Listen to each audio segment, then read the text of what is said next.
Chapter 1. Transcending into 1990. The scent of antiseptic pierced through his nostrils like a slender needle as Lee Ran awoke amidst a throbbing headache. The cold light emanating from the chandelier above glinted sharply off the metal bed frame. Stinging his retinas, he could hear the sound of rubber soles scraping against the tiled floor. Two blonde nurses wheeled a medication cart past the door, fragments of their conversation drifting into the room. The preliminary roster hasn't been finalized. Carter shattered the water cooler during yesterday's practice. Has that Asian kid regained consciousness? The coach mentioned that if he fails to trial this week, he'll have to cover the medical expenses himself. Their voices abruptly ceased. I ran fixated on the water stains on the ceiling, his memories resembling a shattered puzzle. The torrential rain before the accident, the jarring screech of brakes, the bloodied handprints on the steering wheel, merged hauntingly with the steel pen tucked within the white coat's pocket and the training jersey number 23 hanging by his bedside, detecting host vital signs restoration. System initialization in progress. The mechanical voice flickered within his mind, reminiscent of the static of an old television. He abruptly turned his head to see a half-cold hospital meal laid out on the small bedside table. A whole grain sandwich, applesauce, and a cup of chocolate milk that had begun to congeal. The sticky note affixed to the plastic container bore an erratic cursive message. If you can't even keep the water cooler safe, you might as well finish this milk, Susan. Susan, he murmured, the name rolling off his tongue with an unfamiliar warmth. Fragments of the original owner's memories surged forth. The moment he was knocked aside by Carter during trials, the jeers of teammates in the locker room, and that blonde girl, perpetually clutching a tactical board, her hair brushing against his sneakers as she bent to retrieve her pen. The hospital television was playing a recording of the 1990 NBA Finals, freezing on Isaiah Thomas' signature back-to-the-basket dribble. The bedside radio crackled, blending the sports news anchor's voice with static. Michael Jones, the starting guard for Ohio State, has confirmed he will miss the season, Coach Smith stated. Lee Ran felt a throbbing at his temples as he pulled back the covers, his hand unexpectedly brushing against a hard object beneath the beta-worn Spalding basketball. Its leather surface embedded with tiny wood shavings. As his fingertips traced the inscription Sald, a translucent light blue panel suddenly materialized before his eyes. Host, Lee Ran Fusion Level 37. Basic attributes. Shooting 45, dribbling 52, strength 68, jumping 71. Skill slots, unlocked. Points, 0. The panel vanished in an instant, and cold sweat began to bead in his palms. The sound of hurried footsteps echoed in the corridor, and a blonde nurse appeared, pushing a wheelchair, her name tag reading Jennifer.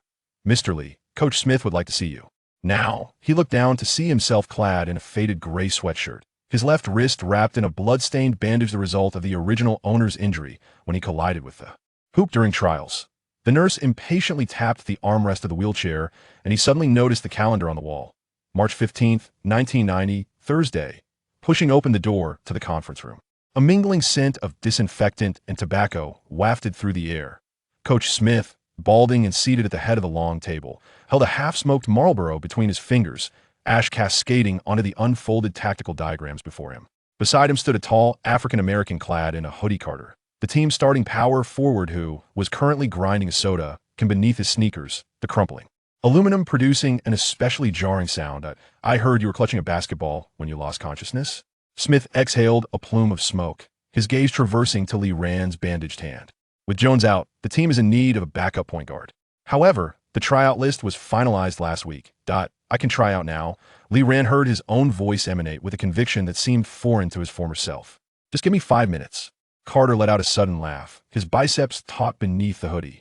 Backup? He can't even keep an eye on the water cooler last week during the tryout. He passed the ball to the opponent. 5 minutes, Lee Ran reiterated, his attention fixating on the tactical board on the wall, where Duke University defensive weaknesses was circled in red ink. Memories of the former occupant of this body informed him that in 3 days, the team would face Duke, and lingering in his mind was the system's unfinished prompt. Host detected. Coach Smith extinguished his cigarette and gestured towards the training facility with a nod. Go fetch a ball. If you can sink 3 three-pointers in 5 minutes, you'll train with the team tomorrow. The sound of a wheelchair rolling over the tiled floor echoed down the corridor as Lee Ran focused on his bandaged hand. When Nurse Jennifer turned to adjust the wheelchair's direction, he caught a glimpse of something in the reflection of the glass window, a faint blue data stream flickering deep within his pupils, reminiscent of the panel that appeared when he touched the basketball earlier. Upon returning to his hospital room, the television had already concluded the finals, displaying Pistons players embracing in celebration. A layer of cream had formed atop the chocolate milk on the bedside table, and the handwriting on the sticky notes suddenly appeared remarkably distinct. He felt around beneath the bed for a basketball, his fingertips brushing against a worn indentation and imprint left by the countless failed tryouts of the previous occupant. Beeped, a sudden electronic tone resonated in his mind, a translucent panel materializing once more, this time displaying a line of flickering text. System initialization complete, loading 1990 inthe data. Lee Rand inhaled deeply, savoring the faint leather scent of the basketball. Outside, the jubilant cheers of students filled the air, the distant lights of the training facility flickering to life against the twilight. As his fingers unconsciously traced the basketball's texture, a glimmer appeared on the retinal panel, the strength attribute slowly fluctuating from 68 to 69. When Nurse Jennifer pushed the door open again, she found the Asian boy staring blankly at the training uniform on the bedside, his right hand gripping the basketball tightly, his knuckles paling from the pressure. The setting sun sliced through the slats of the blinds, casting delicate shadows upon his lowered eyelashes as if heralding some imminent emergence. Chapter 2. The Qualifications of Backup. The wooden floor of the training facility exuded an ancient pine fragrance, while the ceiling fan creaked above, casting Lee Rand's shadow upon the weathered backboard. Coach Smith leaned against the scoreboard. On his wrist, the Seiko watch displayed a countdown. 5 minutes, 00 seconds. Carter stood with his arms crossed beyond the three-point line, a cold smirk gracing his lips, his hoodie half-zipped to reveal an eagle tattoo perched over his collarbone. Susan stood beside the player's tunnel, a tactical board tucked under her arm, her golden hair styled in a high ponytail, the ends gently swaying with the draft from the ceiling. Fan. Her gaze swept over the basketball in Lee Rand's Hansa Spalding TF 1000 from the early 1990s, nearly 100 grams heavier than contemporary balls, its pebbled surface gleaming with fine wood shavings caught in the seams. Begin, Coach Smith commanded, pressing the stopwatch. Rand dribbled to the top of the arc, the soles of his shoes creating a sharp sound against the floor. The muscle memory of the original owner informed him that this body had a three-point shooting percentage of merely 27, and during last season's tryouts, he had even managed to shoot 3 air balls. The basketball felt particularly cumbersome in his palm, and as he exerted his wrist, a dull ache emanated from beneath the bandage. The first shot veered left, the clang of metal reverberating through the empty training hall. Carter chuckled mockingly. Asians should stick to ping pong. Shut up, Susan interjected suddenly, the tactical board cracking against her knee. Countdown 4:30. The second shot grazed the front of the rim, bouncing back. Lee Rand focused on the shadow on the floor, regulating his breath. Suddenly, a system interface flickered across his retina, a pale blue task prompt materializing. Time-limited task. 3-pointers 3303. Task duration. 4 minutes, 20 seconds. Reward. Basic shooting package permanently increases shooting stability by 15. Failure penalty. Loss of tryout qualification. His heart raced, and during the third dribble, he deliberately flicked the ball with his fingertips, allowing the wood shavings to graze his Powman old-school technique for finding rhythm learned from watching NBA documentaries. The instant the basketball left his hands, he noticed Susan moving towards the hoop, tiptoeing to adjust the backboard support. The sound of metal clashing masked her hushed words. The left rim is 2 centimeters low. The fourth shot hit the rim, ricocheting dangerously close to his foot. Lee Rand looked up to see Susan, with her back to the coach, surreptitiously signaling left with her fingers, tapping thrice on the tactical board. The countdown displayed 2:50, sweat trickling into his eyes, bringing with it a salty taste. The 5th, 6th, and 7th shots all clanged off the rim, the sound echoing ominously. Carter laughed heartily, while Coach Smith's brow furrowed deeply, his fingers unconsciously tapping the edge of the scoreboard. Susan's gestures became increasingly frantic, her ponytail slicing through the air as she moved, the tactical board's Duke defensive strategy buried underneath, revealing a corner of her hand-drawn three-point zone map. 30 seconds remaining. Coach Smith's voice dripped with impatience. Lee Rand positioned himself at a 45-degree angle to the right, focusing on the screws on the left side of the rim where Susan had just made adjustments. The system interface glimmered, and he felt a parabolic arc flash through his mind, akin to a shooting aid in a video game. The moment the basketball was released, he heard his heart pounding violently in sync with the ticking of the stopwatch. Swish! The hollow sound of the basketball entering the net rendered the training facility instantly silent. Susan's tactical board fell with a sharp thud to the ground, and Carter's laughter abruptly ceased. As Lee Rand bent down to retrieve the ball, he noticed Susan crouching, her fingertips discreetly curling around the nylon net of the hoop, gently tugging it upwards by 2.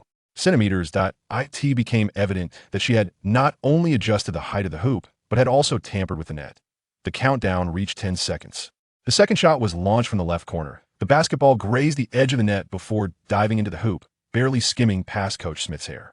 With the final dribble at the arc's apex, Lee Ran glimpsed Susan's flushed face. She was using the tactical board to shield her view while surreptitiously signaling a OK gesture.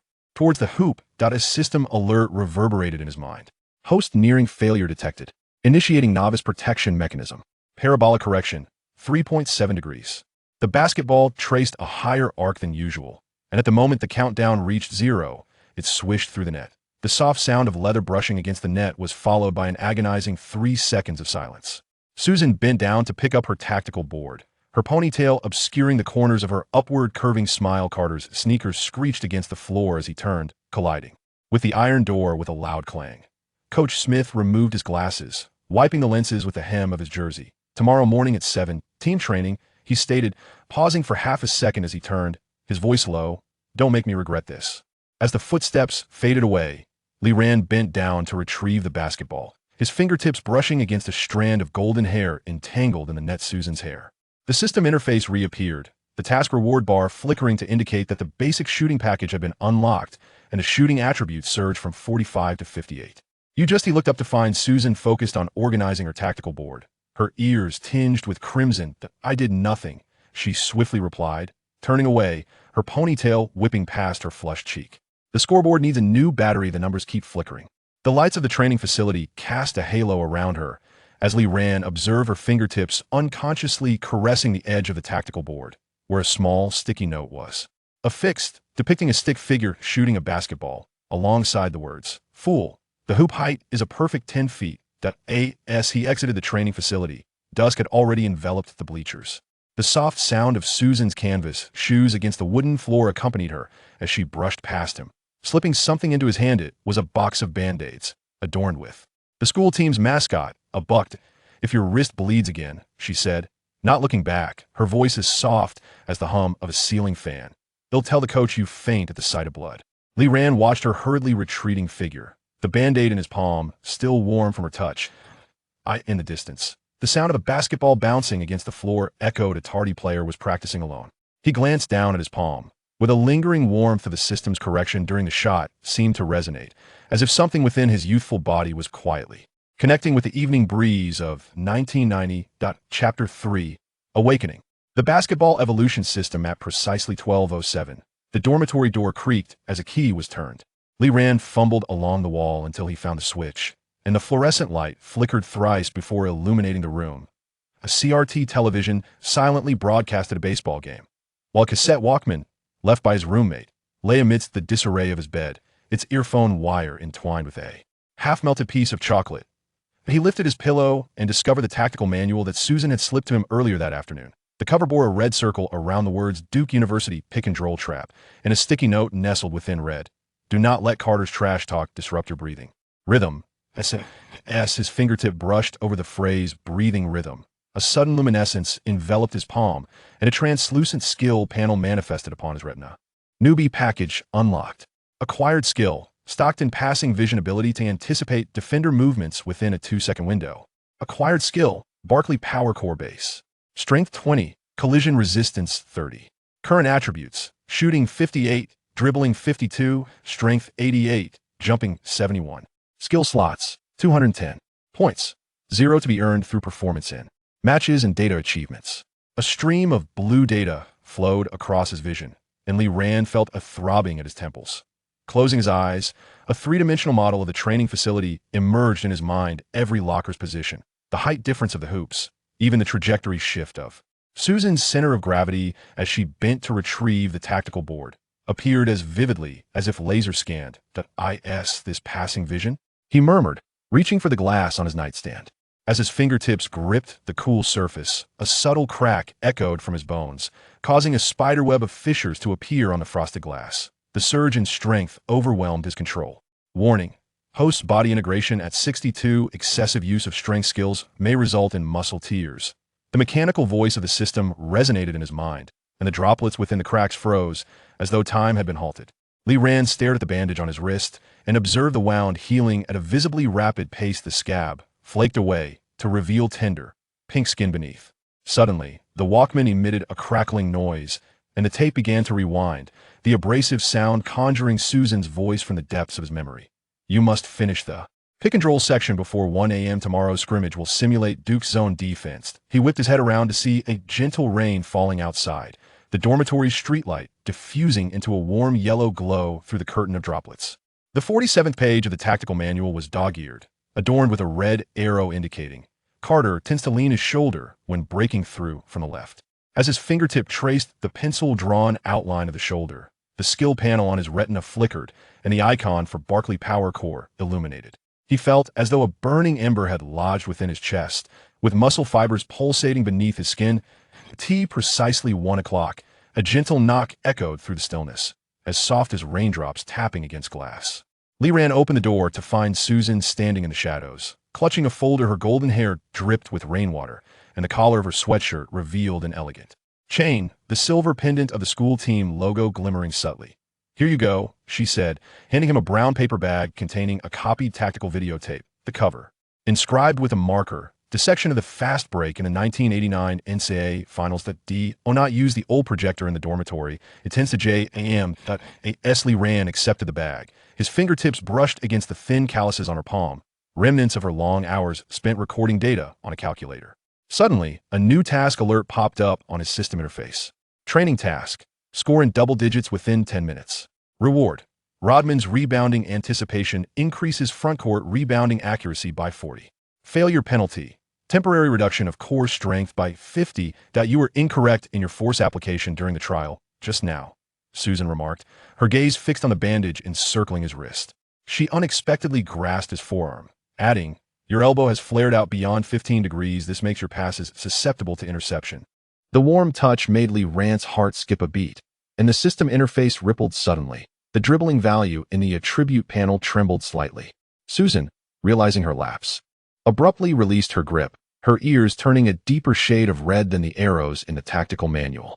In short, don't hold back tomorrow. She turned to leave, but Lee Rand spoke up. Susan, you are more charming than the data suggests. As Susan turned, the corridor lights sliced through her shadow, and Lee Rand noticed her fingertips tightly gripping the edge of the folder, her knuckles whitening, yet she never looked back. As her footsteps faded at the staircase, he heard a muffled gasp from afar, as if someone had suddenly held their breath. Returning to his room, Lee Rand opened the brown paper bag, and a videotape tumbled out, accompanied by a note that fluttered down, featuring a simple drawing of a stick figure dunking a basketball, with the words beside it, actually, your shoelace was untied when you made that last shot. He traced the ballpoint ink on the note, suddenly hearing the cry of a wild cat outside. Moonlight pierced through the rain, casting a net-like shadow on the cover of the tactical manual. The CRT television crackled to life, automatically switching to the basketball channel. Flashing images of Michael Jordan's playoff match against the Celtics from 1986. Lee Rand fixated on the screen, watching the airborne athlete's extended back. Feeling the core of his inner Barclay power resonating with his body, the skin beneath his collarbone faintly warming, as if some mark were surfacing. As he grasped the glass once more, this time controlling his strength with precision, droplets slid down the flawless surface of the cup. The skill tree of the system unfurled upon his retina, the faces of 90s basketball stars illuminating in sequence. Clyde the Glide Drexler's dunk package, Admiral Robinson's shot-blocking anticipation, and a certain grayed-out icon, labeled Michael Jordan, requiring 10,000 points. At 2 in the morning, Lee Rand lay in bed, listening to the even snores of his roommate. The rain outside had subsided, and the videotape left by Susan cast a long shadow on the nightstand. He closed his eyes. Yet the images of every corner of the training facility vividly emerged in his mind, even the worn basketball in the storage box. The wood shavings glimmering softly within the system's view. Just before the last vestige of consciousness faded, he heard the mechanical voice of the system once again. Clearer than before, detected that the host has completed the primary condition for emotional resonance. Susan Walker's favorability level is 35. A soft chime emanated from the glass on the nightstand, and an almost imperceptible blue light surged from Lee Rand's fingertips, seeping into the pages of the tactical manual. Meanwhile, at the end of the corridor, Susan leaned against the wall, staring at the unread message on her flip phone. The bandage you used was changed by me. Chapter 4. The first training match, the wooden floor of the training facility creaked underfoot, and the afternoon sun slanted through the high windows, casting mottled light and shadow upon the players in the group match. Li Ran, donned in a gray training uniform from the bench, sat at the far end of the seat, his palms repeatedly gliding over page 23 of the tactical manual, where Susan had highlighted Carter's post-up tendencies, a heavy shoulder dip followed by a drive to the right, the ball-handling elbow extending outward at a 120-degree angle. The starting lineup for the red team read: Carter, Mark, Jones. Coach Smith's voice echoed throughout the gym, and Li Ran noticed Carter deliberately zipping his number 23 jersey down to his chest, revealing a newly inked Black Panther tattoo. A mocking smile playing on his lips as his gaze lingered on the bench for 2 seconds. With 6 minutes into the first quarter and the red team trailing by 8 points, Smith suddenly pointed at Li Ran. "You," replaced Jason. Amidst the sound of plastic bench colliding with metal frame, Li Ran stood up, hearing Susan whisper from behind the scoreboard, "Don't go all out against him. He has had a knee injury." As he stepped onto the court, Carter's trash talk hit him immediately. "Sick man of East Asia, are you ready to face my dunk?" His dribbling exuded the violent style characteristic of the 1990s, the basketball thumping against the floor like a hammer striking a drum. Li Ran activated the Stockton passing vision, a translucent blue grid manifesting in his retina, allowing him to keenly observe the moment Carter's right shoulder dipped. During his initial defense, he accurately predicted the passing lane. Yet due to the Barkley power core, his momentum was too fierce, causing his elbow to graze teammate Mark's shoulder. The latter stumbled back, frowning. "Watch your elbows, rookie."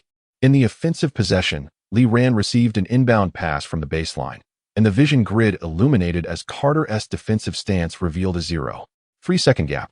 Instinctively, he executed a bounce pass, the basketball arcing beautifully through the air, only to find Mark being knocked off beneath the basket, the ball ricocheting off the backboard. He had overestimated his passing speed. The basketball of the 1990s was heavier, requiring a greater lead on the arc. Terrible pass. Carter laughed heartily, slapping Li Ran's shoulder with a touch that bore malice. Suddenly, a red notification popped up. Hidden task activated. Dunk response. Complete a dunk over Carter. Reward. Points 100 rebounding anticipation skill. Prerequisite. Countdown. 4 minutes 15 seconds. As the second quarter commenced, the red team shifted to a fast break. While retreating on defense, Li Ran activated the Barkley power, steadfastly bracing against Carter's post-up play, his sneakers leaving scorch marks on the floor. Gasps arose from the audience, and Susan's scoring pin sketched a crooked line on the score sheet. The turning point emerged during a fast break, with Mark's layup being blocked, the basketball soaring high toward the backboard. Li Ran's vision was suddenly enveloped by the blue grid, the system alerting him, rebound point calculation in progress. Instinctively, he positioned himself, leaping before Carter could react. Time seemed to elongate. At the moment his fingertips grazed the basketball, the heat of the Barkley power core surged through him. Carter's palm nearly touched his chin, yet he saw this Asian kid suddenly draw in his core, momentarily suspended in the air, the basketball adjusting at chest height, his arm swinging forth with the strength of steel. Bang! The basketball rim creaked under the strain as Li Ran hung from the hoop, witnessing Carter sprawled on the floor, his sneakers leaving long marks on the wooden surface. The training hall fell into a profound silence, the only sound being the gentle swaying of the net. A system notification echoed in his mind. Dunk successful. Unlocked Rodman rebound anticipation beginner. Temporary power attribute 5, lasting 10 minutes. Susan's scoring pin clattered to the ground, and as she hurried to retrieve it, she noticed Li Ran extending his hand to Carter upon landing. The latter, gazing at the calluses on Li Ran's palm, a manifestation of the system's power enhancement, grasped his wrist with a complex expression. As he was pulled up, the Black Panther tattoo on his chest merged with the faint outline of Li Ran's muscles visible beneath his training uniform. "Not bad, kid," Carter remarked, rubbing his shoulder. The derision in his smile diminished. "But don't think this guarantees a starting position." Coach Smith's whistle interrupted him. Timeout. The red team substitutes Carter. Li Ran takes the power forward position. A low murmur of surprise arose from the bench as Mark bumped into Li Ran's shoulder, his face still bearing impatience. Yet he whispered as they brushed past, "Watch your elbows, got it?" By the end of the practice game, Li Ran's stats stood at 12 points, 7 rebounds, and 4 assists, just enough to complete the system's task. Sitting on the bench wiping sweat, he saw Susan approaching with the tactics board, her hair tips dusted with wood shavings from earlier. Deliberately averting her gaze, she remarked, "Your pivot step was 0. 2 seconds faster than last week. It was your shout from the sidelines that prompted the pivot step, Lee Ran replied, removing his wrist guard to reveal faint blue data stream patterns on his wrist, a visual residue of the system's skill activation. I heard you. Suddenly, Susan's tactics board slipped from her grasp, papers scattering across the floor. She crouched to tidy up, her head level with Lee Ran's knees. Don't misunderstand. I just didn't want to waste the newly replaced scorekeeper battery. Her fingers brushed against a fallen note depicting a stick figure dunking. With the words beside it, remember to bend your knees upon landing, your meniscus. She quickly folded the latter part and tucked it into the tactics board's compartment. In the distance, Carter was tossing his training tape into a locker, the metallic clang echoing as Lee Ran heard him mumble. This kid's vertical leap is like he's got springs. As the sunset streamed through the skylight, casting shadows of the basketball court on the floor, Lee Ran touched the school team emblem on his jersey, feeling something take root within his chest, a resonance of system data flow and the sweat of 1990. When Susan turned with her organized tactics board, he caught a glimpse of her profile, illuminated by golden sunlight, her lips seemingly curling into a subtle smile. Suddenly, the training hall's PA system crackled to life, announcing that the school team would be heading to Duke University. Lee Ran rose, the muscles beneath his jersey still warm. As the skill icon for Rodman rebound anticipation flickered with a soft glow on his retina. As he passed by Carter, the latter unexpectedly offered him a bottle of sports drink. Droplets of condensation trickling down its surface and pooling on the floor. Conserve your extraordinary strength, Carter remarked as he twisted off the cap of his own bottle and tilted his head back to drink. His Adam's apple bobbing as the Black Panther tattoo on his collarbone undulated with each swallow. The NCAA floor, after all, is far sturdier than the trampoline in your backyard. Lee Ran caught the beverage, feeling the coolness of the bottle against his fingertips. The system interface quietly materialized, the points tally leaping from 0 to 100. While a new line appeared in the description of Rodman's rebounding anticipation, accuracy and positioning against African-American power forwards improved by 60. As dusk crept into the training hall, Susan was busy compiling data, the nib of her pen scratching across the records. Passing the scoreboard, Lee Ran noticed a small star drawn next to his name, accompanied by a note, 4th successful defensive positioning, requiring 17 less strength than Carter. Chapter 5. An unexpected headline. The scent of ink from the school newspaper mingled with the ozone aroma of the photocopier, wafting through the corridor's corner. Just as Lee Ran finished changing out of his training attire, he was momentarily blinded by the flash of a camera. A blonde girl with blue eyes held up a seagull camera, the lens aimed at the droplets glistening on his hair, the collar of his uniform wide open, revealing the faint blue data stream patterns below his collarbone, a remnant of the system's visual effects. Emily Jones, the chief reporter for the school newspaper. With one hand tucked into her leather notebook, her nails painted a matte black, she inquired, "Could you share your feelings about dunking over Carter during the practice match? Especially as the first Asian player in the team's history?" The flash of the strobe light flickered again, and Lee Ran caught sight of a draft title circled in red on her notebook, "Asian Benchwarmer Subverting Team Traditions?" Suddenly, the system interface rippled. A line of text flashing across his retina, "Potential public relations crisis detected. Suggest unlocking Reggie Miller trash talk resistance. Requires 200 points." "I was merely fulfilling the tasks assigned by the coach," he replied, grabbing a towel to wipe his face. Out of the corner of his eye, he saw Susan standing at the staircase, her tactical board obscuring half her face, only the knuckles gripping her pen visible, turning pale. "As for the starting position, I trust the coach will make the most advantageous choice." Emily leaned in closer, the scent of her perfume overpowering the aroma of his sweat. "However, anonymous players have alleged that you received special treatment during tryouts, such as assistance in adjusting the hoop height." Her pen traced over the name Susan Walker in her notebook, followed by a question mark. Lee Ran's fingers suddenly tightened, the fibers of the towel emitting a sound of tearing. A red warning flashed on the system interface, and he heard his voice drop an octave. "If you wish to uncover the truth, you ought to examine the surveillance footage from the training hall or inquire with Carter about the startling 43 decline in his shooting percentage today." The sound of the tactical board crashing to the ground echoed from the staircase as Susan bent to retrieve it, her golden locks obscuring her expression. Emily's camera shutter clicked in rapid succession, focusing on the taut muscles of Lee Ran's forearm, where a faint red mark lingered, a remnant of the system's backlash from his earlier grip on the towel. The iron door of the changing room swung open with a clang, and Carter emerged with a toothbrush clenched between his teeth, his tank top draped over his shoulder. the Black Panther tattoo on his chest rising and falling with each breath. "Miss Journalist, would you care to interview me? I would like to ask how a person incapable of even supervising a water cooler suddenly mastered the art of dunking."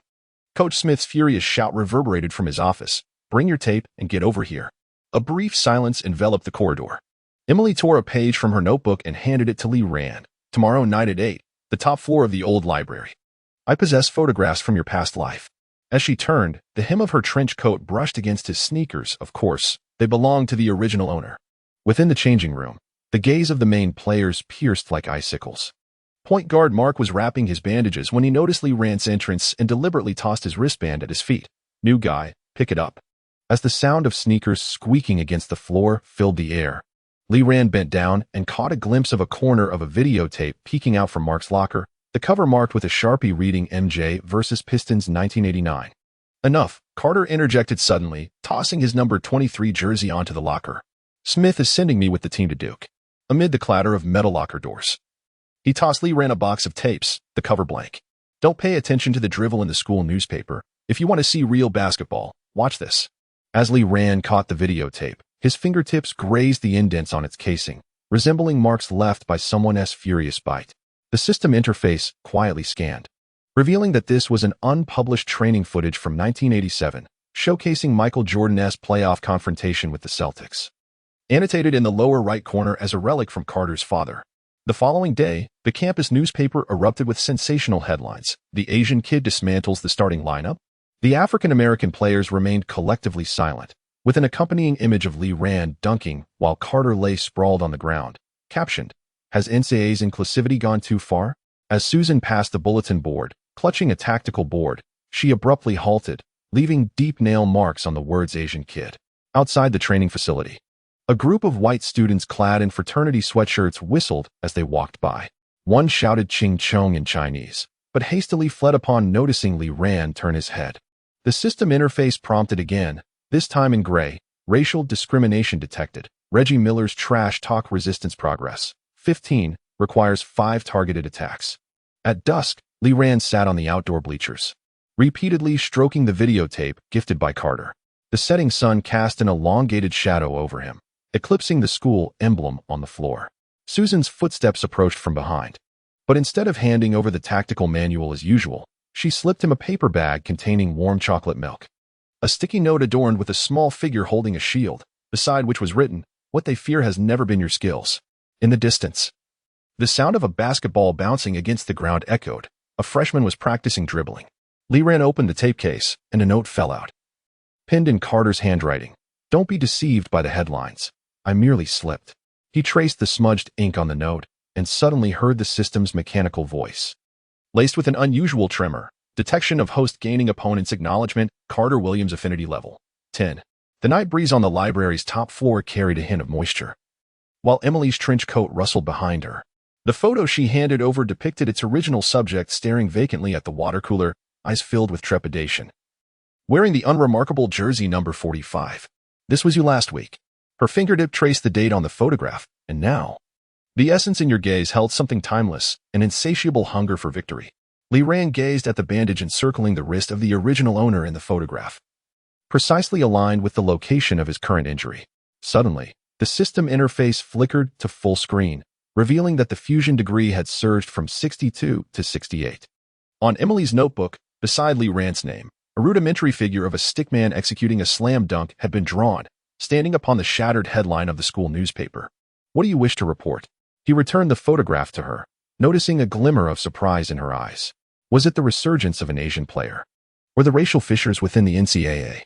Emily chuckled abruptly, her matte black nails tapping against the notebook. "What I wish to report is the story of a player named Lee Rand, who, in the NCAA of 1990, shattered all prejudices with a style of basketball that did not belong to this era, much like how you just tore that towel in the locker room." As she turned, the gust from her trench coat sent the school newspaper flying off the table, the front page photograph capturing Lee Rand mid-dunk. While Carter reached out in an attempt to block him, their shadows entwined under the lights, forming the shape of wings. In the distance, the clock tower chimed 8, and as Lee Rand felt the videotape in his pocket, he suddenly heard the system prompt. "Unlock hidden achievement Eye of the Storm, gain passive skill public opinion focus, for every 10 increase in match attention, All attributes temporarily won. Chapter 6. The nightmare of Duke begins. The bus rumbled over the fissures of Highway 95, emitting a creaking sound under the weight of its burden. Li Ran sat by the window, watching the Duke University sign flash by, his palm unconsciously rubbing the 18th page of the tactical manual. Where Susan had circled the weaknesses of Duke's starting point guard, Bobby Hurley, in red ink, after a left side drive, he habitually pauses for 0.5 seconds to observe his teammates' movements. The dome of Cameron Indoor Stadium resembled an inverted steel bowl, and the away locker room was permeated with the musty scent of leather. The starting point guard, Mark, was vigorously gulping down a sports drink, his Adam's apple bobbing as the crucifix around his collarbone swayed. Their floor is 30 times harder than ours. Keep your knees closed when landing. Carter suddenly slammed his wristband against the metal locker, the emblem on his number 23 jersey covered in dust. Did you not see the rookie taking notes? When he turned, the Panther tattoo twisted as his muscles tensed, but he quickly averted his gaze when meeting Li Ran's eyes. With 12 minutes into the first half, the scoreboard glaringly remained at 1843. The moniker Devil's home court aptly described Duke's arena, with every mistake made by the visiting team inciting a thunderous chant of defense. Li Ran sat at the far end of the bench, observing as Carter was repeatedly outmaneuvered by Hurley's behind-the-back dribbles, leaving scorched marks on the floor. They were employing the Jordan rules of the 1989 Pistons against us. Susan suddenly appeared behind him, her fingertip lightly touching the defensive hot zone diagram on the tactical board. Her blonde hair illuminated to a translucent sheen by the overhead light. But you are different. Her pen tips circled around Li Ran's name. They had never encountered a point guard capable of initiating a post-up from beyond the three-point line. The system interface timely popped up. The countdown for the King of Comebacks task flickering on her retina, triggered when the point difference is 20, current point difference, 25. Reward, Reggie Miller's clutch shot, increases clutch shot accuracy by 30, unlocks the Miller Moment movement template. Failure penalty, permanently reduces Duke University's shooting accuracy by 15. Coach Smith's tactical board crashed onto the bench, splinters flying. Li Ran, substitute Carter. A gasp arose from the bench as Carter stood, bumping into Li Ran's shoulder. Yet whispering as they brushed past, watch for Hurley's wristband. He touches it 3 times before every pass. As he stepped onto the court, the home crowd's boos descended upon him like a tangible weight. Li Ran noticed a spectator in the front row holding a sign that read "Go back to China," prompting an immediate warning from the system interface. The progress for Reggie Miller's trash talk resistance leapt to 22. He glanced down at his sneakers. Where the lucky coin Susan had secretly tucked in that morning was embedded in the tongue, its edge inscribed with 1984, the year Jordan participated in the Olympics. His first touch came at the arc, with Hurley's defense maintaining a distance of 1.5 meters, a classic give the shot, deny the drive strategy. Li Ran activated Stockton passing vision, and the blue grid on his retina suddenly sharpened. Hurley's right heel slightly lifted, a telltale sign of his impending defense. Without hesitation, he engaged Barkley Power Core, colliding with Hurley's chest as his sneakers carved 2 white lines into the floor. The 185 centimeters tall Hurley staggered backward, and Li Ran seized the opportunity to dash toward the basket, scoring with an off-the-board layup. A technique he was not particularly skilled at. This was the sweet spot drawn by Susan in the tactical manual, the right side of the Duke hoop at a 15-degree angle. Chinese trash. The stands erupted with piercing insults. As Li Ran turned, he saw Susan rapidly flipping through a data book behind the scoreboard, her fingertip marking a 5-point star in Li Ran's scoring column. The system's notification chimed in his mind, scoring for the first time at Duke's home court, earning points 50. While the skill icon for Reggie Miller's clutch shot began to illuminate slowly. In the final offensive play before halftime, Li Ran intercepted Hurley's pass near the midline. In the fast break, he caught a glimpse of Susan raising her tactical board, boldly inscribed with "Show them your teeth." At the moment of his jump, the system's vision expanded suddenly, revealing all defenders' movement trajectories, akin to watching a video in slow motion. This was the dual enhancement of Stockton passing vision combined with the King of Comebacks task. The basketball arced through the shadowed dome, and at the instant it swished through the net, the scoreboard reflected a narrowed point difference of 18. The Duke coaching staff erupted in furious shouts as Coach K tore apart the tactical board. When Li Ran landed, he noticed Carter on the bench holding up the training tape, last night's highlight reel of Jordan that he had borrowed from Li Ran. The teeth marks on the cover glimmered under the lights. The sound of showers trickled from the locker room as Mark patted Li Ran's shoulder. his grip noticeably firmer than usual. That last play was reminiscent of Barkley, he remarked, turning to reveal a cross necklace that shone silver in the light. Lee Rand's gaze fell upon a photograph in Mark's locker, depicting a younger Mark with a black player. Their shoulders linked against the backdrop of the 1987 NCAA championship arena. Susan entered, clutching a clean jersey while avoiding his eyes. In the second half, they're going to employ a double team, she noted, her fingertips brushing the sweat stains on his jersey. But your screen roll speed is 0 for seconds faster than Carter's. Before she could finish, Emily's flash interrupted, her camera lens peeking through the door. A draft of a report titled Asian Miracle peeking from her trench coat pocket. As the second half approached, Lee Rand stood in the player tunnel, gazing at the 8 championship banners hanging from the dome above. Suddenly, the system interface flashed full screen, revealing an update on the Reggie Miller clutch shot skill description. Passive effect. When home crowd boos exceed 90 decibels, shooting accuracy temporarily increases by 5. Exclusive move. Throat lock celebration. Can provoke opponents, triggering defensive lapses. Susan's voice drifted from behind, lighter than usual. Beneath Duke's floor lies the sweat of generations of stars. She handed him a new wristband embroidered with the team mascot, a buck. But do you know? The saltiest sweat is always from the unspoken impossibles. The lights in the player tunnel suddenly illuminated, and Lee Rand traced the embroidery on the wristband. Recalling the sight of Susan jogging beneath the dormitory this morning, her hair tips glistening with morning dew. Her sweatshirt adorned with a commemorative design celebrating the 1960 championship, a year when there were no Asian players in the NCAA. As he stepped back onto the court, the boos from the stands surged like a tide. Lee Rand raised his right hand, gesturing a throat lock towards those who had insulted him the previous night. This was the newly unlocked Miller Moment exclusive move. The arena lights flowed through his fingertips, and the progress bar on his retina pulsated wildly. In the distance, Susan hid her upward curving smile behind the tactical board. Perhaps Duke's nightmare had truly begun. Chapter 7. The Miller Moment resurfaces. The speakers in Cameron Indoor Stadium erupted with a thunderous blast during the third steal. Lee Rand's sneakers skidded on the floor, his fingertips snagging the basketball that Hurley was about to shoot. This was the third time in 10 minutes that he had anticipated his opponent's pass. Stockton's vision grid vividly outlined the parabolic arc on his retina, as if he had already watched the game tape.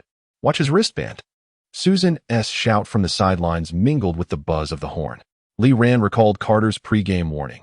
Duke's point guards always touch their wristbands 3 times before passing. At this moment, he fixated on the oscillating trajectory of the white wristband.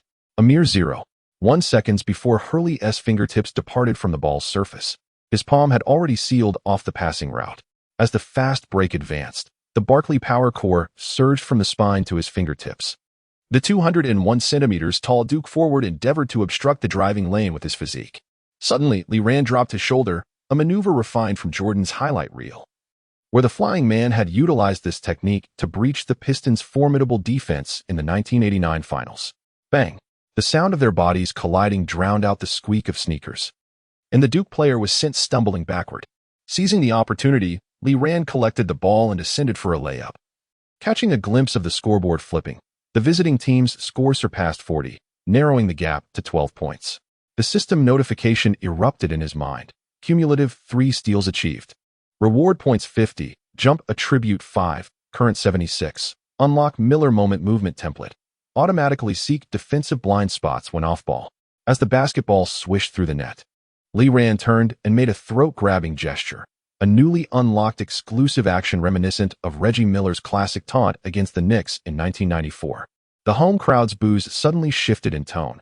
A spectator in the front row raised a VLL0WERL banner, only to retract it under the icy glare in Lee Rand's eyes. It was at this moment that Emily's shutter clicked. Crouched near the sideline, her Seagull camera's telephoto lens was aimed at the court, her matte black nails gripping a leather notebook, while the fountain pen diligently recorded the steal statistics. As Lee Rand retreated on defense, he noticed the basketball rolling in her direction and instinctively dove to save it. The scent of cedarwood perfume wafted toward him before their bodies made contact. His elbow struck the metallic barrier of the press box, while Emily's pen jabbed into his ribcage. My apologies.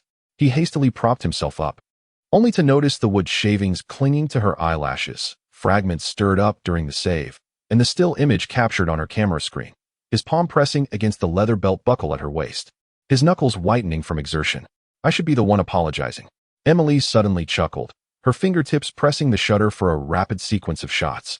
The muscular lines from this angle would surely captivate the school newspaper's front page. She extracted the notebook trapped beneath her. Sketched with a rapid drawing of Lee Rand's steal trajectory, with a corner note stating, "The third steal was 0.3 seconds faster than Carter. Is this a system flaw?" The sound of Susan's tactical board crashing against the scorer's table interrupted their gaze. The blonde girl frantically flipped through data pages, her school team pendant swaying at her neck. Lee ran. After the high pick, go left. Their help defense. Her voice faltered upon witnessing Emily inserting her pen into the pocket of Lee Rand's jersey. Her fingertip grazing the light blue markings beneath his collarbone, the residual data flow from the system skill. The fourth steal occurred at the conclusion of the second quarter. Lee Rand deliberately exposed a flaw in the left lane, enticing Hurley to pass to the corner shooter, yet Stockton's vision grid anticipated the passing trajectory ahead of time. As the basketball soared through the air, his impressive leap allowed his fingertips to graze the ball's edge. Upon landing, he forcefully slammed the ball against the floor, the sound of Emily's camera clicking wildly behind him resonating as he dribbled forward. A splendid steal. Carter, unusually rising from the bench, revealed his sweat-soaked number 23 jersey, the contours of his Panther tattoo becoming visible. "Keep paving your way with those elbows, rookie," he shouted. The sports drink he tossed arched gracefully through the air, and as Lee Rand caught it, he noticed a note affixed to the bottle, in Susan's handwriting.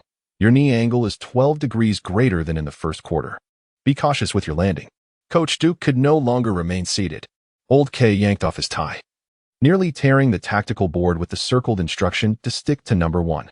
He insisted, "Even if it means fouling, we must send him to the free throw line." His voice was drowned out by the DJ's taunting announcement, laced with malice, "Let that Chinese guy feel Cameron's heat." Lee Rand stood at the free throw line, overhearing Emily's whisper from the press box, "Free throw percentage 68, but after system correction, it should reach." Before she could finish, the basketball swished through the net. As he turned, he noticed Susan adjusting the vintage scoreboard's timer, her fingertip marking a star next to Lee Rand's playing time, accompanied by the note, 17th minute. Heart rate 132 beats per minute, within normal range. With 5 minutes remaining in the game, the deficit had narrowed to 10 points. Lee Rand maneuvered near the baseline, evading a double team, activating the Miller Moment movement template as defensive blind spots illuminated like lighthouses in the system's view. When he received Mark's bounce pass, Duke's center was still anticipating his back-to-the-basket play, only to see this Asian boy suddenly pivot and complete a folded layup with an enhanced leap. This move combined Jordan's hang time with Barkley's power. At the moment the ball struck the backboard and went through the hoop, the rim emitted a tortured groan under the strain. Emily's camera captured the details of his landing. Lee Rand's jersey clung to his back with sweat, revealing newly formed light blue lines, reminiscent of a basketball's seams. Behind him, Susan was diligently recording data, her pen marking 3+ signs in the dunk section, her fingertips subconsciously rubbing the edge of the tactical board where a lucky coin rested. It was a commemorative coin from the 1984 Olympics that she had stealthily slipped into his shoe bag that morning, featuring the silhouette of a basketball player on its face. During the last timeout, Duke's coaching staff's tactical board crashed to the ground. Lee Rand heard Coach K's furious shout, "We must uncover the source of his strength. No one can increase their jump from 71 to 76 in a week." Before he could finish, he saw Lee Rand conversing with Emily at the sidelines, her pen tracing the contours of his arm muscles, while Susan approached, clutching a new tactical manual, her golden hair glinting under the lights like silver. The system interface timely popped up, the score jumping to 200, and the enhancement in his jumping attribute made him feel as though his feet were bound with springs. When he glanced towards the stands, he noticed a man in a baseball cap recording notes in a corner, his credential reading NBA Scout. It was the same type of credential that Susan's father had used during his trial with the Celtics, now being closely observed by the blonde girl from the corner of her eye. The resonance of the Miller moment still lingered in the arena as Lee Rand touched the pen in his jersey pocket, Emily's, with the school emblem and the initials EJ embossed on the cap. A distant call from Susan urged him to turn around, and as he did, the breeze from the hem of his jersey lifted a page from Emily's notebook, revealing a Polaroid photo from that morning's save. 2 young people gazing at each other on the floor, the blurred basketball hoop and scoreboard in the background, while the data stream pattern on his palm resonated in a secret harmony with the reflection of her pen's tip. Chapter 8. Equalizer. A distant three-pointer. The timer in Cameron Indoor Stadium emitted a piercing beep in the final 12 seconds, the red numbers staining the floor like fresh blood, 78-81. The visiting team trailing by 3 points. As Lee Rand received the baseline pass, the perspiration on his palms rendered the Spalding basketball of the 90s particularly slick. The lucky coin nestled in his shoe, tongue pressed against the top of his foot, a remnant of Susan's touch from earlier that morning, still warm with her fingertips' heat. Focus on number 1. The Duke defender was nearly glued to his face, hot breaths wafting against his ear. Lee Rand activated the Stockton passing vision. Yet the blue grid on his retina was overshadowed by the double team's looming presence. Helly's right hand obstructed all passing lanes, while the elbow of another forward pressed into his ribs. This was the strangling tactic devised by Coach K, specifically targeting his passing vision. His first attempt to break through resulted in a stumble, his sneakers leaving scorched marks on the floor. Spotting Mark waving from the weak side, he prepared to pass. But at that instant, the system abruptly issued a red warning. Pass success rate detected below 30. The Reggie Miller clutch shot skill activated forcibly. Cooldown time, 24 hours.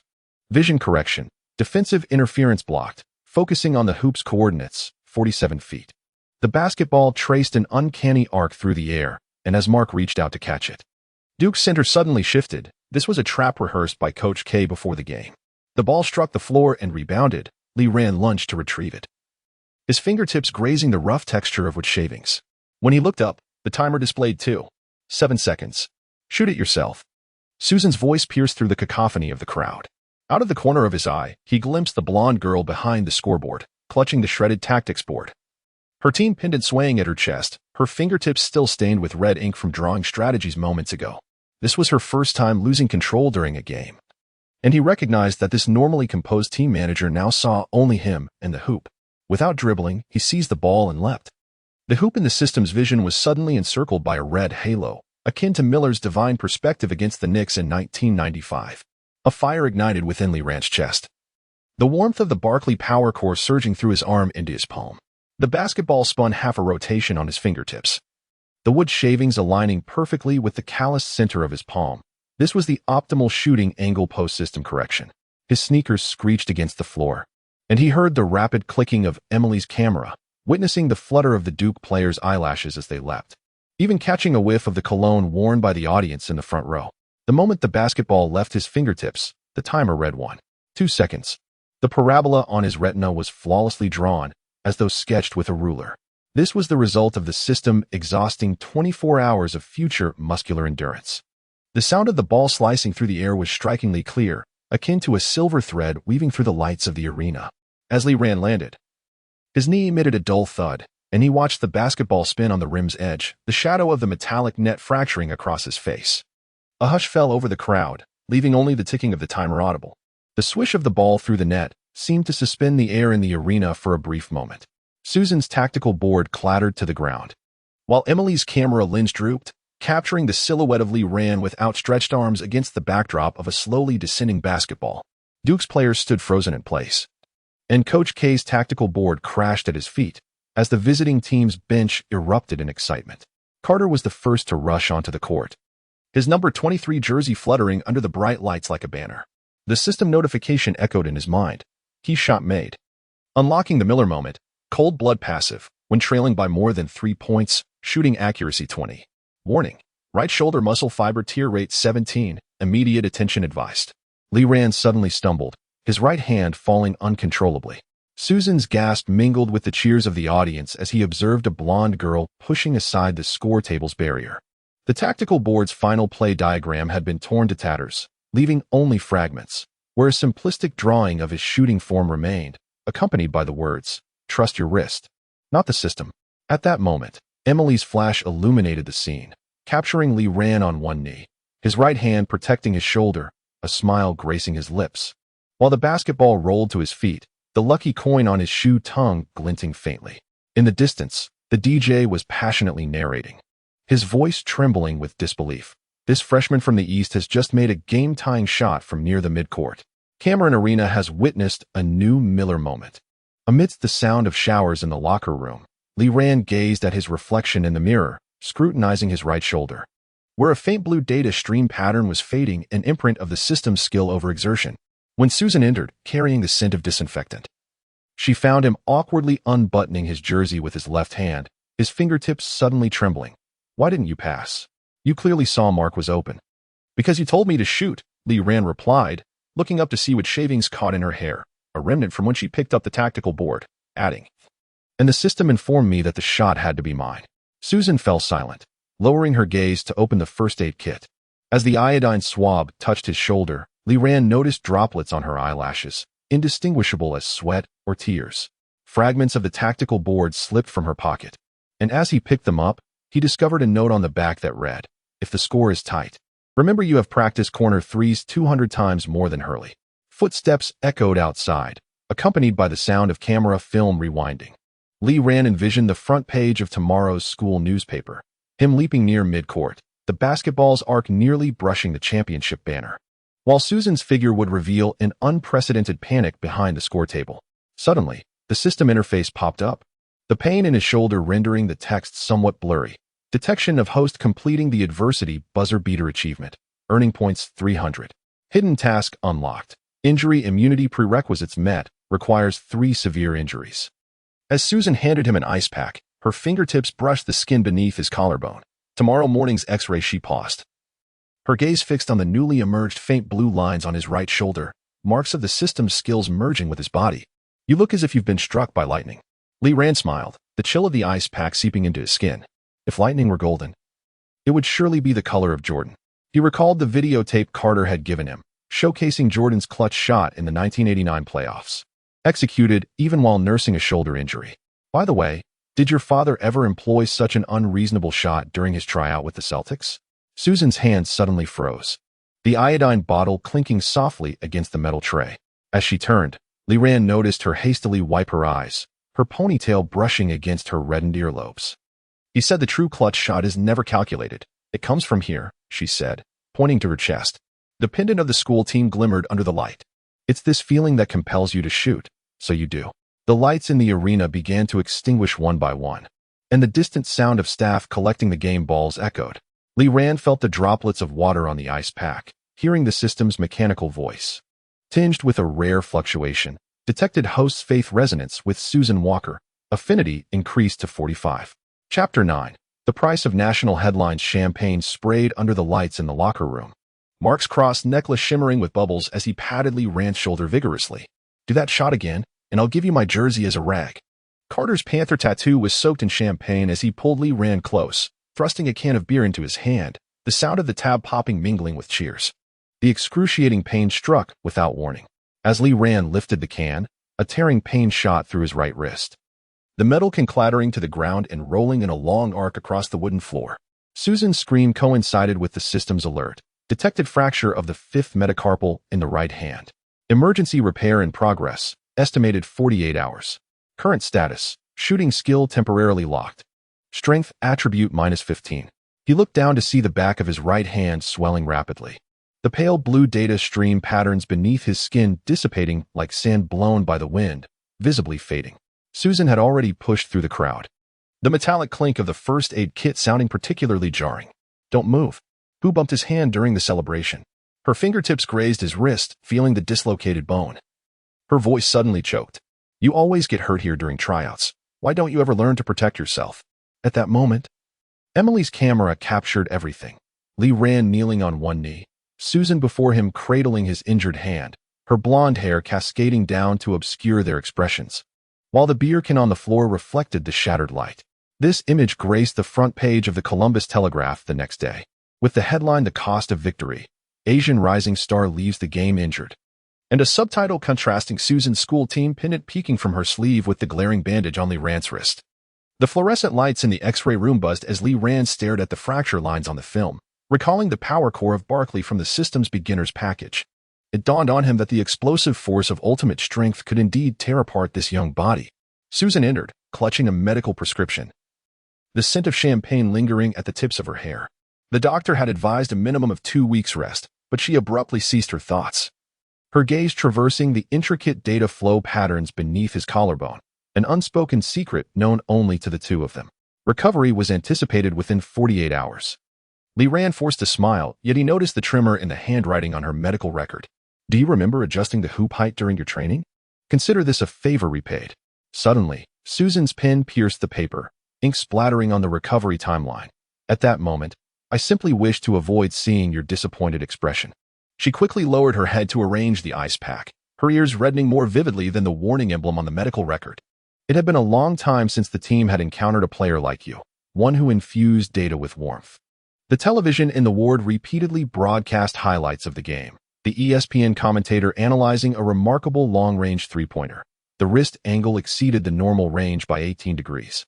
A classic example of an injury-induced shot. The scene shifted to Emily's interview, where she held up a Polaroid.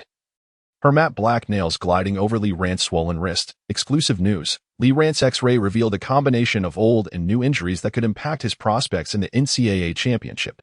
At midnight, Carter pushed open the ward door, a sliver of a number 23 jersey visible in the shadows.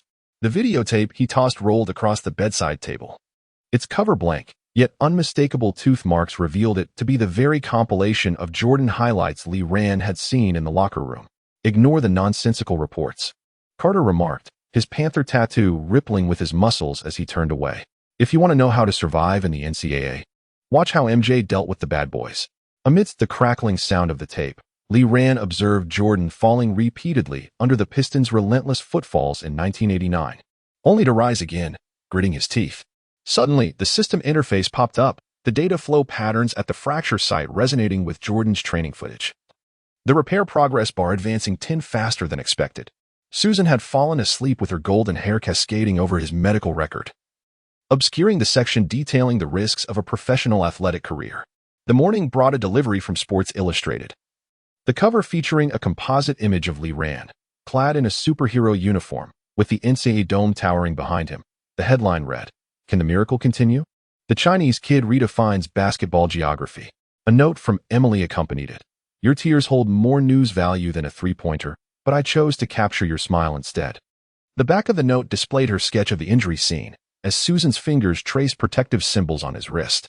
When Susan awoke, she found him engrossed in the videotape, his fractured hand resting on the pillow, the bandage around his wrist emanating a faint blue glow, a visual remnant of the system's repair process.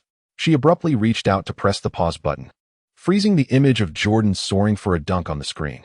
"Do you understand why Carter gave this to you?" Her fingertips brushed against Jordan's taut forearm. For true strength never allows injury to signify the end. At that moment, the system's notification chimed, the repair progress bar leaping to 80. Hidden Achievement King of Adversity unlocked. Unlock the item injury buffer, which can delay the onset of severe injuries for 24 hours.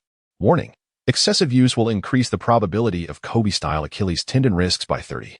The door to the infirmary was suddenly thrust open, and the aroma of Coach Smith's cigar preceded his presence, his bald head gleaming in the morning light. The North Carolina scout visited earlier today, and the tactical manual he tossed onto the bedside table bore a cover detailing strategies for back-to-the-basket plays targeting hand injuries. Their center will soon discover that even with only one hand remaining, he can still tear through their defensive line.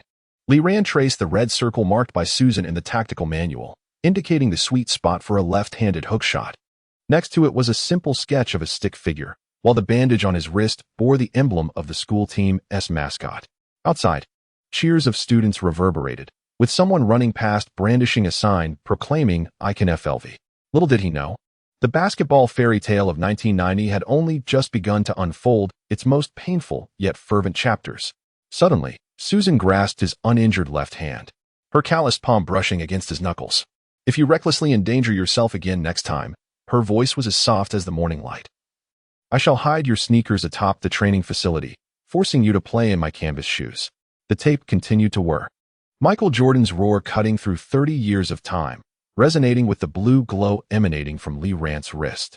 The skill tree on the system interface quietly illuminated a new node, a precondition that only players who had endured serious injuries could unlock, the Kobe Bryant Mamba mentality. Slowly loading. Chapter 10. New skills and old grudges. The scent of disinfectant mingled with the sweetness of popcorn as Lee Rand stared at the CRT television in the hospital room, where an NBA playoff tape was playing. Jordan was violently knocked off his feet by a Pistons player during a sudden stop jump shot near the baseline. He lifted his bandaged right hand. The blue glow had faded to a pale cyan. The system's repair progress bar was stuck at 95. still needing 3 more hours to unlock the shooting skill. The skill tree interface was loading, and a semi-transparent blue diagram emerged on his retina, illuminating the likenesses of 90s basketball stars, the Glide S dunk package, the General S shot blocking anticipation. In the upper right corner of the diagram, a gray locked icon flickered with a faint light, labeled Stephen Curry Coup GT on, with unlocking conditions of 1000.60 in 21st century basketball awareness. So it's truly possible to level up, Lee Rand murmured, his fingertips gliding over the icon for Reggie Miller clutch shot. Discovering a new line of small text in the lower right corner. Can evolve into Curry three-pointer, requires consumption of 500 points modern shooting technique study. He recalled the documentary he had watched in his previous life about Curry, whose range for three-pointers transcended time, rendering him revolutionary in the NCAA of 1990. Suddenly, the radio on the bedside table crackled to life. The sports news anchor's voice merging with the sound of static. NBA scouts report that freshman Lee Rand from Ohio State University exhibits issues such as poor shooting selection and significant injury risks, with draft predictions placing him at the tail end of the second round. He reached for the paper report tucked beneath his pillow, its yellowed pages marked in red ink, highlighting the annotation ceiling of Asian players circled 3 times. The clamor of the cafeteria reached its zenith at noon. As the jukebox played MC Hammer's You Can't Touch This, the sound of clattering trays harmonizing with Tyler's guitar, flowing like a clear spring. The girl from the music department, adorned with cascading chestnut waves, perched gracefully upon a high stool, her fingertips dancing across the guitar strings. The lyrics, intertwined with laughter, floated through the air. At the moment he leaps from the free throw line, the light of the dome shatters into stardust. The arc traced by the basketball is a promissory note written by God to mankind. Is this the buzzer beater? Lee Rand settled down with his tray. Noticing the lyric book on her music stand, the climactic moment had been transcribed into poetry. The chords of the chorus resonating like the frequency of a basketball sinking into the net. Suddenly, Taylor's fingers slipped across the strings, producing a jarring dissonance. You actually understand? She tilted her head, glancing at the bandage on his wrist, her pupils reflecting the glow of the cafeteria's pendant lights. The campus newspaper claimed his injury was due to God borrowing your wrist, yet I believe. She leaned in closer. The guitar pick grazing the skin beneath his collarbone. It's you who has orchestrated the pain into the rhythm of a game-winning shot. The system interface quietly appeared, revealing an emotional subplot. Taylor Adams, affection level 20, musical resonance triggered. Lee Rand noticed a cassette tape peeking from her pocket. The cover inscribed with homemade demo, basketball, and the 12-tone equal temperament. It suddenly dawned on him that this girl, who consistently chronicled games from the shadows, had long since transformed the bounce of a basketball and the parabola of a pass into musical notes.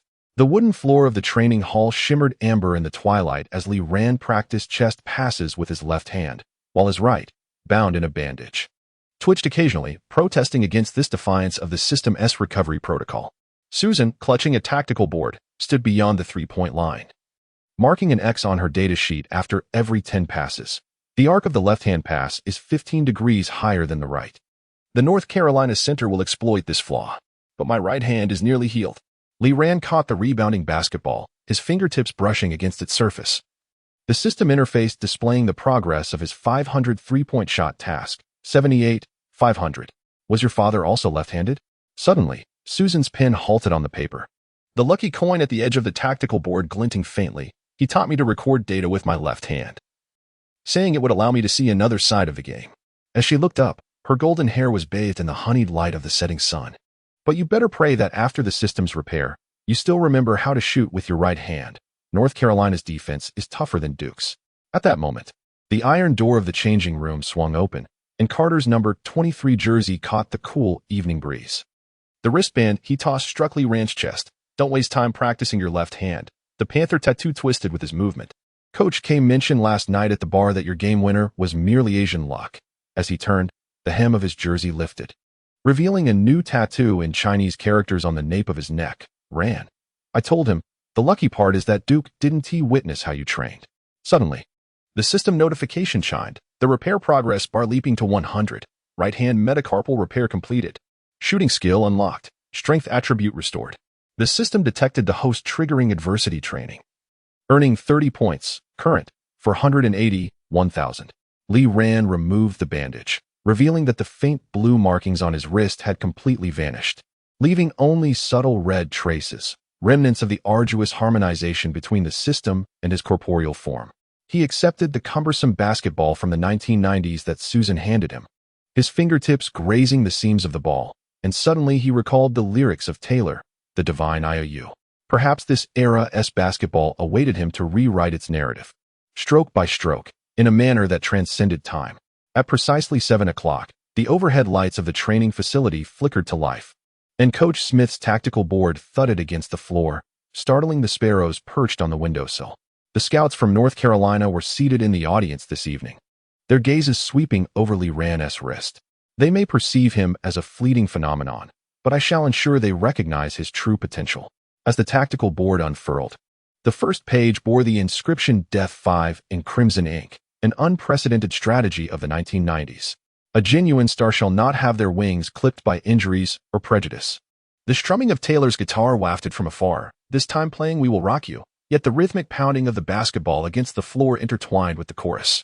Lee Rand caressed the emblem of his school team on his jersey, and the skill tree of the system interface flickered anew. The unlocking condition for Curry's three subtly advanced a notch, inspired by the elegant wrist flick he had just executed with his left hand. In the locker room, Mark was wrapping a new bandage around his arm. Upon noticing Lee Rand's entrance, he deliberately tossed a wristband at his feet, grinning broadly. "I heard you cracked the floor at Duke?" His crucifix necklace glinted in the light. "Tomorrow, against North Carolina. Don't let their mascot bear treat you like a soft Asian pear." Lee Rand bent down to retrieve his wrist guard and discovered that the inner side was embroidered with the year 1890, the founding year of the school team, which coincidentally mirrored the timeline of his wrist recovery. Suddenly, the system interface flashed full screen, revealing that the fusion level had surged to 75. Meanwhile, on the top floor of the distant library, Emily was organizing new reports, headlined Rising Star on the injury list. His dictionary lacks the term impossible. As he stepped once more onto the training court, the sound of the basketball striking the floor resonated perfectly with the chords of Tyler's guitar.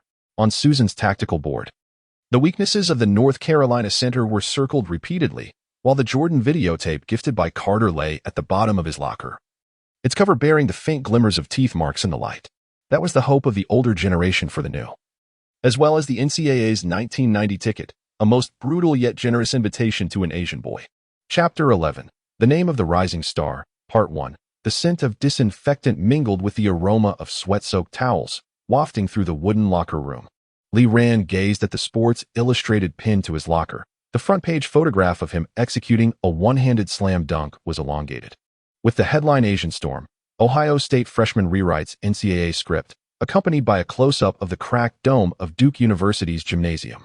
That was the dent left on his knee from dunking over Grant Hill last week.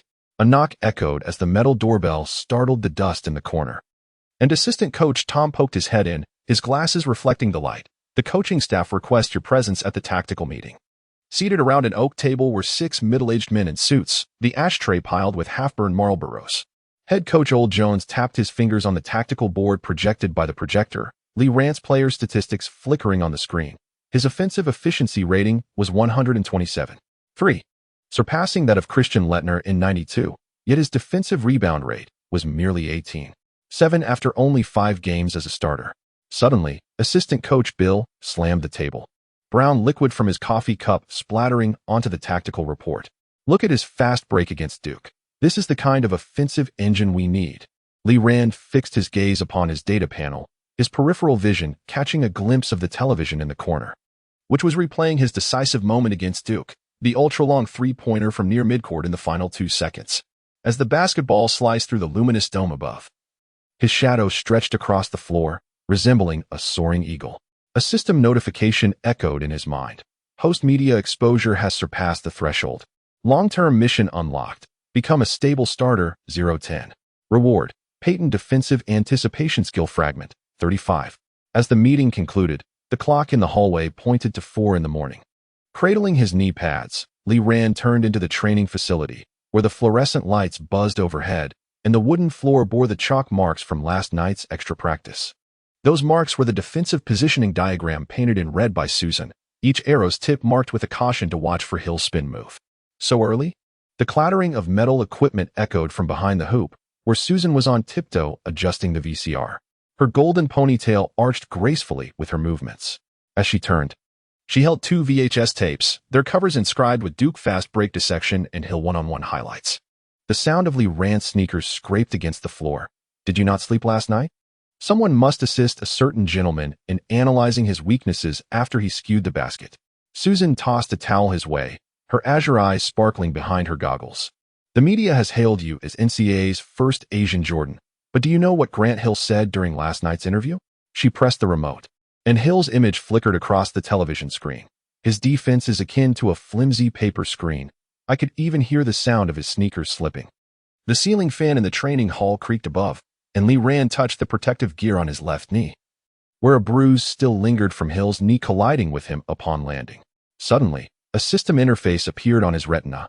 The glaring figure of a defensive efficiency rating at 62 stood out, a full 15 percentage points lower than that of the team's backup point guard. They were indeed correct. Susan stepped closer, her finger poking at his chest muscle. In every game, you missed 3. 2 off-ball movements, and during yesterday's fast break defense against Maryland. You were oblivious to the fact that their point guard had breached your blind spot twice. She handed him a videotape, its plastic casing still warm to the touch. It was a defensive recording of the Pistons from the 1990 finals, where Joe Dumars could make Jordan miss an average of 3 shots per game. As Lee Rand grasped the videotape, his fingers brushed against the calloused skin of his palm, a testament to years of handling training equipment. The system's prompt chimed once more. Tactical data acquisition detected. Peyton's defensive anticipation skill fragment progress elevated to 45. The cawing of crows resonated from outside as the morning light began to ascend upon the eastern window. Suddenly, Susan pivoted towards the scoreboard. Her voice as delicate as a feather. Do not be deceived by the newspapers. The NCAA spotlight can elevate you to stardom or utterly crush you. She pressed the switch of the scoreboard, and as the numbers flickered, an additional line appeared beside Lee Rand's name. Record holder for most starts in a single season among Asian players. 3 games. Let us see how long it can last. The metallic door swung open once more, and the morning breeze swept in, carrying a few maple leaves. Lee Rand gazed at Susan's silhouette. The emblem of the school team embroidered on the nape of her athletic were glimmering in the dawn light. He was suddenly reminded of the day he awoke after the accident.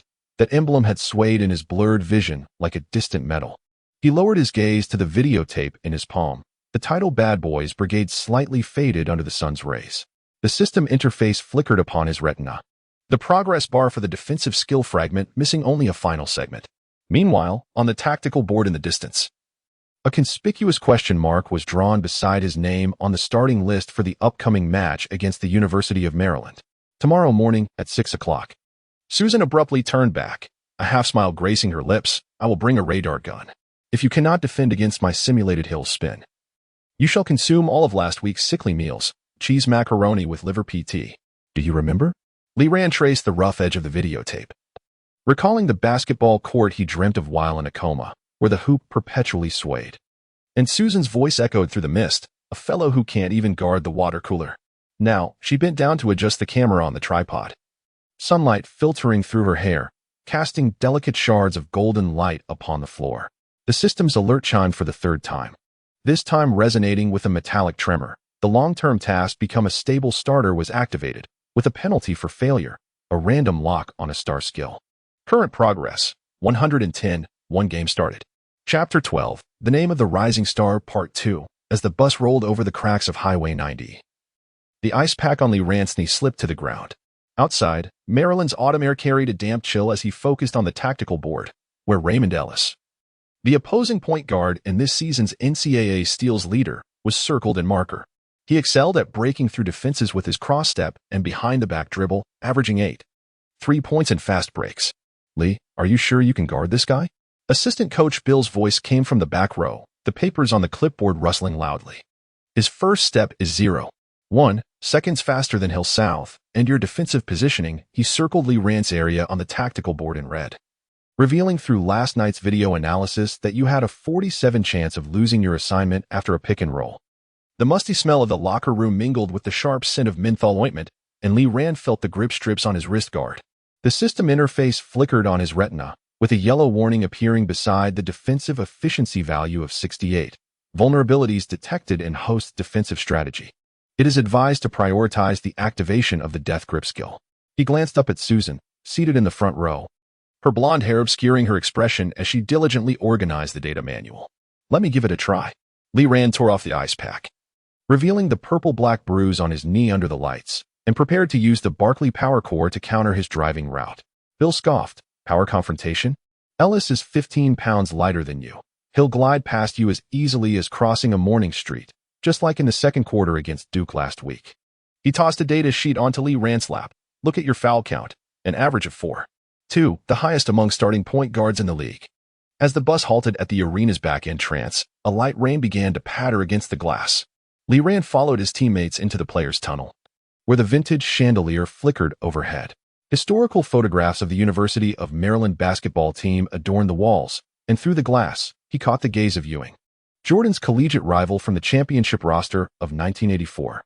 In the locker room, the sound of sneakers scraping against the floor echoed. Li Ran fixed his gaze on the tactical cards atop his locker, where Susan had marked Ellis's driving tendencies in 3 colors. Red indicated his strong right hand. Blue represented the left after a feint, and green signaled the timing for passing to corner shooters. The system interface abruptly displayed a skill cooldown notification. Death's Embrace remaining cooldown time, 12 minutes. Listen up, rookie. Mark, the starting small forward, nudged his shoulder with a tone of impatience. You're responsible for cleaning up tonight. I don't intend to bear the burden of your fouls. However, Li Ran noticed the protective gear wrapped around his wrist, which he had lent to him the previous night. Rodman's rebound anticipation basic wrist guard. As the opening whistle blew, the wooden floor of the gym still bore the dampness of the morning dew. Li Ran focused on Ellis across the center line, the Terranen's emblem on the opponent's jersey gleaming with a pearlescent sheen under the spotlight, while the golden earrings peeking from his headband glinted momentarily, an accessory prohibited by the NCAA. Yet unpunished, the first matchup caught him off guard. After receiving the ball, Ellis suddenly surged forward, feigning with his right shoulder. Instinctively, Li Ran moved to the right, only to see Ellis's wrist twist as the basketball transitioned to his left hand. The defensive prediction line on the system interface warped unexpectedly, and it dawned on him. Ellis's crossover was merely a feint. His true weapon was the behind-the-back dribble leading into a Euro step. The resounding thud of their collision reverberated through the gym as Li Ran felt his waist collide with the support of the backboard, while Ellis soared for a layup. It was only as his fingertips grazed the net that the referee's whistle finally sounded. Blocking foul. Offensive advantage rule. From the bench, Bill's furious shout echoed. Positioning. Damn positioning. Do you think this is a pickup game? Susan stood to adjust the scoreboard, and Li Ran saw his foul count increment to 1, while Ellis stood at the free throw line, smirking in his direction. As the second quarter commenced, Ellis employed the same tactic again. This time, Li Ran activated Death's Embrace in advance, his arm curling around the opponent's dribbling hand like a serpent, yet the moment they made contact, the referee called a foul for hand interference. A red warning flashed on the system interface. Defensive action exceeds the permissible limits of 90s regulations. A combination of close defense and footwork interference is recommended. Yes, exploiting your defensive tendencies. Susan shouted from the sidelines, the stopwatch in her hand clicking ominously. Before each of his breakthroughs, he would glance at the scoreboard, calculating your fouls. Li Ran wiped the sweat from his forehead, realizing that his defensive strategies had been completely deciphered. Ellis had intentionally utilized slight directional changes to provoke him into reaching, subsequently exploiting the referee's stringent calls against newcomers to draw fouls. After being breached for the 3rd time, Bill stood at the technical bench, gesticulating wildly for a substitution. Let me finish this round. Li Ran bellowed as he charged towards the baseline, only to be thwarted when Ellis passed the ball, allowing the corner shooter to effortlessly sink a three-pointer. Turning back, he saw the scoreboard reflecting a widening gap of 15 points, while his own fouls had reached 4, just one shy of disqualification. When Bill's large hand pressed down on his shoulder, Li Ran felt a surge of anger pulling him towards the bench. With every second you're on the court, the team is losing points. He ripped the matchup chart from the tactical board, substituting in Jason. Lee, for the remainder of tonight, you will sit on the bench and observe what constitutes NCAA-level defense. The chill of the plastic seat seeped through his athletic pants as Li Ran focused on the wear marks on his knee pads. The system interface flashing a glaring red, defensive efficiency plummeting to 55, triggering the debuff confidence shaken. For the next 24 hours, success and breakthroughs would decrease by 20. He looked up to see Ellis employing the same maneuver to bypass substitute point guard Jason, this time without a whistle. The referees were evidently more lenient towards veterans. "Do you need an ice pack?" Susan appeared at his side, holding a dripping plastic bag. "Your defensive center of gravity is too low." Ellis exploited this 3 times with behind-the-back dribbles. She handed him a data manual, highlighting and read the timestamps of each breach. "Look here, when you initiate your defense, the direction of your toes is opposite to his dribbling hand." "Enough." Ran abruptly shoved her hand away. The icy water from the plastic cup splattering across the tactical board, blurring the matchup chart of Ran versus Ellis. "I know I'm like a sieve." He noticed Susan's eyelashes flutter in surprise, a look of hurt flashing in her blue eyes, and instantly regretted his outburst. Suddenly, a click echoed from the stands. Emily, holding an old-fashioned film camera, aimed the lens at the bench, the flash illuminating Ran's furious expression. Dressed in an oversized varsity jacket with a portion of a red scarf peeking out, she wore a professional smile. "Care to share how it feels to be substituted, Lee?" As the final whistle blew, the score froze at 78-62. Ran stared at the box score, his name annotated with 18 minutes played, 4 points, 3 assists, 5 fouls, and a plus-minus of -22, the lowest on the team. Even worse. The system notification echoed in his mind. The long-term task become a stable starter regressed to 110, and the defensive skill death grip downgraded to basic level LV1. In the player tunnel, Mark patted his shoulder. "Don't take it to heart. Ellis teaches newcomers a lesson every year." However, Ran noticed that the wrist guard on his arm had been removed and tucked away in the bottom of his sports bag.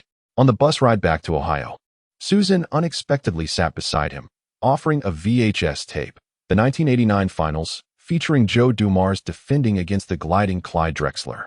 "Pay attention to how he uses his body to position himself instead of reaching out for the steal." Her voice was as gentle as the warmth from the car's heating system. Defense is not merely confrontation, but rather the anticipation of the opponent's anticipation. Ran traced the plastic exterior of the videotape, suddenly recalling the moment before the game when he had seen Emily in the player's tunnel, her voice urgent. "Yes. Capture that moment. We must show the readers the defeat in his eyes." At that instant, the car radio was broadcasting sports news. The announcer's tone dripping with malicious cheerfulness. "The Asian star from Ohio State has fallen last night." The school newspaper captured chaotic scenes from the bench. Perhaps a transient brilliance is the fate of such players? Outside, the streetlights cast shadows across Susan's profile as she scribbled something in the data manual. The scratching of her pen against the paper synchronizing with the sound of Ran's heartbeat. The system interface reappeared, the defensive efficiency value of 55 resembling a scar.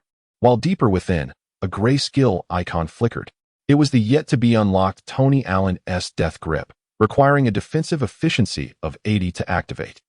He tightened his grip on the tape, the image of Dumars on the cover crumpling under his fingers. As the bus passed the state line, Susan suddenly pointed outside. "Look. The maple leaves are turning red." The distant maple grove glowed like a burning fire in the night, yet Ran thought of the flash from Emily's camera, the excitement glimmering in her eyes as she pressed the shutter. That night, he remained in the training facility until 3 in the morning, practicing Dumars' sliding defense against the wall, his sneakers scorching the floorboards. The system interface prompted him every half hour, warning him of the risks of exhaustion. But he paid no heed until he saw in the mirror the sweat-soaked jersey bearing the school team emblem, dripping like a melting ice metal. When the first rays of sunlight crept up the backboard, Ran finally collapsed onto the floor, gazing at the ceiling fan's gentle sway. The system alert suddenly softened. Host's defensive awareness detected to be on the rise. Defensive efficiency value restored to 60, unlocking skill fragment. Peyton's trash talk beginner. He smiled, his laughter echoing in the empty training hall, stirring the dust from the rafters. Perhaps, as Susan said, the spotlight of the NCAA shows no mercy to anyone. Yet, at that moment, Ran stared at the matchup chart in his locker, the title Ran versus Ellis blurred by water stains. Yet beside each timestamp of breach, there were new, delicate notations. Those were added later by Susan. "Next time, try initiating the slide step 0. 5 seconds earlier." Chapter 13. Devilish training. As the mechanical voice thundered in the depths of his consciousness, Ran was sprawled on the training hall floor, performing his 500th sliding return. His retina was suddenly overwhelmed by an indigo stream of data, the system interface crashing open like a metallic door, the cold Rusty voice of a mechanical woman declaring, abnormal fluctuation detected in the host's defensive efficiency, forcibly initiating Hall of Fame training space. Scene, Detroit Pistons training facility, late 1989. Sparring partner, Joe Dumars. As his vision spun, when he opened his eyes again, the damp, moldy scent replaced the wooden aroma of the Ohio training hall. The mottled Badby 0 VS graffiti on the cement wall glimmers with an eerie blue hue under the fluorescent lights. A faded number 10 jersey, embroidered with the name Dumars, drapes over a metallic folding chair. Rookie lost in thought. A hoarse voice emanates from the shadows as Joe Dumars emerges from behind a pile of equipment. The Pistons' iconic striped wristbands tightening around his forearms, muscles taut beneath his training attire. I heard Raymond Ellis turned you into a sieve. He tosses a worn Spalding basketball, its surface marred by countless scratches. First, guard my back on the turnaround, or you won't be leaving. The training space's floor is thrice as hard as reality. Lee Rand's knees crack audibly upon sudden stops. Dumars' back-to-basket moves are devoid of embellishment, relying solely on the power of his shoulder muscles and footwork. Each pivot resembles a bulldozer plowing through defenses. After 10 confrontations, Lee Rand is repeatedly knocked back, the system's alerts ceaselessly flashing. Defensive position incorrect. Energy depletion 20. Press your chest against my scapula. Dumars suddenly halts, pointing towards the area beneath Lee Rand's collarbone, not to snatch the ball, but to convey the direction of his force. He surges forward, and instinctively, Lee Rand employs the Barkley power core to brace against Dumars' back. Yet, he notices a cold smirk curling at Dumars' lips. Too slow. In the instant the basketball passes under his arm, the training space's lights abruptly turn crimson. Lee Rand collapses to the ground, witnessing his defensive efficiency plummet on the virtual panel. 58, 55, 52. Dumars' figure blurs amidst the data stream, yet his voice grows increasingly distinct. In the Pistons, defense is a survival rule etched into the bones. Do you believe you can win solely through system skills? You're mistaken. He retrieves the basketball, the soles of his shoes sparking against the floor. True defense makes opponents hesitate before even receiving the ball. When the 108th defense fails, the training space suddenly collapses. Lee Rand jolts awake, finding himself sprawled on the gym floor in reality, an old-fashioned timer displaying 4:17 a.m. His right hand still frozen in the pose of virtual defense, fingertips deeply embedded in his palm. Sneaking in extra practice? Susan's voice drifts from behind, tinged with barely perceptible tremors. He turns to see her standing at the equipment room doorway, canvas bag in hand, her blonde hair hastily tied back in a ponytail. Athletic or speckled with a few maple leaves, evidently rushed from the dormitory. As the canvas bag thuds against the floor, Lee Rand catches a familiar scent of menthol ointment. Susan crouches down, the ice pack in her hand still dripping water. When it touches his knee, he suddenly realizes his knee pads are soaked with sweat. The bruised area swollen and shiny. You trigger the gym's motion sensor. She rips open the ice pack, her fingers gliding over the traces of anti-slip powder on his leg. The monitoring room saw your heart rate exceed 160 and thought you were having a heart attack. The coolness of the ice pack seeps into his skin, and Lee Rand notices the tattoo on her inner wrist stands out vividly under the lights. 1985, surrounded not by the school team emblem, but by a diminutive Pistons logo. His father recalled the defensive footage of the Pistons that she had mentioned the previous week, but his thoughts were interrupted by Susan. He had once been a trial player for the Pistons. She lowered her gaze to adjust the ice pack, her eyelashes casting butterfly-like shadows beneath her eyes. During the warm-up match before the 1985 draft, he had torn his meniscus while attempting to block Jordan's dunk. His fingers gently glided over the protective gear on his knee. So I understand the consequences of overexerting one's physical prowess. Suddenly, the system interface flickered at the edge of his vision, the defensive efficiency rating inexplicably rising to 65. The voice of virtual Dumars still echoing in his mind. Remember, a defender's knees are both a weapon and a vulnerability. Lee Rand watched as Susan retrieved a VHS tape from the bottom of her canvas bag, its cover featuring a youthful Dumars alongside the smiling assassin. Titled 1989 Championship Training Footage. At 3 in the morning, I received a system notification. Susan abruptly looked up, the training facility's overhead lights reflected in her blue eyes. Your defensive module has overloaded. She handed him a white tablet, reassuring him. It's merely a standard ibuprofen, a premium potion from the system store. I can't afford anything more. The tablet rolled in his palm, and Lee Rand suddenly chuckled. You managed to hack into the system notifications? In my father's notes? He had recorded the activation codes for all the stars of the 90s. Susan gathered the ice pack, the zipper of her canvas bag snagging on a maple leaf. He always said that the most precious aspect of the basketball system is not the skills, but the observation, just as Dumars observed the distribution of Jordan's sweat glands to predict which hand he would shoot with next. The distant sound of a janitor starting the floor cleaner echoed, and the morning light began to creep up the eastern glass windows. As Susan stood, a yellowed piece of paper slipped from the pocket of her tracksuit, and Lee Rand caught a glimpse of intricate footwork patterns sketched upon it. Signed in the corner with A.J. That was Dumars' handwritten defensive notes. It's time to head to the infirmary. Susan turned her back, her tone suddenly lively. There's a physical assessment this morning. The coaching staff needs to reevaluate your defensive stamina. She walked to the door, then turned back, a faint smile gracing her lips. By the way, during last night's special training, you shouted Mr. Dumars, one more time 7 times, echoing throughout the entire training facility. Blood rushed to his ears as Lee Rand grabbed the wrist guard from the ground, the system notification chiming at just the right moment. Hall of Fame training space closed. Defensive efficiency rating increased to 71, skill unlocked, death grip, beginner LV, 2, capable of briefly locking an opponent's dribbler for 0.5 seconds. He traced the new gear patterns on the wrist guard, suddenly understanding why Susan always appeared in the dead of night during those moments deemed excessive training by the system. She would always come bearing ice packs and his father's notes, like a silent guardian. As he followed Susan out of the training facility, the morning light pierced through the gaps in the maple leaves, casting dappled shadows upon the ground. Susan's canvas bag swayed gently at her hip, not merely containing ice packs and pills, but also embodying her father's unfulfilled basketball aspirations and the indomitable legacy of the 1990s. The system interface flickered upon her retina, illuminating new branches of the defensive skill tree, while deeper within, a gray team defense module began to glimmer. Lee Rand gazed at Susan's silhouette, suddenly reminded of the last words spoken by Dumas in the training space. Defense is not a solitary battle. It is the iron wall of the entire team. Perhaps true growth is never achieved in solitude, honing skills in darkness, but rather in moments when someone offers a painkiller and an unspoken understanding as dawn approaches. Chapter 14. The Battle of Revenge. Sunlight trickled through the dome of the University of Maryland's gymnasium as Lee Rand fixated on the countdown displayed on the scoreboard. The grip powder in his palm, leaving white marks on his jersey. Opposite him, Raymond Ellis swung his headband, golden earrings glinting under the spotlight. This time, Lee Rand noticed that as Ellis dribbled, his ring finger lightly tapped the ball, a foreboding sign of an impending right-side breakthrough.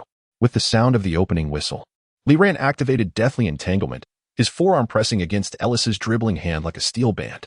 Surprise flickered in Ellis's eyes as he initiated a crossover step. Lee Rand had already anticipated his movement, sliding to the right, his toes aligned with the outside of Ellis's knee, a lethal triangular stance repeatedly corrected by Dumas in training. The basketball striking Ellis's foot produced a particularly crisp sound. As Lee Rand bent to intercept the ball, he heard Susan's cheers from the sidelines mingling with the ticking of the stopwatch. First steal. Reaction time, 0.3 seconds. The system's notification sounded simultaneously. Trigger defensive counterattack chain reaction.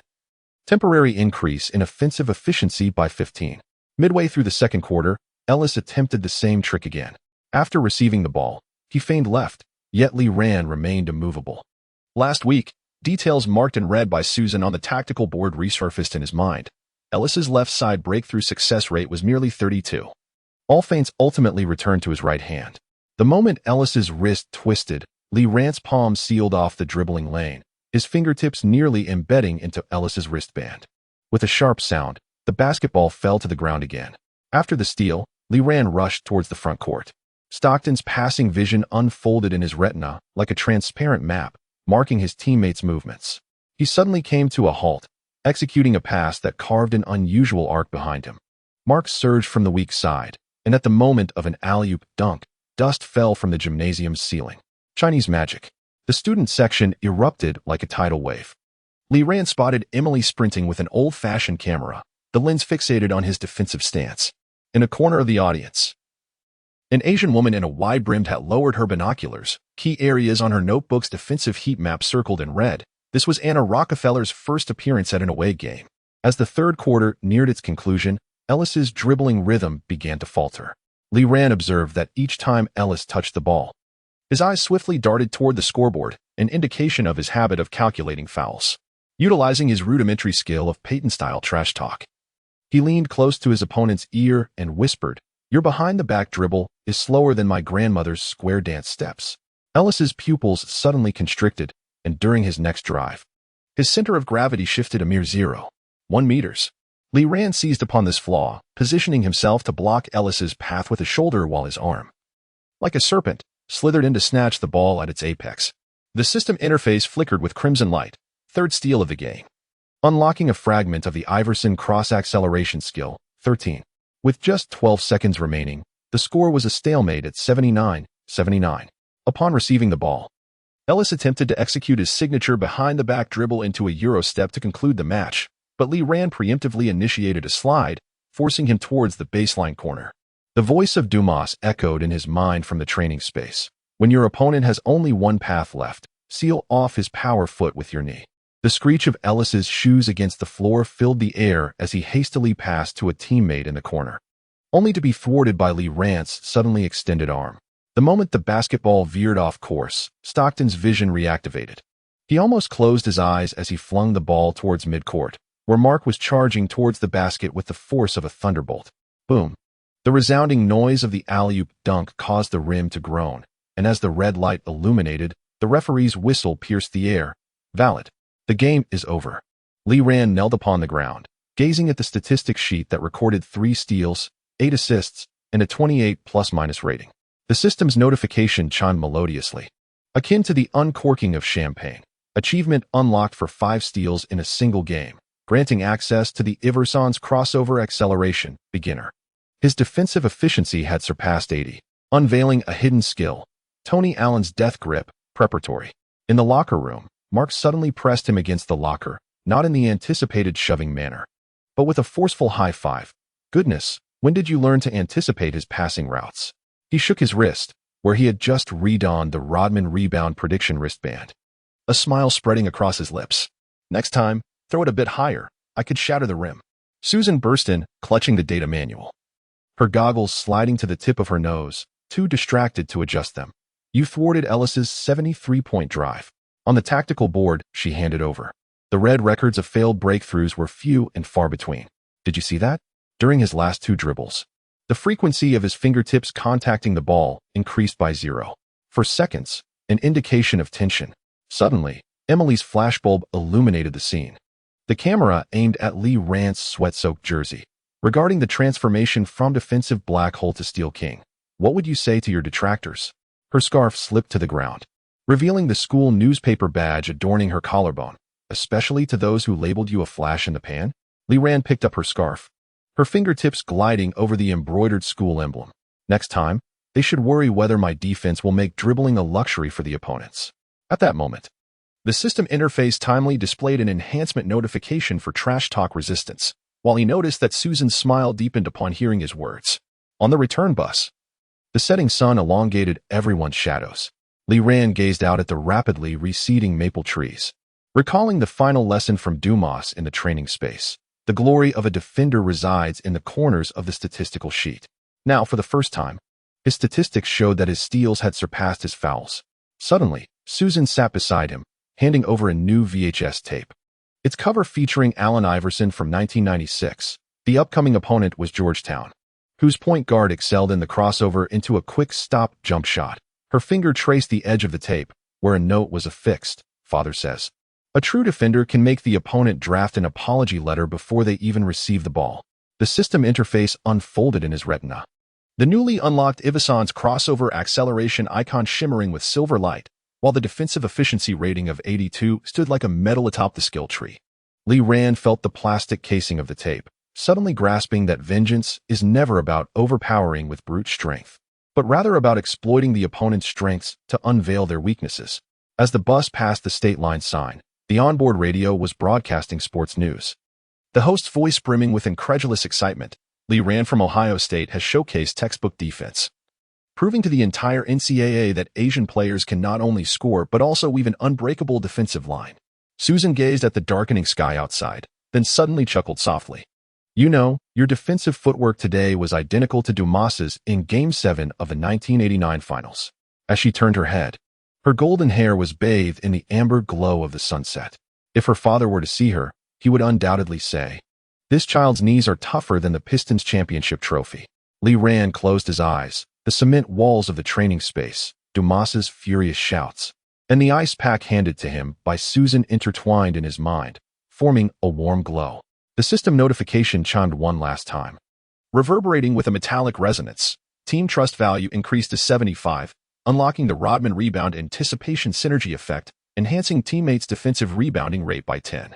That evening, he illustrated the breakthrough route of the Georgetown point guard on the tactical board in the training hall, where his pen glided, Susan's notes in red ink, detailing observations of sweat gland calculations and respiratory rates, were distinctly visible.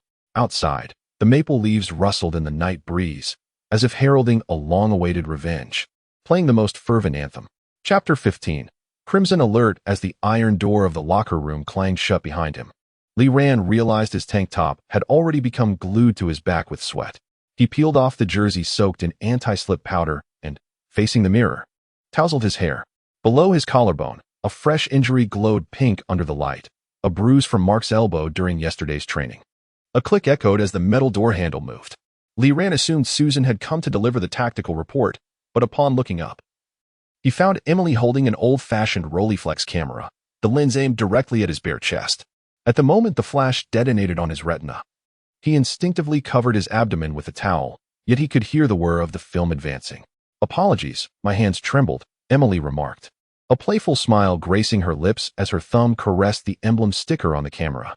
"However, this angle perfectly captures the definition of your shoulder muscles and the PowerPoint from your last dunk over Hill." She shook the camera, the reporter's badge at her waist swaying in tandem. "The school paper needs a cover for Ironwool training. You wouldn't want me to leave empty-handed, would you?" The coolness of the locker room tiles sent a shiver through Lee Rand as he stared at the fragments of maple leaves clinging to her sneakers. Suddenly, the system notification exploded in his mind. Abnormal exposure level detected for the host. Activating time-limited task. Achieve a shooting percentage of 60 on mid-range shots within 30 days. Failure penalty. Permanent closure of the mid-range skill tree. The mid-range attribute bar flickered in his vision, the current value at 52, a mere 3-point improvement from the previous week. Yet still far from the target. "Have you taken enough shots?" he asked, pulling on his training gear, the edge of his wrist guard brushing against the camera lens. "Next time, remember to knock." Emily leaned in closer, the citrus scent of shampoo mingling with the aroma of ink wafting toward him. "Last night, Susan wrote shoulder tilt 0. 3 degrees on the tactical board 17 times, she said, tracing the bruise below his collarbone with her fingertip. "You aren't secretly practicing the Nowitzki Fun Chicken Independence, are you?" That move was considered unconventional technique in the 90s. Ripples appeared on the system interface at the edge of his vision, and Lee Rand noticed a corner of her notebook revealing a trajectory chart of his extra mid-range practice from the previous week. Each landing point marked with the shooting percentage, 48. As Emily turned, the zipper of her camera bag remained unfastened, exposing a half-visible silver film canister adorned with the Lockheed logo, the trademark of the Anna Rockefeller family enterprise. The wooden floor of the training hall glowed amber in the evening light as Lee Rand stood behind the free-throw line, the leather basketball in his hands bearing the characteristic rough texture of the 90s. Susan adjusted the antiquated shooting machine, the metallic frame creaking softly. Today's training regimen consisted of 500 mid-range shots, and she meticulously recorded the parabolic angles of each shot's landing. Donning her protective goggles, the stopwatch in her hand ticked steadily. "Last time, your elbow flared outward by 2 degrees at the left side 45-degree angle." The sound of the basketball striking the back rim and rebounding was particularly jarring. Lee Rand focused intently on the scoreboard, 217500. The perspiration in his palms made the ball somewhat slippery. The system's alert chimed once more. The mid-range shooting percentage remains below 55. A fracture has appeared in the mid-range branch of the skill tree. Suddenly, he recalled Reggie Miller's phantom in the training space, who had once remarked, "A true mid-range shooter can imprint the warmth of their palm onto the basketball." Abruptly, Susan shut off the shooting machine, approached him, and crouched down. Her fingertips grazed his ankle. "Your stance is too far forward. Your weight is shifting onto your toes." Her fingers glided along the calf muscles, pausing at the outer knee. The point of force here is incorrect, preventing your wrist from fully extending. Lee Rand's nape suddenly felt a surge of warmth as Susan's golden locks brushed against his knee. Her blue eyes, focused with an intensity that was almost unnerving, peered at him from behind her goggles. "Try shifting your weight to your heels," she instructed, gripping his ankle to adjust his stance. The calluses on her palm glided across his skin, reminiscent of how Bird had corrected shooting techniques during practice with the Celtics in 1987. The mid-range shooting attribute bar on the system interface quivered slightly, rising from 52 to 53. He noticed a scrap of paper peeking from the pocket of Susan's athletic wear, adorned with intricate diagrams of mechanical analysis. Signed in the corner with A.J. Dumars. This was a shooting correction method that had never appeared in Dumars's defensive notes. "Emily's photo," Susan suddenly spoke, gathering the training logs strewn on the floor. "It'll be on the front page of tomorrow's school newspaper." Her voice was as delicate as the metallic chain of a shooting machine, the headline reading "Bare Your Talents," the mid-range breakthrough of an Asian rising star. She had even consulted a physics professor to analyze his shooting speed.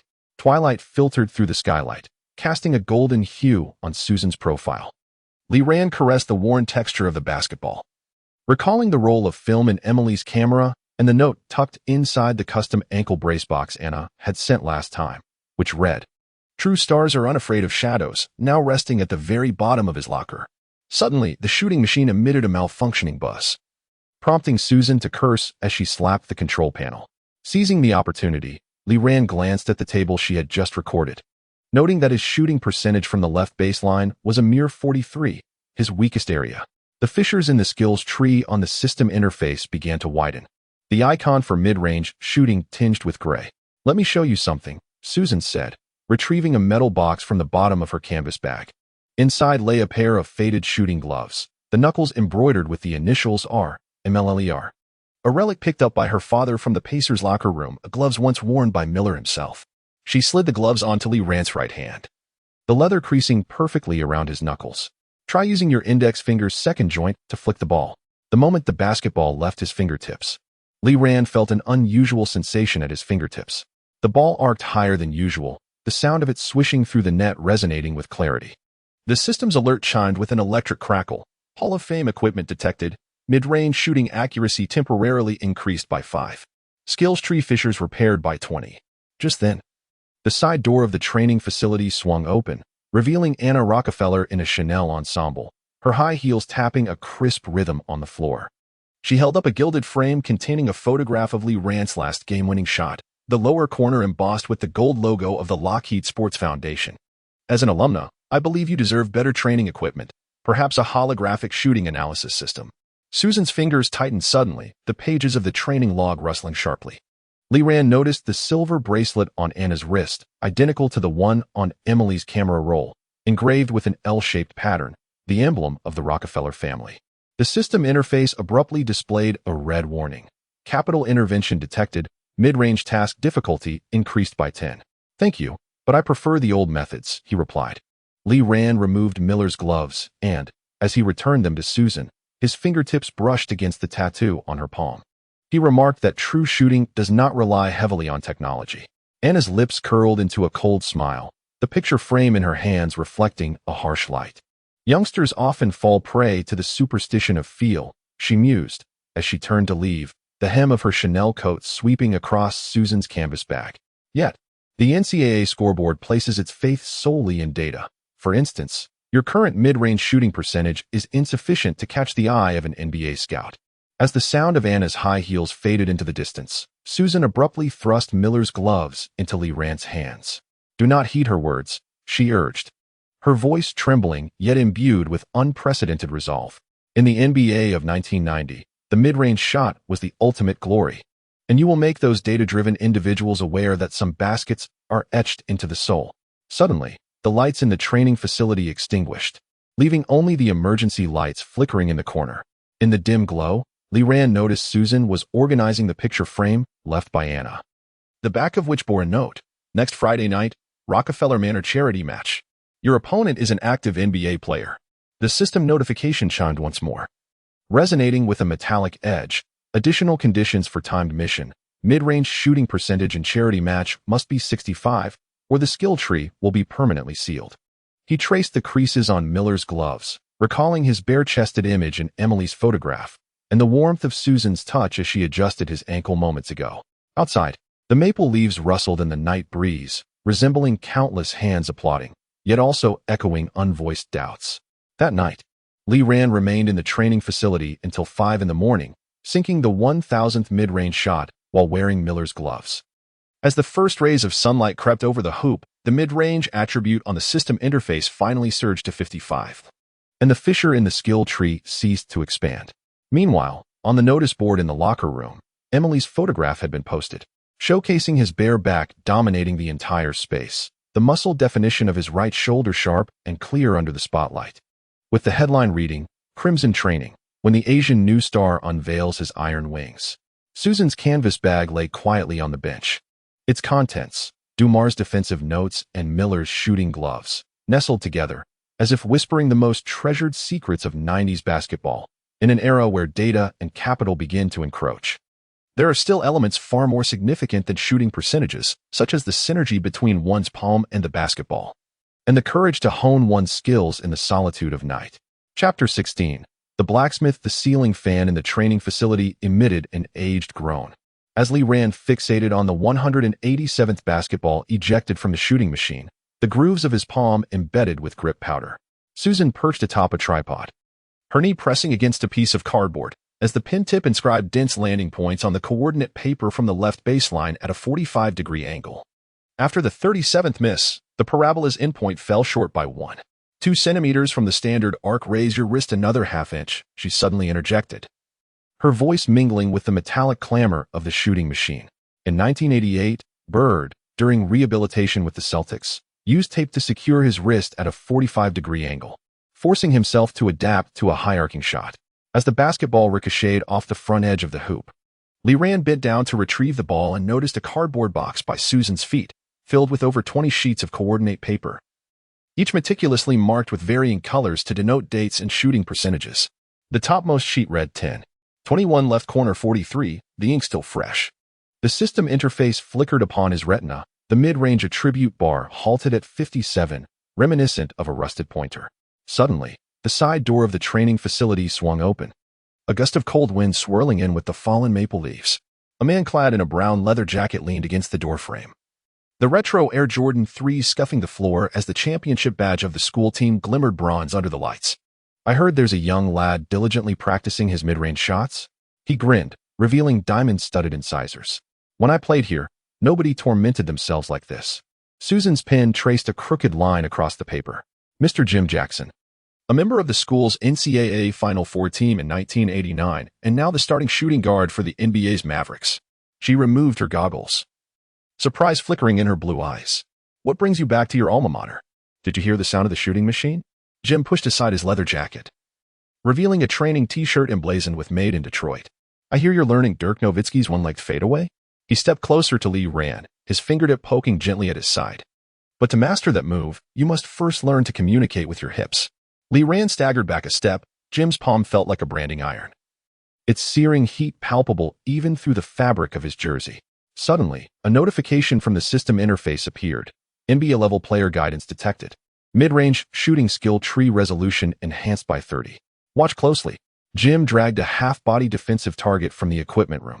As the defender approached, he braced against the target, his hips suddenly exerting force to the left, not merely using his shoulders, but leveraging his lower body, which he patted to indicate, sensing the opponent's shift in balance. In that fleeting moment, as the basketball passed beneath his arm, Lee Rand heard the sharp whistle of air being sliced apart. Jim's shooting form was far from textbook. His wrist tilted outward at an angle 5 degrees greater than usual, yet as the ball left his hand, it spun with an uncanny rotation, swishing through the net, while dust from the backboard fell like confetti. In the style of the 1990s mid-range game, Jim wiped the corner of his mouth, not merely standing to shoot, but shooting while enveloped in the defender's warmth. He tossed Lee Rand a well-worn solid ball, 30 grams heavier than a standard basketball, instructing him to practice receiving the ball with his back to the basket 300 times until his hips could memorize every breath of the defender. Susan's pen scratched across the paper as she suddenly looked up. Mr. Jackson, during your back-to-the-basket play in the NCAA Finals, did you draw inspiration from Larry Bird's hip deception tactic? Jim raised an eyebrow, impressed by the girl's knowledge. He retrieved a yellowed tactical diagram from his jacket pocket, the corners stamped with Celtics 1986. That guy Bird could use his hips to make a defender believe he was heading to the moon, while the ball had already left his hands. He handed the diagram to Lee Rand, highlighting the power points of the hips in red ink. Remember, the mid-range is a man's battlefield. Relying not on touch, but on the determination to instill fear in the defender. The gym lights flickered on at 6 o'clock, and Susan's coordinate paper was already filled with notes from her third notebook. Lee Rand squatted on the baseline with the solid ball, sweat dripping from his chin onto the tactical diagram Jim had provided, blurring the words hip deception into a dark red smudge. The system's notification tone deepened. Mid-range attributes surpassed 60, unlocking skill, back to the basket shoulder drop, beginner. It was time to put it to the test. Jim changed into his training gear, his chest muscles bulging beneath the jersey like two rocks. I will be your defender. Each basket counts as 1 point. If you miss, he gestured toward the maple tree outside, you'll run laps around the court until every leaf falls. In the first 5 confrontations, Lee Rand was nearly pinned against the backboard, the solid ball thudding against the floor with a dull sound. Jim's defense was like a steel plate. Each time he backed down, he precisely blocked Lee Rand's power foot. Until the 7th attempt, he suddenly recalled Jim's advice, gently nudging the defender's thigh with his hips, causing their center of gravity to waver, and the shooting space opened like a crack. With a thud, the basketball struck the back rim and bounced half a meter high. Yet Jim grinned. Interesting, you made me retreat a half step this time, even though the shot didn't go in. He patted Lee Rand's shoulder. Remember this feeling. It's like dancing with a girl. You must lead her waist to turn. At that moment, Susan's stopwatch chimed. 2,000 mid-range shots completed, with an average accuracy of 58.7. She handed over a thermos filled with hot water steeped with goji berries. Professor Johnson from the physics department remarked that her release speed had improved by 0.3 seconds compared to last week. As dusk crept into the training facility, Jim Jackson's leather jacket rested lightly on Lee Rand's shoulders, carrying a faint scent of tobacco. He pointed to the red circle on the tactical diagram. For the upcoming game against Syracuse University, their power forward tends to use his forearm to press against your waist. He lowered his voice, demonstrating the maneuver by tracing a circle at the waist with his fingertips, before sending the ball to a spot just beyond Lee Rand's reach. The system interface unfolded on his retina, the mid-range attribute bar gradually rising to 61, with a new node illuminating on the skill tree's mid-range branch. As Lee Rand examined the tactical diagram given by Jim, he discovered the training regimen of the Mavericks printed on the back, with a note in the corner encouraging the brave young talents. Time to go, rookie. Jim waved his car keys, the engine of Gene roaring to life in the parking lot. Next time you're in Dallas, make sure to visit me. I'll show you what true Texas mid-range is all about. While gathering the scattered basketballs, Susan suddenly unearthed a cassette tape from the bottom of a box, found it. The original recording of the 1982 NCAA Finals, Bird vs. Magic. She inserted the tape into an old-fashioned player, the raspy commentary blending with static. Johnson drives to the basket, passes to Bird, who is lurking at the baseline, sinks it cleanly. Such is the allure of the mid-range game. Lee Rand leaned against the basketball hoop, absorbed in the enthusiastic commentary of the announcer, when suddenly he recalled Jim's advice about shooting with the warmth of a defender. The system's prompt resonated at an opportune moment, unlocking exclusive training BGM, Eye of the Tiger, enhancing his mid-range shooting accuracy by 3.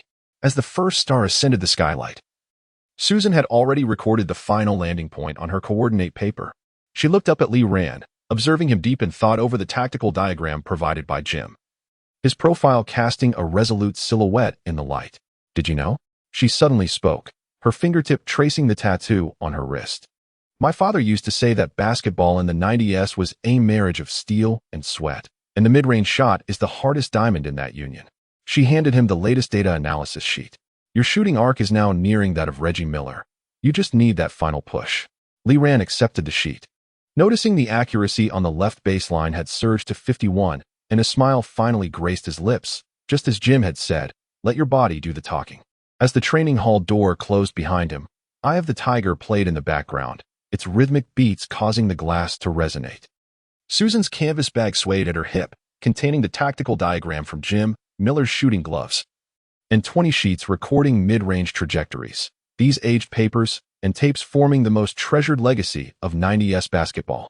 The system interface flickered across his retina, stabilizing the mid-range attribute bar at 62, with the fissures in his skill tree completely vanishing, replaced by the newly unlocked back-to-the-basket shoulder drop icon.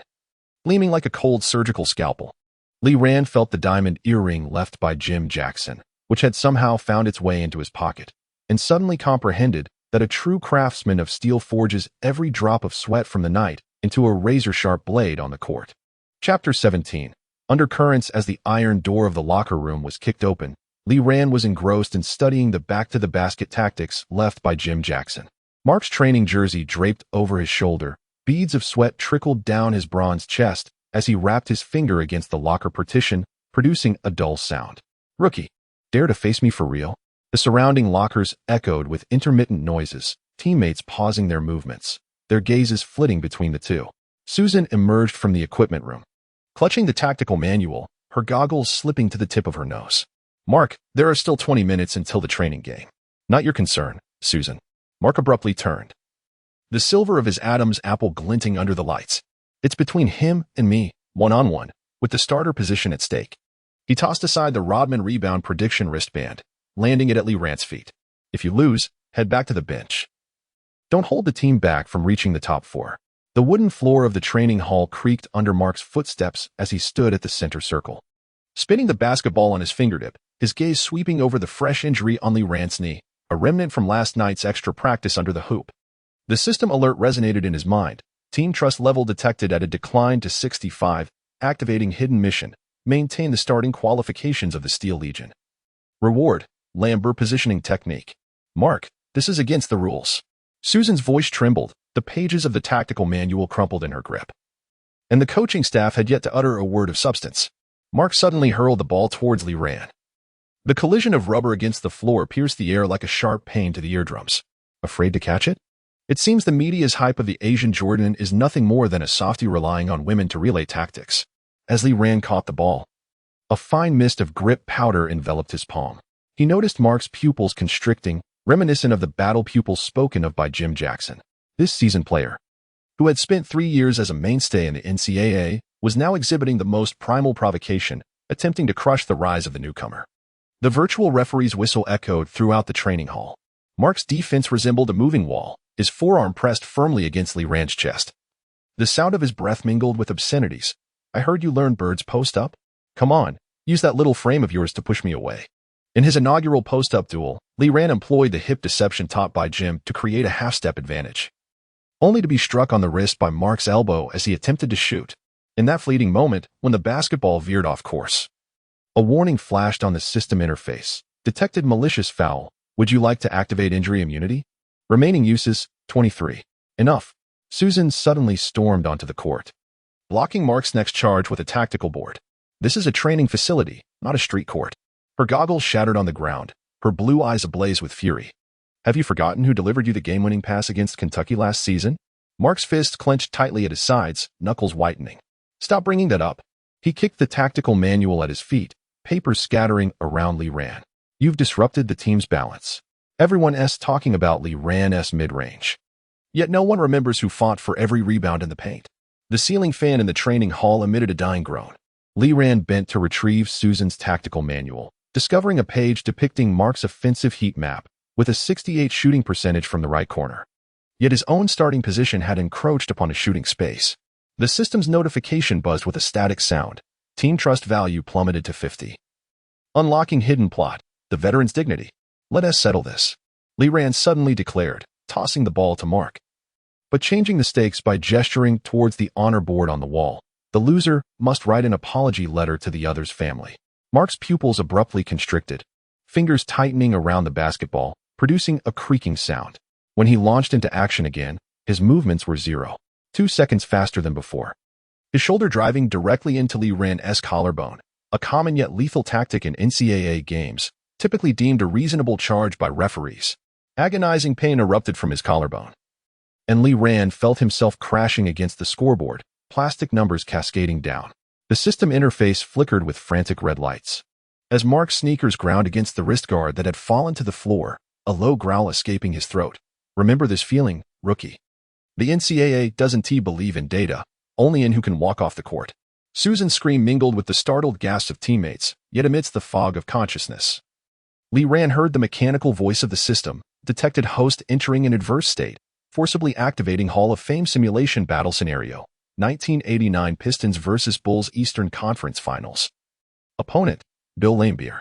His retina was submerged in a torrent of iron-gray data streams, and when he opened his eyes again, he found himself standing in the palace of Auburn Hills, the surrounding booze crashing down like a tidal wave. Laimbeer donned the blue jersey of the Pistons, his gaze behind the goggles as frigid as ice, the basketball spinning on his fingertips marked with bite marks, a deliberate testament to his grip-enhancing technique. Rookie, do you know why they call us the bad boys? Laimbeer suddenly surged forward, his knee thrusting into Lee Rand's groin as he received the pass, for in our eyes. The fresh talent of the NCAA was merely sandpaper meant for scuffing shoes. The basketball collided painfully with Lee Rand's face, dropping him to the ground. Virtual blood blooming upon his retina. The system's alert rang with a rusty timbre. Detected malicious foul. Temporary increase in defensive efficiency by 20. Skill unlocked. Laimbeer death positioning beginner. Get up. The voice of Isaiah Thomas echoed from the baseline, casually toying with the game ball. Either learn to swallow your teeth or roll back to Asia to play street ball. He abruptly hurled the ball at Lee Rand's face, a stark reminder that this was the NBA's prep class of 1990, where no one would offer you a smile. When Lee Rand awoke in reality, he found himself on the medical bed of the training facility, with Susan applying an ice pack to his collarbone. Mark stood at the doorway, his silhouette elongated by the setting sun, clutching a crumpled wristband, the very one Lee Rand had bitten through in the simulation battle. I'm sorry. Mark's voice was as soft as a falling maple leaf. No need to say more. Lee Rand tore off the electrode from his chest. The system interface displaying a team trust value of 45, yet deep within it illuminated a new skill icon, Bad Boys Resilience, enhancing shooting accuracy by 5 when injured. He glanced at Susan, who was documenting his pupil response, strands of hair caught in her eyelashes beneath the goggles. Mark was right. The NCAA was a battlefield, not a greenhouse. Suddenly, Susan set the ice pack aside, retrieving an old, worn VHS tape from her canvas bag, the cover depicting a brawl involving the Pistons in 1987. My father used to say, every era has its own survival rules. She inserted the tape into the player, and the screen flickered with images of Laimbeer elbowing Jordan. Yet true strength lay not in overpowering others with violence, but in transforming that violence into one's armor. As the lights of the training facility illuminated, Mark turned abruptly, his voice laced with relief. Tomorrow's training, I'll teach you how to feign a foul like Laimbeer. He adjusted the wristband on his arm and added, by the way, Jim Jackson called me, said your back to the basket game reminds him of a young bird. Lee Rand traced the bruise on his collarbone as the system notification chimed once more. The team's trust value had risen to 55. Unlocking the combination skill, corner twin sabers. When collaborating with Mark, the shooting percentage from the right corner increases by 10. He gazed out the window, the maple forest in the twilight resembling a blaze of fire, and suddenly comprehended that the so-called undercurrents were merely the mire every player must wade through on the path to glory. That evening, he sketched Mark's offensive route on the tactical board in the training facility, annotating it with a priority for the corner. Susan's videotape continued to play. Isaiah Thomas's words reverberating in the empty arena. Want to survive in the NCAA? First, learn to swallow your teeth, then use them to crush your opponent's ankles. Chapter 18. The ice-breaking journey. As the locker lock clicked softly at 2 in the morning, Mark was wrapping tape around his finger joints. Through the crack of the door, Lee Rand stood in the shadows, cradling a shoebox, the emblem on the edge of his knee pads glinting faintly under the emergency light. What on earth? Mark's voice held a note of caution, the tearing sound of the tape piercing the stillness. Are you sleepwalking? The sound of the shoebox being placed on the locker startled the sparrows resting on the beams. Lee Rand lifted the lid, revealing leather knee pads. With a tiny embroidered on the left knee, accompanied by a note, Jim Jackson said you need this for your cuts. Mark's fingers lingered on the knee pads, his Adam's apple bobbing. What else did he say? He said you are the best at using your shoulders to create space that he has ever seen. Lee Rand leaned against the locker, his training uniform still carrying the chill of the outdoors. But if we can shorten the time of your cuts after the pick by 0.1 seconds, he produced the tactical board, which displayed intricate running routes. A crack would emerge in Syracuse University's zone defense. Mark's gaze fell upon the tactical board, the channel for Mark's exclusive cuts outlined in blue marker like a searing imprint. Abruptly, he tore off the wrapped tape and tossed it into the trash. Follow me. The wooden floor of the training facility glowed amber under the night lights as Mark dragged 2 old tires to the center line. The clinking of metal chains startling the crickets in the corner. Laimbeer taught me, he said, kicking the tire, Real screens aren't about crashing with your body, but about deceiving with your gaze. Lee Ran caught the basketball thrown by Mark, only to discover that its surface was wrapped in fine iron wire, a makeshift anti-slip measure employed by players in the 1990s. As he initiated his first step, Mark suddenly pivoted, his shoulder brushing past Lee Ran's arm, creating an illusion of perfect cover from the defender's perspective. Not so. Mark abruptly halted, his finger jabbing toward Lee Ran's brow, accusing. Your eyes betrayed the direction of the pass. He picked up the tactics board from the ground and drew a red cross on Lee Ran's running route with chalk, instructing, focus on my Adam's apple, like this. As Lee Ran launched into action once more, he deliberately fixed his gaze on Mark's throat while his peripheral vision swept toward the baseline. At the instant the basketball was released, Mark had already leaped into the air, his fingertips grazing the ball just as both heard the system's prompt, a virtual referee's whistle echoing through the training hall, indicating that this cut had been executed 0.8 seconds faster than usual. Again, Mark called out, his voice laced with amusement as he tossed a knee pad to Lee Ran. This time, I'll feign a foul. And you must deliver the ball to my fingertips, like this. He suddenly staggered into the basket, dramatically clutching his ankle in apparent agony, but as Lee Ran hesitated, Mark sprang up, arms outstretched, ready for the pass. At 4 a.m, Susan pushed open the door, cradling a data recorder. To find the two sprawled on the floor sketching tactical diagrams, Mark's wristband somehow adorning Lee Ran's arm. Do you know your current trust level? She inquired, pulling up her tablet, revealing a green curve steadily climbing from 45 to 78 in just 3 hours. When Mark looked up, chalk dust clinging to his forehead, he said, tell the coach that for tomorrow's scrimmage, I want to start alongside him. He waved Lee Ran's tactical diagram, declaring, we can turn Snow City University's zone defense into a sieve. On game day, the gymnasium's dome was drizzled with fine rain, while Snow City University's 2-3 zone defense spread out like a vast net, holding the ball at the arc. Lee Ran noticed Mark subtly nodding from the right corner, an unspoken signal practiced 100 times the night before. He suddenly launched into a back-to-the-basket move, employing the hip deception taught by Jim to push past the defender, but just as he was double-teamed, he pulled the ball out from beneath himself. Mark's cut was like a silver lightning bolt, bursting forth from the weak side just as Lee Ran's pass skimmed past the defender's fingertips. Amid the sound of the basketball striking the rim, both players landed simultaneously, and Mark extended his hand, palm up, his first proactive gesture to high-five Lee Ran. Bang! At the moment the basketball swished through the net, the system's prompt erupted like fireworks. Team synergy value surpassed 80. Activating combination skill Ohio dual track, fast break.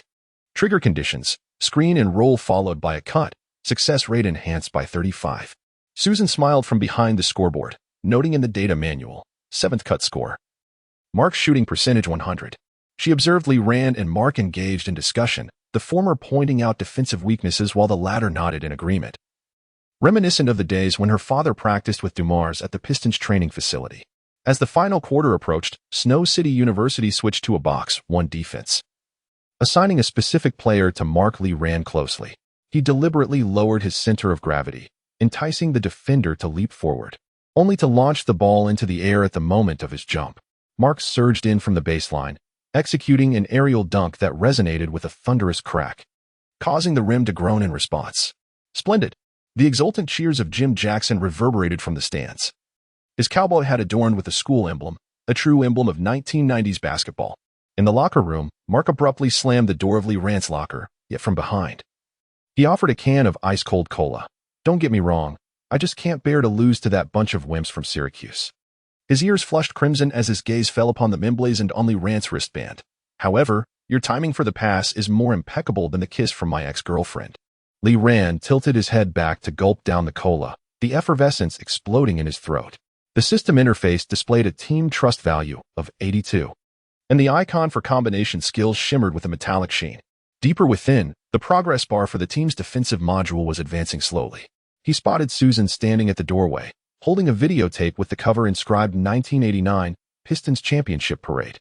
In that moment, he understood that the so-called breaking of the ice was never a unilateral compromise, but rather two warriors finding the alignment of their weapons amidst the smoke of battle. That night, the tactical board in the training facility was filled with new arrows indicating movements, and beside Mark's signature, a line of small text read, "Next time you fake it, remember to grimace, just like lame beer." Outside, maple leaves unfurled their veins in the gentle rain. resembling the interwoven patterns of their palms during a high five, a bond of trust more solid than any data could convey. Chapter 19. The calm before the storm. The fluorescent lights in the school newspaper's editing room hummed at 3 in the morning. Emily dipped her pen tip into the developing solution, the outlines on the photographic paper gradually coming into focus. Lee Rand's right sneaker bore a 3-centimeter tear at the toe, revealing a grayish insole, with the shoelaces wrapped in medical tape, resembling a gruesome scar under the bright lights. Front page headline. She placed the photograph on the duty editor's desk. The title already formulated, Cracks in the Dream of Champions, a chronicle of the Ohio State basketball team's funding crisis. Suddenly, the fax machine spat out a note. An urgent call from the Alumni Foundation. We are willing to provide Lee Rand with a full set of Nike gear, provided he smiles in the photograph. As the metal chair legs scraped against the floor in the cafeteria, Taylor was tuning her wooden guitar. The autumn sun filtered through the blinds, casting striped shadows on her worn denim jacket, while the team badge dangling from the guitar, strings jingled softly with her movements. I heard your new song is going to be a hit. Lee Rand set down his tray, the steam from the baked potato blurring his vision. Jim Jackson said your buzzer beater demo has already reached the NBA locker room. Taylor's fingertips glided over the guitar strings, producing a cascade of arpeggios. The lyrics sheet lay open on the table, the latest page circled in red, as the sneakers crushed the plastic track. Steel wings tear through the light of the dome. She suddenly looked up, her pupils reflecting the patches on Lee Rand's neat pads. Emily's report had transformed his worn-out shoes into a goldmine. The jukebox in the corner suddenly sprang to life, playing MC Hammer's You Can't Touch This, the mechanical arm pushing the vinyl record into the slot amidst applause. Lee Rand saw Mark pounding the panel in front of the jukebox, his cowboy boots stomping in rhythm, the M on his wristband glimmering under the lights. Did you know? Taylor lowered her voice, the guitar strings vibrating.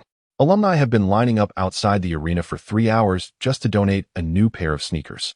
She turned to another page, which was plastered with clippings, the footwear of an Asian superstar, taped up beliefs of a champion, yet the equipment manager, Smith, lamented that the team account held only 237, just enough to purchase 3 Spalding basketballs.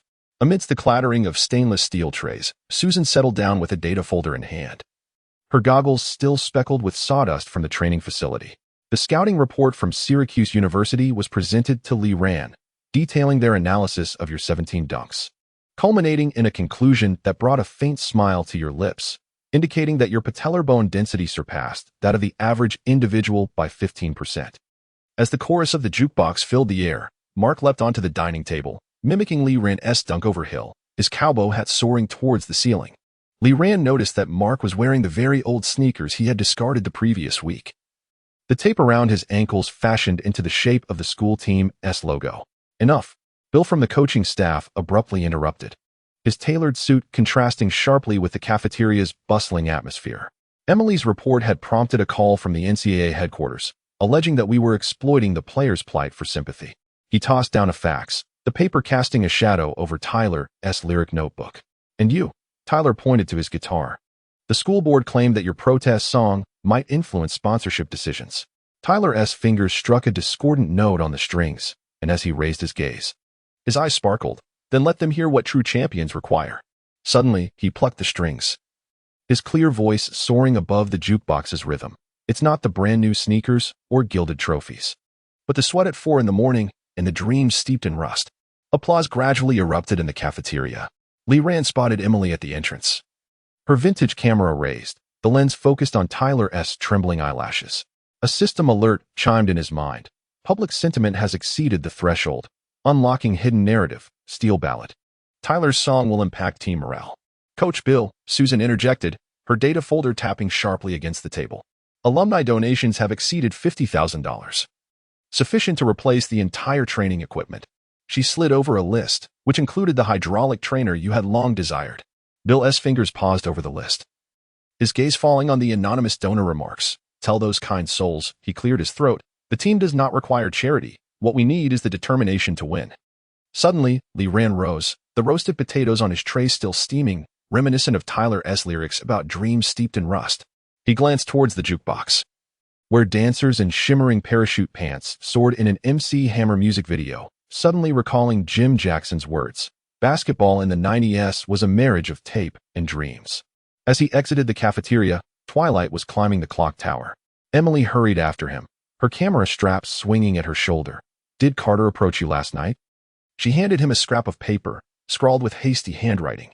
"Don't trust the Foundation's new sneakers. The old ones have better grip." Sourced from someone who had sent a videotape. Lee ran, feeling the tape in his pocket, recalled the box thrown by Carter last week, initially dismissed as refuse, only to later discover it contained an unreleased recording of Michael Jordan's 1987 dunk contest. The system's notification tone suddenly deepened. Champion legacy item detected. Unlocking hidden skill. Aerial acrobatics, beginner. The training facility's lights flickered on at 7 o'clock sharp, where Susan was calibrating the newly arrived scoreboard. As the numbers danced, a small note appeared beside Lee Rand's name. Starting point guard Lee Rand against North Carolina. Turning, she revealed a canvas bag adorned with a new badge. The emblem of the Pistons overlapping with the school crest, resembling a silent vow.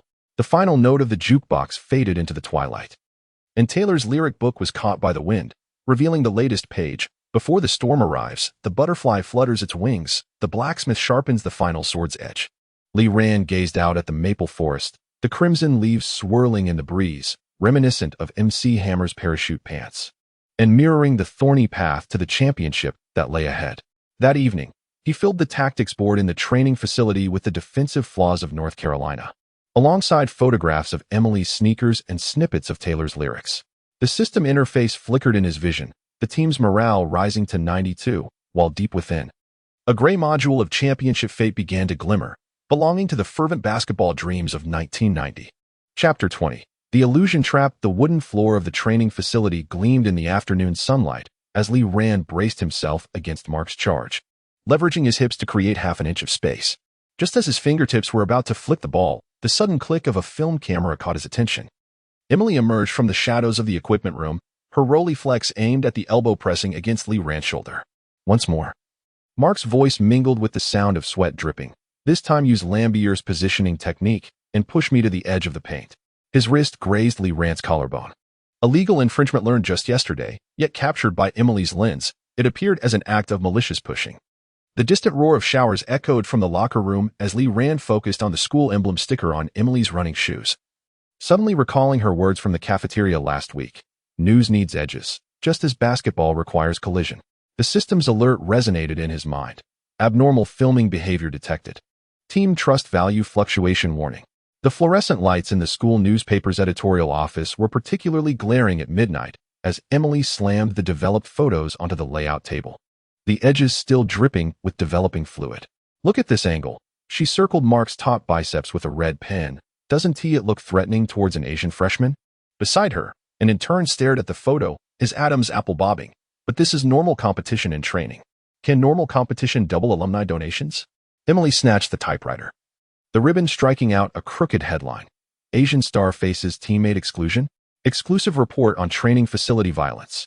Suddenly, the fax machine spat out a note from the Rockefeller Foundation, an additional $50,000 sponsorship in exchange for front-page placement. In the coach's conference room, the ashtray was piled high with 7 half-smoked Marlboro cigarettes. Coach Bill's fingers rhythmically tapped against Emily's report, while the projector cast an image of Lee Rand being shoved onto the whiteboard. "The NCAA disciplinary committee has already made contact," he stated, his gaze sweeping over Lee Rand. "If this is confirmed to be bullying within the team, we will be disqualified from the playoffs."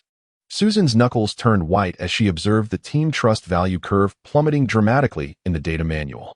"This is tactical training," she exclaimed, throwing down a VHS tape.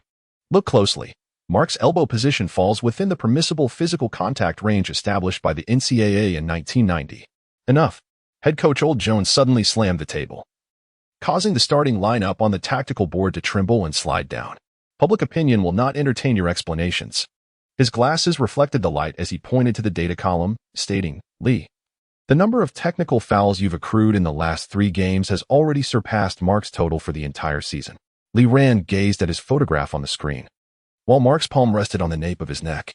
This motion, intended to stabilize one's center of gravity during training, now resembled a menacing restraint. The system interface flickered wildly in crimson. Trust levels plummeted below the critical threshold, 40, 100, initiating the emergency protocol, skill lock countdown 3, 2, and so forth. Abruptly, he spoke, retrieving a note from his pocket, tactical notes from Mark given the previous day. The paper bore meticulously drawn positioning routes, with a corner inscribed, "Press your left shoulder against my chest muscle," accompanied by a simple sketch, capturing their physical contact and the angle of the photograph in perfect alignment. Coach Bill's finger lingered on the note as Susan seized the moment to display the training facility surveillance footage, every day at 3 in the morning. They had been refining their screen and roll collaboration. On the screen, each time Mark's palm made contact with Lee Rand, he purposefully avoided critical areas. The so-called shoving was merely a simulation of the double team from Snow City University. Suddenly, Emily burst through the door, her denim jacket reeking of developer fluid. The school newspaper had been laid out, and she slammed the printed copy onto the table, featuring a photograph of Lee Rand sprawled on the ground. "Unless you can prove." "Prove what?" Mark's voice echoed from the doorway, a towel draped over his shoulder. Droplets of water still glistening on his bronzed skin. "Prove that I would jeopardize my draft prospects for a rookie?" He tore off the wristband from his arm and flung it at Emily's feet. "Take a good look. This is the Rodman wristband he gifted me, embroidered with my name." The conference room fell into an abrupt silence, the only sound being the hum of the projector's fan. Lee Rand observed Emily's eyelashes tremble, the camera strap swaying irregularly on her shoulder, a habitual gesture when her emotions fluctuated. The system alert chimed with an electric crackle, reversal of public opinion detected. Trust levels rose to 55, skill lock disengaged. "I'm sorry," Emily suddenly turned, her voice quivering. "I just wanted to create a topic." Susan took the photograph from her hands, her fingertips tracing the creases on the paper. "But do you know?" Her blue eyes sparkled under the lights like shattered ice. "In 1985, my father's NBA dream was destroyed by such topics." Coach Old Jones abruptly stood, gathering the documents from the table. "Cancel the report," he directed towards Emily. "The school board will bear the consequences of this oversight." Pausing beside Lee Rand, he added, "Tomorrow against North Carolina, you are still starting, but don't make me regret it." As the conference room door closed once more, Mark playfully thumped Lee Rand on the shoulder. "For the next practice, remember to keep the lights on to avoid being mistaken for a murder scene." He picked up the wristband from the floor and added, "I certainly do not wish to share the cover of Sports Illustrated's annual scandal with you." Susan crouched down to retrieve Emily's fallen pen, suddenly noticing the cap's inner side engraved with the Lockheed logo, identical to the family crest of Anna Rockefeller. As she lifted her gaze, she noticed Emily intently staring at the maple grove outside, the setting sun elongating her shadow, reminiscent of a withered autumn chrysanthemum swayed by the wind. That evening, a new red warning was added to the tactical board in the training facility: avoid non-game physical contact. Lee Rand caressed the wrist guard gifted by Mark, the system interface displaying a trust value of 58, while the icon for the combination Move Ohio Double Rail Fast Break still bore cracks along its edges. In the corner lay Susan's canvas bag, half of a Dumas defensive notes peeking out, inscribed in red ink, "In the battlefield of public opinion, every action is a lethal weapon." Emily's footsteps faded at the end of the corridor, and Lee Rand heard her muffled sobs. The system's alert tone chimed one last time, imbued with a metallic sigh. "Traces of capital intervention detected. Unlocking hidden mission. Public opinion cleansing. Eliminate the Rockefeller family's media influence." Outside, the maple leaves spiraled and drifted in the twilight, resembling the snowflakes captured in Emily's photographs. Lee Rand suddenly comprehended that in this era dominated by print media, the truth was never of paramount importance. Rather, it was how to preserve that fragile trust under the scrutiny of countless lenses, akin to guarding the last basketball poised to touch the ground. Chapter 21. The collapse of trust. Susan's sneakers screeched against the corridor floor as she yanked Lee Rand's wrist, bursting into the principal's office, the wooden door creaking in protest. The editor-in-chief of the school newspaper was handing the front-page proof to the principal.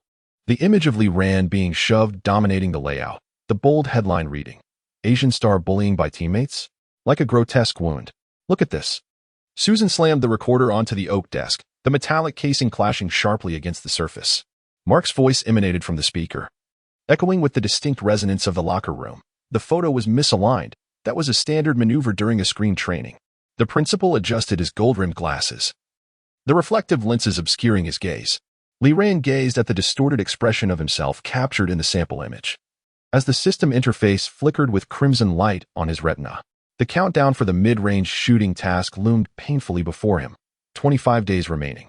With a current accuracy rate of 47, marking a decrease of 5 percentage points from 3 days prior, he felt the fabric of his shooting gloves in his pocket.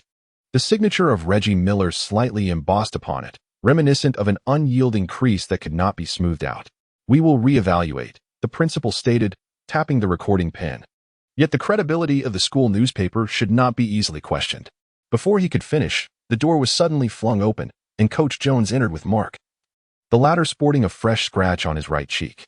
"This is my fault," Mark murmured, his gaze fixed on his athletic shoes, their laces secured with medical tape. "I was practicing screens with Lee and didn't he notice the filming angle." He lifted his head, his Adam's apple bobbing. "If an apology is needed, I can face the entire school." "Enough," Coach Jones interrupted, the tactical board tucked under his arm making a dull thud. "Lee, you're still starting against North Carolina tomorrow." His eyes swept over Lee Rand, "But do not allow outside matters to affect your shooting touch." The system's alert blared in his mind. The red warning engulfing the mid-range shooting attribute bar like flames. 25 days remaining for the task, current accuracy 47. Host, please improve efficiency promptly. As Lee Rand followed Susan out of the principal's office, he overheard the editor of the school newspaper mutter, "Today's youth often mistake brutality for passion." On the rooftop, as the wind swept the maple leaves past the railing, Lee Rand heard muffled sobs. Emily huddled in a corner, her denim jacket reeking of developer solution. The strap of her camera twisted and misshapen. When she looked up, tears clung to her lashes, her eyeshadow smudging at the corners. "I just wanted you to be seen." Susan's footsteps halted abruptly, her goggles slipping to the tip of her nose. Lee Rand noticed her fingers tighten around the canvas bag, which contained Dumas's defensive notes and a pair of unopened new shooting gloves. Emily's voice fragmented amidst the wind. "The circulation of the school newspaper is declining. They say the stories of Asian players need more sensational headlines. So you fabricate lies?" Susan's voice pierced the air like an ice pick. "Do you know this could ruin his draft prospects?" Suddenly, Emily sprang to her feet, her camera colliding with the railing, producing a loud clatter. "Draft?" She scoffed. "Without any buzz, NBA scouts 1T even remember his name." Her fingers traced along Lee Rand's collarbone. "Look at yourself. The patches on your knee pads are older than your shoes. Who would invest in a shabby Cinderella?" A new warning popped up on the system interface. Team trust level plummeting below 40. The combo skill icon beginning to flash ominously. Lee Rand grasped Emily's wrist. Yet in that moment of contact, he saw the shattered despair in her eyes, akin to that of his mother in her final moments. "Next time you wish to create buzz," he released her hand and pulled out a tactical diagram from his pocket. "Try this." The paper illustrated the positioning routes against North Carolina, with Mark's cutting path circled in red ink 7 times. The true narrative, he thought, ought to be inscribed here. Susan's canvas bag tumbled to the ground, and several VHS tapes rolled out, their covers bearing the faded inscription Pistons practice footage. Emily bent down to retrieve one, noticing a yellowed photograph affixed to the inner side of the cover. It depicted a youthful Susan's father clad in a Pistons jersey, cradling a golden-haired little girl in his arms. "I'm sorry," Emily's voice was as soft as a falling maple leaf. "My father was also a journalist. He often remarked that the truth is the least viewed headline." Lee Rand gazed at the distant maple forest, where the crimson leaves twirled in the twilight, reminiscent of the snowflakes captured in Emily's camera. The system's prompt echoed with an electric hum. "Trust level has risen to 45. 24 days remain for the mid-range shooting task. Current hit rate 47. He touched the new shooting gloves that Susan had handed him, the leather still warm from her palm, and suddenly comprehended that in this era where print media reigns supreme, trust, much like the hit rate in shooting, requires countless sweats to achieve even a modest increase of 1. Chapter 22. The iron oath. The ceiling fan in the training facility emitted an old, buzzing sound at 1 in the morning, as the friction between Lee Rand's sneakers and the floor produced a sharp scraping noise. Susan crouched behind a tripod, the red indicator light of the vintage camcorder flickering across her face, the lens focused on his right shoulder at takeoff, where a bruise the size of a coin marked the impact of Mark's elbow from yesterday's training session. "Stop." Susan suddenly pressed the pause button, the tape in the player crackling to a halt. She pointed with a laser pen at the projected image. "Look here." The red dot lingered on Lee Rand's right elbow, which had deviated outward by 3 degrees at the moment of takeoff, resulting in a 0.5-meter deviation in the parabola. She handed him a sports bandage to stabilize the joint, reminiscent of Bird in 1986. The system interface unfurled on his retina, the mid-range attribute bar stubbornly halted at 47. Virtual oil seeping from the fissures in the skill tree. As Lee Rand grasped the bandage, he felt the callous tips of Susan's fingers, remnants of her long hours recording tactical data. A half-torn note protruded from her sportswear pocket, inscribed with a shoulder tilt correction plan, signed J. DeMars. Again.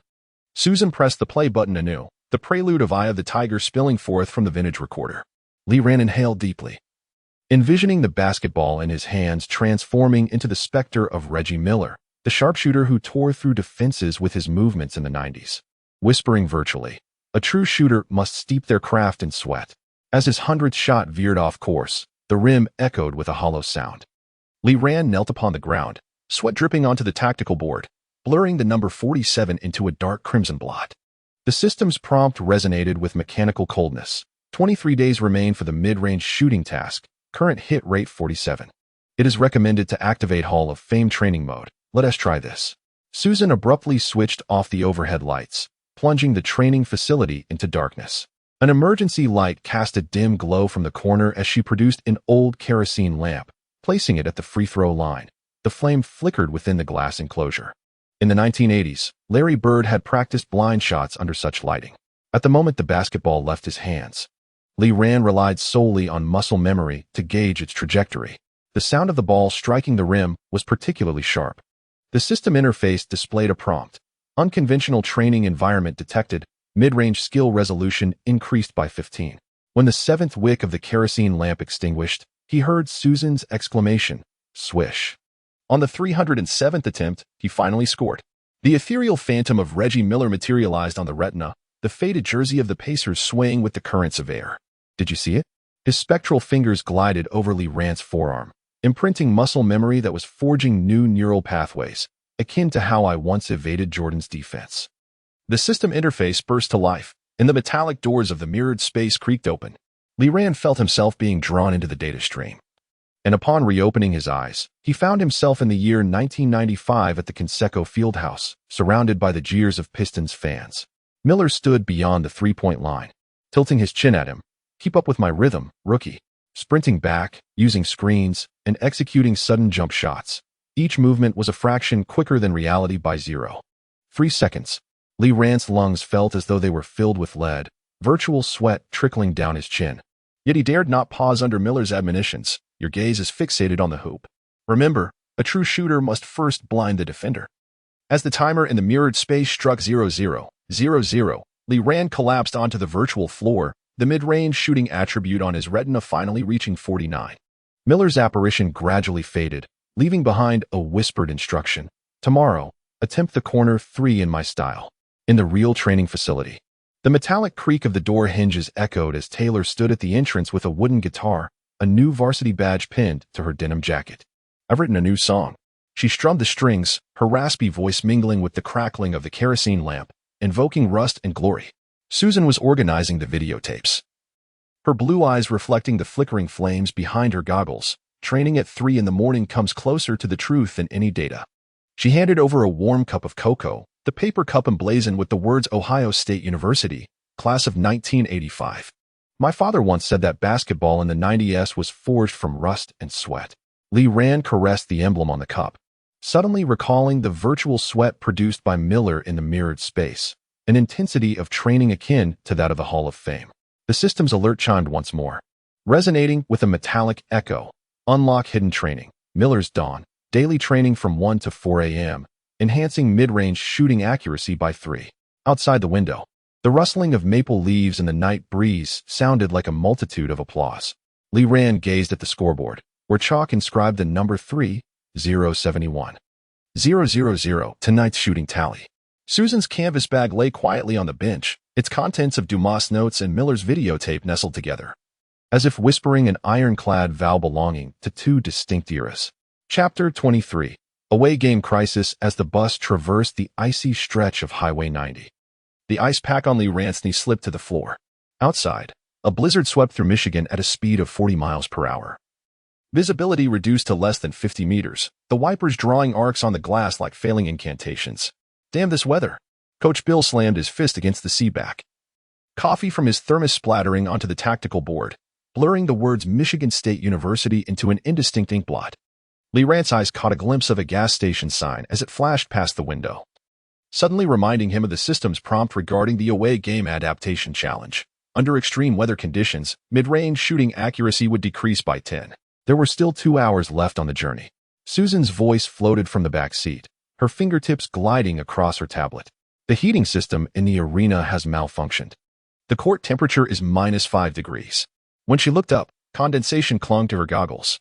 Your shooting gloves will add a 0.2-second delay in low temperatures. A red warning flashed on the system interface, plummeting the mid-range attribute from 49 to 44. Li Ran reached into his pocket for the kerosene lamp matches he had left from last night's training, feeling them press against his thigh through the fabric.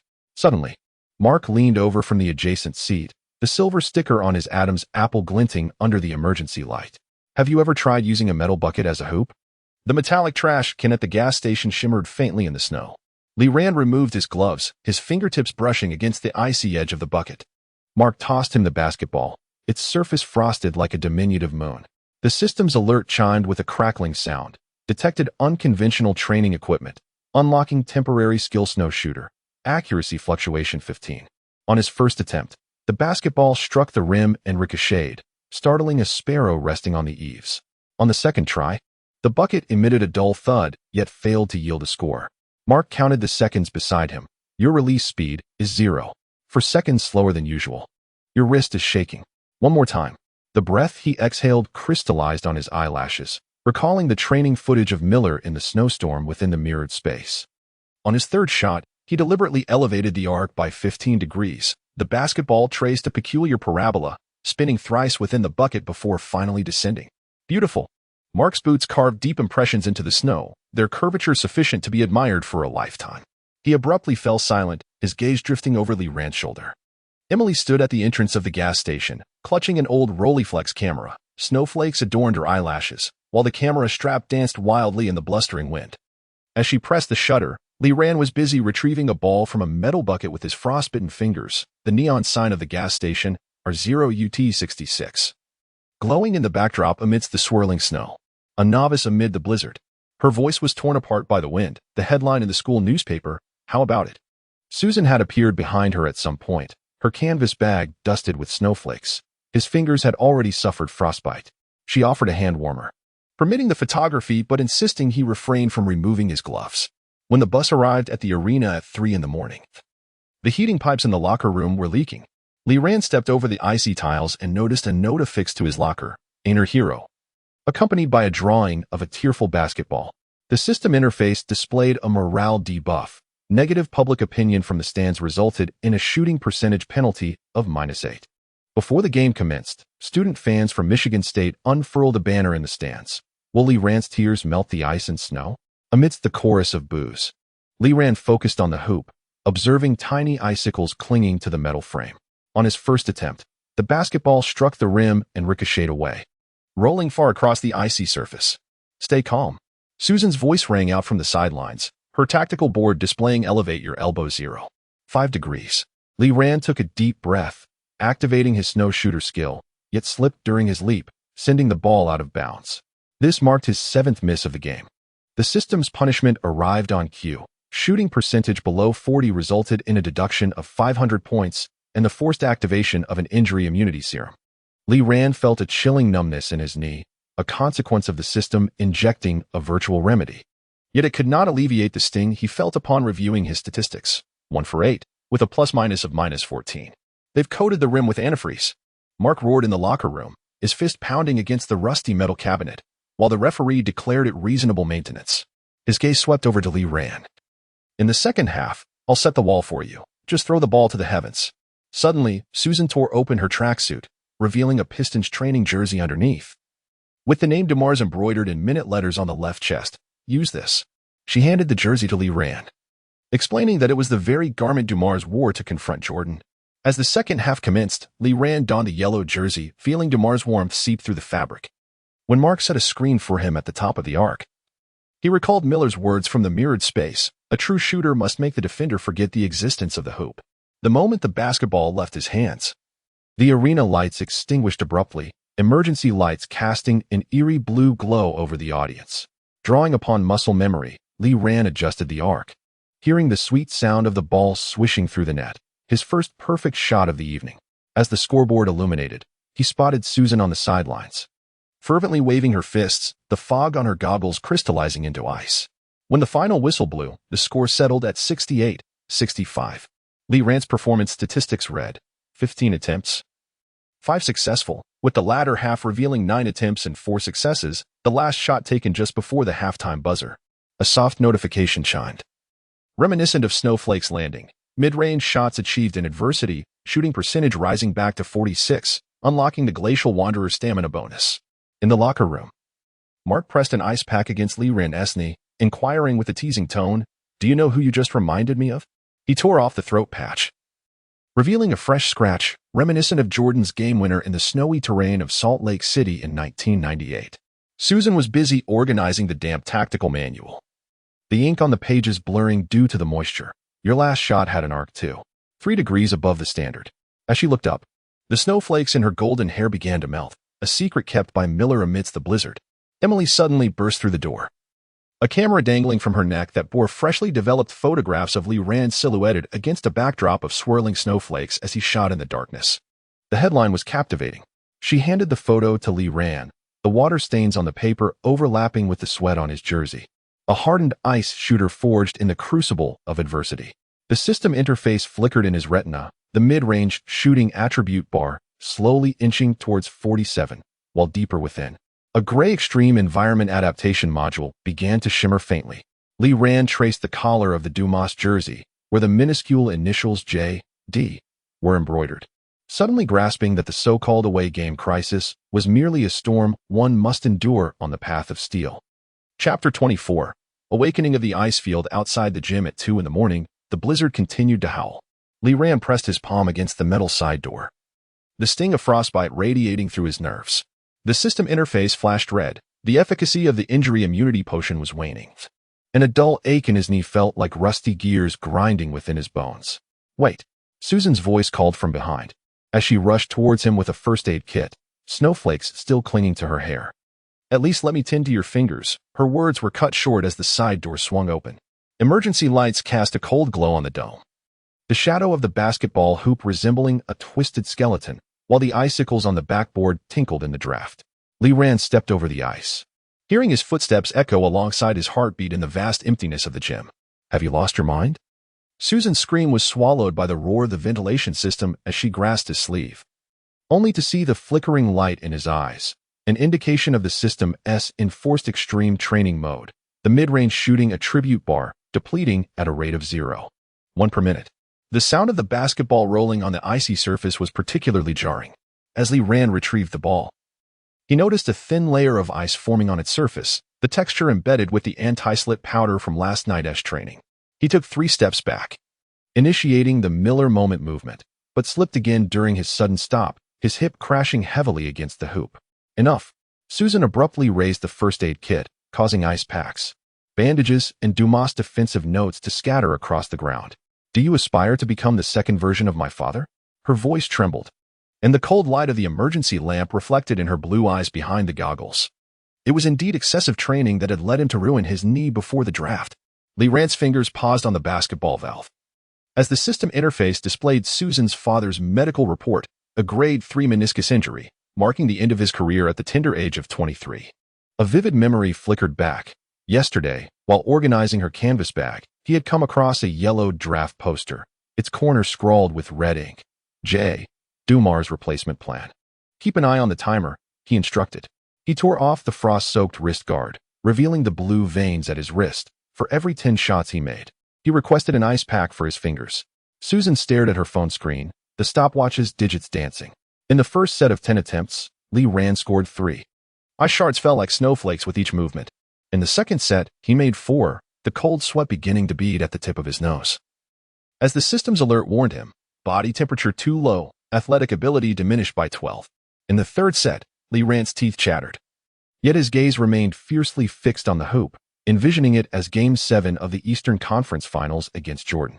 The moment the basketball left his hand, he intentionally twisted his wrist to increase the angle by 5 degrees, the ball tracing a higher arc than usual. As it swished through the net, shards of ice from the backboard tumbled down, shattering at his feet. 7. Susan exclaimed, her voice laced with delight, hurriedly pressing the ice pack against his purple fingers. Your release point was 15 centimeters higher than usual.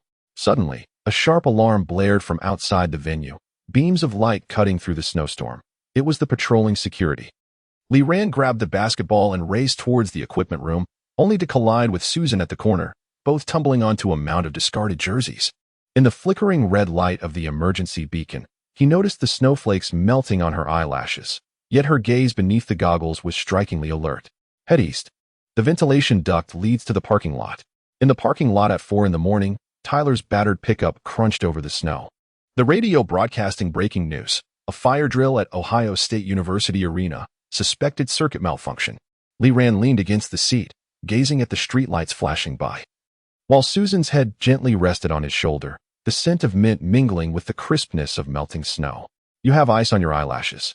Tyler glanced through the rearview mirror, his fingers drumming a rhythm on the steering wheel, reminiscent of rust and glory, akin to wearing crystal false eyelashes. On the day of the rematch, the heating was fully on in Michigan State University's arena, yet fans still donned down jackets, brandishing signs proclaiming ice rink fraud. Lee Ran stood at center court, observing the residual ice marks on the hoop as the system interface displayed a hostility conversion prompt. Audience animosity temporarily increased mid-range shooting accuracy by 5. As Mark's bounce pass sliced through 3 defenders, Lee Ran activated the Hamilton Perpetual Motion Endurance Boost, quickly pivoting at the baseline, leaping with the shoulder angle adjusted by Susan. The instant the basketball grazed the defender's fingertips, he heard Susan's roar from the sidelines. That's it. 7 degrees. The sound of the ball swishing through the net resonated. The scoreboard revealing just 3 seconds remaining in the game.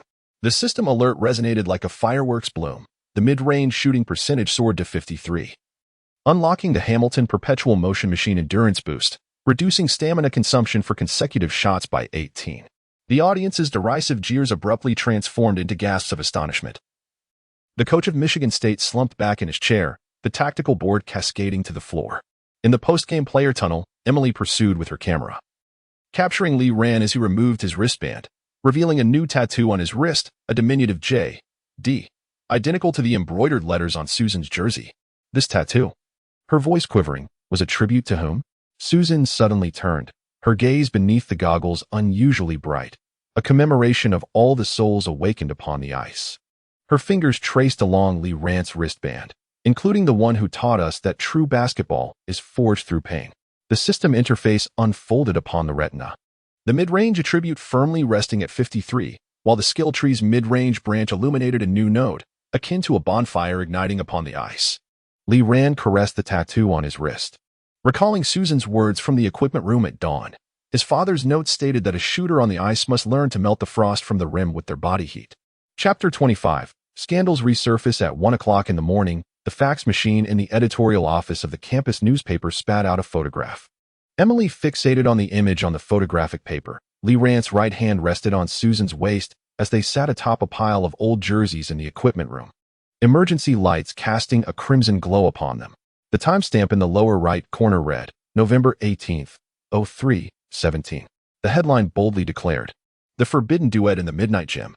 The editor-in-chief's pen tapped against the desk, the smoldering cigarette butts in the ashtray flickering, predicting at least a 30 increase in circulation. In the visiting locker room of Michigan State University, Lee Ran was applying an ice pack to his wrist when Mark suddenly pointed at the back of his neck and laughed. "Rookie, you've got some of Susan's mascara on you." The silver of his Adam's apple glimmered under the light. "Speak up. What transpired last night in the equipment room?" Silence. Susan burst through the door, her canvas bag adorned with maple leaves still dusted with unmelting snow, carrying the scouting report from North Carolina. She slammed the document onto the table, her gaze sweeping over the dark mark on Lee Ran's neck. "They analyzed your 17 dunks and concluded." Emily's camera flashed suddenly, and Lee Ran instinctively raised his hand to shield himself, only to hear the film winding with a crackling sound. This photograph, she shook the camera, paired with the title teacher-student romance, would surely be intriguing. The system interface instantaneously erupted with red alerts, the public relations crisis alarm blaring, team trust plummeting to 48. And the 53 on the mid-range attribute began to fade.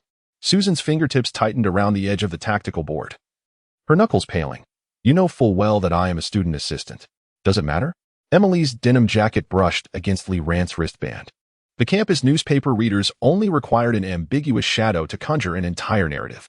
She retrieved her recorder, from which emerged a melodic fragment of Taylor's humming. As the moonlight creeps upon his wrist, my strings tremble with envy. This was her newly penned adaptation of Careless Whisper. The sound of the shower in the changing room abruptly ceased, and Jason poked his head out from the bathroom, his hair dripping with water. So, Lee, you really are done with Susan. Lee Ran ripped off his wristband and hurled it to the ground, the rubber clashing dully against the tiles. Susan is the only one who can discern my defensive flaws, while you all. He fixed his gaze on Emily's camera, solely concerned with transforming my life into a serialized narrative. The system's notification chimed with an electric buzz, emotional fluctuations detected, mid-range task efficiency 3. Suddenly, Susan bent down to retrieve the wristband, her fingers brushing over the letter inscribed upon it. Mark, your backdoor cut route. Her voice faltered. Tonight's game against Indiana requires a timing adjustment of 0.2 seconds. In the late-night training hall, Lee Ran stood alone in the corner, the basketball spinning rapidly on his fingertips. The system interface popped up with a gossip tabloid alert. Ohio's rising star caught in a love triangle? Mysterious female fan reveals locker room whispers, accompanied by a hazy image of him with Susan and Taylor. Thud. The basketball ricocheted off the rim, rolling towards the equipment room door. As Lee Ran bent to retrieve the ball, he caught a glimpse of Anna Rockefeller's custom ankle brace peeking from a cardboard box, the L0CKHED logo on the shoebox glimmering in the moonlight. He suddenly recalled the same logo on the film canister of Emily's camera, and the silver bracelet that faintly flashed on her wrist as she took photos last night. Need some help? Taylor's voice came from behind. She cradled an acoustic guitar, a new school team badge dangling from the strings. I can compose a personalized shooting rhythm for you in B-flat, like this. She strummed the strings, the melody synchronizing with Lee Ran's heartbeat. The system interface presented a choice of emotional pathways. Push Emily away and focus on basketball. Susan's favorability 5, public opinion risk -10. Confront Emily about her financial backers. Unlock Rockefeller family storyline. Accept Taylor's musical assistance, mid-range training efficiency 8. Lee Ran had yet to make a decision when the system suddenly malfunctioned, and the interface flickered chaotically. A piercing headache overwhelmed him as he collapsed to the ground. Hearing Taylor's startled exclamation mingled with Susan's footsteps approaching from afar, just as his consciousness teetered on the brink of darkness. He glimpsed Emily standing at the entrance of the training hall, her camera glinting coldly in the moonlight, a complex smile gracing her lips. On the notice board in the locker room, a freshly posted gossip tabloid was circled in red, the dual life of the Asian rising star. In the photograph, a silhouette of Lee Ran embracing Susan amidst a snowstorm was juxtaposed with an intimate scene of Taylor in the parking lot. The system's notification emitted a mechanical sigh. Trust level has plummeted below the critical threshold. The combo skill Ohio dual-track fast break is temporarily locked. Meanwhile, in the basement of Rockefeller Manor, Anna Rockefeller fixated on the surveillance footage displayed on her computer screen, her fingertips gliding over the J.D. tattoo on Lee Ran's wrist. She pressed the intercom. Initiate the Angel's Wing plan. It is time for our rising star to experience the warmth of capital. Snow began to fall once more, and new frost flowers adorned the glass windows of the training hall. Lee Ran touched the ankle brace sent by Anna, the note within the shoebox rustling softly in his palm. A true star fears not the shadows but needs someone to shield him from the storm. The system interface finally restored itself, the mid-range shooting attribute bar halting at 50, while deeper within, a locked capital game module began to stir quietly. Chapter 26. Confinement Trial. The leather seats of the boardroom exuded the musty scent of aged tobacco as Lee Ran stared at the portraits of former presidents adorning the walls, his heartbeat echoing in the silence.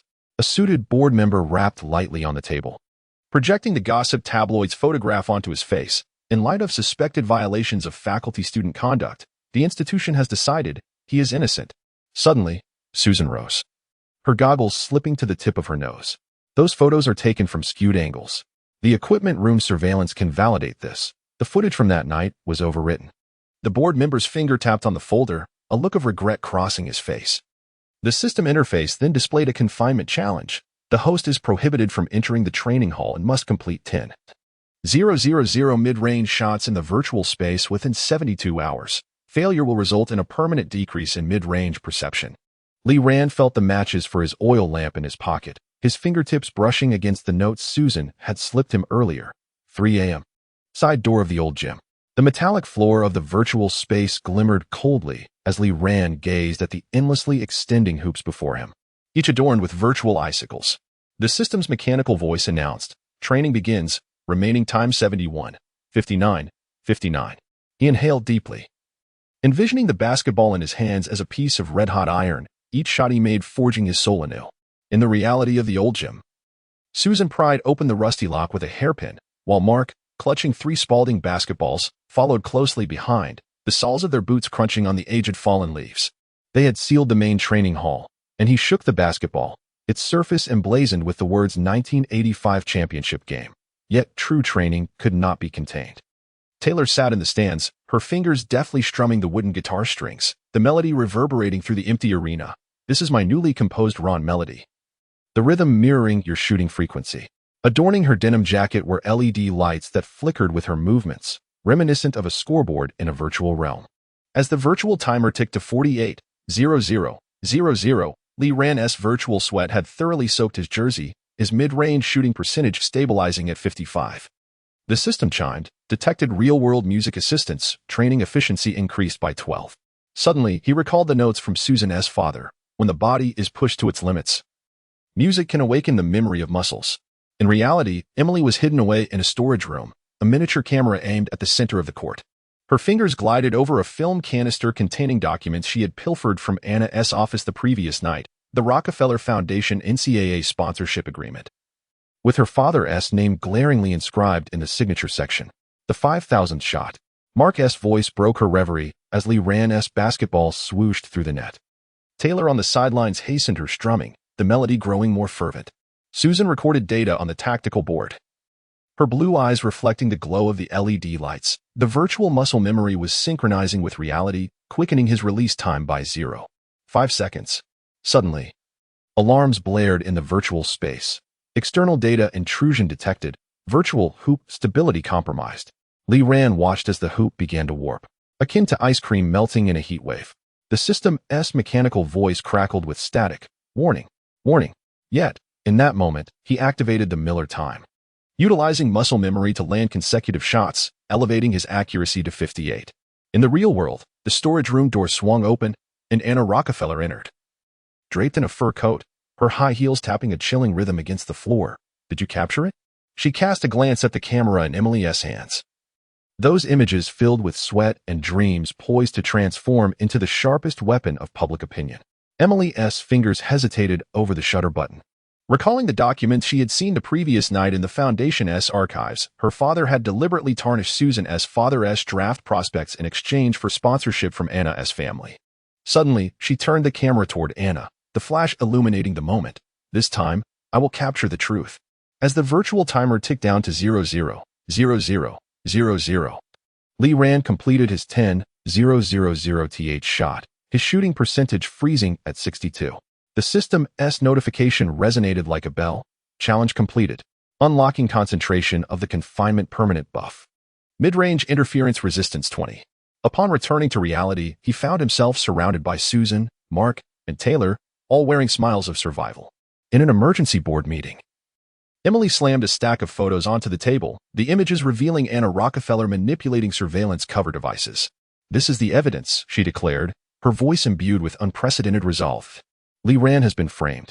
Susan's fingertips tightened around Li Ran's wrist guard, the freshly embroidered sleeve still bearing loose threads.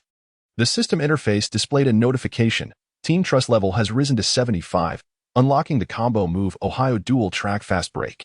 Li Ran gazed at the gaping hole in the old gymnasium's dome, as morning light cascaded through, illuminating Taylor's guitar strings with a golden glimmer of hope. Meanwhile, deep within the virtual realm, a sealed memory module of a hidden truth began to flicker, containing the Foundation documents secretly captured by Emily, along with the long-standing grievances between Susan's father and the Anna family. Li Ran brushed his fingers over the J.D. tattoo on his wrist, suddenly comprehending that the true significance of this confinement trial was not merely to hone shooting skills, but rather to seek the light that illuminates the truth amidst darkness. Chapter 27. Phoenix Rebirth. A colossal banner hung from the gymnasium dome, proclaiming "Welcome back, Icefield shooter." Li Ran felt the school emblem against his chest, the metal pin pressing into his palm, leaving a red mark. The audience erupted in rhythmic chants. Lee, Lee, Lee. Taylor stood at the front of the student section, cradling a wooden guitar plastered with tape, the LED lights on the strings flickering in sync with the rhythm. This evening's tactical focus was clear. Susan slapped the tactics board against Lee Rand's chest, her blue eyes ablaze with competitive spirit behind her goggles. With your mid-range shots, tear apart their zone defense. Her fingers traced the red arrows on the tactics board, indicating Indiana's 2 to 3 zone defense, with the gap in the middle being their Achilles heel. In the middle of the first quarter, Lee Rand received the ball at the top of the arc, the defender's long arms nearly obstructing his line of sight. Suddenly, he pivoted, lowering his shoulder to create space, but felt a gentle push at his waist as he jumped, an opponent's concealed elbow. The system's alert chimed, concealed foul detected. Trigger pane transformation? Bang. The basketball ricocheted off the front of the rim, and as Lee Rand landed, he intentionally stumbled, the referee's whistle following. Offensive foul. The audience erupted in boos, while Susan waved the tactics board from the sidelines. He pushed first. Stay calm, Lee Rand shook his head at her. Bending to retrieve the ball, catching sight of Emily in the media section, camera aimed at his waist. There lay a pale blue old injury, a remnant from last night's extra training against the pillar in the old gymnasium. As the second quarter neared its end, the score was tightly contested at 42 to 40. Lee Rand received Mark's bounce pass, swiftly changing direction, utilizing an Allen Iverson-style crossover to shake off the defender, only to have a helping defender slap his wrist during his jump shot. The moment the basketball veered off course, the system interface flashed a critical play assessment. Activate referee's eye replay. Remaining uses, 13. No need. Lee Rand wiped the sweat from his brow, his gaze sweeping over the scoreboard. Next time, I will ensure they cannot foul me. In the locker room, Mark slammed an ice pack onto the tactics board. This referee is on the take. His Adam's apple glinted coldly under the lights. In the second half, I will clear the space for you. Just unleash your Reggie Miller-style shots. Lee Rand interrupted him, taking the defensive notes of Dumas from Susan's hands. He turned to the page marked by a maple leaf bookmark, executing a cut after a screen, using the body of the screener as a shield. When he looked up, he saw Taylor adjusting the guitar amplifier, the connecting wires entwined around the team emblem on her wrist.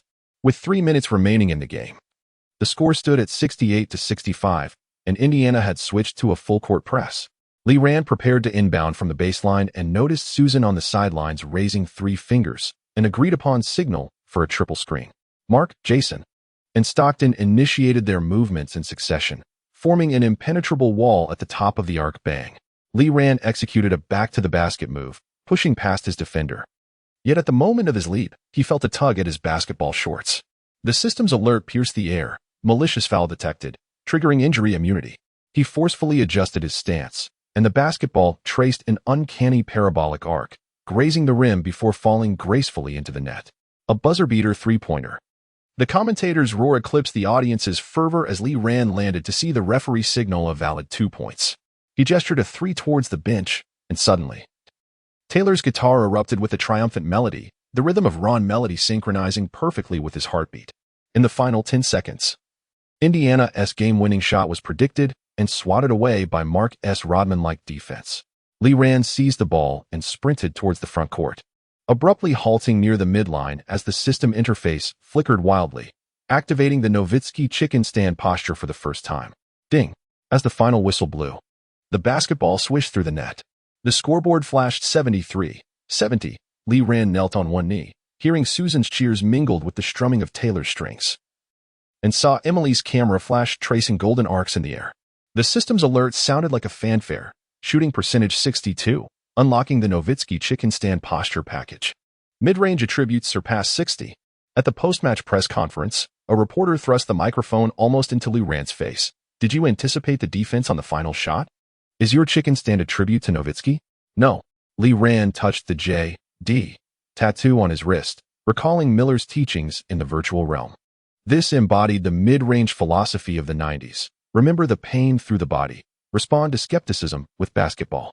Susan stood in the corner, perusing the technical statistics. 28 points. 8 assists, 5 rebounds, shooting percentage 62, with critical shots 4 of 5. Her fingertip glided over the technical analysis of the chicken stand, where a red pen noted, shoulder tilt angle, 0.7 degrees, perfectly replicating Dumas' 1989 finals data. Suddenly, Emily's camera focused on the audience. where Anna Rockefeller sat in the V-zone, her champagne glass reflecting Lee Rand's silhouette. A cold smile curled her lips, and the diamond ring on her ring finger glinted with icy brilliance, the Rockefeller family crest ring. The system interface unfurled across his retina, the mid-range attribute bar firmly resting at 61, and the skill tree's mid-range branch gleamed with metallic luster. Lee Rand gazed at the arena's dome, where a new banner had been affixed, proclaiming, "Rust may fade, but legends never diminish." His Phoenix rebirth was not merely a breakthrough in data. It was a testament to the iron will of the 90s, carving an illustrious path for true basketball players amidst this era interwoven with data and capital.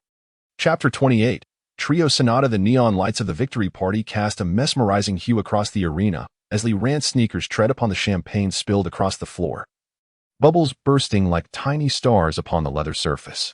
Mark's laughter resonated from the bar as he affixed the school emblem to a cheerleader's headband, the silver sticker on his Adam's apple shimmering under the lights. "Play three-pointer, love," someone shouted from the stands. Taylor leapt onto the referee's platform, cradling her acoustic guitar, the LED lights on the strings dancing in vibrant hues with her movements. Lee Rand noticed she had donned a new denim jacket today, embroidered with a golden intertwining pattern of a basketball and musical notes on the back, while a maple leaf brooch gifted by Emily adorned her left chest. As the backboard quivered with the dawn's light, Taylor's voice melded with the deep drum beats, your fingertips spinning verses of iron poetry. Suddenly, she cast a glance towards Lee Rand, the sequins at the corners of her eyes twinkling in the dim light, and my strings were measuring the distance and the heartbeat's time lag. The students in the stands sang in unison. Amidst the clinking of beer cups, Lee Rand caught sight of Emily sitting alone beneath the scoreboard, a camera resting on her lap, an unlit cigarette pinched between her fingers. When she looked up, her eye makeup was more pronounced than usual, the eyeliner slightly flicked upwards, reminiscent of a vintage femme fatale from a 90s film. "Here's to our ice rink sharpshooter." Mark suddenly raised his bottle, the amber liquid tracing a parabolic arc through the air. "May your knees always be sturdier than the hoop." Amidst the laughter, Lee Rand felt a gentle nudge on his shoulder. Susan, clad in a black dress, unusually removed her goggles, her golden hair tied in a low ponytail that revealed her delicate nape. "Your tie is askew," she remarked with a tipsy lilt from the champagne, her fingers adjusting his bow tie. "Today's golden chicken stand lingering in the air 0.2 seconds slower than Nowitzki." Lee Rand gazed at the rosy hue adorning her ears, recalling the words of Dumas's apparition within the virtual realm. A true partner can decipher every breath you take on the court. The system interface quietly displayed an emotional fluctuation detection, the mid-range shooting attribute bar quivering slightly, yet swiftly stabilizing amidst the melodic strains of Taylor's song. Suddenly, the flash of Emily's camera illuminated the scene, and as Lee Rand turned, he beheld her smiling at him and Susan. The image on the film showcased their shadows intertwined in the neon glow, resembling an ambiguous silhouette painting. She shook the camera, her lips curling into a complex smile. "How about a headline titled 'The Trio Behind the Champion'?" The tune shifted abruptly, Taylor's voice transitioning into a dissonant pitch, the strings emitting a jarring tremor. Susan's fingertips lingered on Lee Rand's tie, while distant murmurs of Mark echoed, "Damn paparazzi." A risk warning emerged on the system interface, yet Lee Rand's attention was drawn to the frayed end of Emily's camera strap, bearing a faded Detroit Pistons badge, a memento from Susan's father. "Care to dance?" Taylor unexpectedly stood beside him, the guitar strap hanging loosely at her waist. "Let us celebrate your mid-range breakthrough of 60. Her pupils reflected the spinning disco ball, while her right hand discreetly nudged Lee Rand half an inch closer to Susan. The music shifted to MC Hammer's "You Can't Touch This," and applause erupted from the stands. Lee Rand felt Susan's fingers gently encircle his wrist, while Emily engaged in conversation with reporters at the bar, her wine glass tracing elegant arcs between her fingers. Suddenly, the system interface presented an emotional branching choice. Hold Susan's hand, unlock the white rose-packed storyline. Approach Emily, trigger the red rose secret mission. Or invite Taylor to dance, initiate the music and basketball bond. Before he could make a decision, an ear-piercing alarm blared from the system, the interface flickering chaotically. Lee Rand's head throbbed painfully as he heard Susan's startled exclamation mingled with the sound of Taylor's broken string, his vision gradually consumed by a torrent of data. When consciousness reformed, he found himself within the mirrored court of the virtual space, the phantoms of the three heroines gazing at him from different halves. Trust is the sharpest weapon. Susan's apparition raised a tactical board, the inscriptions dissolving into streams of data. The truth lies hidden within the grains of film. Emily's phantom shook her camera, the film cascading to the ground, revealing the visage of Anna Rockefeller. Rhythm can save the soul. Taylor's apparition strummed the broken strings of her guitar, the melody morphing into a basketball tracing arcs in the air. A mechanical voice resonated, accompanied by the crackling of electricity. Emotional entropy overload, initiating forced cooling protocol. Lee Rand felt droplets on his hand. Looking down, he saw his real self gripping Susan's wrist. While Emily's camera lay at his feet, the film scattered about. In the latest photograph, Anna's finger traced across a draft manipulation plan on the computer screen. Lee? Susan's voice carried a note of concern. You're sweating. Lee Rand picked up Emily's camera roll and discovered a hidden note within, inscribed with Anna's handwriting. NCAA is merely the beginning. The NBA stage demands a more exquisite script. The system interface finally restored, the mid-range shooting attribute stabilized at 61.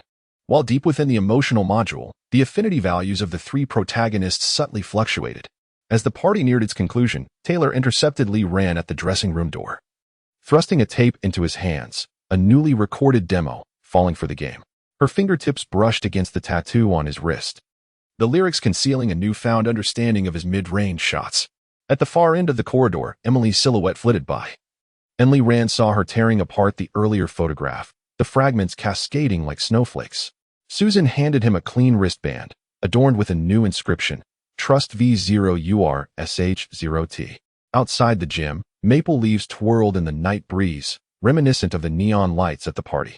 Lee Rand felt the three tapes in his pocket, Taylor's music, Emily's film, Susan's tactical notes, and suddenly comprehended that the so-called trio was never a mere love triangle, but rather a harmonious blend of basketball, truth, and dreams.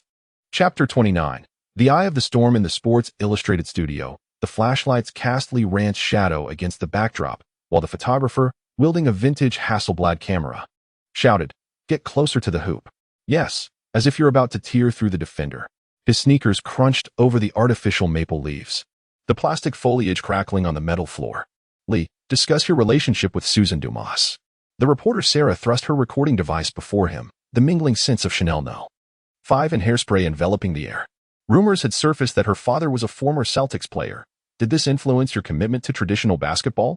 The system interface instantly flushed crimson, triggering a public relations task, clarify negative rumors within 48 hours, with a reward of Stern's favor. Failure would result in a draft stock plummet. Lee Rand touched the emblem on his chest, the pin leaving a crescent-shaped red mark on his palm. Is Susan the most professional tactical analyst? Did she teach me how to exploit our student-teacher relationship for publicity? Sarah interrupted him, as a blurry photo taken by Emily appeared on the tablet, alongside Taylor Swift's new song Falling for the Game. Did the lyrics allude to your love triangle? Suddenly, the iron door of the dressing room was flung open. Mark, with wood shavings from the training ground clinging to his cowboy boots, and a silver sticker precariously hanging from his Adam's apple, shouted, "Show some respect." His finger nearly poked Sarah's nose, declaring, "Our story is 1,000 times cleaner than your sensationalism." In a flash, the camera captured the moment Mark swung his fist.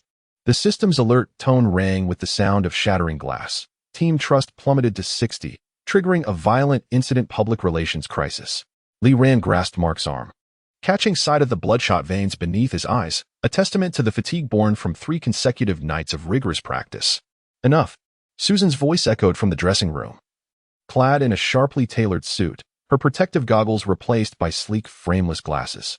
According to the NCAA Student Assistant Management Regulations, my collaboration with Lee is entirely compliant.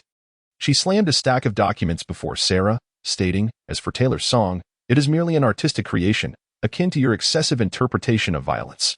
Suddenly, Emily emerged from the props room, brandishing an unopened videotape. Perhaps you should take a look at this. The label read L0 keyed NCAA or 0JCD.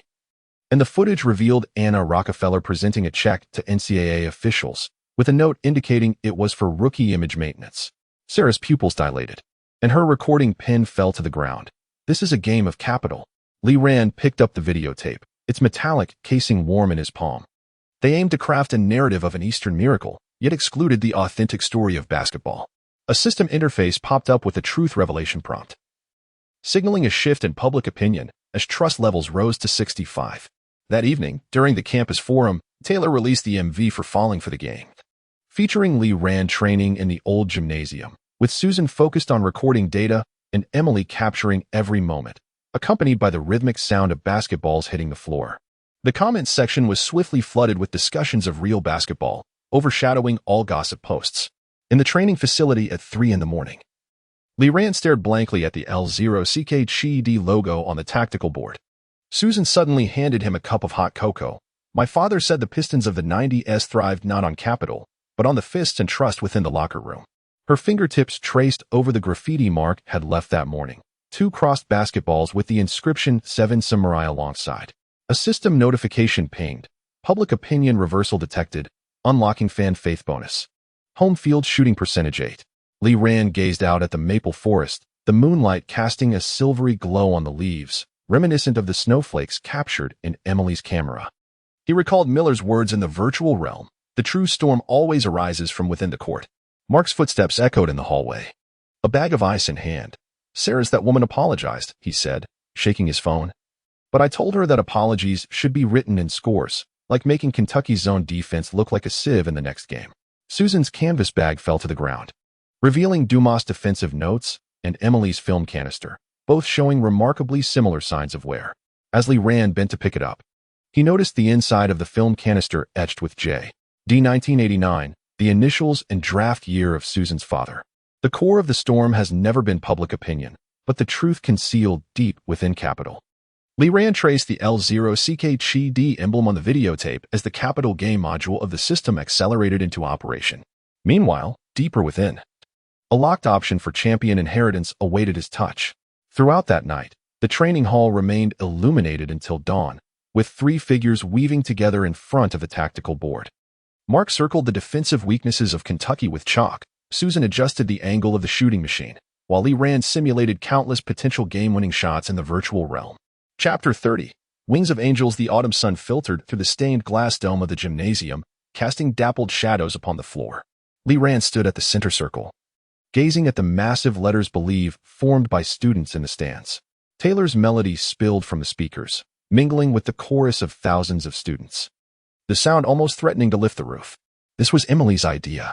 Susan's voice carried a note of astonishment as her goggles reflected the sunlight. 1,000 students had arrived at 4 a.m. to pose, utilizing 2,000 maple leaf stickers. Lee Rand caressed the emblem on the hem of his jersey, where, unbeknownst to him, a maple leaf-shaped badge had been affixed, identical to the decoration on Emily's camera strap. The system interface displayed a notification indicating a breakthrough in faith value, elevating his home court shooting percentage boost to 12. In the public opinion module, the topic of the Lee Rand effect surged past 1 million in popularity. On the sidelines, NBA scouts observed intently.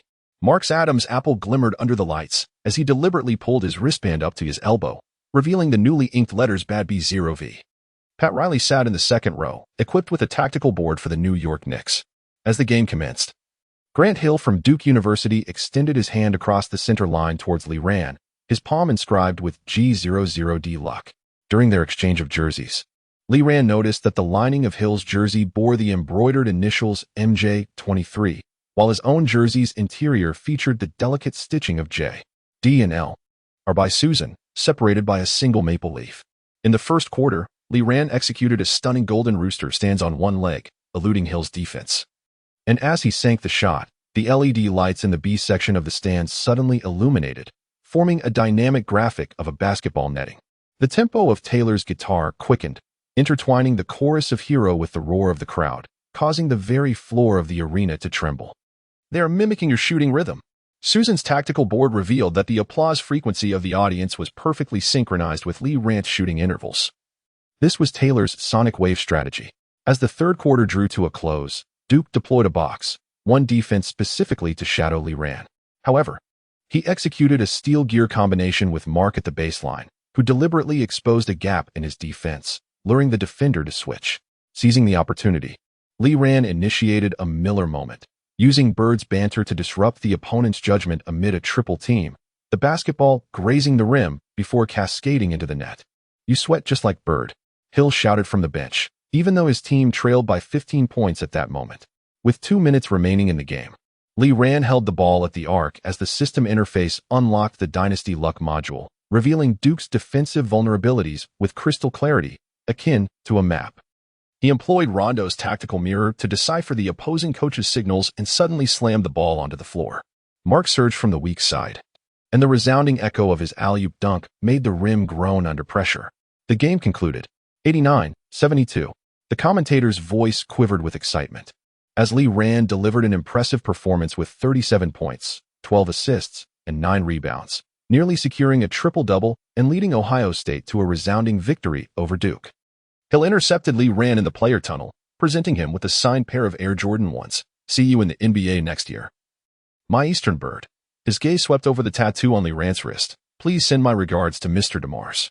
In the locker room, Emily suddenly burst in, cradling a bouquet of maple leaves, the petals still glistening with morning dew, for the true warrior.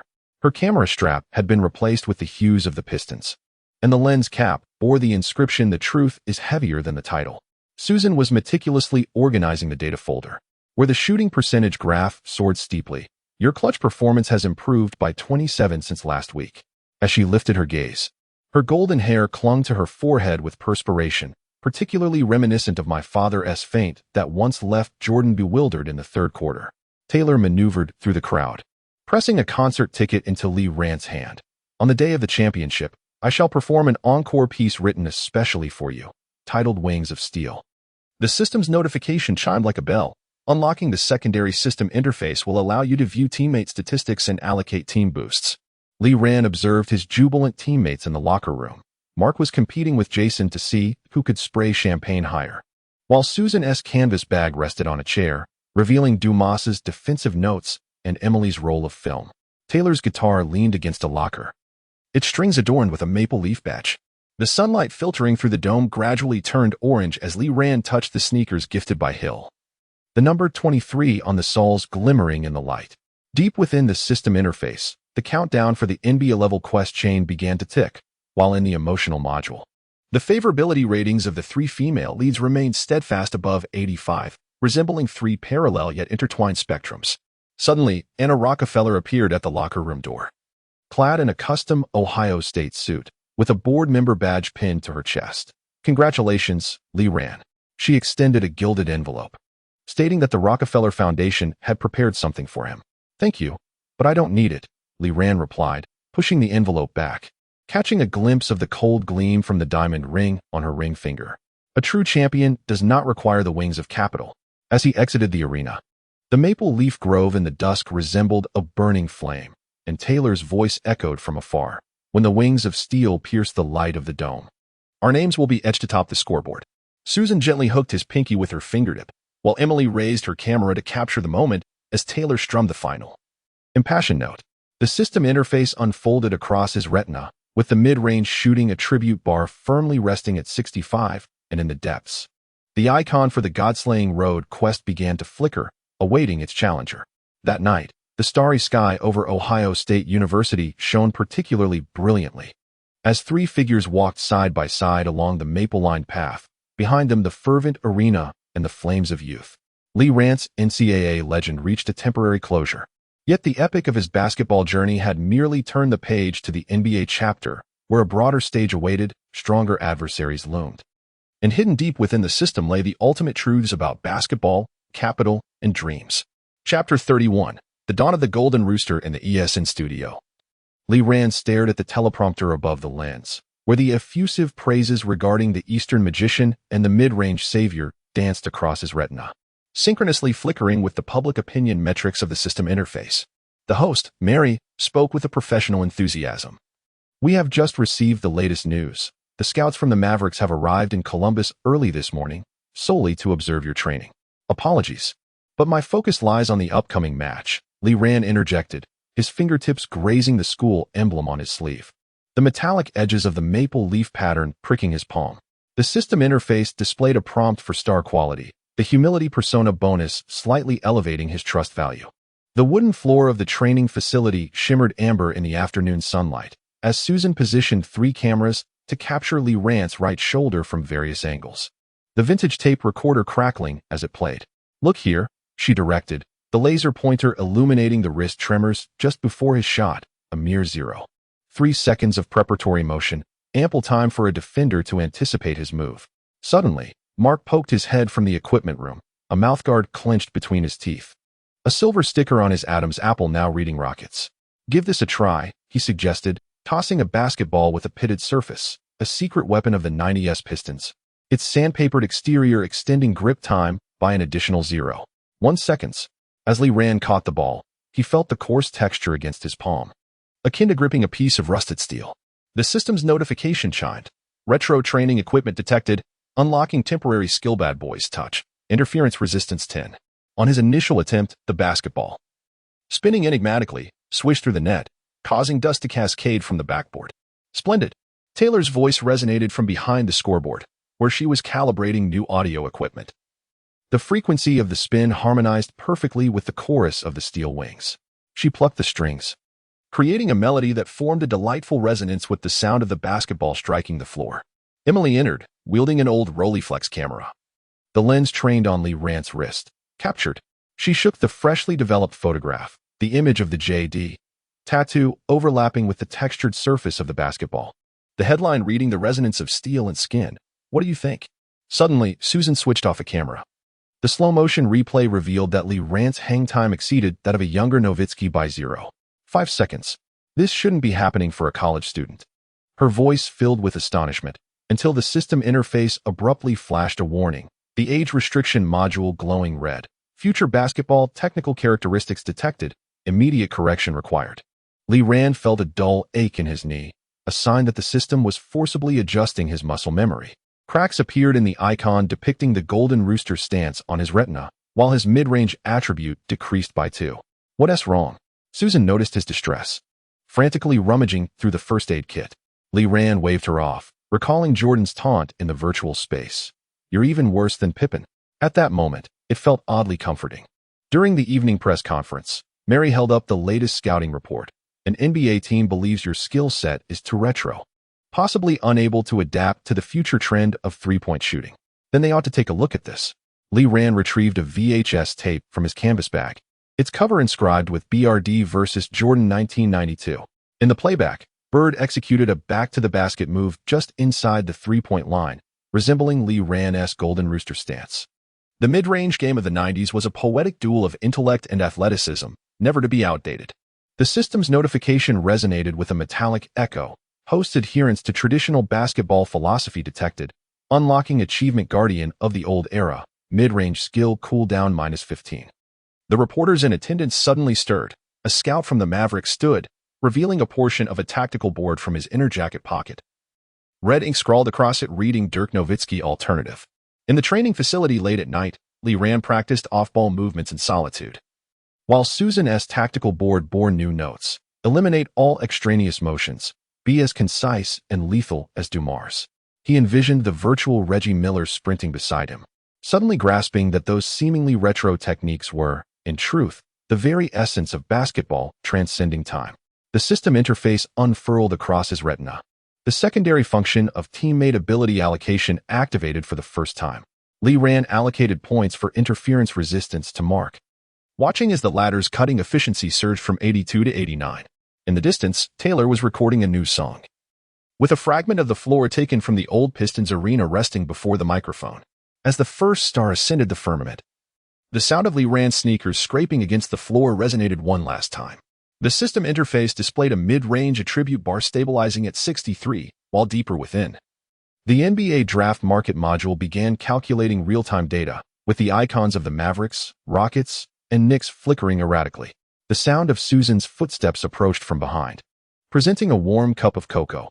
"Father says a true shooter must be like a watchmaker, with every movement precise to the millisecond."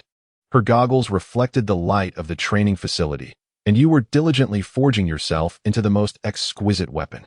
Lee Rand gazed out at the maple forest, the late autumn night breeze whisking the last few crimson leaves past the glass, reminiscent of the arc traced by his basketball shots. The system alert chimed for the final time, resonating with the clarity of dawn. The host has completed the Golden Rooster Dawn milestone, unlocking the hidden narrative invitation before the selection. Chapter 32. The gear play in the morning mist enveloped the training hall as Lee Rand's sneakers crunched over the damp leaves. He heard Susan's canvas bag shift on her shoulder, filled with the newly arrived tactical analysis report. The system interface displayed the team task, a countdown to an overall rating of B, with merely 12 days remaining until the NCAA championship. Mark's cutting efficiency remained stagnant at 89, while Jason's defensive rating languished at B-. Beginning from the fundamentals, Lee Rand placed the tactical board on the bench, chalk scrawling a heavy line beneath the phrase pick and roll. Stockton once proclaimed that an effective pick and roll should mislead defenders into believing they see two avenues of penetration. He gestured toward Mark, insisting, "Your screen must be as solid as a wall, yet vanish in the final 0.1 seconds, like Lane Beer's feigned fall." Mark grinned, a silver sticker on his throat now reading ST0CKD0N, yet he quipped, "I'd rather not be labeled a bad boy." Suddenly, Susan raised her camera, focusing on their footwork. "Pay attention to Lee's knee angle." Her laser pointer danced on Mark's calf, emphasizing that a knee bent at 140 degrees during the screen could delay the defender's center of gravity assessment by 0.2 seconds. Taylor squatted along the baseline with audio equipment, embedding the microphone in the floor crevices. "I've captured your footstep frequency," she said, adjusting the mixing console. "Let us try moving in sync with this rhythm." The speakers echoed the thud of basketballs against the floor, perfectly synchronized with their heartbeats. Emily's camera flash illuminated suddenly, capturing the moment where Lee Rand's palm rested on Mark's shoulder, their shadows intertwining into a gear shape amidst the mist. "The mechanical heart," she remarked, shaking the camera. "The most beautiful annotation of team basketball." The system alert sounded, team collaboration scene detected, unlocking temporary skill gear synchronization, increasing synergy rate by 20. Lee Rand felt Mark's timing for screens suddenly crystallize. Each pick-and-roll route became glaringly clear, as if illuminated by fluorescent arrows. During the midday tactical meeting, Susan spread open the latest scouting report from Spalding. They simulated our tactics and concluded. Her fingertip glided across the text indicating the pick-and-roll efficiency ranking at 17 in the league. "We need to create our own unsolvable equation." Lee Rand suddenly recalled the triangular offensive training of Jordan in the virtual realm, where the seemingly intricate movements were, at their core, a precise calculation of human frailty. The art of deception creates a third option. He sketched 3 overlapping circles on the tactical board, illustrating that while defenders anticipated a breakthrough or a pass, there remained the possibility of a cutting maneuver. Mark seized the moment, his fingertip tapping the center of the circles. But it required someone to draw the attention of at least 2 defenders. He gazed at Lee Rand, a mischievous glint in his eyes, suggesting that we could let our icebound shooter play with fire at the arc. In the late-night training hall, Lee Rand stood beyond the 3-point line, as Mark's screen was perfectly timed. He initiated a back-to-the-basket move, only to thread the ball through his legs at the instant the defender lunged. Jason surged from the weak side, but abruptly halted mid-cut, returning the ball to Mark, who had circled beneath the basket. The resounding crash of the dunk echoed, and the system interface flashed with the upgrade notification for the combination skill steel gear, advancing from bronze to silver, with a speed enhancement from 8 to 15. On Susan's tactical board, the completion time of this maneuver was 0.3 seconds faster than the standard, with a mere 0.01 seconds of error. Perfect. Taylor's strings resonated with an exhilarating tremor, as the newly recorded gear rhapsody coincided with the dunk's climax, a rhythm ready to serve as the chorus. Suddenly, Emily burst into the training hall, brandishing a roll of film. "Look at this." The photograph depicted Anna Rockefeller in a clandestine meeting with NCAA officials, documents in hand revealing the phrase draft lottery manipulation, indicating their intent to have you selected at the 13th position in the first round. The system interface blazed crimson, the alarm of a capital conspiracy ringing out. Lee Rand felt Mark's palm resting on his shoulder, warm with sweat. "Don't worry." His voice carried the steely coolness reminiscent of the Pistons. "Our gears will not be stymied by anyone." Susan's fingers danced across her tablet, unveiling the funding flow of the Anna Foundation. Over the past 3 years, the rookies she sponsored had been chosen at specific slots, her blue eyes ablaze with fury, including the year my father was overlooked. Before she could finish her thought, the system abruptly activated a memory recall, flashing before Lee Rand's retinas the image of Susan's father tearing his jersey on draft night, set against the backdrop of Anna's grandfather shaking hands with stern. Agony surged from his temples, causing him to collapse to the ground. Hearing Taylor's exclamation mingled with Emily's shudder clicks. "Lee." Susan's voice trembled with an unfamiliar emotion as she steadied his shoulder, mist clinging to her eyelashes beneath the goggles. It's all right, we will triumph, through basketball. In our own way. The System-S notification chimed with an electric buzz. Team trust value has surpassed 90. Unlocking the ultimate combination skill Ohio Iron Wall. When synergy reaches maximum capacity, all team members receive the adversity resilience buff. Lee Rand touched the anti-slip powder handed to him by Mark. The grains of sawdust from the training hall embedded in his palm, and suddenly smiled. Compared to the machinations of capital, he placed greater faith in the basketball in his hands and in the comrades beside him, who were willing to shield one another from harm. Outside, the autumn moon ascended the dome, casting a silvery sheen upon the training hall's glass. Lee Rand gazed at the gear pattern on the strategy board, each tooth inscribed with the names of his teammates, while at the center, the word trust boldly stood out. The system interface S Dynasty Fortune module began to rotate, revealing that the team rating progress bar had reached 87 of AB rating, and deeper still, an option referred to as the fate gear awaited their activation. That night, the lights of the training hall remained aglow until dawn, as 5 figures continuously rehearsed before the strategy board, harmonizing each movement like finely tuned gears. Their unsolvable equation was taking shape, while Anna Rockefeller's conspiracy was merely the first dry leaf destined to be crushed beneath the operation of this steel machine. Chapter 33, The Devil's Home Ground. Outside the Rupp Arena of the University of Kentucky, a massive electronic screen looped footage of Lee Rand's missed shots, captioned the melting moment of the icebound shooter. Susan's canvas bag straps whitened under her grip. While the maple leaf bookmark at the edge of the strategy board rustled, they had switched to a new game ball, the Spalding 74-236C, whose surface was smoother than the regular ball. Mark's Adam's apple glimmered in the cold wind as he suddenly tore open his training jersey, revealing an old injury beneath his collarbone. In 1990, when the Pistons faced the Bulls, we used this very ball. He turned to Lee Rand, his gaze sharp as ice. Do you know how to handle a smooth ball? You season it with sweat until it feels like sandpaper. The tiled walls of the player tunnel exuded a chill. And as Lee Rand touched the game ball, the remnants of last night's anti-slip powder lingered on his fingertips. The system interface displayed the debuffed Devil's home ground. Audience booing increased the passing error rate by 10, and the court temperature dropped by 5. He looked up towards the dome, the roar of 23,000 spectators transforming into a tangible weight that made it hard to breathe. As the first quarter commenced, Kentucky employed the elevator door tactic to lock down Lee Rand, and his initial pass was intercepted outright.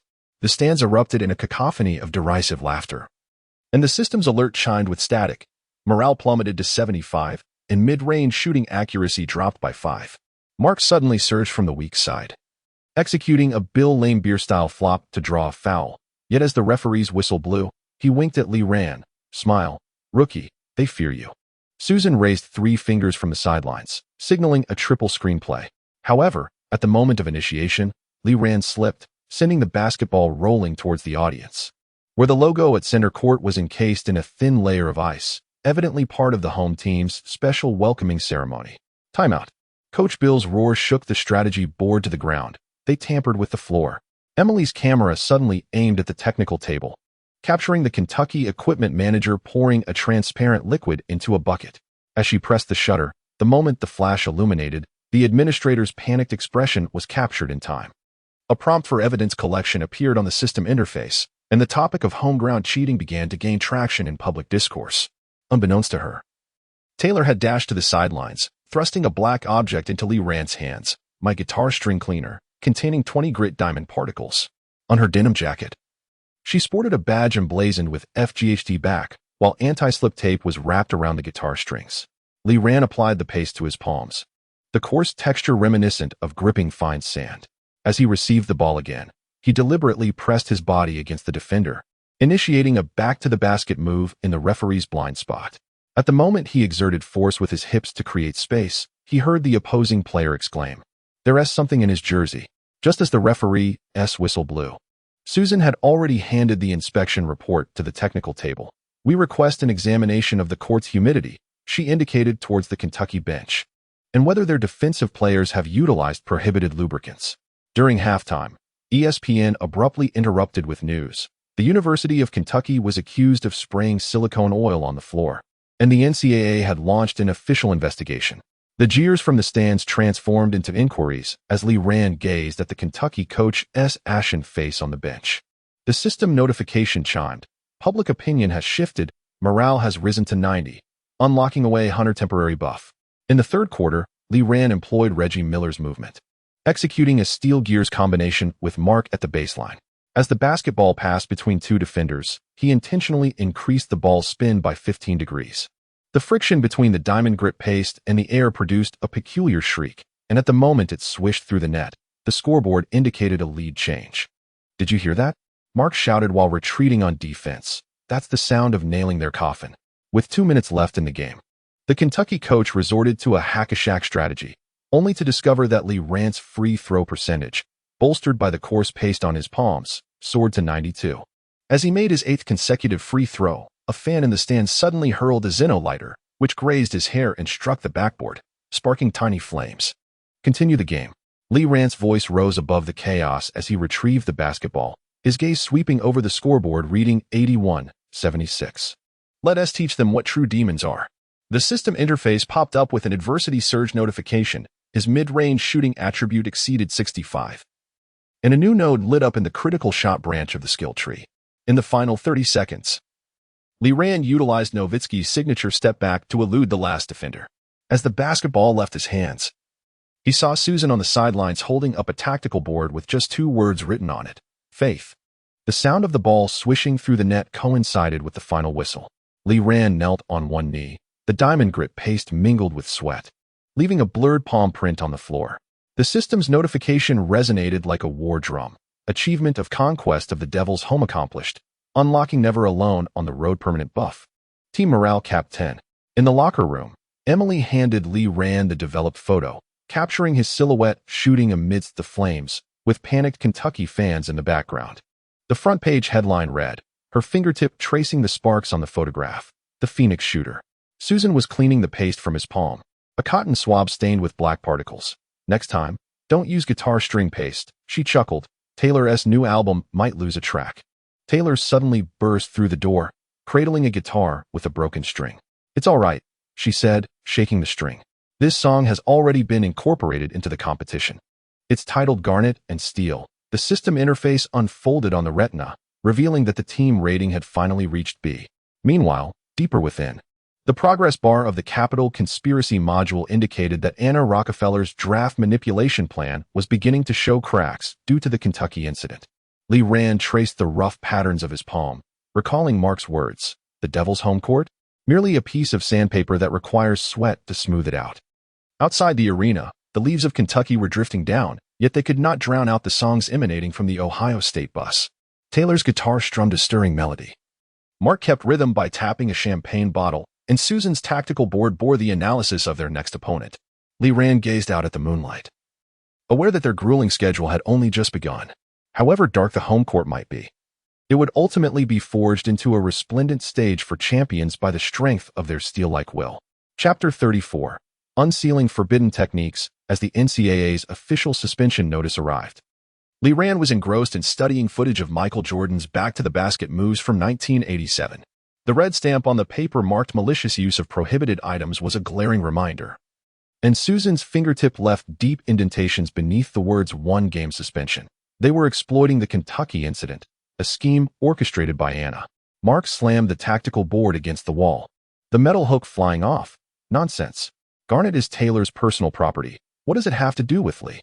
His Adam's apple glinted coldly under the LED lights. "I'll blow up the NCAA headquarters mailbox."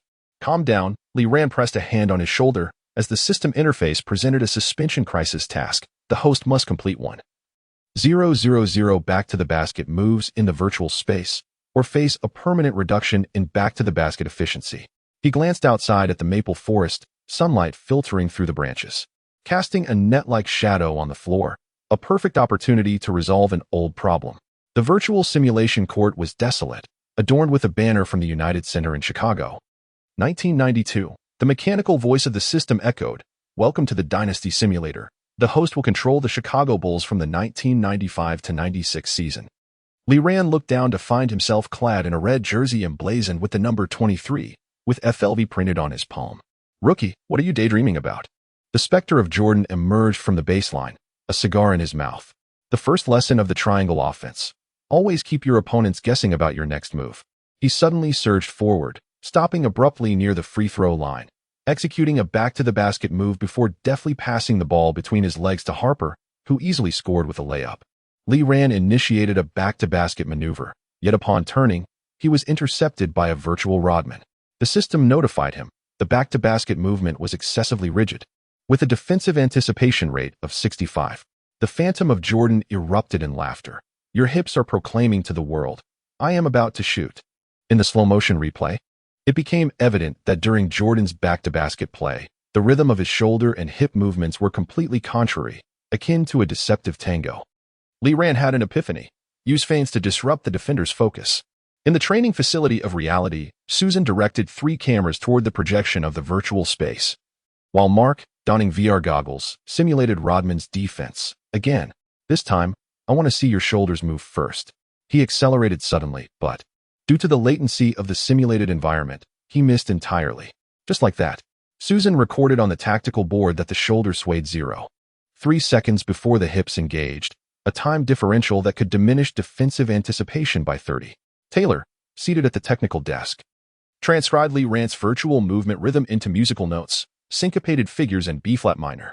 She plucked the strings, perfectly mirroring the weight transfer during back-to-basket plays.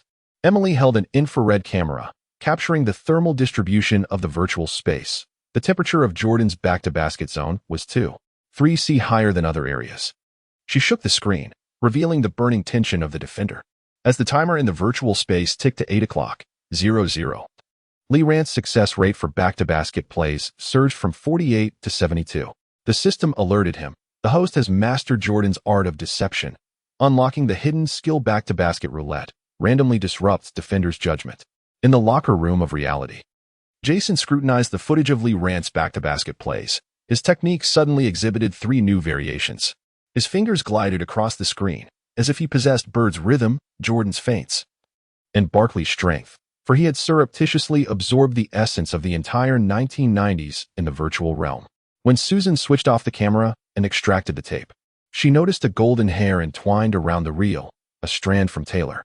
On the night of the suspension, a clip of Lee Ran training in the virtual space was unexpectedly leaked on the NCAA official website, captioned "The Suspension Secret of the Eastern New Star."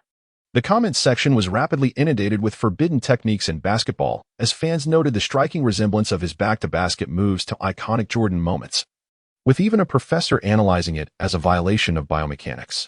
The system interface displayed a notification of polarized public opinion, with trust levels fluctuating dramatically between admiration and skepticism. Lee Ran held the cigar box left by Jordan's Phantom, inside which lay a note. What is called forbidden technique is merely the fundamental skill practiced 10,000 times more than your opponent.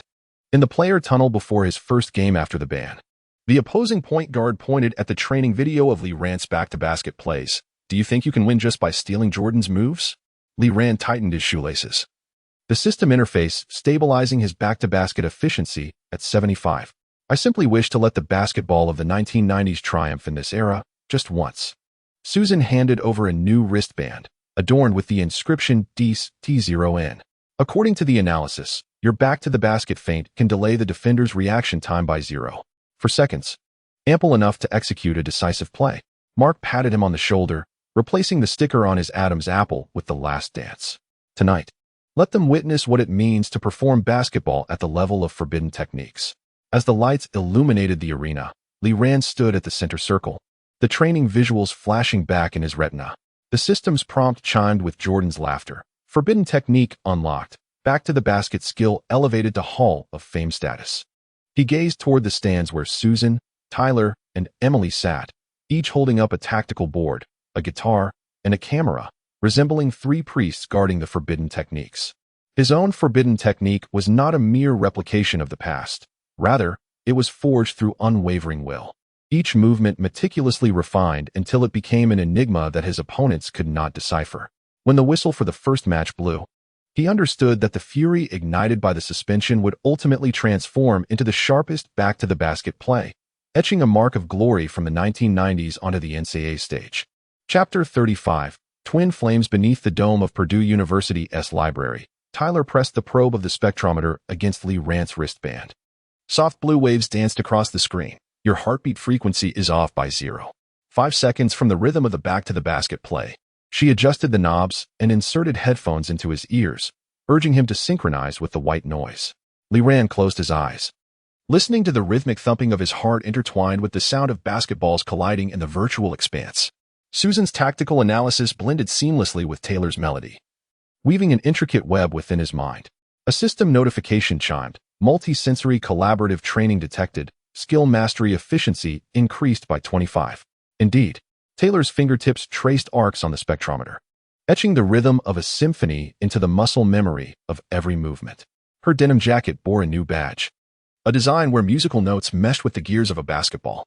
Suddenly, Emily's camera aimed at a bookshelf, capturing Susan as she tiptoed to retrieve a book, revealing the delicate butterfly bones at the nape of her neck, marked by a minuscule birthmark resembling the emblem of the Pistons. In the moment the photograph developed, Liran noticed similar were on Emily's film canister, a testament to the prolonged storage of the same type of film. "Susan, your father," Emily's voice quivered. "Is he? Don't say it." Susan abruptly closed the book, a photograph slipping out from the pages of the physics of basketball. It depicted a youthful Dumas cradling a basketball in front of the Palace of Auburn Hills, with a blurred figure in a Rockefeller Foundation sweatshirt lingering in the background. The system interface prompted a memory fragment collection notification, and Liran felt a sharp pang at his temples. Flashes of his retina revealing the handshake between Emily's father and Anna's grandfather. Swiftly, Susan retrieved the photograph and tucked it deep within her canvas bag. "It's time to head to the training facility, Purdue S2. Zero-zone defense is trickier than Kentucky's." On the training floor, Mark outlined Purdue's defensive zones with chalk, each rhombus marked with the defender's movement speed. Their center's mobility rate was 4.2 seconds per meter. He scuffed away a particular square with his shoe. Yet at the arc's peak, he marked an X, denoting the breathing space of the zone defense. Liran initiated a back-to-the-basket move, deliberately positioning himself beyond the three-point line to entice two defenders to converge upon him. As they shifted their feet, he swiftly passed the ball through his legs to Mark, who unexpectedly halted mid-cut, executing a feint that left the help defender in his wake. He then distributed the ball to the corner where Jason, unguarded, made a flawless shot. Splendid. On Susan's tactical board, the timing of this collaboration was calculated to an astonishing precision of 0.1 seconds. Purdue's zone defense relied on anticipation, while our rhythm embodied a beautiful chaos. Taylor chimed in, converting the audio waveform of this offensive play into a guitar score. A blues in E-flat major that perfectly aligned with the muscle tremors experienced during the back-to-the-basket maneuver. Emily directed her camera towards the scoreboard, where the numbers 92 versus 88 pulsated under the lights, and within her viewfinder, the shadows of Susan and Taylor intertwined on the floor, resembling two coexisting roses, one thorny, the other fragrant. In the late-night locker room, Liran discovered Emily's camera abandoned on the bench, from which a yellowed ticket slipped out of the film case, a VIP pass for the 1989 NCAA draft, the seat number mirroring the draft position of Susan's father, who had not been selected. A system notification buzzed with an electrocom, key evidence detected, unlocking hidden storyline The Shadow of Rockefeller. The sound of Susan's footsteps echoed from the doorway as she entered, clutching a new tactical report, but froze upon spotting the film case. Emily's voice, as delicate as a falling maple leaf, revealed that her father had once been the media director of the Rockefeller Foundation, tasked with packaging the rookies selected by Anna. Liran gazed at the maple leaves nestled in her hair, suddenly comprehending why Emily's camera consistently captured the most striking moments. It was not merely the intuition of a journalist, but rather an inherent sensitivity to the machinations of capital, etched deep within her very being.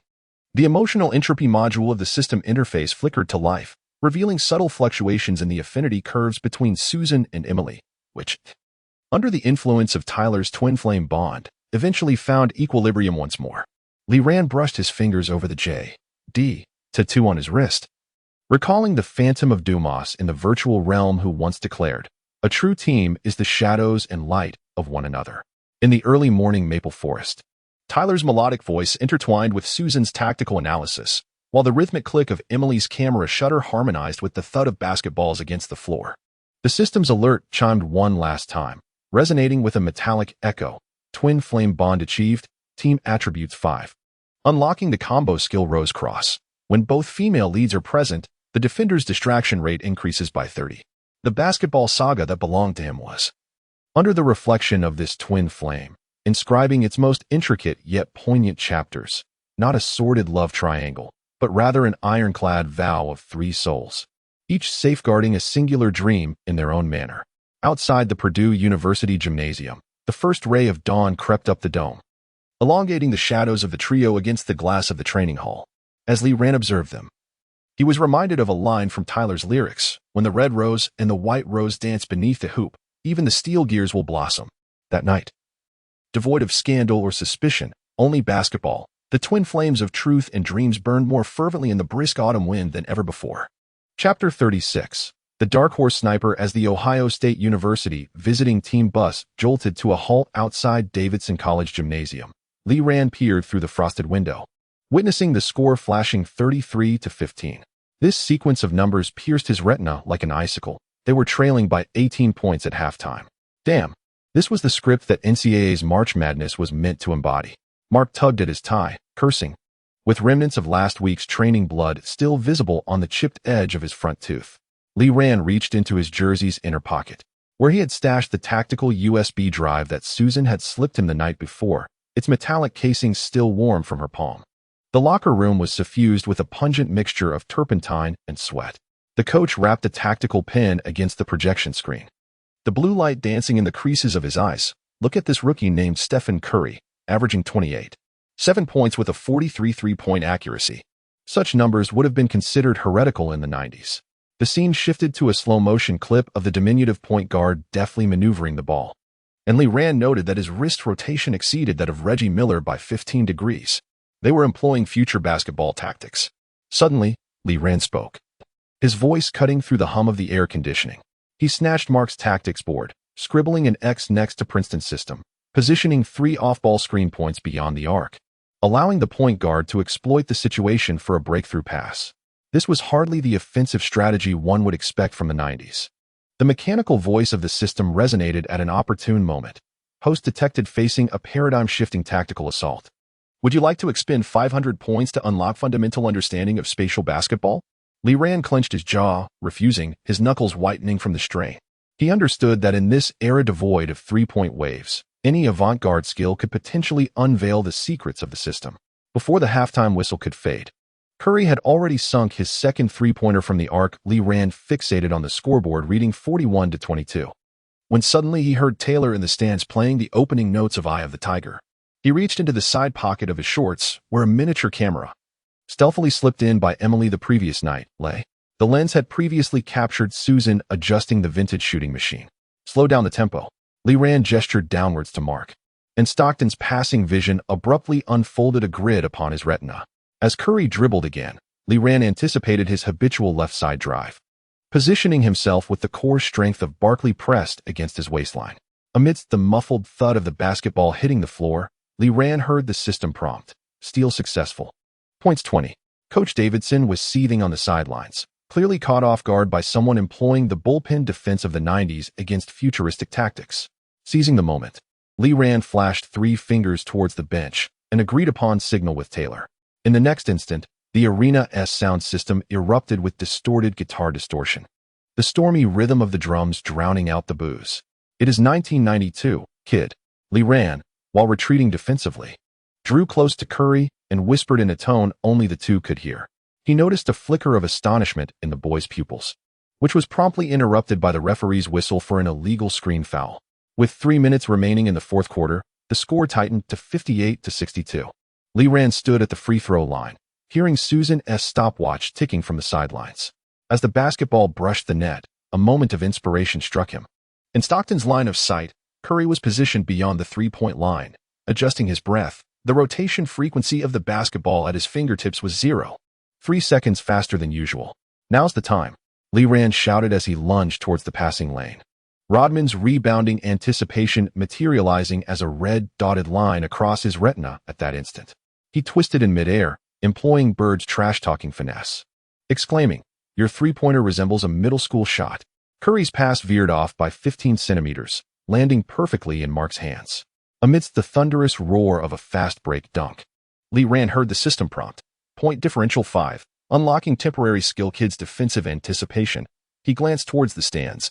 Emily was furiously typing on a typewriter, Taylor's drumming echoed a variation of the Rocky theme, while Susan held up a tactical board inscribed in red, "Let your elbows do the talking." With 12 seconds left on the clock, the score was frozen at 72-71. Lee Ran observed Curry at the arc, suddenly smiling, his knees protesting. Yet the system interface displayed a green data reading, defensive efficiency rating 89. At the moment the basketball was released, he executed Stockton's signature glide into the shooting arc. As his fingertips brushed the surface of the ball, he heard the sound of snow sliding off the arena's ceiling. When the basketball struck the backboard and ricocheted, the crowd erupted with a roar akin to a tidal wave. Lee Ran was hoisted onto Mark's shoulders and caught sight of Emily rushing into the arena with a camera in hand, while Taylor's battle anthem drowned out the DJ's score announcements. As Susan squeezed through the throng, she accidentally lost a high-heeled shoe. The towel she handed him still radiated warmth. Inscribed with a marker, "You have proven that 90s basketball is not dead." In the locker room, as Lee Ran removed his jersey, a half-tape fell out, a highlight reel of Jordan from Carter. He stared at the cover emblazoned with "Last Shot" and suddenly heard the mechanical voice of the system, detecting epic-defining tactical victory. Reward points 1,000. Unlock hidden skill Curry dribble rhythm. Cooldown period 72 hours. Snow began to fall outside. Lee Ran retrieved the tape that Taylor had tucked into his sneakers, with the cover reading "Time-worn basketball." As a raspy female voice sang, "We sowed the seeds of the future in the 90s, he noticed Emily hesitating at the door, clutching a notebook dusted with snowflakes. Care to chat? Her eyelashes were adorned with ice crystals, and in the corridor behind her, Susan was carrying his knee pads towards the medical room. A sudden smile crept across Lee Ran's face. He understood that this confrontation with the future was merely the beginning, and his sneakers had already carved out a path of their own on the hardwood of the 90s. Chapter 37. The flesh and blood Great Wall. The lights in Davidson College's gym flickered on and off amidst the snowy night. Lee Ran fixated on the technical statistics sheet, noting 12 instances of physical contact, his fingertips grazing the newly stitched Chinese character, "Resilience," on his arm guard. In the locker room, Mark spat out the blood-stopping cotton ball, his chipped front tooth letting in air. "That kid's three-pointer. It's like bullets fired from the future." Suddenly, a red warning appeared on the system interface. Detected excess synovial fluid in the host's knee joint. Immediate use of ice pack item recommended. Lee Ran ripped off the electrode patches and saw Emily leaning against a locker, the flash of her notebook dancing in the light. "I heard you declined Anna's medical sponsorship?" "My knee belongs to 1992. As he donned his knee brace, the metallic clinks drowned out Taylor's rendition of "Knockin' on Heaven's Door" echoing in the corridor. Passing by Susan's medical kit, he caught a glimpse of a yellowed Celtics medical manual nestled within, an heirloom from her father. Before the overtime commenced, the coach slammed the tactical board onto the technical table. "They want to play space basketball? Fine. We'll teach them what defense means with the flesh and blood Great Wall of the 90s. Lee Ran noted a diagram of the Pistons' bad boys' defensive scheme in the corner of the board, labeled Jordan Rule 2.0, as Curry controlled the ball. Lee Ran activated Peyton's death grip, the soles of his shoes screeching against the floor in a piercing wail. He deliberately exhaled onto his opponent's neck, mimicking Bird's trash talk. "Do you know why your three-pointers resemble cotton candy?" "Because." Before he could finish his sentence, Mark's elbow brushed past his ear, forcefully colliding with the chest of the help defender. "This is basketball," Mark bellowed, shaking his head as sweat flew from him, the blood on his mouthguard glistening darkly under the lights. Taking advantage of the moment, Lee Ran cut into the paint, only to be met by a trio of defenders who forced the ball out of bounds. The system chimed in, triggered Team Skill Ohio double rail fast break, pass turnover rate reduced by 30. As Curry lifted his hand again, Lee Ran had already anticipated his release point. Rodman's rebound prediction projected a blue grid onto his retina. He sidestepped, using Barkley's core strength to bulldoze through the defender. As he leaped, he heard a faint click from his knee, not an illusion, but the nanorepair fluid, infused by the system, beginning to take effect. In the instant the basketball struck the front of the hoop, both Lee Ran and Mark leapt simultaneously. They collided in midair, producing a dull thud. Yet each managed to flick their fingertips towards the ball, once, twice, thrice. The crowd erupted in a countdown, until on the third tap, Lee Ran nudged the ball into the basket, and won. The announcer's roar shattered the roof's snow accumulation. As Lee Ran landed on one knee, he caught sight of Susan on the sidelines, raising 3 fingers. This was their agreed-upon signal for extreme 3 minutes. He ripped off his drenched wristband to reveal the number 3, inscribed with medical tape by Susan on his wrist bone.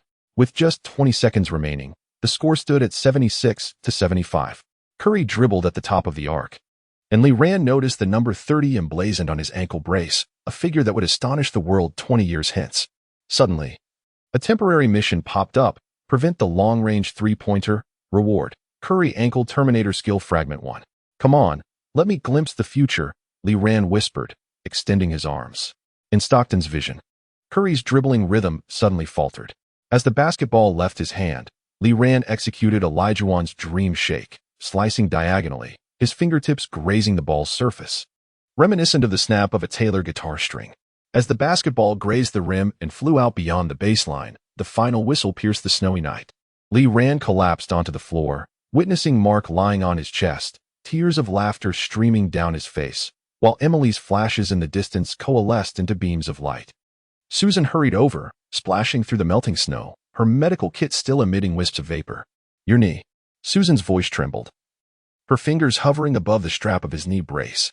Lee Ran grasped her icy wrist, noticing the system interface pop up with the Achievement King of Adversity. Reward: fracture immunity, single use. Side effect: movement speed -15 for the next 3 games. Unbeknownst to him, Taylor had taken a seat at the scorer's table, strumming a guitar, blending a reimagined version of stormy weather with the rhythmic thud of basketballs against the court. Emily handed over a towel emblazoned with the headline from the Charlotte Observer: "The Eastern Wall dismantles the Dark Horse Miracle," accompanied by an image of Lee Ran and Mark's bloodied and bruised elbows intertwined. Inside the locker room shower area, as Lee Ran gazed at the crimson froth cascading down the drain, he recalled the description of the Barkley Power Core from the beginner's package: "Pain is the badge of honor." He reached into his pocket, where Anna's business card from earlier that morning lay, its gilded lettering faintly visible in the steam. "Houston, always leaving the light on for you." The snow continued to fall in thick flurries. As Lee Ran emerged from the gym wrapped in a towel, he spotted Tyler arranging a large W in the snow with a basketball, while Emily was capturing the moment with her camera. At the far end of the parking lot stood Susan, clutching 2 cans of chilled soda, one of which was already frosted over. "Next game against Kentucky," Susan said as she handed him a soda, her fingertip brushing against the medical tape on his wrist. "Their star center was my father's backup back in the Celtics." Lee Ran tilted his head back to gulp down the soda, the icy bubbles exploding in his throat as he stared into the swirling snow. Hearing the system's mechanical voice announce, "Host detected completion of the Flesh and Blood Great Wall achievement. Unlocking hidden storyline. Legacy of the Bad Boy."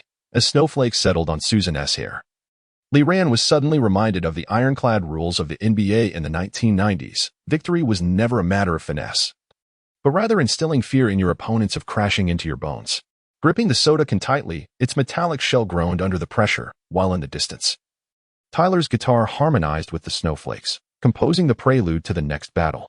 Chapter 38.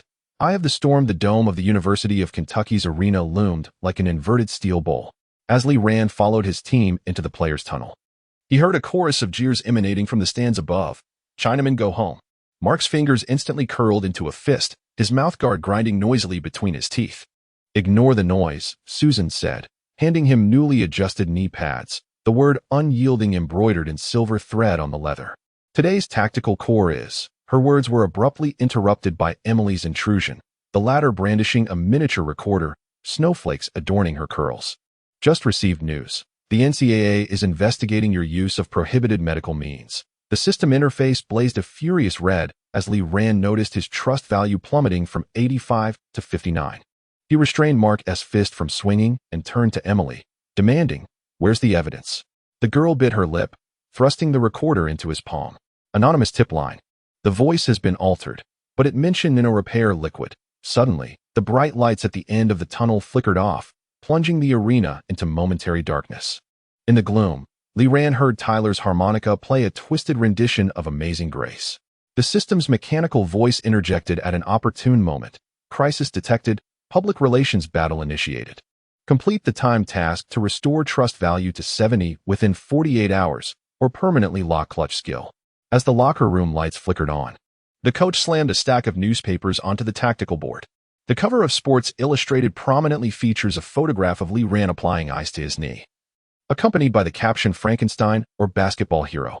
Mark struck the metal cabinet with a fist, declaring, "They are afraid because we are redefining the NCAA. No, we are challenging the rules." Lee Rand retorted as he pulled out the Celtics medical handbook from Susan's father. Flipping to the page containing a dried leaf, a medical record from the 1981 Eastern Conference Finals, detailing Larry Bird's injury. Basketball in the 90s was always meant to be riddled with scars, he remarked, sliding the handbook toward Emily. Help me contact USA Today. I want to live-stream my drug test. Outside the arena, the blizzard reached its zenith at noon. As Lee Rand stood in the makeshift drug testing tent, he heard Taylor in the stands playing Fight the Power, the beat cutting through the storm. At the moment the nurse drew his blood, he glimpsed Susan through the tent's transparent wall, giving him an okay gesture. She had already tested all medical supplies with an old-fashioned spectrometer, ensuring there were no prohibited substances. The results are in. Emily burst into the locker room with a fax paper as the game commenced. Lee Rand watched the snowflakes in her hair melt into water trails, suddenly reminded of the power of print media in the 90s. Negative, the girl exclaimed, waving the sheet triumphantly. They say you only have regular painkillers and vitamins in your system. The red alert on the system interface faded, and his trust level rose to 78. As Lee Rand donned his wristband, he noticed Susan had sewn a silver pin shaped like the Celtics logo onto it. It's time to go, she said, her thumb brushing over his wrist pulse. The star center from Kentucky just grabbed his 12th rebound. At the start of the second quarter, the score stood at 22-35. Lee Rand focused on the opposing center, whose physique resembled that of Shaquille O'Neal, activating the Rodman rebound prediction. As the basketball soared toward the hoop, he suddenly saw a layer of green grid overlaying the system interface, a projection of the landing probability calculated by Taylor's sonic model. Mark, he shouted, his voice cutting through the snowstorm as the ball followed a peculiar arc, landing perfectly in Mark's hands as he cut in from the baseline. Amidst the thunderous dunk, Lee Rand heard the system prompt. Team synergy exceeded 90. Unlock combo move iron gear. Overload. When the Kentucky coach called the timeout, Lee Rand noticed a middle-aged woman in a fur coat standing by the technical bench, and his mother, the matriarch of the Rockefeller family. She raised a champagne glass toward him, the glass reflecting the character on his knee brace. They are betting, Emily whispered from his side, squatting with a miniature camera concealed within her notebook. I intercepted Anna's email. The starting forward from Kentucky took bribes. Before she could finish, Susan suddenly handed him an ice pack, her gaze warning him to be cautious of the reporters.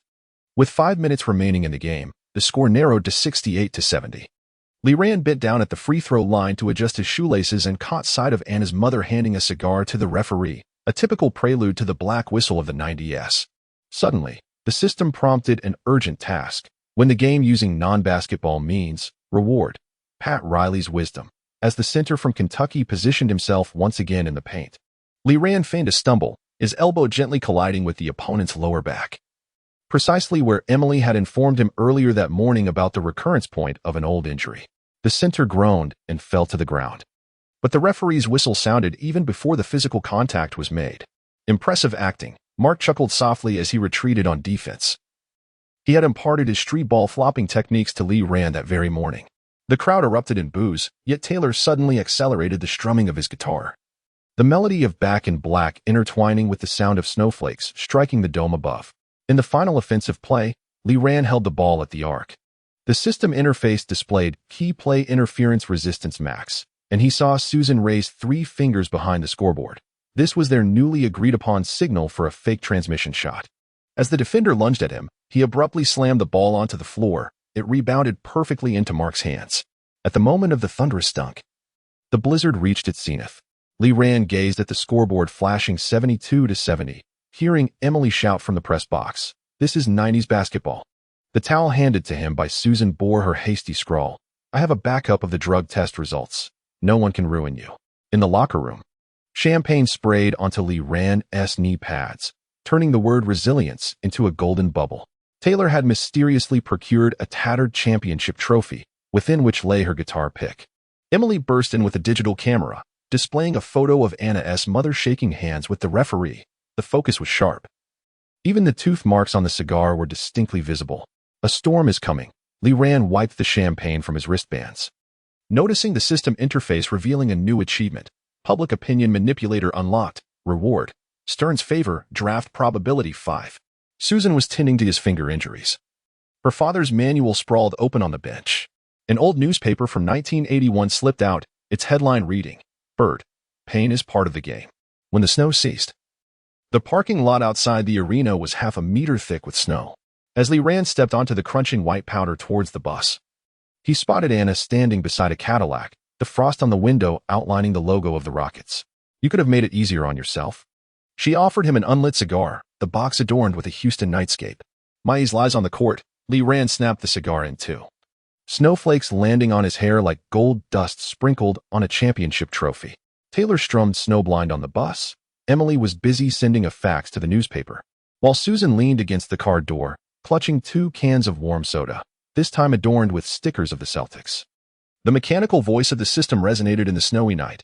"Post has completed the Storm Center mission, unlocking hidden plot, draft underworld." Lee Rand gazed up at the starry sky, the snow of 1992 paving a red carpet for his future, and he understood that the true storm was just beginning.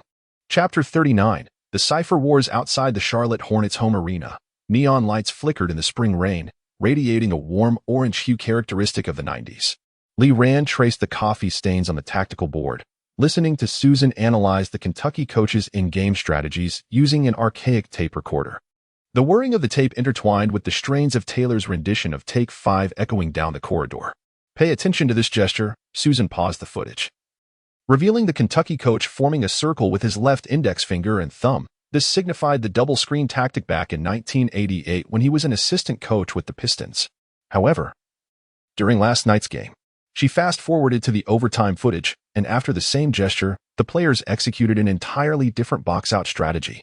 A blue notification popped up on the system interface. "Tactical code change detected. It is advisable to expend points to unlock the Zen Master's game theory." Lee Rand shook his head, his fingertips grazing the edge of the tactical board where Emily had covertly captured a photo of the referee shaking hands.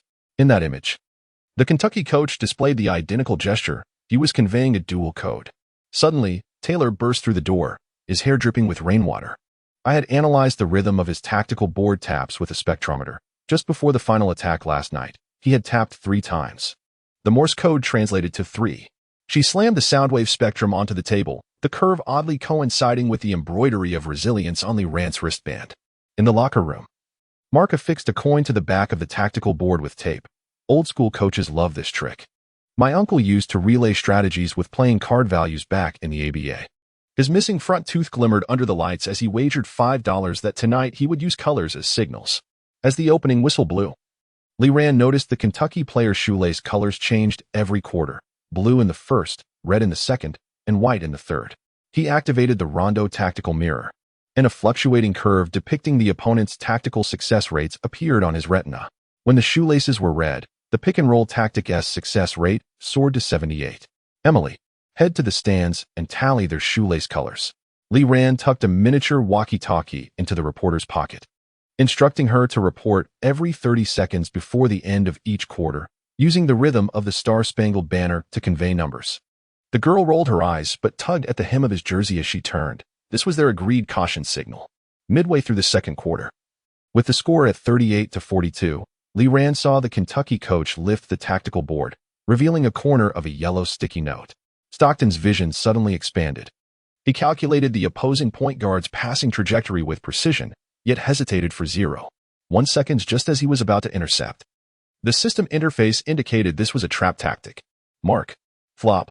Lee Rand's shout blended with the suddenly accelerated piano prelude from Taylor. Mark fell to the ground in response, the referee's whistle coinciding with the sound of the basketball hitting the floor. The Kentucky coach furiously discarded the tactical board, revealing a classic misdirection prop from the 90s. Inscribed with War and Peace. Their code was the number of pages. Susan handed over a new knee pad, the leather interior inscribed with Tolstoy. "I had researched the Kentucky assistant coach's thesis on the application of literary codes in sports." Lee Rand traced the intricate patterns on his knee pads, suddenly reminded of the cryptic crossword column in the Charlotte Observer that Emily had mentioned earlier that morning. Just before the fourth quarter commenced, Emily burst into the locker room, her hair dripping with cola, evidently having been jostled in the stands. The yellow sticky note, marked as page 23, was slapped onto the tactical board, inscribed with the phrase "cavalry charge." However, in Tolstoy's writings, this signified a suicidal offensive. The system prompted, "Deadly trap detected, tactical countermeasure timed mission initiated."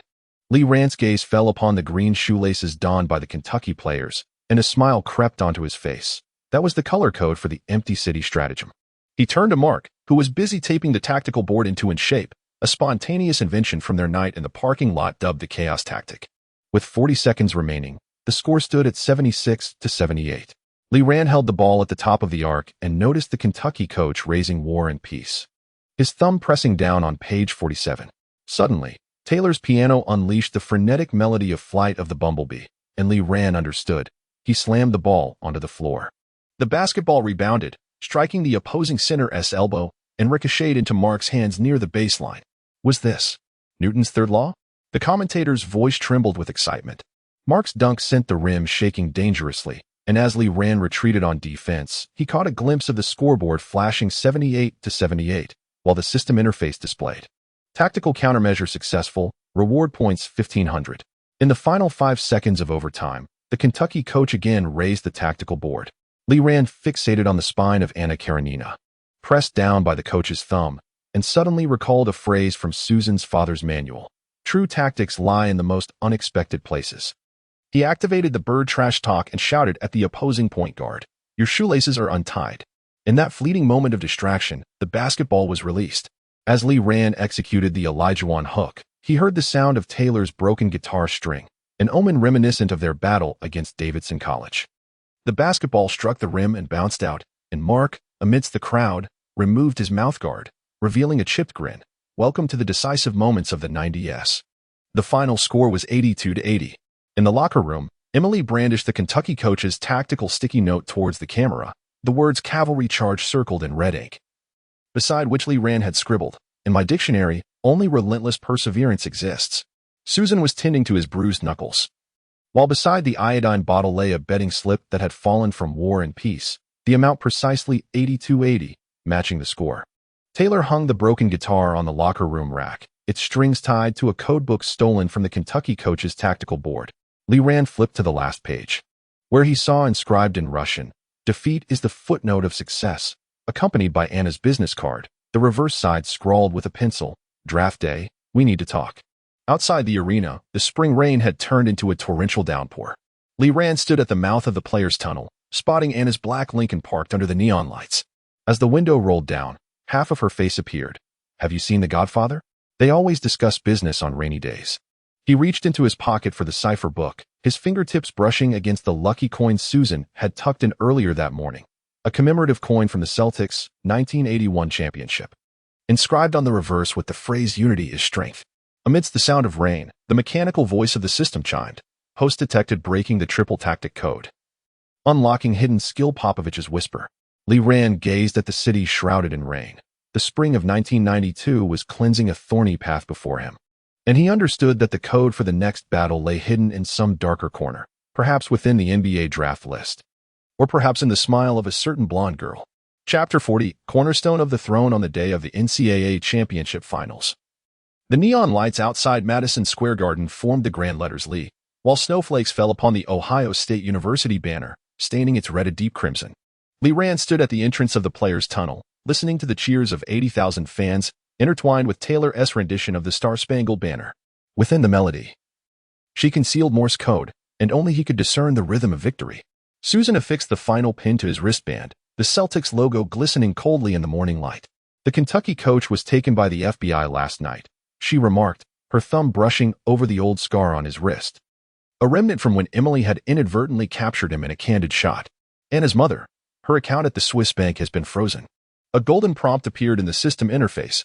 Host detected clearing NCAA betting network side quest. Reward, David Stern's trust. Lee Rand felt the warmth of the commemorative coin from 1981 nestled in his jersey pocket, as if it were reminding him of the iron-hearted essence of basketball in the 1990s. As the opening whistle blew, Lee Rand saw Grant Hill from Duke University on the opposite side, a future successor to Jordan, his gaze now filled with reverence.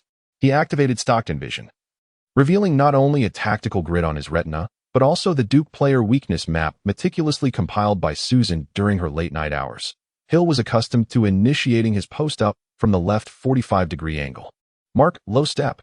His shout was swallowed by the roar of the crowd, yet the basketball found its way precisely into the paint. Mark's dunk sent the rim trembling, and the stands erupted with a gigantic TF0 Taylor organized word puzzle, with "believe" prominently displayed, the silhouette of Lee Ran dunking over Carter forming the centerpiece. In the middle of the second quarter, with the score at 28-25, Lee Ran bent at the free throw line, catching a glimpse of Emily in the press box. Her camera aimed not at him, but rather at Stern in the audience. The system notified, NBA draft scouting team present, current draft prediction, end of the lottery zone. He bit down on his mouthguard, hearing the ticking of Susan's stopwatch from the sidelines, a prearranged signal for accelerated rhythm. As Hill once again held the ball, Lee Ran activated Death Spiral, deliberately brushing past him with Bird's trash talk. Do you know why your post-up looks like dancing? As the conversation remained unfinished, Mark's cover was already in place, allowing Lee Ran to seize the opportunity and execute a buzzer beater with an Elijah skyhook. During the halftime break, the television in the locker room displayed live footage from Sports Illustrated, now featuring a silhouette of Lee Ran and Hill, with the title The Collision of Eras. Suddenly, Emily burst in, her hair glistening with champagne, evidently having celebrated prematurely. The Stern office just called, saying your passes are akin to those of a magician. On the tactical board handed to her by Susan, special markings indicated, Hill sneakers are the latest Reeboks, offering 12 better traction than our Converse. Lee Ran, touching the character for tenacity inscribed on his knee pads, recalled the note Tyler had slipped into his shoes the previous night. Friction is the shackles of mortals. Your wings belong to the sky. As the fourth quarter commenced, an urgent task notification suddenly appeared. Prevent Hill from achieving a triple-double. Reward, Jordan's successor skill fragment. Lee Ran glanced at Hill's statistics. 18 points, 9 rebounds, 8 assists. He activated Rodman's rebound anticipation, and the red grid overlay on his retina transformed into gold, a rare desperation bonus from the system. With 2 minutes remaining and the score at 68-65, Lee Ran held the ball at the top of the arc, with Hill's defense clinging like chewing gum. He suddenly smiled, whispering in a tone only the two could hear. Do you know the difference between the 90s and the future? As he spoke, Stockton's vision intertwined with Tyler's sonic model, revealing Mark leaping in the shadows along the baseline. Reminiscent of the iconic positioning in Jordan's documentary, The Shot. At the moment the basketball left his hands, Lee Ran heard Tyler's piano notes overshadowing the cheers, a prelude to Hero, where she accelerated the rhythm by 15 beats per minute, perfectly synchronizing with the ball's flight. As Hill turned to block, Lee Ran executed a white chocolate no-look pass, delivering the ball into Mark's hands, whose thunderous dunk reverberated throughout the arena like an earthquake. 70-65. The commentator's voice cracked. Lee Ran concludes the game with a transcendent pass. Amidst the celebrating crowd, Lee Ran searched for Susan, only to find her conversing with Stern, clutching the Celtics medical handbook, the key to unlocking the NBA's doors. As the final buzzer sounded, the score was sealed at 78-71. Lee Ran stood atop the scorer's table, allowing Mark to crown him with the M0 trophy. Emily's flashes coalesced into a luminous arc, capturing the moment he tore off his jersey, revealing the Chinese tattoo, Never Give Up. Drenched in sweat and gleaming bronze under the spotlight. In the locker room, champagne sprayed across Susan's tactical board, transforming the Lee markings into shimmering gold. Tyler, having procured a tattered crown from somewhere, placed it atop Lee Ran's head, only for the gemstones to fall, revealing them as decorations from her guitar. Emily held aloft the latest edition of USA Today, its front-page headline reading The Eastern Knight on the Throne, accompanied by a blurred silhouette featuring him alongside the three leading ladies. Suddenly, the system interface flickered to full screen, revealing a golden pop-up that declared, Detected host has completed the core task of NCAA, unlocking the main storyline of the NBA Professional League. Below, 3 branches of skill trees materialized. Traditional guard, focused on passing and defense, inheriting the legacy of Stockton. Versatile warrior, balanced development, unlocking the Pippen-style two-way play. Anomaly Slayer, enhanced mid-range and clutch performance, initiating the Kobe-style scoring mode. Susan offered a warm soda, the can adorned with the Celtics logo. Emily shook her digital camera, revealing a close-up of Stern handing over a business card. Tyler fiddled with a guitar string that had broken, an NBA draft invitation hanging from it. Lee Ran traced the engraved letters on the trophy's edge when he suddenly heard the system's mechanical voice, tinged with an unusual tremor. Warning, temporal anchor point deviation detected. Second-generation system carrier is gestating. Outside the arena, the snow had ceased, and the sunlight of 1992 streamed through the domed skylight, casting a spot of light on the character toughness inscribed on his knee pads. Lee Ran gazed towards the end of the player tunnel, where Anna stood in a suit, a cigar emitting wisps of blue smoke from her hand. Behind her, the The LED screen displayed the countdown to the NBA draft, with the Rockets lottery pick flashing an eerie red light. "Shall we change basketball together?" Susan's voice mingled with the resonant strumming of Tyler's guitar, while Emily's pen scratched across her interview notebook. Leran removed the crown and placed it on the tactical board, the metal clashing crisply against the wood. He understood that the inthe, it was merely a starting point. The true throne lay within the steel forest of the NBA, amid Stern's machinations, and in the unspoken oath of a certain blonde girl. The system interface finally settled on the path of the Godslayer quest chain, the background adorned with silhouettes of 1990s NBA stars. Chapter 41. The weight of the crown. The spotlight of the ESPN studio illuminated Lee Rant's NCAA highlights, the backdrop dominated by a colossal poster of the '92 Dream Team. The commentator tapped the tactical stick, averaging 28.7 points. But can he execute a proper pass in front of Jordan? In front of the television, Lee Rand bit down on his mouth guard, hearing Susan behind him adjusting the videotape with a click. They were frightened. Mark stuffed peanuts into his mouth, his chipped front tooth glinting in the morning light. Last night, he had spotted Stern's assistant loitering in the player tunnel. Lee Rand reached into the inner pocket of his jersey, where lay Susan's father's Celtics medical manual, a training schedule from 1981 for Bird wedged between its pages, the words "pain threshold breakthrough" circled in red ink. Suddenly, the system interface erupted with a golden pop-up. Detected host has transcended the influence limits of the NCAA, unlocking the Dynasty Luck module. A loyalty bar for teammates materialized on his retina. Mark 95, trust. Susan 100, soul resonance. Emily 72, interest bond. Lee Rand gazed at Emily's statistics, recalling her words from the rooftop last night. "My father was once the editor-in-chief of Sports Illustrated. He said the truth always resides in the film." Should they upgrade the team facilities or emulate Bird's trash talk? Susan handed over a tactical board, on which correction fluid illustrated the defensive matrix of the Pistons. Lee Rant's fingertips traced the parameters for unlocking Peyton's defensive prediction when he suddenly heard Taylor in the corridor playing "Another One Bites the Dust." She always conveyed messages through music at critical junctures. In the dimly lit gym, Lee Rand practiced post moves alone. The system forcibly activated the Bird trash talk simulator, and a virtual Larry Bird circled him. "Your back to the basket game resembles a grandmother knitting." Lee Rand pivoted and made a hook shot, only to see the virtual character smirk. "Not bad, but my trash talk could lower your shooting percentage by 20. Susan's footsteps approached from behind, cradling a stack of videotapes. This is a compilation of all the best defensive players' trash talk from the '90s.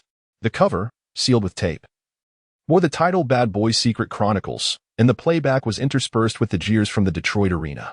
Lee Rand noticed Susan's wrist adorned with his old wristband, the faded embroidery of tenacity pressed against her pulse.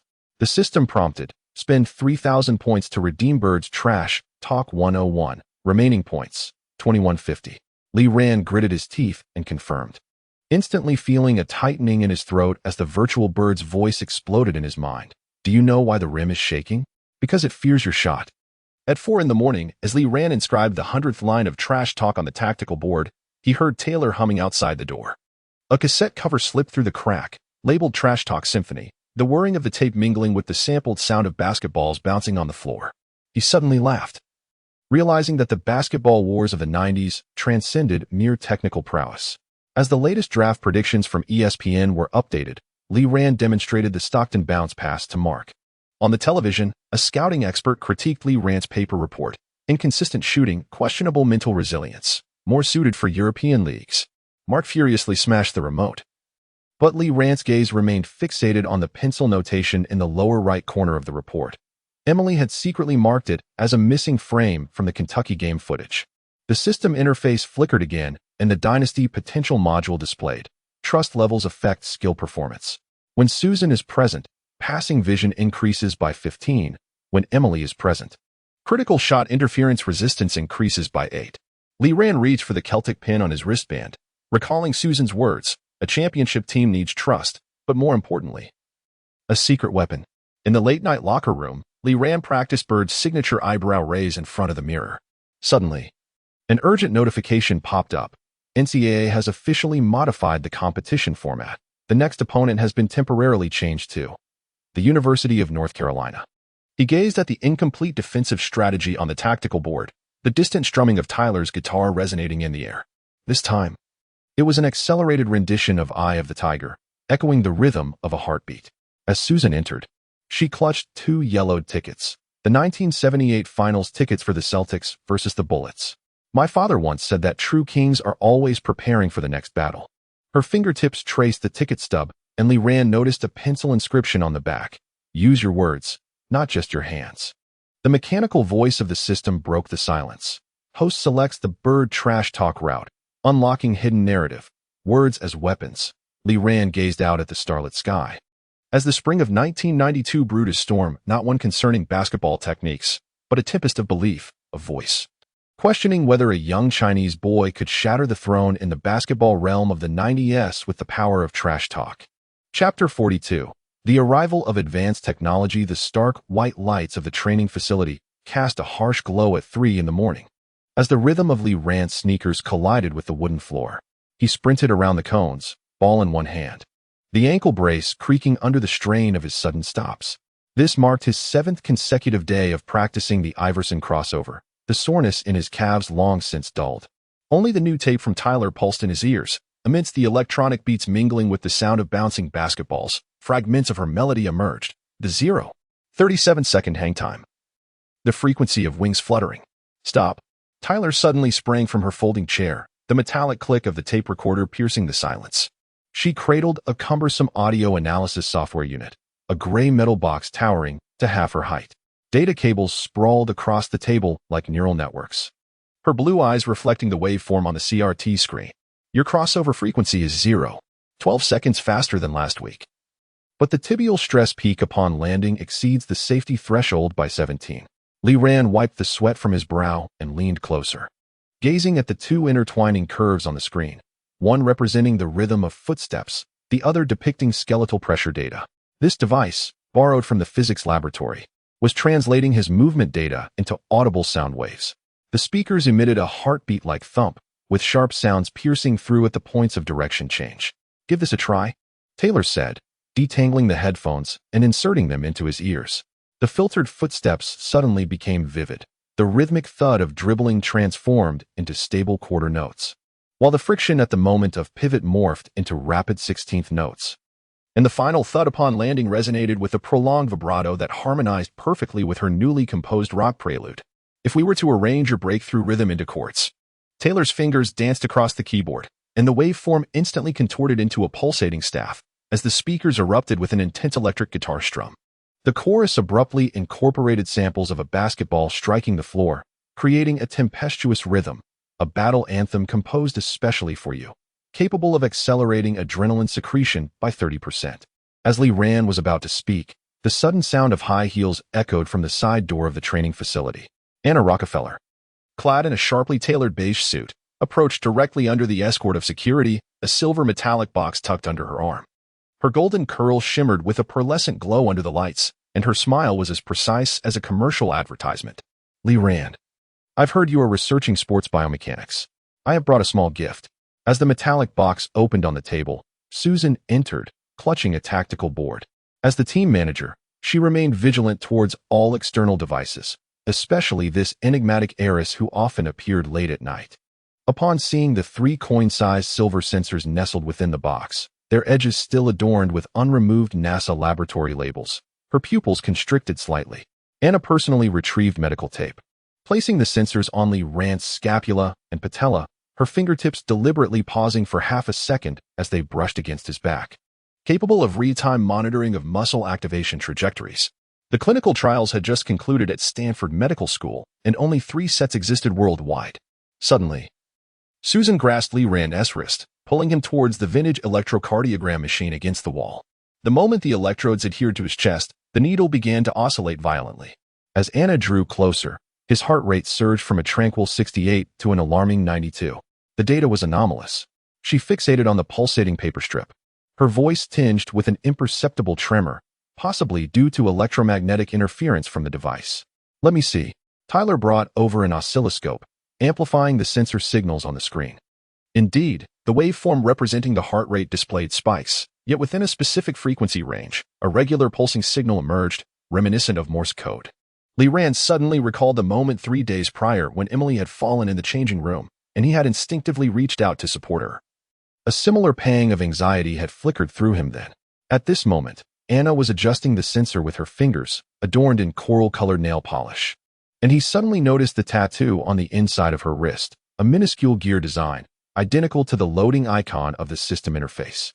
The system detected an anomaly in the bioelectrical signals.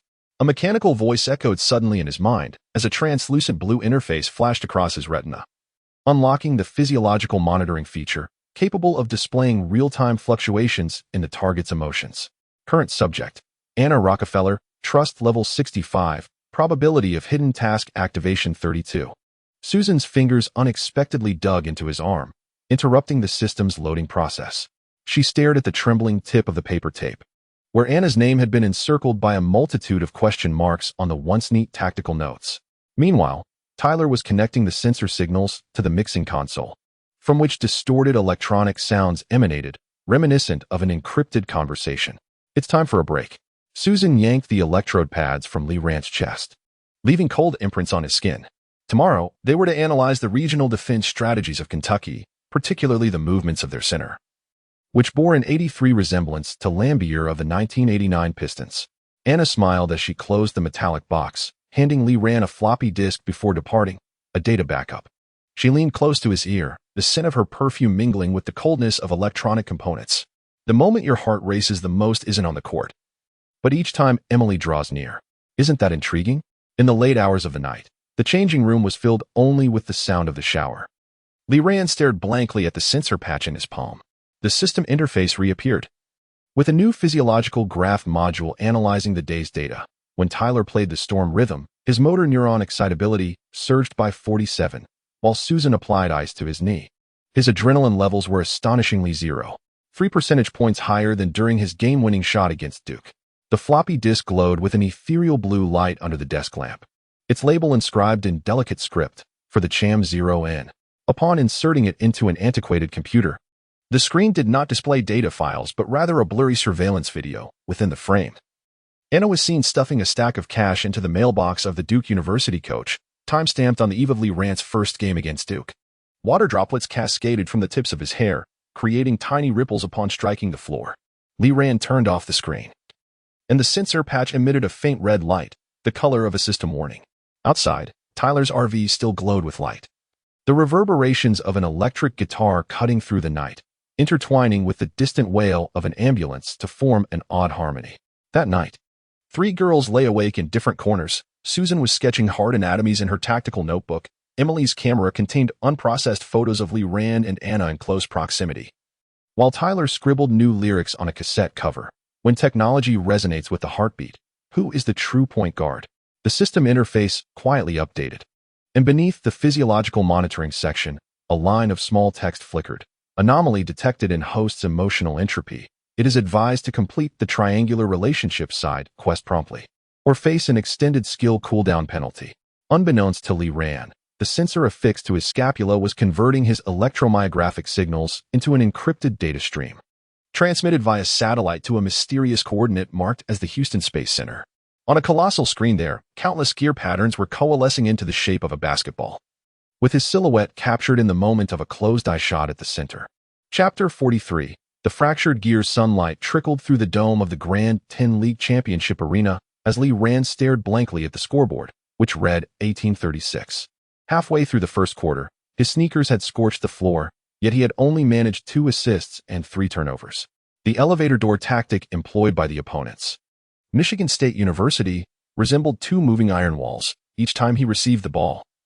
The 210 centimeters power forward and the 195 centimeters shooting guard would close in like an elevator door, severing all passing lanes. Pass. Mark waved from the weak side, his cutting route as precise as a surgeon's scalpel, a testament to the countless repetitions practiced last night. With a flick of his wrist, Lee Rand sent the basketball soaring in a low, flat arc reminiscent of Stockton's signature style, only for it to be swatted against the backboard by the opponent's extended arm just as it neared the hoop. Mark leaped to dunk, but his fingertips brushed past the ball, which ricocheted off the back rim, the clang echoing painfully in the hushed arena. From the bench came Jason's disdainful huff. You should have taken the shot yourself. This former starting point guard had been relegated to the bench since Lee Rand's arrival and was now wiping his wristband with a towel. his gaze lingering on Lee Rand's plus-minus value of -12 on the scoreboard. Some individuals always seem to believe that passing can resolve everything. Susan abruptly rose from her position at the technical table, her red markers on the tactical board nearly piercing through the paper. This was Mark's third missed opportunity in an open position tonight, while Lee Rand's driving lanes were being blocked at a staggering rate of 68.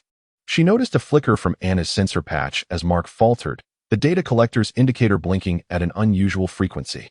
As the second quarter commenced, Lee Rand attempted to overpower his opponent using a Barkley-style backdown but was repeatedly whistled for offensive fouls. By the time the third whistle blew, his jersey was soaked with sweat, and his arms bore the crimson marks of the opponent's elbow strikes.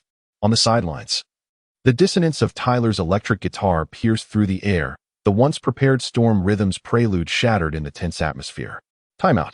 The coach's roar reverberated, causing the tactical board stand to tremble, while the harsh fluorescent lights cast heavy shadows on the players' faces. Jason slammed an ice pack down on the table. Are we really playing support for a coward who can only pass?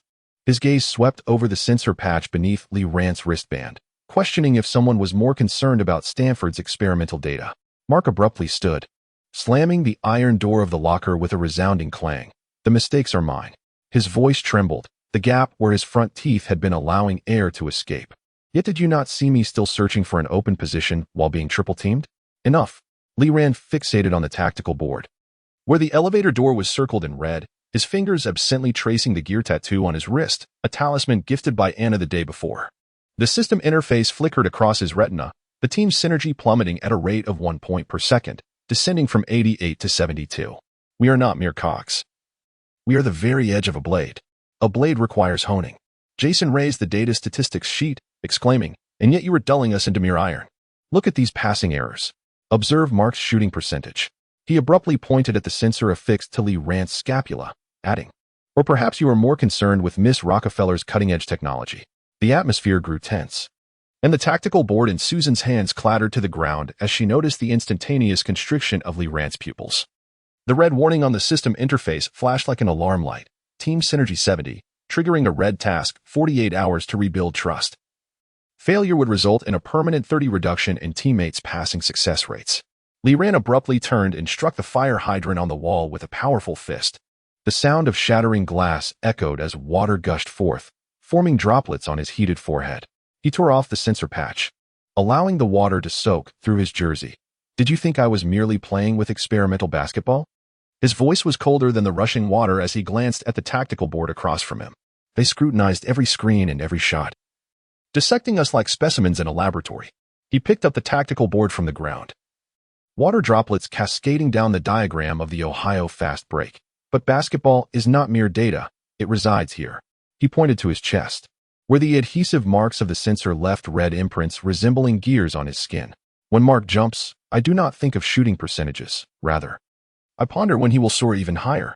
When Jason complains, I understand he merely fears losing, just as I dread losing you teammates. Water pooled on the locker room floor, reflecting the astonished faces of the players. Tyler discreetly pressed the record button, capturing the sounds of rushing water, heartbeats, and Lee Rand's words on tape, which would serve as the prelude to her next rock epic. Susan suddenly recalled her father's dying words. A true leader is one who helps the gears re-engage amid excruciating pain. Now, Lee Rand ripped off his soaked jersey, revealing the tattoo of the characters "Never Walk Alone" on his back. Either charge through that elevator door with me, or watch our names be etched upon the pillar of shame, just as they have done to Asian players. Mark suddenly laughed, picking up the sensor from the ground and crushing it in the flowing water. To hell with high-tech. He pulled out his mouthguard and placed it in his mouth, his toothless grin appearing even more menacing. Next time I pass, I'll bring down the hoop as a trophy. Jason silently handed him a new jersey, his fingertips brushing against Lee Rand's tattoo. How do you read these characters? Together. Lee Rand accepted the jersey, and the synergy on the system interface began to rise, jumping from 72 to 75. Now, let us teach them that when the gears rust, they must be reforged with fire. As the locker room door swung open once more, Tyler's electric guitar erupted with a fierce strum, not a stormy rhythm, but an improvisation of rust and flame. Susan watched Lee Rand stride toward the court, noticing him discreetly slip a fragment of Anna's sensor into his pocket, still adorned with encrypted data that the water had failed to wash away. Inside the arena, Michigan State fans were singing loudly, The gears have shattered, oblivious to the rekindled fire igniting in the eyes of the visiting players. When Li Ran received the ball again, the opponent's elevator door closed as expected, but this time he did not pass. Instead, he slammed the ball against the floor. Exploiting the half-meter gap created by an Iverson crossover, using Barkley's strength to break through the defenders, leaping high amidst a triple team. At the moment the basketball swished through the net, Tyler's guitar string suddenly snapped.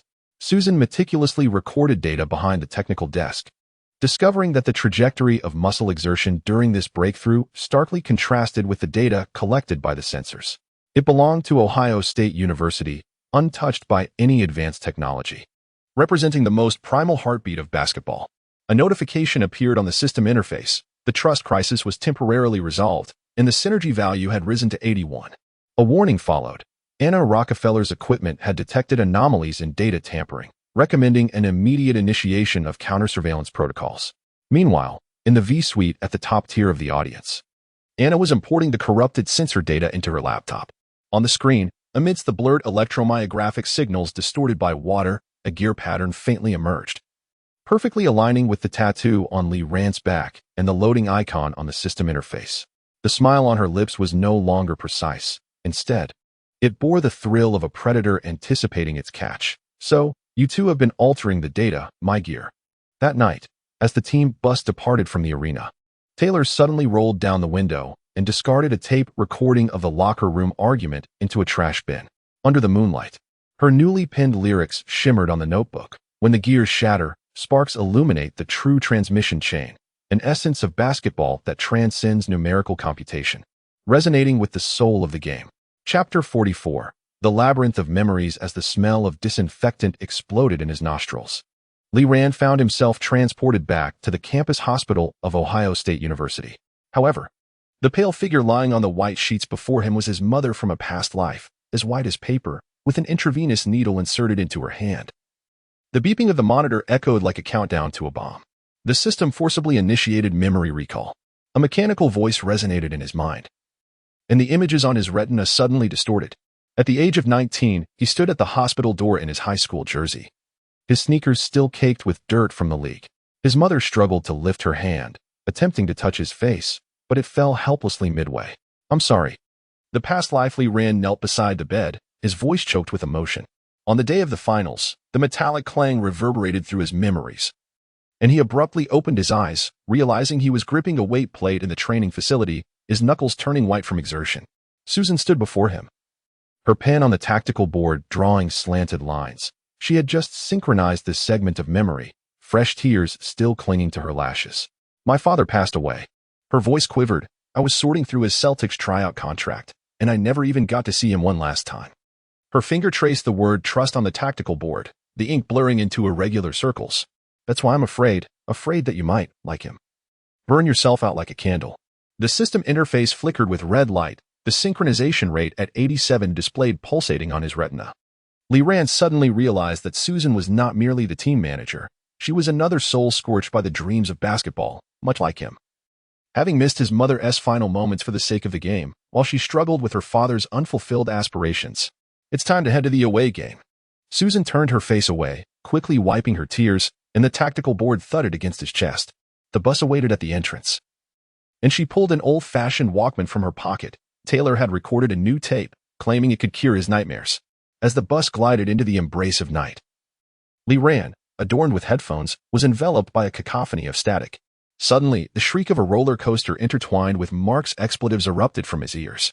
He removed the headphones, only to discover the entire carriage stifling laughter, with Taylor aiming a camera at him. Surprise. Tonight's training is an adventure in the amusement park. Mark tore off his team uniform, revealing a newly inked tattoo of the Chinese characters for victory, yet his complexion turned pallid as the roller coaster ascended. But wait. What does this have to do with tactical training? Trust training. Susan, clutching a first aid kit beside him, rapped her knuckles against the roller coaster's safety bar. When you experience weightlessness, the only support you have is your teammates. Just as on the court when encircled by defenders, you must have faith that Mark will find an open spot. At the apex of the roller coaster's climb, Li Ran beheld the city lights flowing like a river from Susan's hair. The after effects of memory resurfacing throbbed at his temples, yet in this moment, The starlight reflected in her eyes radiated warmth far surpassing the blue glow of the system interface. Ah! Mark's scream shattered the silence as the roller coaster plummeted. He clutched Lee Rand's hand with such fervor that his nails nearly pierced the skin. Pass! Pass it! I can catch it! Upon landing, Mark crouched on the ground, retching, yet suddenly lifted his head with a foolish grin. During that moment of weightlessness, all I could think of was the alley-oop you passed to me. He wiped the drool from the corner of his mouth. It turned out that trust meant believing, even when fear threatened to make one vomit. That you wouldn't let me fall to my demise.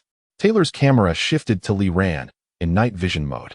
The system interface on his wrist flickered, pain resonance achievement unlocked. When a teammate is injured, the entire team's resistance to interference is permanently enhanced by 10. Lower down. A faint line of text appeared. Susan's trust level exceeded 95. Unlocking hidden plot. The Celtic S unfinished pact. The Midnight Ferris will turn slowly. With Lee Rand and Susan nestled in the creaking cabin. In the distance, Mark chased after Jason, demanding the retainer that had been dislodged during his retching, while Taylor's laughter mingled with the amusement park's gentle melodies. Suddenly, Susan pulled a yellow document from her canvas bag. My father's contract. The 1978 Celtic logo glimmering under the moonlight, with the final page bearing Hakeem Olajuwon's signature, back when he was still playing volleyball in Nigeria. Lee Rand was momentarily stunned as he gazed at the signature section of the contract, where the ornate letters spelling Rockefeller stood out conspicuously. It was Anna's surname. Suddenly, a red warning flashed on the system interface, and a multitude of gear patterns flickered across his retina, ultimately freezing on the notification of an anomalous historical fluctuation. Some secrets lingered. Susan closed the document, her fingertip gliding over the scar from the wrist sensor, heavier than a basketball. At the apex of the Ferris wheel, she abruptly pointed towards the distant court. As long as we can still sweat together, shout together, those gears shall never confine us. Upon returning to the bus, Lee Rand noticed the label on Tyler's new strap read Memory Maze, while the side of the tape was adorned with correction fluid illustrating a roller coaster track. The sounds in his headphones transformed from mere noise to Mark's booming voice mingled with the rhythmic bounce of a basketball, crafting an unusual cadence reminiscent of the unspoken understanding they had forged on the roller coaster. The system interface updated once more. The team's synergy surged from 81 to 89. Beside the icon of pain resonance, a small gear began to rotate slowly. In the corner of memory recollection, the smile of his mother before her passing intertwined with the contract of Susan's father, forming an unsolved cipher. That night, as the bus rolled over the final speed bump, Lee Rand suddenly comprehended, true teamwork is never merely the synergy value displayed on a data panel, but rather the calloused hand reaching out beside you at the zenith of the roller coaster, akin to the grip Mark had just given him, leaving a red mark from his fingernails, more comforting and authentic than any system skill. Chapter 45. A song of ice and fire. Sunlight trickled through the dome of Mackey Arena at Purdue University, only to be frozen into a cold frost upon touching the floor. As Lee Rand's sneakers barely crossed the midcourt line, the soles unexpectedly slipped.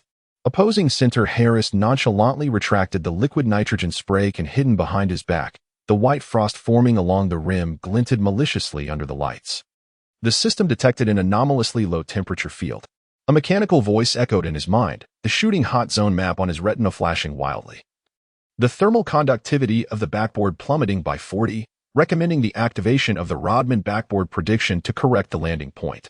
With half of the first quarter elapsed, the score was tightly poised at 18-20. Lee Rand's mid-range shots rebounded off the rim for consecutive times. The metallic clang reminiscent of the beeping of his mother's life support machine in a past life. Each time Harris positioned himself, he deliberately jabbed his elbow into Lee Rand's ribs, muttering profanities audible only to the two. Yellow-skinned folks should stick to ping-pong, not touch my boards. Mark, watch his spray can. Lee Rand collided with Harris while retreating on defense, catching a glimpse of the silver canister peeking from the opponent's pocket. Suddenly, the system interface displayed an environmental interference analysis. The temperature of the backboard plummeted by 12 degrees Celsius after each spray, resulting in a deviation of the basketball's rebound angle by 15 degrees. This was the infamous ice field tactic notorious in the 90s NCAA arena, specifically designed to counter teams reliant on mid-range shots. During the timeout, Susan's tactical board slapped against Lee Rand's damp jersey. They tampered with the backboard. The rebound trajectory is 30 centimeters shorter than normal. Her fingertips grazed the diagram of the backboard, her pupils glimmering with a cold light beneath the azure eyeshadow. reminiscent of the 1989 finals where Lambier wiped the backboard with an ice-packed towel. Yet, we possessed flames. Lee Rand suddenly pointed toward the scoreboard, where Purdue University's mascot, the Boilermaker, was brandishing a torch. He turned to the bench, gesturing to Taylor, who managed the team's equipment, to ignite the spark. The girl, always clutching an electric guitar, instantly understood, retrieving a canister of magnesium powder from her backpack, her prop prepared for a concert stage effects. With each rebound that followed, Lee Rand pressed his hand against Mark's sweat-soaked wristband, the pain resonance icon on the system interface glowing fiercely. I'll calculate the trajectory with Rodman's anticipation. You're responsible for creating the updraft with magnesium powder. He suddenly laughed, revealing a lip bruised and bleeding from an elbow strike, igniting flames upon the ice. As he re-entered the fray, Harris had just raised his spray kin to the height of the backboard when Lee Rand abruptly accelerated through the defense. He intentionally slammed the ball against the frosted rim, which indeed rebounded short. However, Mark, already prepared, leaped up as the magnesium powder canister exploded on the right side of the hoop, golden powder spiraling upward in the sunlight. Bang! The basketball unexpectedly ricocheted left, and Lee Rand's palm nearly brushed against Harris's fingertips as he snatched the ball, subsequently executing a skyhook to send it into the basket. The scoreboard illuminated with 2-1. While Harris was still roaring at the referee, he used illegal equipment. Referee.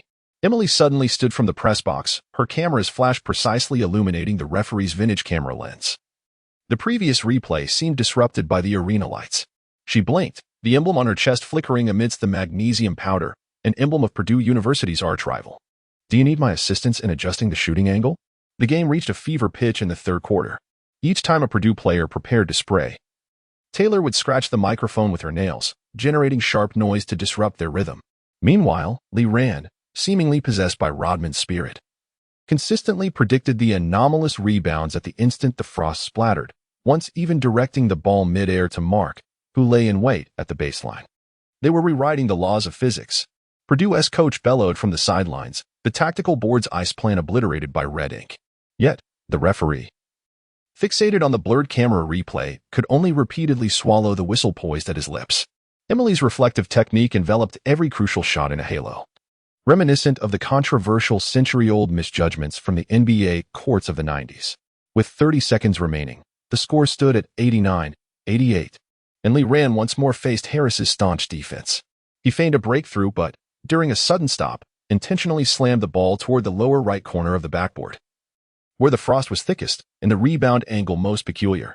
Mark had already calculated the trajectory. At the moment of the magnesium powder explosion, he leapt, deftly slamming the ball back into the basket just before it threatened to fly out of bounds. Amidst the sound of the swaying net, Lee Rand heard the system notification. The achievement of Adversity Rebound Master had been unlocked, permanently enhancing his teammates' rebounding efficiency by 20 under extreme conditions. More significantly, as Harris slumped to the ground, a spray can rolled out of his pocket, its surface emblazoned with the Rockefeller Industries logo, identical to the ankle brace Anna had gifted him the previous week. In the player's tunnel after the game, Susan suddenly grasped Lee Rand's sleeve. The warmth of her palms seeped through his jersey, accompanied by the coarse texture of magnesium powder. I've investigated. Purdue University's equipment supplier has a 3-tiered ownership connection with Anna's family foundation. Her voice was barely above a whisper. As the argument between Emily and Tyler echoed behind her, the former insisting on exposing the evidence of the spray can, while the latter feared it would incite a greater media uproar. Lee Rand gazed at the frost-laden basketball in his hands, and memories of Susan's father's Celtics contract suddenly flickered in his mind. The gear-like family crest, the conspiracies turning behind the data, all crystallized into the unmelting ice on the backboard, refracting a spectrum of colors under the corridor lights. Just as Taylor's newly penned song sang, it is at the intersection of ice and fire that the true warmth of basketball resides. The system interface subtly popped up, indicating the completion of the Arctic Awakening mission, rewarding him with Hamilton's cold resistance. Yet, what captured his attention more was the small print beneath the mission description, detected an increase in Anna Rockefeller's conspiracy value to 45. It is advised to promptly unlock the Eye of Truth skill. As the team bus departed from Purdue University, Lee Rand sat by the window, watching the flickering flames of the refinery pass by. Mark was in the back seat, using magnesium powder to sketch flames on the glass. While new beats from Taylor's tape recorder filled the air, a rhythm composed of the echoes of the backboard and the explosions of the magnesium. Meanwhile, Susan was engrossed in jotting down notes in her tactical notebook. As the pages turned, Lee Rand caught a glimpse of the name Rockefeller encircled in red, alongside a copy of her father's contract, where the signature of Rockefeller overlapped eerily with the logo on the spray can under the moonlight. That night, as Lee Rand closed his eyes on the hotel bed, the system interface suddenly flashed with countless gears. In the gap of one gear, he saw Anna standing beneath a rocket launch pad, holding a document titled 1992 NBA Draft Manipulation Plan, and the player featured in the document was none other than himself. Chapter 46. Triple Betrayal. In the cold rain of March in Indianapolis, Lee Rand stood at the locker room door, hearing the sound of porcelain shattering from within. Upon pushing the door open, he found Anna Rockefeller's ceramic cup shattered on the floor, while Mark was wiping coffee stains from his sleeves with a wristband. And Emily's camera lens was aimed at this tense moment. Explain this. Anna's voice was as cold and hard as her Chanel ensemble, brandishing a copy of a check. Why is the Duke University Foundation funding the school newspaper? She turned to glare at Emily, her golden curls glinting like blades under the light. Is Lee Rand's headline about the Asian kid obliterating the starters a news piece or a transaction? Emily's finger hesitated on the shutter for 0.3 seconds. This was a micro-expression captured by Lee Rand through the system's physiological monitoring. He saw her Adam's apple bob, heard the faint sound of the film canister in her backpack, a clip of Anna shaking hands with Harris, secretly filmed last week in the Purdue University player tunnel. It was money I received. Emily suddenly spoke, her voice softer than the rain. She pulled out a check, the 5 zeros in the amount glaring under the light. Duke gave me $5,000 to exaggerate the training game conflict and stir up racial topics. She looked up at Lee Rand, droplets glistening on her eyelashes, uncertain if they were raindrops or tears. But I didn't tell them that Carter's tape contains Jordan as post-up teaching. Susan's tactical board clattered to the ground. Memories of her father's grip on the Celtics contract before his passing flooded her mind, alongside the gear emblem on the sensor sent by Anna. Suddenly, she comprehended why Lee Rand's defensive habits were invariably anticipated by opponents. Those so-called cutting-edge technologies were merely cogs in the machinery of capital infiltration. Wait a moment. Taylor abruptly emerged from behind the equipment box, brandishing an antiquated tape analyzer. The background noise of this recording revealed the unmistakable sound of paper jams from a copier. The checks were counterfeit. She pressed the play button, and indeed, Anna's inquiries were interspersed with the sharp tearing of paper, reminiscent of Purdue University spray cans, their logos hastily affixed on Lee Rand's retina. The system interface's eye of authenticity skill was automatically loading. He gazed at Anna and noticed that the gear tattoo on her ring finger perfectly matched the system loading interface. Meanwhile, the film in Emily's backpack was revealing a scene of Anna shaking hands with an NCAA referee, time-stamped on the eve of Duke's first game. Enough. Lee Rand suddenly grasped Emily's trembling hand, extracting the miniature film from her pocket. Did you think you could divert attention with a forged check? The film was scorching in his palm. It contained documents he had surreptitiously glimpsed aboard Anna's private jet last week, the financial transactions of the Rockefeller family with the NCAA gambling syndicate, flowing through 15 offshore accounts. For the first time, a crack appeared in Anna's composure. She stepped back, her high heels colliding with the locker. Do you really believe that a small journalist's covert photography could topple a century-old consortium? She pointed at the sensor scar on Lee Rand's wrist. Do you know why your mid-range shooting training is always disrupted by the weather? Because the entire Big Ten's rebounds are within my climate control system. Yet, you fail to account for human emotions. Suddenly, Susan picked up the check from the ground and began sketching a flowchart on its back with a pin from the tactical board. It all began when your father intercepted my father's Celtics contract in 1978, and when you bribed the referees before Duke's first game. The sound of gears turning had long been captured by Tyler's spectrometer. Tyler shook the tape in his hand. The cover labeled Triple Betrayal. Every time you stepped into the arena, your footsteps resonated with the mechanical frequency of Rockefeller Industries and Purdue University's spray cans, as well as Michigan State's coolant. She looked at Lee Rand. The videotape that Carter sent you contained not highlights of Jordan, but rather surveillance footage of your past life as car accident. The locker room suddenly fell into a profound silence. Lee Rand felt his temples throbbing, the system interface flashing warnings of historical timeline corrections. He finally understood why the memories after his time travel remained hazy and why the system malfunctioned at critical moments. Those so-called beginner's packages were merely cages crafted by capital. Indeed, it was I who orchestrated the accident. Anna suddenly laughed, her exquisitely made-up face twisted with madness. Your past life's basketball talent was, in fact, the proprietary right of the Rockefeller family. Upon detecting your soul's traversal, we activated System 2.0, transforming you into a perfect money-making machine within the NCAA until Susan's father, the Celtics outcast, shoved your mother's medical records into my inbox. Susan's breathing quickened. She recalled her father's incessant murmurs of gears before his demise and the photograph discovered by her mother among the belongings, a handshake between her father and Elijah in Boston Garden in 1978, with a young Rockefeller standing in the background. But you overlooked one detail. Lee Rand suddenly raised Tyler's tape. True basketball has never needed gears to define it. He tore off the sensor from his scapula, blood seeping into the Never Walk Alone tattoo on his jersey. Reminiscent of how Emily's clandestine photographs often overlooked the sweat from those early morning training sessions. It was as if one could never comprehend why Mark would kneel and practice 300 cutting drills for a single mistake in the training hall. Suddenly, the system notification blared, unlocking the true and false I completely. Lee Rand beheld fragments of Anna's memories. Within a laboratory, countless incubation pods floated, each housing a body bearing his name, every forehead marked with a gear emblem. These were basketball robots crafted by Rockefeller, and he was the sole successful experimental subject to integrate the soul of a past life. Sound the alarm. Lee Rand handed the film to Emily, whose camera had unknowingly aimed at Anna's trembling hands. However, before that, he wished to know whether the gear tattoo on Anna's wrist, the original host of the system, belonged to his namesake, who perished in a car accident in 1978, and was a college teammate of her father.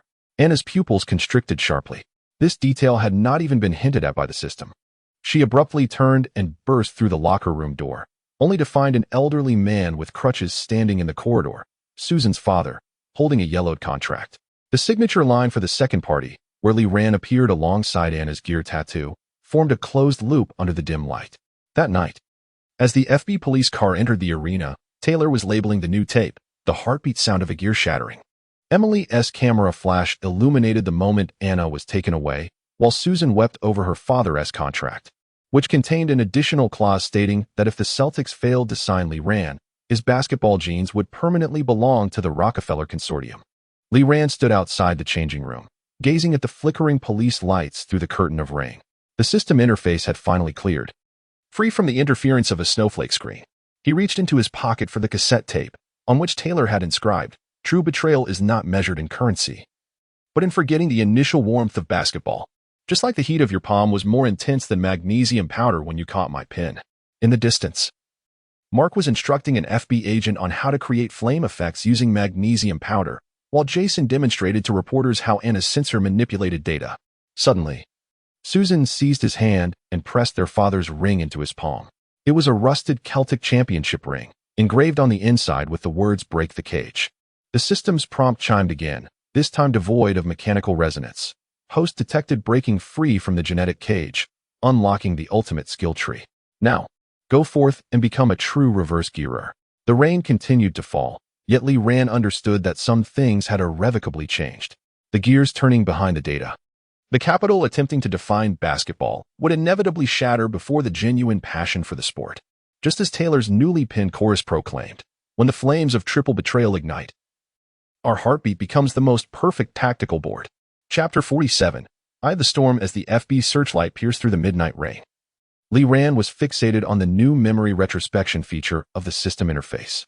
Countless fragments flashed across his retina, the break marks from a past life car crash, the mysterious fall during the original trial, the floating clones in Anna's laboratory.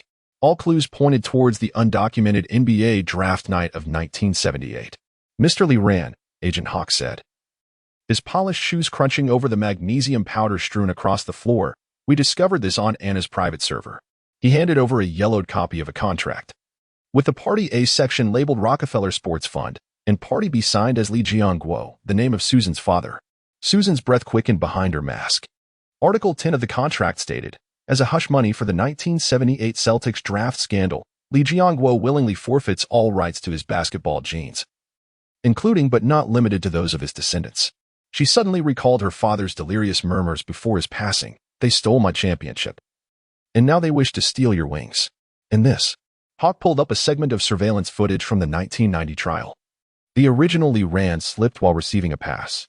The camera zoomed in, revealing a half-gear-shaped metal piece stuck in the tread of his sneakers, identical to the material of Anna's sensors. Thus, the original's coma was no accident. Li Ran stroked the stubble on his chin as the system's eye of truth began to analyze the micro-expressions in the footage, Duke's coaching staff, Purdue's spray can, and the anomalous weather during each critical game were all tests conducted by Rockefeller to assess my system's compatibility. Indeed, Hawk said, turning off the flashlight, shadows dancing across his face. They sought to create a basketball robot capable of controlling the game, and you were the 47th experimental subject, the first to exhibit autonomous consciousness. He pointed to the scar on Li Ran's wrist, a remnant of the pain endured during skill unlocks, which was, in truth, a rejection response from genetic fusion. Suddenly, the locker room door was flung open as Mark stormed in, clutching half a bottle of whiskey, shards of Anna's porcelain cup still adorning his wrist guard. FB says they want to confiscate all electronic devices? He shook the Walkman in his hand, determined to leave behind Taylor's tape, the anthem of our triumph over the gears. Taylor was leaning against the doorframe, tuning her electric guitar, with a data cable snaking from Anna's lab entwined around the strings. I just wrote a new song. Eye of the Storm. As she struck the strings, the electric hum mingled with the sound of rain. The chorus was a tribute to you. When the genetic blueprint is torn asunder, we rewrite the poetry of basketball with our bones and blood. Emily suddenly squeezed through the crowd of reporters, holding a freshly developed roll of film aloft. Look at this. The photograph captured Elijah Wan in 1978. Offering a ring to Lee Jiangguo, while in the background, a young Rockefeller was seen tearing apart a document strikingly similar to the contract in Hawk's hand. That was the ring of the African Eagles. Susan spoke up suddenly, her voice imbued with an unprecedented conviction. My father once told me that Elijah Wan invited him to join the Rockets, but the very next day, he received a death threat from Rockefeller. She traced her fingers over the words broken cage inscribed on the inside of the ring. This was not a Celtics ring. It was a medal crafted by Elijah Wan himself, bestowed upon true warriors. At that moment, the system interface quaked violently, and for the first time, the Dynasty Fortune module displayed clearly. Mark's loyalty was at 100, Susan's at 120, the overflow value representing soul bonds, while Emily's number was wildly fluctuating, soaring from 72 to 95, as she was in the midst of documenting Anna's conspiracy into a comprehensive investigative report titled The Draft Massacre Behind the Gears. We had overlooked the most crucial hint. Suddenly, Li Ran recalled the scout report from Chapter 10, predicting a failure in the NBA draft. This was not a slight. Rockefeller was manipulating the draft system, skewing the scout reports for all teams. He turned to Hawk, realizing that just as they had interfered with matches in the NCAA through weather and equipment, in the NBA, they would fabricate data to prevent my selection. Just then, Hawk's walkie-talkie crackled to life, the distant roar of helicopters reaching their ears. His expression shifted to one of alarm. Rockefeller's private army is coming. We must evacuate immediately. Before he could finish, the glass of the training hall shattered, and mercenaries clad in riot gear surged in. The leader's mask emblazoned with the same gear emblem as Anna's tattoo. Protect the evidence. Li Ran shoved Taylor's tape into Mark's protective gear, activating the Barclay power core to charge at the mercenaries. Susan picked up a canister of magnesium powder and hurled it toward the lights. As Taylor's electric guitar emitted a piercing feedback, amidst the chaos, Emily's camera flashed incessantly, documenting each mercenary's number, a crucial piece of evidence against Rockefeller's syndicate.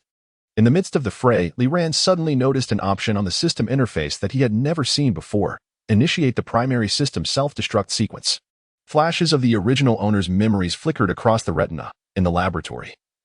A boy sharing his name had secretly encoded a segment of code hidden within the anti-counterfeit label of a Jordan videotape.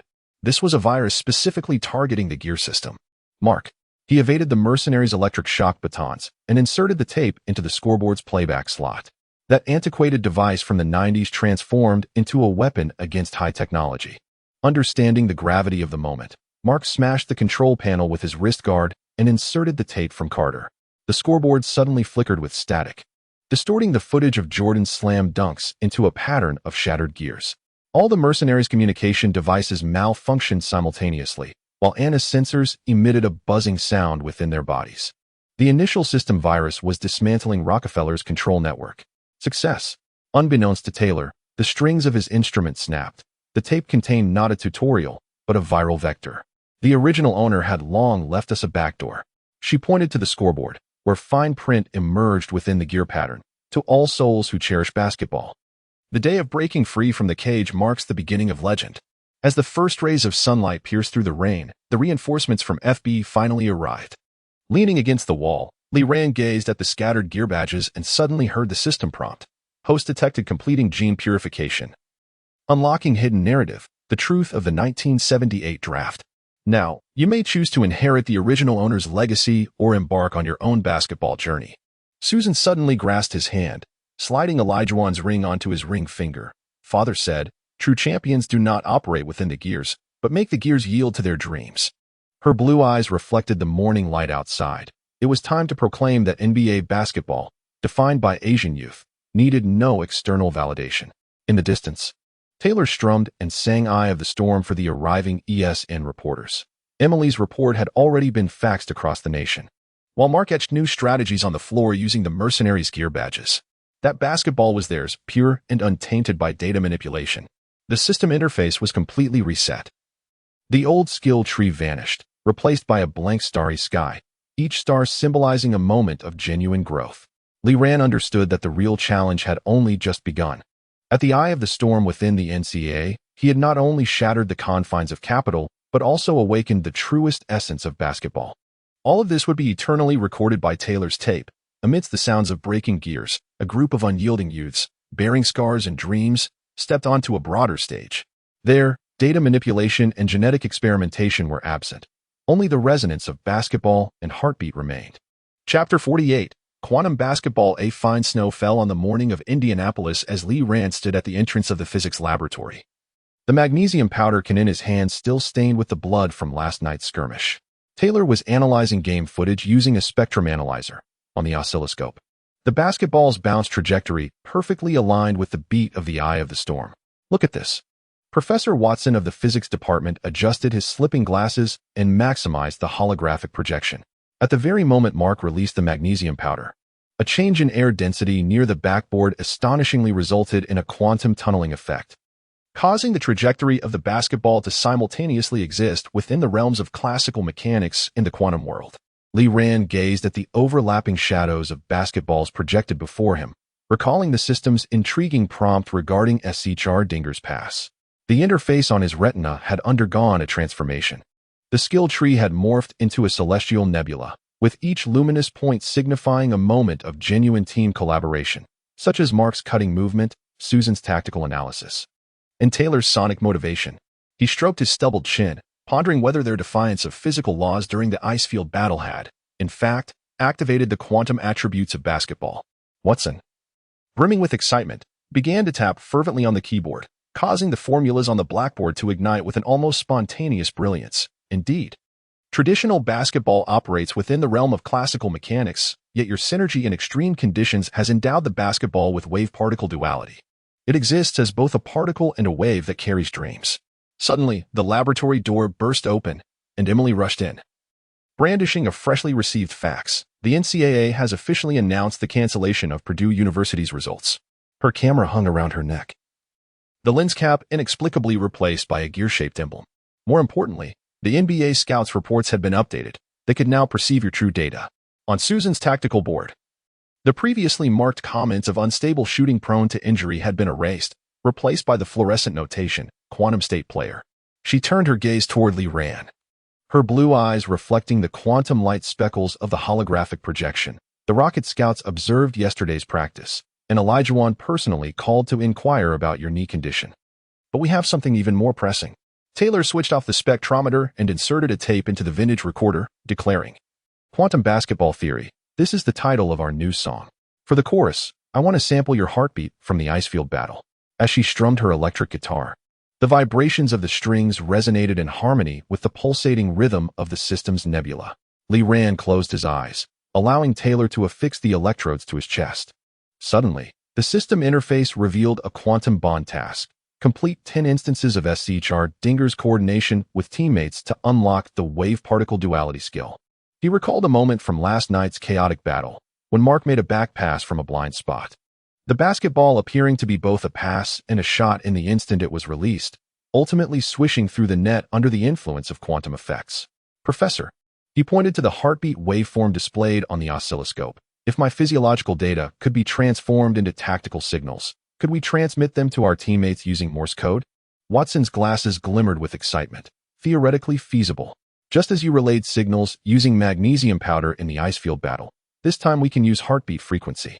He swiftly inscribed formulas on the blackboard, demonstrating how fluctuations in heart rate during directional changes could be encoded into tactical commands. That afternoon in the training gym, Lee Rand donned the heart rate sensor modified by Taylor and engaged in an intricate collaboration with Mark. As he accelerated, his heart rate soared to 120 beats per minute, signaling a cut. When he abruptly halted, it plummeted to 80 beats per minute, indicating a post-up. Meanwhile, Susan was recording these non-classical trajectories of movement with 3 vintage camcorders. Pass. Lee Rand suddenly decelerated beyond the 3-point line, yet the heart rate signal vibrated at a high frequency. It was a trap. Mark quickly grasped the situation, feigning a cut only to dart back, catching Lee Rand's no-look alley-oop dunk. The arc traced by the basketball in midair perfectly matched Watson's calculated quantum trajectory. System notification, SC chart Dinger's coordination achieved. The mechanical voice, once cold, now resonated with an electric thrill as team synergy surpassed 100, unlocking wave-particle duality, allowing for seamless transitions between particle breakthrough and wave-state conduction during matches. Emily's camera captured the astonishing moment. As the basketball left Lee Rand's palm, 2 ethereal shadows appeared simultaneously, one soaring toward the hoop, the other directed at Mark, collapsing into a singular, tangible passing trajectory just 0.1 seconds before landing. This was quantum basketball. Taylor transferred this footage onto the B-side of a tape, noting that when our trust reached a quantum-entangled state, each collaboration embodied SC Dinger's cat, appearing as both a pass and a shot in the eyes of our opponents, only revealing the truth at the final moment. In the late-night laboratory, Lee Rand gazed at Watson's latest paper on quantum consciousness and basketball, suddenly recalling the initial mechanical tone of the system. It dawned on him that the true system was not a cold data panel, but rather the unspoken understanding between teammates. A quantum resonance generated by every soul ignited by the love of basketball. The ring sent by Susan's father glimmered on the laboratory table. Its inner inscription break the cage overlapping with the nebula pattern of the system's new interface. Lee Rand understood that they had opened a new portal into the realm of basketball. Here, data resonated with passion, and technology harmonized with the soul. He would carry forth the legacy of the original owner, the trust of Susan, the music of Tyler, and the courage of Emily, to perform a breathtaking quantum miracle on the grand stage of the NCAA Finals. The system interface flickered one last time, signaling the achievement of quantum basketball theory, bestowing the permanent skill wave-particle duality. Beneath the achievement description, a faint inscription appeared, detection of the second-generation system carrier in gestation. Its genetic chain integrates quantum state basketball factors. The true legend was only just beginning. Outside, the light snow transformed into a torrential downpour, and the sound of Tyler's electric guitar intertwined with the rain. Lee Rand gazed towards the training facility, where Mark was practicing quantum combinations, Jason was recording heartbeat tactics, and Susan's tactical board was filled with quantum trajectories. A sudden smile broke across his face. This was the essence of basketball, not a puppet show in a machine, but a gathering of fervent souls crafting a unique poem with their blood and dreams in a quantum world. Chapter 49, Twilight of the Gods. The Breslin Center of Michigan State University towered high. The spotlight of the 1992 NCAA Finals crystallizing into frost at the tips of Lee Rand's hair.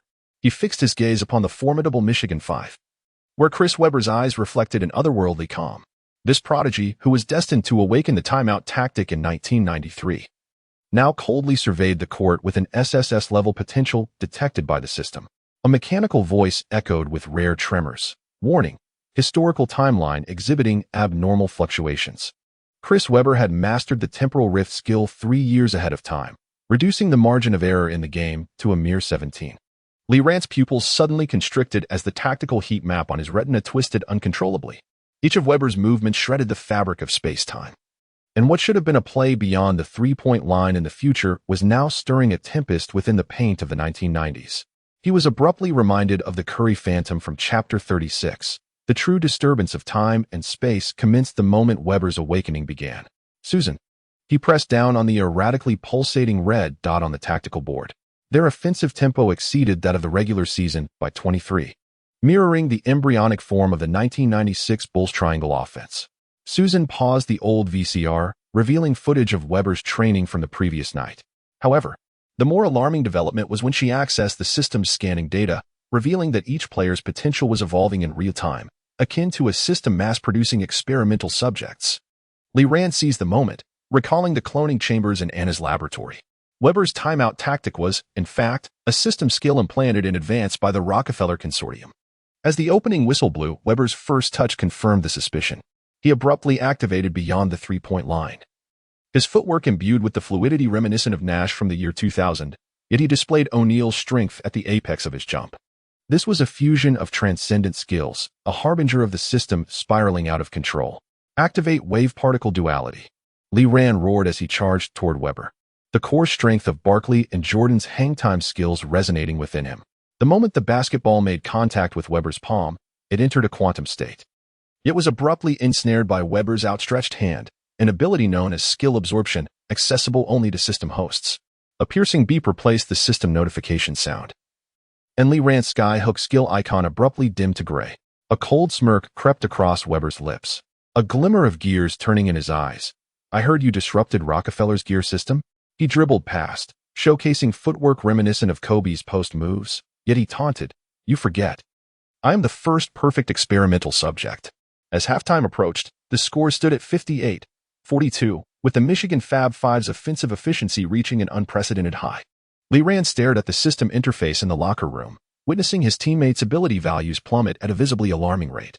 This was the effect of Weber's temporal erosion skill, consuming their historical data. Tyler, accelerate the baseline of Quantum Jam to 120 BPM. Lee Rand tore off his drenched jersey, revealing a newly inked quantum trajectory tattoo on his back. Weber was siphoning their timeline, and only a rhythm transcending time could disrupt his system. Tyler's fingers danced frantically across the electric guitar strings, the subsonic waves emanating from the speakers causing the venue's lights to flicker violently. Lee Rand closed his eyes, synchronizing his heartbeat with the bass line. When he opened them again, the tactical diagram on his retina transformed into a flowing nebula. This was the ultimate awakening of wave-particle duality. S.E. Chardinger's pass, third form. He suddenly halted near midfield, the basketball fracturing into countless phantoms at his fingertips. In a fleeting moment of hesitation lasting merely 0.01 seconds, Weber's defense faltered. During this quantum tunneling instant, Lee Rand's pass collapsed into substance, traversing the arms of three defenders and landing precisely in Mark's hands. With a resounding thud, the sound of the dunk echoed, and the system's notification finally returned to normal. Temporal erosion resistance 30, unlocking the passive skill historical correction. Observing Weber's astonished expression, Lee Rand realized he had made the right gamble. Only a true quantum state basketball could counter the perfect experimental subjects crafted by the system. With 2 minutes remaining in the game, and the score at 89-85, Weber once again initiated the timeout tactic. He dribbled to the top of the arc and suddenly pointed towards the stands, where a 17-year-old Iverson sat. The system scan revealed his potential was surging beyond SSS. In that moment, Lee Rand comprehended Weber's final gambit, to shatter their belief under the pressure of a future star. Remember our roller coaster ride at the amusement park? A smile suddenly broke across his face as he glanced at Mark, who was using his tongue to probe his newly fitted front tooth, a memento from the elbow strike during the game against Purdue. Now, it was time to let them witness the true essence of trust.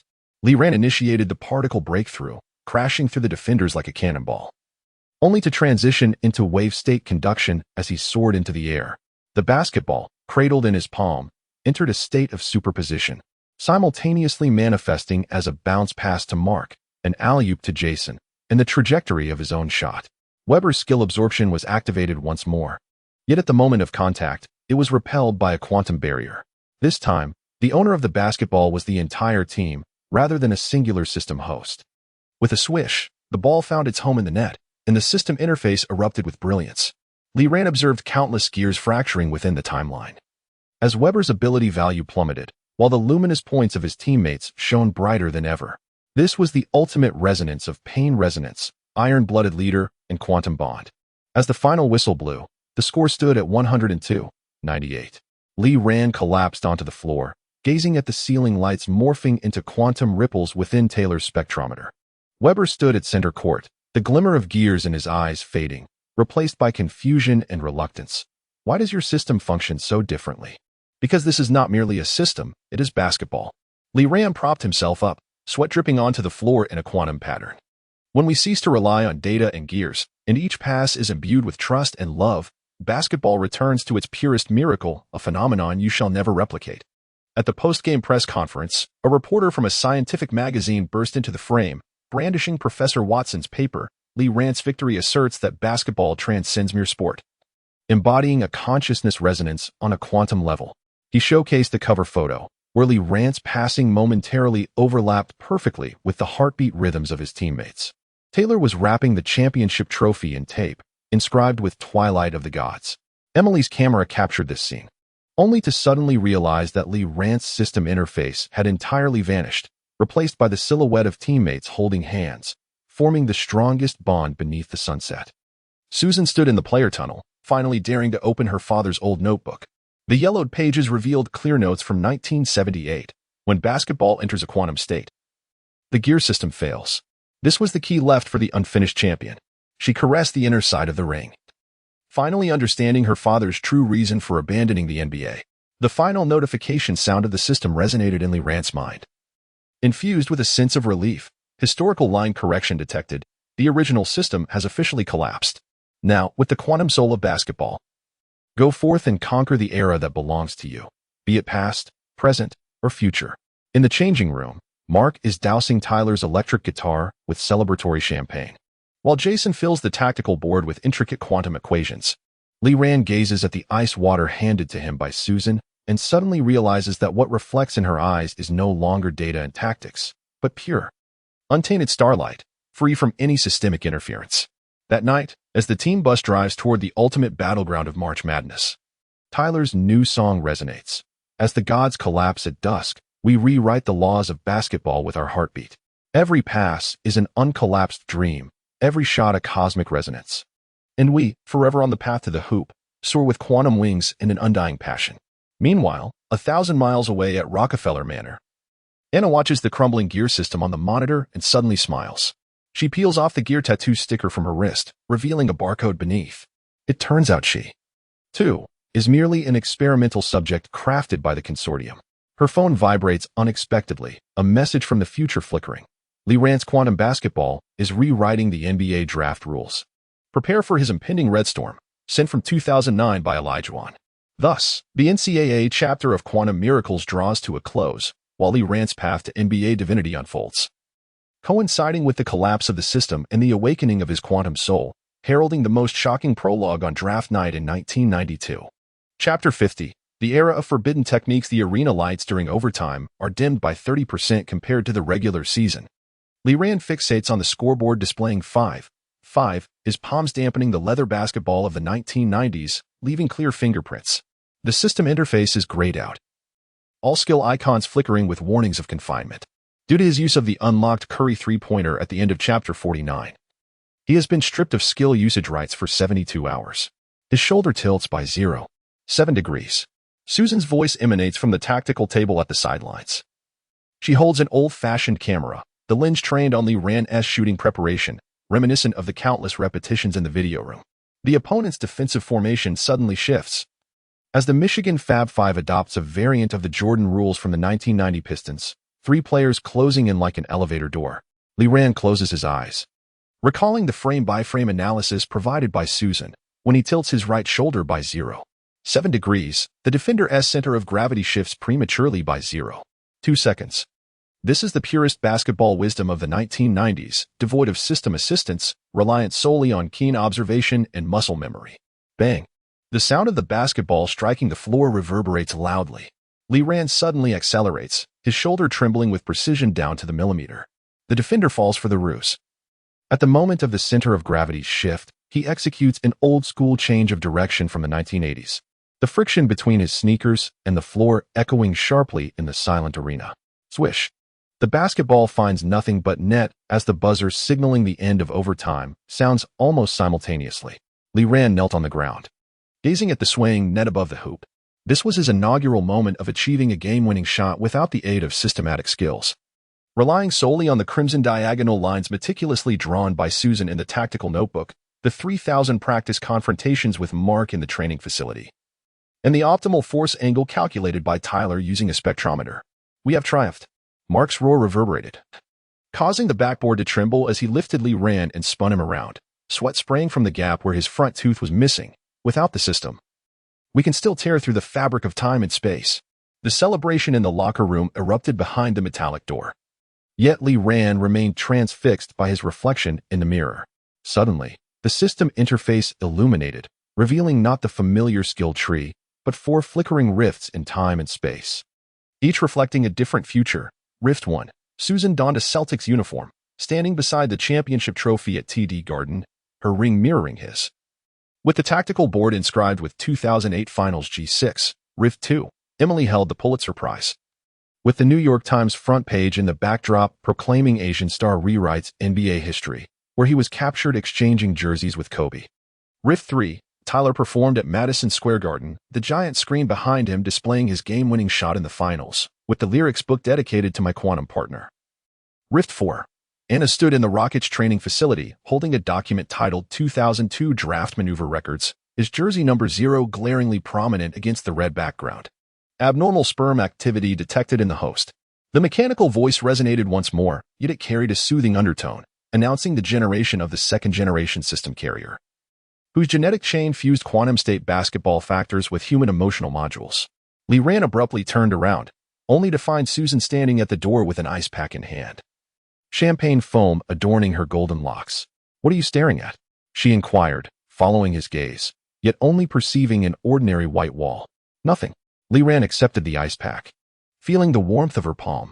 The system interface subtly transformed, for fissures gradually blurring until only the reflection of himself and Susan's eyes remained, an unadorned basketball youth devoid of data panels and skill icons, marked solely by genuine sweat and scars. During the post-match press conference, the NCAA president personally adorned him with the M0 trophy.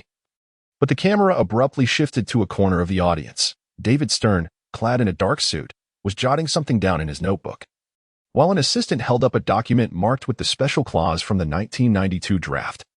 Susan suddenly tugged at his sleeve, presenting a sealed brown paper bag. "A tape from Carter. I've repaired it for you before the finals." The tape whirred in an old projector, revealing not highlights of Jordan, but rather the Boston Garden of 1978. A youthful Lee Jiang-guo, his father in a past life, was shaking hands with Elijah, while the Rockefeller Foundation's emblem flickered in the corner of the frame. Lee Ran's gaze fixated on the number 47 emblazoned on his father's jersey, suddenly recalling the system's initial notification sound, the startup screen of the original system. Susan nodded, her tactical notebook inscribed with the information she had deciphered overnight in the 1978 draft. "Your father rejected the Rockefeller genetic modification, leading them to create the original host, Lee Ran, who accidentally fainted during the trials." Her fingertip traced over his father's signature. "And you," she continued, "are the first successful experiment in merging human souls with system carriers." Just then, the changing room door burst open, and Taylor rushed in, clutching an electric guitar, silver gears retrieved from the temporal fissures dangling from the strings. "Listen," she exclaimed, strumming the strings, producing a sound infused with the buzzing resonance of time and space. This was the anthem of the future, belonging to the era of forbidden arts in the NBA. Lee Ran traced the engraving on the trophy, when suddenly he heard the system's final whisper. NBA-level quest chain unlocked, the path of God-slaying. Objective: to disrupt the manipulation of capital during the 1992 draft, proving that quantum basketball can conquer the world without a system. Outside, the spring breeze of 1992 stirred the waves along the shores of Lake Michigan, while in the distance, a television screen broadcasted the NBA playoff preview. Bulls versus Knicks. Jordan versus Ewing. Amidst the scrolling text in the corner, a small line flashed. NCAA legend Lee Ran announces participation in the draft, with scout reports stating unable to be defined by data. He glanced towards Susan, who was diligently recording his post-game statistics, the tip of her pen scratching against the paper of the tactical notebook. Emily aimed her camera at them. Tyler adjusted the new cords, while Mark playfully donned the championship trophy on his head, mimicking a center's hook shot. In this moment, there were no data panels, no skill cooldowns, only the genuine cheers and sweat. Lee Ran understood that his era of forbidden techniques had concluded, and the true challenge awaited him on the NBA stage, where he would confront the gears of capital and systemic control with the most primal belief in basketball. before the system interface vanished completely. It reappeared one last time, detecting the implantation of a second-generation system carrier within Susan, whose quantum basketball genes would awaken in 18 years. The future story will be continued by your child, Lee Young. Chapter 51, Shadows of North Carolina. The bus from Ohio State University rolled over the damp asphalt of Charlotte, and Lee Rand rested his forehead against the cool window, gazing at the distant outline of the Jordan Arena. March's light rain traced web-like patterns on the glass, reflecting the faint shadows beneath his eyes. Over the past week, he had battled virtually against Joe Dumars for a grueling 47 hours. "Hey, Bruce Lee," came Mark's laughter from the back row, the African-American forward with a buzz cut tossing a can of cola, the sound of the tab bursting shattering the oppressive atmosphere. "I hear Monty from North Carolina can mold basketballs with his hands?" Lee Rand caught the aluminum can, the condensation on its surface seeping into the bandage, causing a sharp sting in the tiger's mouth he had scraped during last night's extra practice. Susan sat diagonally in front of him, diligently using an old calculator to tally the opponent's statistics, her golden curls illuminated by the overhead light in the vehicle. Suddenly, she turned her head, her gaze sweeping over his tape-wrapped palm, her brow slightly furrowed. System prompt: breakthrough elite-level defense, mission objective, score 8 points in the first quarter. The mechanical voice echoed in his mind as Lee Rand unconsciously rubbed the tactical board in his pocket, which Susan had handed to him that morning, its reverse inscribed in red ink with Monty's weaknesses: old injury on the left knee, lateral movement delayed by 0.2 seconds. The harsh fluorescent lights of the locker room were as pale as frost, and Lee Rand took a deep breath facing the rusty locker. The metal partition bore the faded inscription MJ 1982, where Jordan had completed the legendary buzzer beater against Georgetown. He reached out to touch those letters, a sudden chill coursing through his palm, and looked down to find Susan standing beside him, offering a pair of leather wristbands, relics from the team's inventory. Her voice was as soft as the dust particles floating in the locker room, used by the 1984 Naismith Award winner. The inner side of the wristband was embroidered with the faded initials B.W., which Lee Rand recognized as Bernard King S. As he wrapped the wristband around his wrist, he caught a glimpse of Susan's ears flushing a delicate red. This detail reminded him of 2 nights prior, when she had corrected his shooting form in the gym, her ears similarly tinged. Warning: host's heart rate anomaly detected. Emotional module fluctuation value 5. The system's alert made Lee Rand shake his head sharply. Grabbing the basketball, he headed towards the player tunnel, hearing the deafening chant of defense from the crowd outside. Fans at North Carolina's home court donned deep blue jerseys, waving cardboard signs emblazoned with Monty's wall, referring to Monty Williams, the 2.13-meter-tall junior center, who averaged 4.8 blocks per game this season with an impressive shooting percentage of 68 at the jump ball in the first quarter. Lee Rand deliberately positioned himself to the left of Monty. As the referee tossed the basketball into the air, he activated the Rodman rebound anticipation, a faint blue parabolic trajectory materializing on his retina. The moment Monty's fingertips grazed the ball, Lee Rand sidestepped to cut in, only to be jolted by an unexpected impact. The North Carolina small forward had covertly elbowed him in the ribs. Offensive foul. The referee's whistle ignited a chorus of boos from the bench. Lee Rand lowered his gaze to the scoreboard. Just 17 seconds into the game, his team was already trailing by 2 points. Mission progress. 0.8. The system interface flickered with red light at the edge of his vision. Lee Rand advanced with the ball, casting a glance at the scorer's table where Emily, donned in a reporter's vest, scribbled furiously, her golden pen carving sharp diagonal lines across the score sheet. As he dribbled past half-court, North Carolina's point guard suddenly unleashed a Jordan rule double team, 2 players blocking his path like an iron gate. Lee Rand retreated, leaping into the air, only to behold Monty's imposing figure soaring upward at the moment of his release. Memories abruptly flooded back to Dumas's warning in the system space: elite defenders of the 90s could calculate your breathing frequency as you took off. He forcibly twisted his wrist mid-air, the basketball grazing Monty's fingertips before ricocheting off the rim and out of bounds. A blunder. The commentator's voice dripped with schadenfreude, suggesting that Lee Rand had yet to acclimate to the intensity of the NCAA playoffs. Sweat trickled down his wristband into his eyes, and he licked his dry lips. Glancing toward the sidelines, he saw Susan frantically gesturing with the tactical board, a red circle marking Monty's left knee position. When he received the ball again, he feigned a drive to the right, enticing Monty to shift his weight.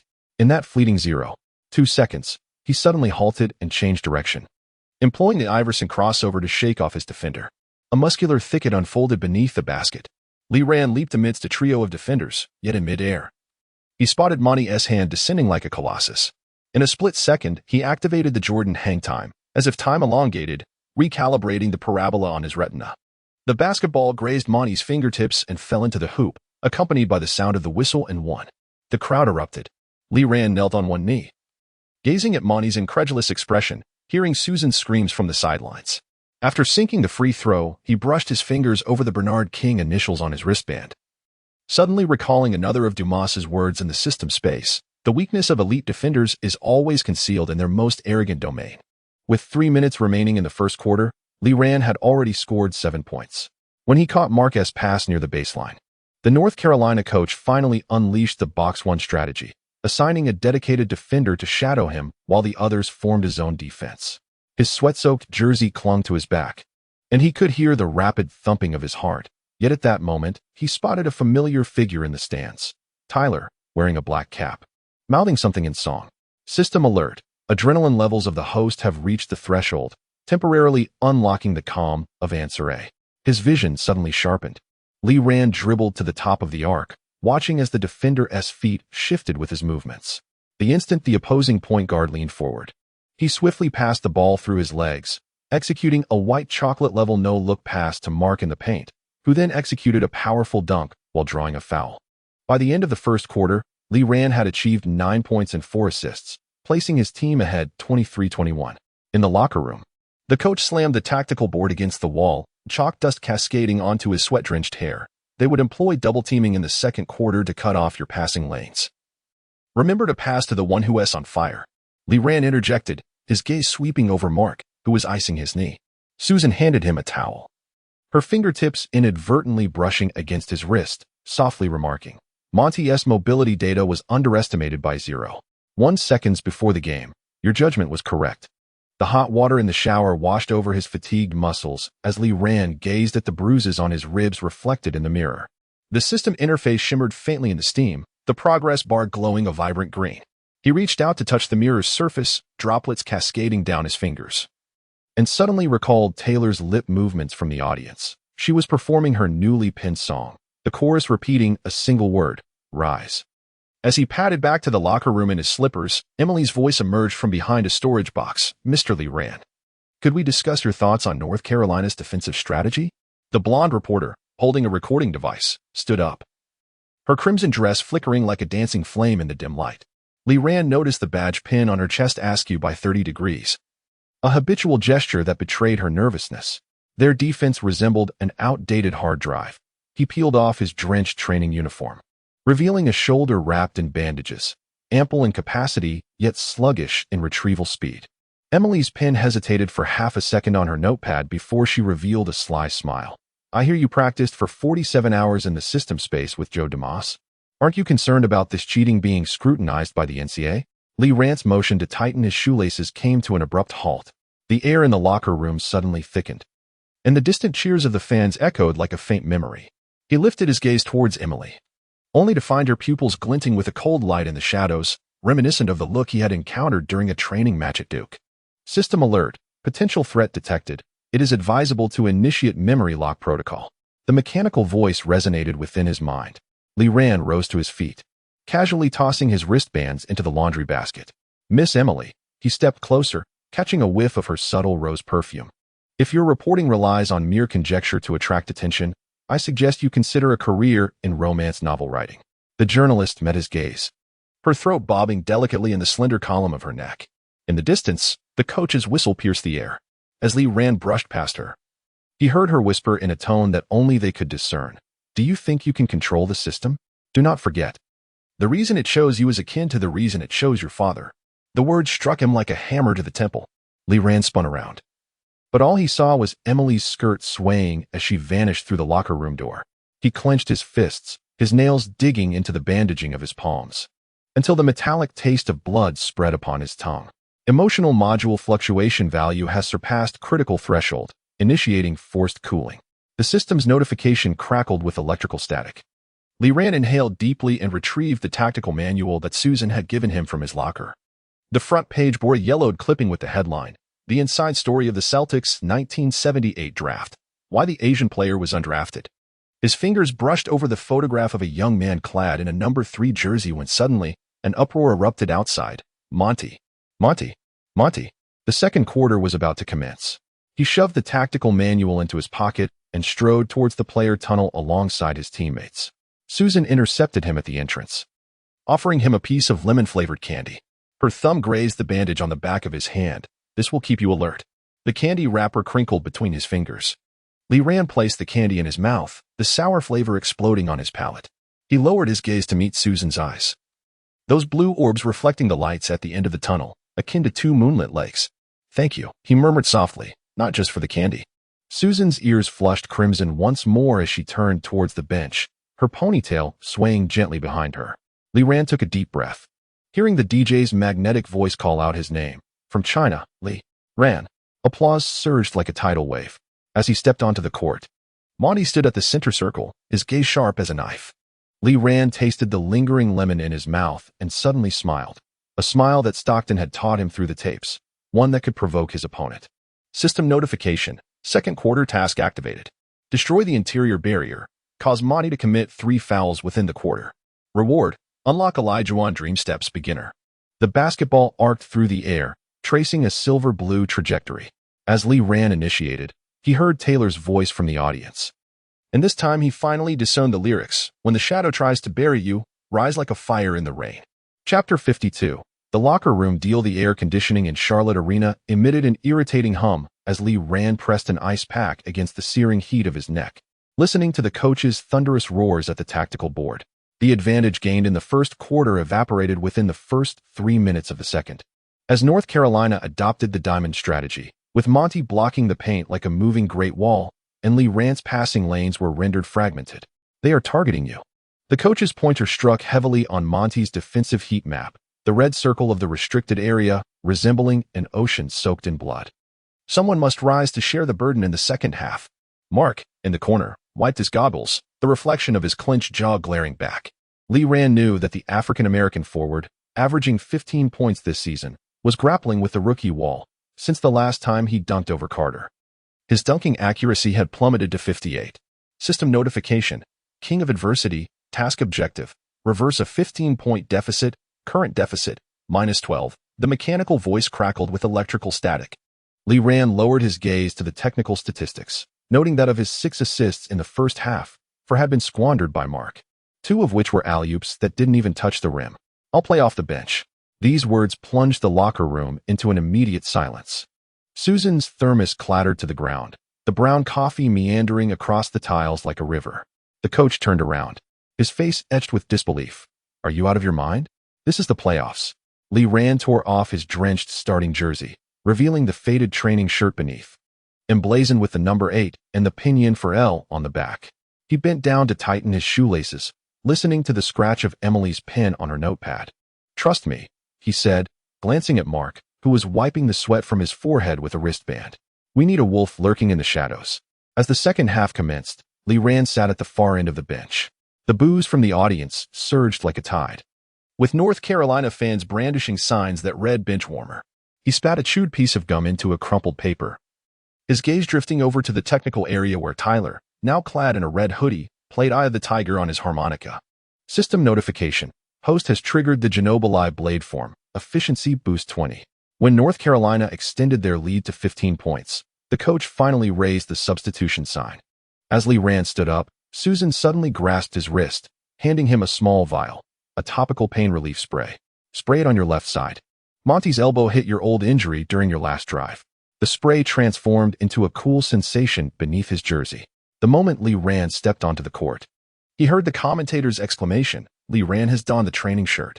Is this a psychological tactic or a do-or-die maneuver? He brought the ball past half court, with North Carolina's backup point guard advancing to defend him. The freshman, sporting dreadlocks, looked at him with disdain. I heard you spent 47 hours in the system? What's the matter? Can't even touch the hem of my jersey in reality? Ding.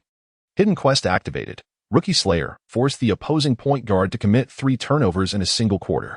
Li Ran smiled subtly, suddenly maneuvering the ball from behind him, employing a dazzling street ball dribble that allowed the basketball to weave between his legs. The dreadlocked guard's eyes followed the ball's every movement, and when Li Ran abruptly changed direction, His feet felt as heavy as lead. After a brief moment of hesitation lasting 0.3 seconds, the basketball had already bounced into Lee Rand's other hand. "First blood," he murmured, simultaneously passing the ball to the shooter stationed at the corner. In that instant, as the ball swished through the net, he noticed the tips of the dreadlocked guard's ears flush with crimson. In the ensuing 3 minutes, Lee Rand transformed into a ghost gliding through the shadows. Utilizing the Stockton sneak, he subtly tugged on the opposing center's jersey during a pick and roll, and, with the referee's view obscured, he pressed his knee into Monty's previously injured left knee. When the dreadlocked guard was intercepted for the third time, the North Carolina coach could no longer contain his frustration, bellowing as he called for a substitution. "You committed a foul," Monty hissed while retreating on defense. The acrid scent of sweat mingling with the fresh mint of toothpaste wafting towards Lee Rand. "I will make you pay for this."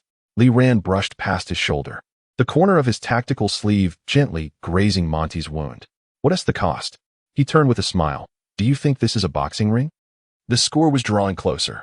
When Lee Rand executed a half-court bounce pass with 2 minutes remaining in the third quarter, facilitating Mark's dunk, the bench finally erupted in cheers. As Mark landed, he flashed a 0K gesture at Lee Rand, his gaze behind the goggles now devoid of hesitation. "Task progress. Reverse the deficit -8. Time remaining 12 o'clock. The system interface's crimson light shifted to amber. While Lee Rand drank water on the sidelines, Emily suddenly squeezed past the photographers, thrusting a recorder towards him. "As a starting player, did you voluntarily choose to play as a substitute? Was this premeditated?" The arena lights fractured into gold upon her blonde hair, and Lee Rand noted her cherry-red lipstick today. He leaned closer to the microphone, acutely aware of his racing heartbeat. Sometimes he deliberately elongated his tone, taking a step back to better shred his opponents. Emily's pupils dilated sharply. As Lee Rand turned to face the court, he heard her whisper behind him, "You and your father are so alike, both adept at winning in the most audacious ways." The words struck him like a blunt force. His footsteps faltered, and the faded clipping from the locker room suddenly surfaced in his mind. The man in the photo donned jersey number 3, standing at the center circle of the Celtics' home court, his smile bearing the same sharpness as Lee Rand's at that moment. System alert.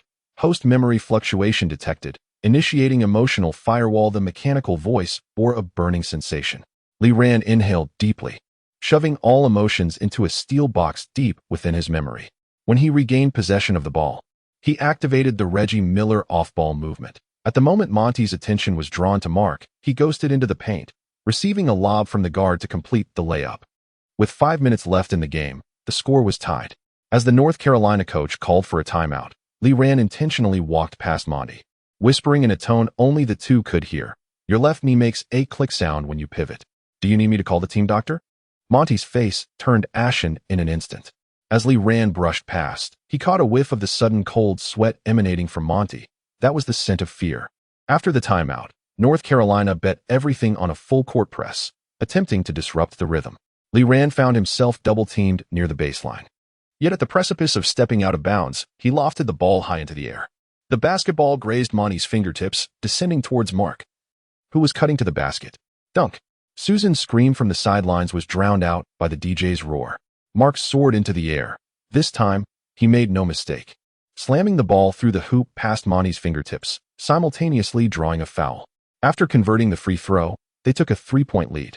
Lee Rand glanced at the scoreboard, realizing he had inadvertently amassed 18 points and 9 assists. The system interface displayed a notification. The King of Adversity task progress bar was nearing completion, while the Rookie Slayer task had already been exceeded. The dreadlocked point guard sat on the bench, his gaze vacant as still water. With 30 seconds remaining, North Carolina's 3-point attempt ricocheted off the rim. At the moment Lee Rand seized the rebound, he caught a glimpse of Taylor in the stands, fervently waving a jersey emblazoned with Lee 23, a token of support she had crafted overnight, with a dragon intricately embroidered in gold thread on the back. As the final whistle blew, marking the end of the game, Mark hoisted Lee Rand onto his shoulder. The locker room erupted in jubilant celebration, the sound deafening, as champagne sprayed onto his training attire, yet it failed to wash away the initials of Bernard King etched on his wristbands. Susan handed him a clean towel, her fingers gently brushing against his ear as she whispered, "Your pass just now had the same arc as Magic Johnson's against the Celtics in 1987. Lee Rand wiped the remnants of alcohol from his hair and caught sight of Emily standing at the entrance of the changing room, Her interview notebook closed in her hands. As the crowd gradually dispersed, she stepped inside, thrusting a brown paper bag into his grasp. In a voice as soft as the steam lingering in the air, she promised that these photographs would not grace the pages of tomorrow's newspaper. The bag contained a dozen photographs, showcasing indistinct images of him confronting Dumas in the system space, as well as a close-up of Susan applying ice to his knee in the dead of night. Lee Rand's fingertips brushed against the photographs, and he suddenly lifted his gaze to meet Emily's. "What do you desire?" The journalist bit her lip, the cherry-hued lipstick appearing all the more vivid against the indentations of her teeth. "An exclusive interview for the next match?" She paused, her eyes sweeping over the initials on his wristband. B.W. "Why was your father rejected by the NBA all those years ago?" The air conditioning in the changing room emitted a harsh buzzing sound. Lee Rand stared into Emily's eyes, where he discerned a flicker of struggle, akin to a tide on the verge of overflowing. He slipped the paper bag into his locker, the sound of the turning combination lock resonating in the stillness. "After the next match," he declared, "if we win, I will share a story with you." Emily regarded him for 3 seconds before a smile broke across her face. She produced a concert ticket from her handbag and placed it atop the locker. "Taylor's new album launch." She shook her phone. "Susan has already agreed to accompany me." Lee Rand gazed at the ticket adorned with a flame motif, suddenly reminded of Taylor humming the chorus from the audience. He picked up the ticket and discovered a line of small script written in pencil on the back: "Rise like a fire in the rain." System notification, achievement unlocked, locker room leader, team trust level 15. The mechanical voice dissipated like champagne bubbles. Lee Rand made his way to the shower, hearing Mark call out from behind, "Li Xiaolong, am I starting tomorrow?"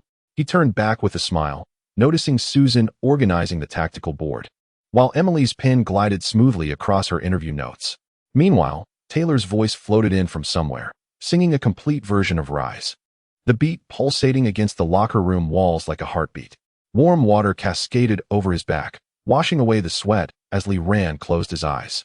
In the darkness, he saw the system interface slowly unfold, the cooldown timer for Genobili's skill counting down, while a new task had quietly activated: semi-final warm-up. Opponent, Georgetown University. Limit Ewing's points to 20 reward. Unlock Admiral Defensive Awareness. He reached out to turn off the faucet, droplets cascading from his chin and splashing onto the tiles. In the mirror, his eyes sparkled, and the initials B.W. on his wristband shimmered in the steam, representing Bernard King, as well as the abbreviation for Breakwall. As he emerged from the locker room dressed in casual attire, he found Taylor leaning against the wall, clad in a red sweatshirt, her hair adorned with a dragon-shaped hairpin. Upon seeing him, she waved the cassette tape in her hand, saying, "Newly recorded demo, would you like to give it a listen?" Lee Rand took the cassette, his fingertips brushing against the calluses on her palm, remnants of her guitar playing. In the distance, the laughter of Susan and Emily echoed as the three of them strolled toward the parking lot, their silhouettes elongated by the setting sun. "All right," he said, "but first tell me." He shook the concert ticket in his hand. "Do you intend to sing this song on stage?" Taylor blinked and suddenly revealed a mischievous smile. "Not just on stage," she replied, turning towards the sunset. The dragon embroidery on the back of her sweatshirt seemed poised to take flight in the twilight. "On the day you secure the NCAA championship, I will sing this song above Jordan Arena." Lee Rand gazed at her retreating figure, suddenly recalling a particular morning within the confines of the system's space, when Dumas had pointed to the virtual scoreboard and proclaimed, "The true victor is not merely the one who triumphs in the game, but rather the one who defines the game." He tucked the tape into his pants pocket, the distant twilight ablaze like flames. When Susan called his name, Lee Rand burst into a sprint, his sneakers striking the ground with a lively rhythm that belonged to him. A rhythm on the rise. Chapter 53. The wings of Jordan. The arena of Georgetown University was suffused with the scent of aged tobacco. Lee Rand stood before the graffiti-laden wall of the visiting locker room, his fingertips brushing against the etched inscription of Ewing 1985. A record of 14 blocked shots in a single game. On the tactical board handed to him by Susan, Ewing's defensive hot zone was circled in red ink, the entire 3-second area painted black, resembling an unfathomable swamp. System prompt: detected host triggering Jordan hangtime skill. Current hangtime 0.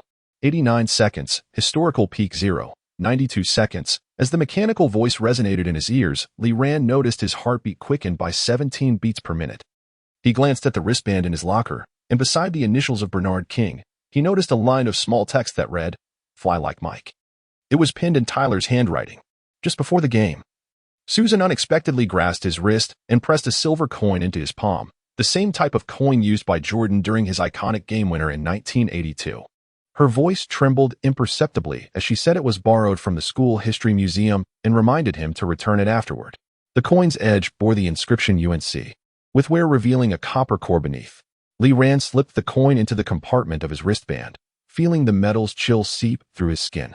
As he stepped onto the court, the jeers of Georgetown fans surged like a tide, banners proclaiming Ewing's cage rising and falling in the stands. At the tip-off, Ewing's fingertips nearly grazed the rim. Lee Rand activated Rodman's rebound anticipation, yet he perceived two overlapping parabolas on his retina. One traced the basketball's arc, while the other depicted Ewing's sweeping arm. Watch out. Susan's warning was drowned by the sound of impact. Ewing, while positioning himself, discreetly jabbed Lee Rand in the stomach. Yet the referee signaled for the game to continue. Lee Rand doubled over, tasting the metallic tang of rust in his throat, but as he raised his gaze, he saw Emily on the sidelines, camera aimed at his contorted expression. Mission objective: limit Ewing's scoring to 20 points. Current progress: 0-20. The system interface flickered at the edge of his vision. Lee Rand advanced with the ball. As Georgetown's point guard unleashed a Jordan Rule-style defense, elbows brushing against his ribs twice. As he attempted to break through, Ewing's imposing frame loomed like a colossal tower, casting a shadow over the entire rim. In a moment of peril, Lee Rand activated Jordan hang time. Time seemed to stretch infinitely as he observed Ewing's fingertips hovering a mere 5 centimeters from the basketball. In the instant he exerted force from his waist, he audaciously extended the suspended time from 0.89 seconds to 0.92 seconds. The parabolic arc upon his retina shifted dramatically as the ball grazed Ewing's fingertips and descended into the hoop, accompanied by the sharp sound of the referee's whistle. And one. The crowd erupted in astonishment. Lee Rand knelt on one knee, hearing the commentator's exclamation, "This suspended time. It is nothing short of a reincarnation of Jordan." On the sidelines, Susan covered her mouth, her tactical board slipping from her grasp, revealing a note on the reverse side. "You shine brighter than the data." After successfully converting the free throw, Lee Rand made his way to the bench, passing by Ewing, who bore the scent of menthol ointment. "Quite the trick," Ewing murmured, his tone laced with reluctance, "but my elbow is far sturdier than your waist." Lee Rand lifted his gaze towards the center towering 20 centimeters above him, a sudden smile gracing his lips. He raised his right hand, palm upward, revealing a glimmering 1982 coin under the lights, its edge reflecting Ewing's astonished expression. As the second quarter commenced, Georgetown adopted a double-team strategy. Holding the ball at the arc, Lee Rand watched as the two defenders advanced like hunting hounds. Yet at the moment their weight shifted forward, he executed a no-look pass reminiscent of the finesse of white chocolate, delivering the ball to the shooter stationed in the corner. At the instant the ball swished through the net, he heard Taylor's jubilant cheers from the stands. She was clad in a sweatshirt adorned with dragon motifs, engaged in a spirited debate with Emily. System notification: host heart rate has reached optimal levels. Unlocking the temporary skill Jordan rule. Side effect: post-game lower back soreness 30. As Ewing received the pass beneath the basket, Lee Rand activated the Jordan rule, a cunning tactic from the 90s Pistons, gently nudging Ewing's knee with his own during the positioning. Ewing's hook shot veered off, and the rebound was secured by Mark. In a fast break, Lee Rand caught the pass and executed a thunderous dunk, deliberately colliding with Ewing's shoulder upon landing. Ewing's furious roar was cut short by the referee's whistle. Glancing at the stat sheet, Lee Rand noted Ewing had only accumulated 8 points in the half, while he himself had already tallied 16 points and 7 assists. Susan handed him a new tactical board, inscribed in blue ink. Their backup center moved sluggishly. "Try a high pick and roll." As the second half began, Lee Rand glided into the high post like a specter. When Georgetown's backup center advanced to switch defenses, he suddenly activated the Iverson cross and acceleration, twisting past Ewing, who was momentarily caught off balance, and executed a one-handed slam. The rim emitted a perilous creak, and the crowd gasped in astonishment. This play was a veritable homage to Dr. J. The commentator's voice trembled as Lee Rand unleashed the brutal aesthetics of the 90s, dismantling Georgetown's paint. Ewing's complexion darkened further. With 5 minutes remaining in the third quarter, and after completing his third steal, Georgetown's coach could no longer endure the onslaught, deploying the secret weapon, the towering 2.29-meter Sean Bradley. This lanky center, resembling a mantis, stood beneath the basket, his arms outstretched, nearly enveloping the entire key. System alert. Unconventional defender detected. Recommend activating Carter Dunk package. The mechanical voice carried an urgent tone. Lee Ran advanced with the ball, Bradley's long arms looming like a spider's web. He abruptly halted beyond the three-point line, feigning a shot before initiating the Jordan hang, leaping 2 strides through the air, evading Bradley's block, and executing a folded reverse dunk using the Carter Dunk package. The rim shook violently, and the lights above flickered off momentarily, plunging the arena into brief darkness, with only the sound of Lee Ran's landing echoing clearly.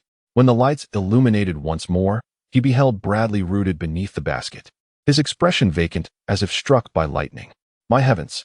Emily's scream pierced through the microphone, resonating throughout the venue. Had he just soared over Sean Bradley? The technical bench was conducting an urgent inspection of the basket frame, and Lee Ran seized the opportunity to hydrate at the sidelines. Susan rushed over, applying a cool towel to the nape of his neck. Your lower back is already swollen, she said, her voice laced with anger. You can no longer utilize the levitation skill. Lee Ran gazed into her bloodshot eyes and was suddenly reminded of the previous night in the training hall, where she had spent the entire night analyzing Ewing's defensive footage in order to assist him. He reached out and grasped her wrist, feeling the pulse thrumming beneath his fingertips. One last time, he whispered, trust me.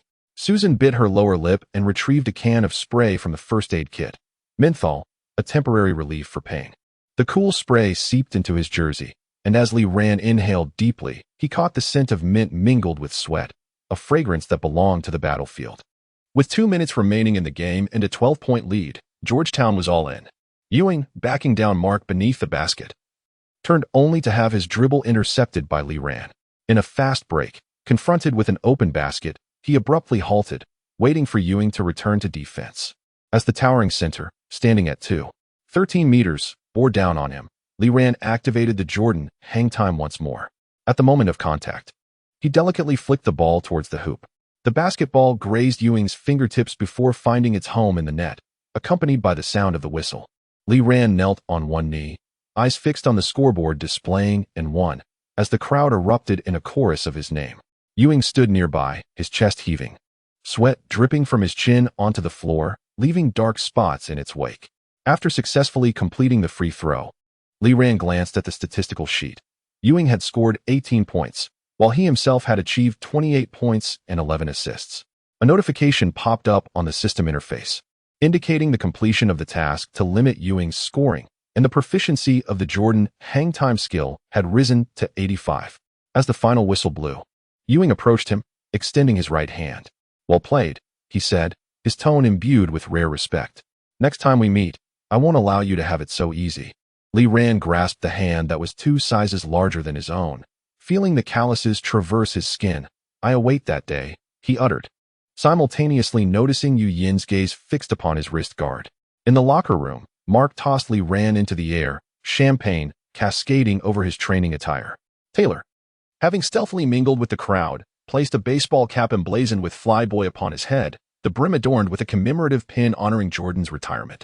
Emily raised her camera, and as the flash illuminated the room, Lee Ran caught sight of Susan standing at the doorway, holding his wrist guard, the coin within it gleaming under her touch, resting quietly in her palm. Lee, Taylor's voice pierced through the cacophony. For the next game against Duke, I shall compose a new song. What shall it be called? Lee Ran inquired, accepting the beer she proffered. The sound of the tab popping open as crisp as a whistle. Wings of Jordan, she winked, the dragon motif on her sweatshirt appearing to take flight under the lights. Though the chorus may require a revision. Revision? What should we change? Substitute Jordan Withley. She raised her beer can, clinking it against his, declaring, after all, you are now a flying Chinese dragon. Laughter erupted within the locker room. Lee Ran tilted his head back, downing the beer. The icy liquid coursed down his throat. Yet it could not extinguish the fire within his heart. He gazed out the window, the night sky above Georgetown speckled with stars, as a meteor streaked across the heavens, leaving a fleeting and brilliant trail. System notification, achievement unlocked, sky ruler, hang time permanent 0. 5 seconds. The mechanical voice dissipated like the bubbles in champagne. Lee Ran touched the coin within his wrist guard, suddenly recalling Jordan's words from a documentary. The secret to flying is not to escape gravity, but to learn to dance with it. As he followed his teammates toward the bus, Susan suddenly caught his arm, placing the coin back into his palm. Next time, refrain from employing such perilous skills, Her voice was as soft as the night breeze. "I fear that if you soar too high, you may forget how to descend." Li Ran gazed into her eyes, those azure orbs reflecting the light of the changing room, akin to two lakes mirroring the starry sky. He slipped a coin into her pocket, his fingertips brushing against the warmth of her palm. "It won't happen," he declared, "for you shall forever be my landing coordinates." Suddenly, a flush crept to Susan's ears. She turned and walked towards the bus, her ponytail gently swaying behind her. Li Ran followed closely, hearing Tyler ahead humming a newly composed melody, while Emily and Mark engaged in a spirited debate over the angle of a dunk. In the distance, outside the arena, neon lights outlined the phonetic spelling of Li Ran, crafted by some fervent fan wielding a laser pointer. As the bus roared to life, Li Ran rested his head against the window, watching the lights of Georgetown gradually fade into the night. He closed his eyes, a new task from the system interface materializing in his mind. Arch Nemesis reborn. Face Duke University, complete the Miller moment. Reward, unlock Reggie Miller's clutch shot, advanced. The coin nestled within his wristband pressed against his skin, offering a tangible sensation. Li Ran smiled, reaching out to grasp Susan's hand resting on the seat. Her fingers curled gently, akin to a startled little bird, yet she did not withdraw. Outside the window, the night enveloped them like ink, stars twinkling brightly. In a fleeting moment, he seemed to glimpse Jordan's silhouette soaring across the starry expanse, arms outstretched, reminiscent of his posture during that recent dunk. Meanwhile, in his palm, Susan's pulse quickened, gradually synchronizing with the rhythm of his own heartbeat. Chapter 54, Bloodstained Garments. The dome of Duke University's arena loomed like an inverted steel coliseum. Li Ran stood at the center of the visiting team's locker room, listening to the deafening chants of defense. Duke. Defense. Echoing from outside. Susan was meticulously wrapping a new wristband for him, the scent of medical tape mingling with the lavender fragrance that clung to her, creating a unique olfactory memory in the confined space. "Duke's fans will throw things at you," she warned, her fingertips circling his wrist 3 times. Recalling a time in 1990 when they had stuffed blades into Jordan's sneakers, Li Ran lowered his gaze to the dragon embroidery on his wrist guard. A masterpiece crafted overnight by Taylor, with tiny letters spelling rise nestled among the scales. The system interface flickered at the periphery of his vision, displaying Miller's task countdown, 1:12:00. Meanwhile, the television in the locker room showcased a highlight reel of Reggie Miller's 8 points in 8 seconds against the Knicks in 1995. System alert. Elevated adrenaline levels detected. Activating pain suppression module. Side effect. Post-match sensory delay. The mechanical voice crackled with electrical static. Li Ran flexed his fingers, feeling the skin beneath the tape growing warm. As he stood up, Emily suddenly burst in, clad in a black t-shirt emblazoned with the pinion of his name, the school badge still tilted at a 30-degree angle. "This is for you," she said, shoving a small metal box into his hand, containing a throat guard. "I heard Duke fans got their hands on real blades." The edges of the box were etched with the initials EM, and Li Ran recalled her full name, Emily Miller. He opened the box to find a silver throat guard quietly resting inside, reflecting the sharp contours of his jawline. As he slipped the guard into his collar, Emily leaned in closer and whispered, audible only to him, "Be cautious of Coach K. He spoke with Stern last night." The locker room door swung open, and Mark poked his head in. "Li Xiaolong, it's time to take the court." A note reading "Fight Back" was affixed to his goggles, the lenses reflecting Li Ran's clenched fists. The moment he stepped onto the court, a cacophony of boos engulfed him like a surging tide. Duke fans waved banners emblazoned with Velo Aerol, while scattered popcorn and beer bottles floated down from the stands. Li Ran looked up at the hoop, noticing that the net had been changed to a deep blue, a bold assertion of Duke's primary color. As the first quarter commenced, Duke unleashed their Jordan Rule 2.0 strategy, double teaming, and covert fouls. When Li Ran was tripped beyond the three-point line, the referee turned a blind eye, prompting laughter from the audience. Rising to his feet, he spotted Susan on the sidelines, holding up a tactical board with bold red letters proclaiming, "They are afraid. Task progress, 08. Need 2 3-pointers and 1 steal in this quarter." The red glow of the system interface was blinding. Li Ran advanced with the ball, intentionally exposing a weakness. When the Duke point guard reached for a steal, he executed the Stockton trick, ensnaring the opponent's fingers, and finally, the referee called a foul. As he approached the free throw line, a coin whizzed past his ear, striking the backboard with a crisp sound. "Bastard, go back to your laundry room." The taunts froze the air in the locker room. Li Ran focused on the free throw line, Suddenly recalling a comment from a newspaper clipping his father had saved. Asians shouldn't be here. Taking a deep breath, he activated the Reggie Miller trash talk resistance. His fingertips brushing against the cold metal of the throat guard, a reminder of Emily's warmth. After sinking both free throws, as he retreated on defense, he deliberately collided with Duke's small forward, whispering with a hint of patent trash talk, "Your sneakers are more of a joke than your defense." The opponent's earlobes flushed crimson in an instant, and a mispass during the play was seized by Mark, who initiated a fast break. As Lee Rand followed suit, he employed the Rodman rebounding anticipation, deftly snatching the rebound midair. With a Miller-style push, he created space and launched a three-pointer that swished through the net. Timeout. Coach Old K's furious roar eclipsed the commentators as he commanded, "Get that Chinese guy entangled." As the second quarter commenced, Duke deployed their 198-meter defensive specialist, a tactical maneuver orchestrated by Old K specifically to ensnare Lee Rand.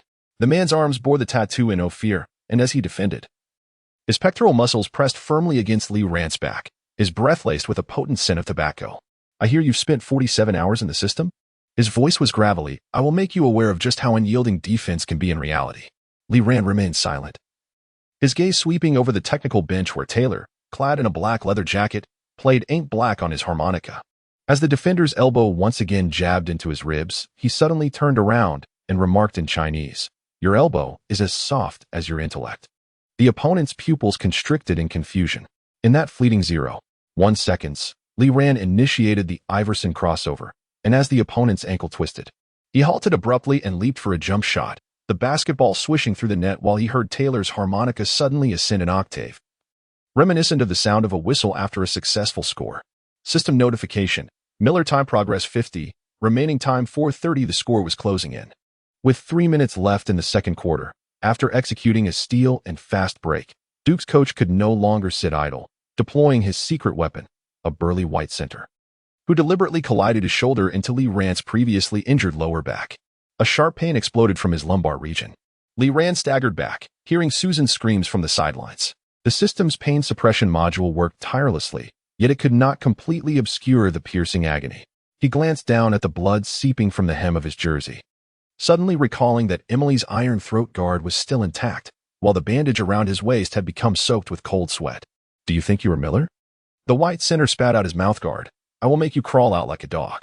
Lee Rand wiped the blood from the corner of his mouth and suddenly broke into a smile. He reached out to remove his wrist guard, revealing an old scar at the wrist, an indelible mark left by a car accident in a previous life, glimmering faintly pink under the lights. As the Duke players once again converged around him, he activated the Willis Reed painkiller, and the agony receded like a tide, replaced by an eerie clarity.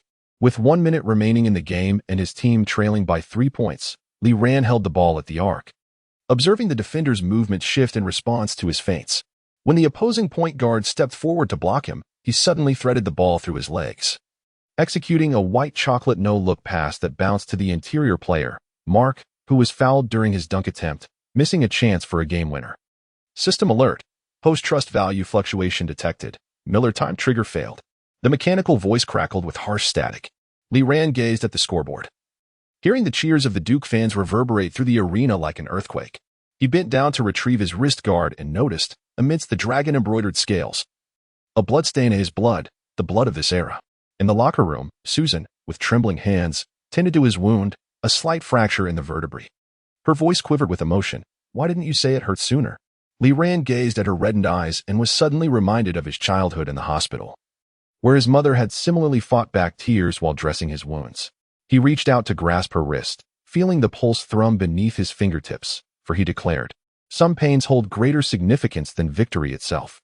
Emily stood at the doorway, her camera trembling in her grasp.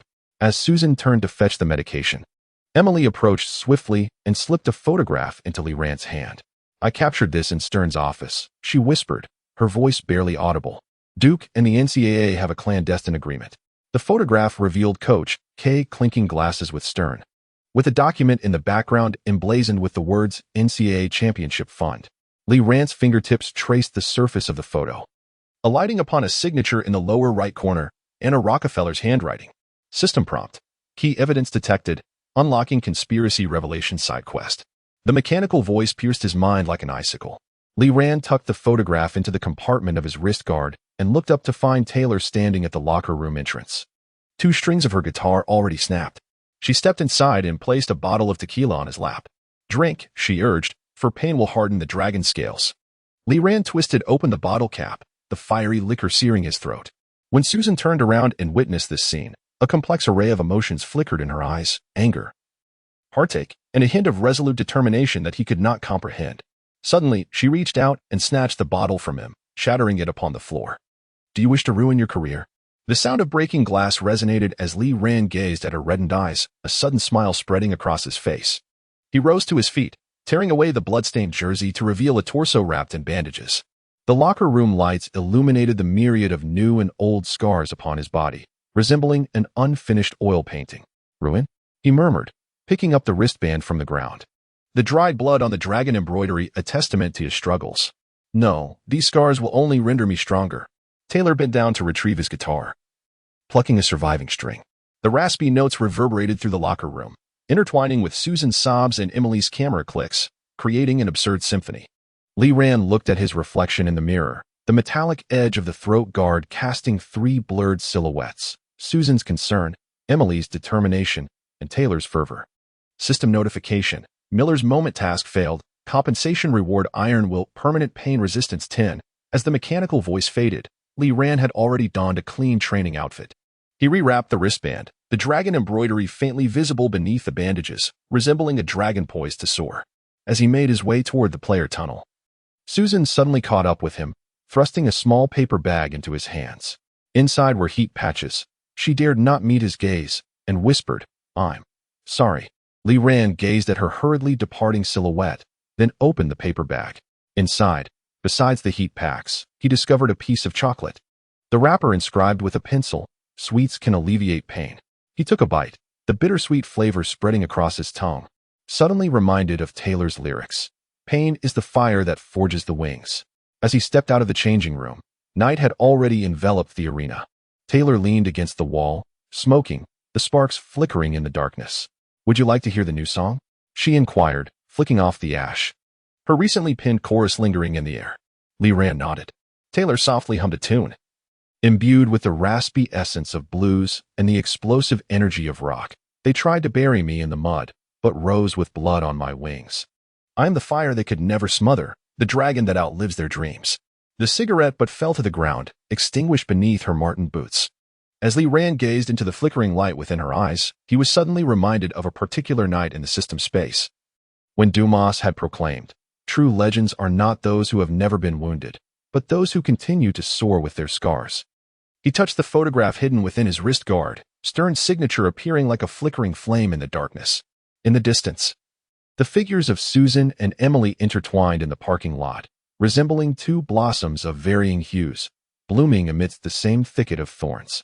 System notification: New task activated. Proof of blood and fire. Defeat Duke in the finals to earn Stern's secret. Lee Rand took a deep breath. The night breeze infused with the scent of rain. He gazed up at the starry sky as a meteor streaked across the heavens, leaving behind a fleeting yet brilliant trail. Much like the state of his life at this moment, wounded yet radiant. Chapter 55. A night of 40 triple doubles. The dome of the inthe championship venue resembled an inverted crystal bowl. Lee Rand stood at the end of the player tunnel, absorbing the thunderous chants of Lee, Lee, Lee, reverberating within the arena. Susan handed him a wristband adorned with new dragon embroidery, with tiny letters spelling rise woven in gold thread, subtly glowing under the lights. Duke's starting point guard had suffered from food poisoning the night before. Emily appeared behind him, clad in a black suit, her school badge pin perfectly aligned, as Coach K was in the process of requesting a temporary substitution. Lee Rand turned to look at her and noticed she wore a light touch of makeup, with deep blue as the predominant shade of her eyeshadow. The system interface flickered at the edge of his vision, displaying a countdown for the blood and fire mission, which showed 0:45:00. In the distance, a large screen showcased highlights of his match against Georgetown, featuring his impressive back. System notification: Opponent's core player is absent. Activating Seize the Opportunity tactical module. The mechanical voice carried a rare buoyancy. Lee Rand flexed his fingers, feeling the photograph hidden within his wrist guard, an image of Stern and Old K, secretly taken by Emily, now pressed against his skin like a searing brand. Just before the game, Taylor suddenly squeezed through the crowd, placing a silver earring into his palm, a dragon scale. She tilted her left ear, where a matching earring dangled, said to bring good fortune. The earring bore the faint engravings of L and T, prompting Lee Ran to recall her full name, Taylor Thompson. As he stepped onto the court, applause engulfed him like a tidal wave. The jeers from Duke fans lingered, but were drowned out by the cheers from the visiting supporters. Lee Ran gazed up at the hoop. The net had returned to its standard white, yet a small piece of deep blue fabric was sewn at the bottom, Taylor's handiwork from her covert operation last night. At the start of the first quarter, Lee Ran deliberately positioned himself next to the new Duke point guard, a freckled freshman. As the referee tossed the basketball into the air, he initiated the Rodman rebound prediction, a light blue parabolic trajectory manifesting on his retina. The moment the freshman guard touched the ball, Lee Ran sidestepped, employing Iverson's crossover acceleration to shake off his defender and drive straight to the basket.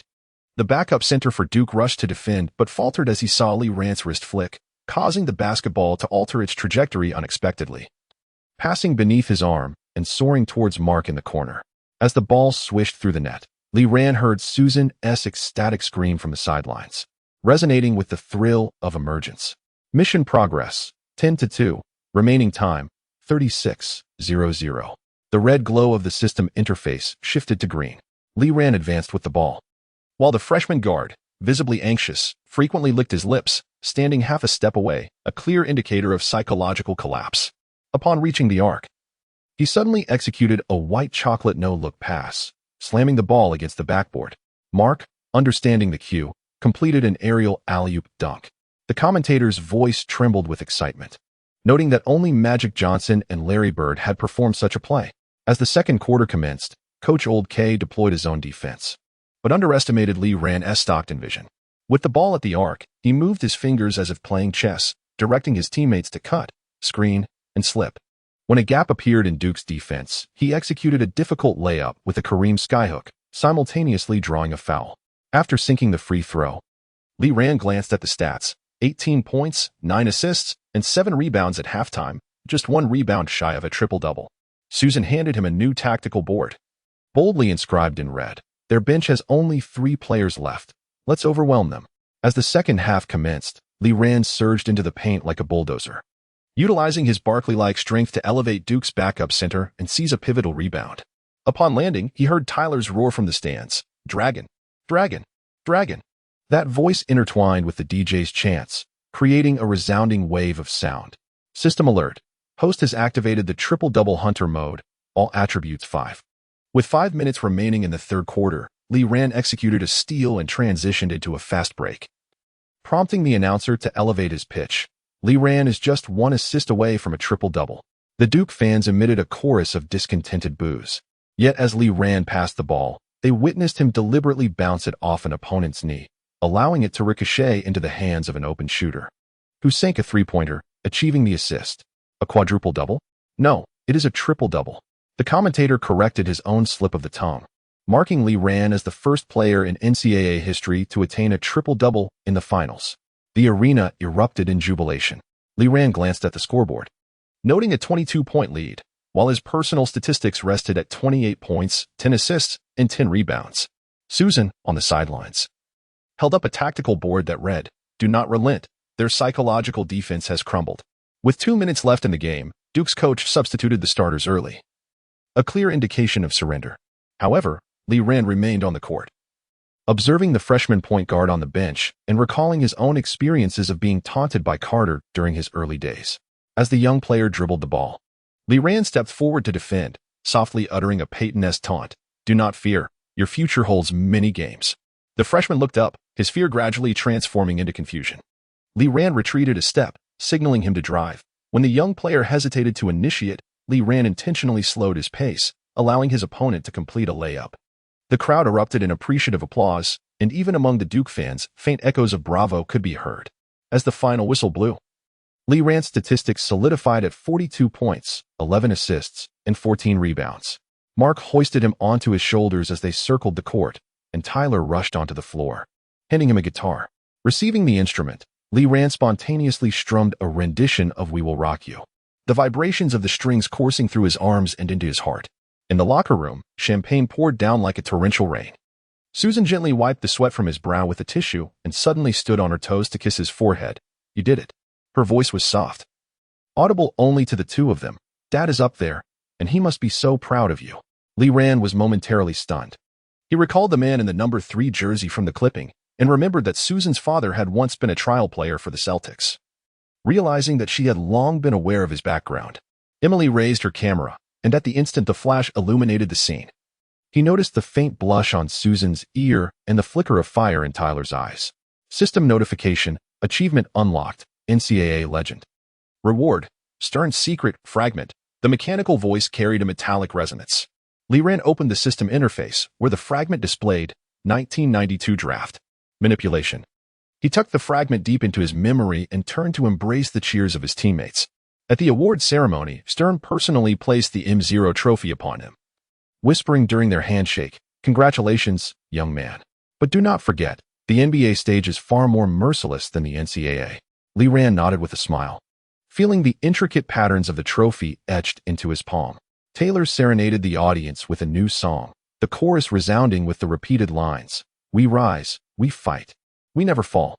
Emily held a recording pin close, her school badge pin adorned in the vibrant hue of a red rocket. As he descended from the podium, Anna Rockefeller unexpectedly appeared, clad in an elegant black gown and sporting deep red lipstick. "Congratulations, my top candidate," she exclaimed, extending her hand, a dragon-shaped ring adorning her ring finger. "The Rockets have prepared everything for you." Lee Rand gazed at the ring, recalling the words of manipulation embedded within the fragments of the system. He clasped Anna's hand, feeling the chilling touch of the ring at her fingertips. "Thank you, but I prefer to forge everything myself." Anna raised an eyebrow, a smile laced with admiration gracing her lips. "Intriguing." She turned away, her long dress whispering against the ground as she departed. "Remember, the gates of Houston will always remain ajar for you." As night descended, Lee Rand sat alone in the center of the court. The audience had dispersed, leaving only a few scattered staff members tidying up the equipment. He lowered his gaze to the dragon embroidery on his wristband, the golden thread shimmering softly in the moonlight, while Taylor's earrings swayed gently at his ears. Susan's voice floated to him from behind. "What are you pondering?" He lifted his gaze to meet hers, the moonlight outlining her golden hair with a silvery sheen. "I was contemplating where my next destination should be," he replied. Susan settled beside him, their shoulders touching as they surveyed the vast, empty court. In the distance, Emily and Taylor appeared to be embroiled in a spirited debate. Emily raised her camera while Taylor waved his guitar, their silhouettes elongated by the moonlight. "Fly towards the place you wish to go," Susan murmured softly. "Wherever it may be, I will assist you in calculating the perfect trajectory." Lee Rand smiled and extended his hand to clasp hers. Her fingers curled gently, reminiscent of a small bird that has finally found solace. In the distance, the dulcet tones of Taylor's voice wafted through the air, this time unaccompanied. "When the world tries to cage the dragon, he breaks the chains and takes to the sky. With blood on his wings and fire in his heart, he soars, he burns, he makes history." Chapter 56. Scandals and blues. The flashlights at the press conference interwove into a net, as Lee Rand's fingers unconsciously stroked the edges of the M0 trophy. Since his decisive victory against Duke Center in the semifinals, this marked the third occasion within the week that he faced the relentless onslaught of the media. Lee. The campus newspaper published a photograph this morning of you alone with team manager Miss Susan in the gym late at night, inquired Emily from the Houston Chronicle.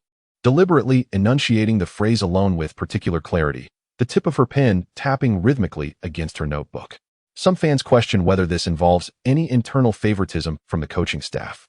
How do you respond? The venue echoed with the rapid clicks of cameras. Lee Rand raised his gaze, the golden strands of Emily's hair glinting under the lights. The emblem of the school badge prominently featured in the very spot captured in the photograph. Suddenly, he recalled that stormy night 3 days prior when Susan had stood on tiptoe to adjust his knee brace, droplets from her hair hitting the floor and creating tiny dents. Those details were now being distilled into an ambiguous headline for the front page. "Susan is the most professional manager I have ever encountered."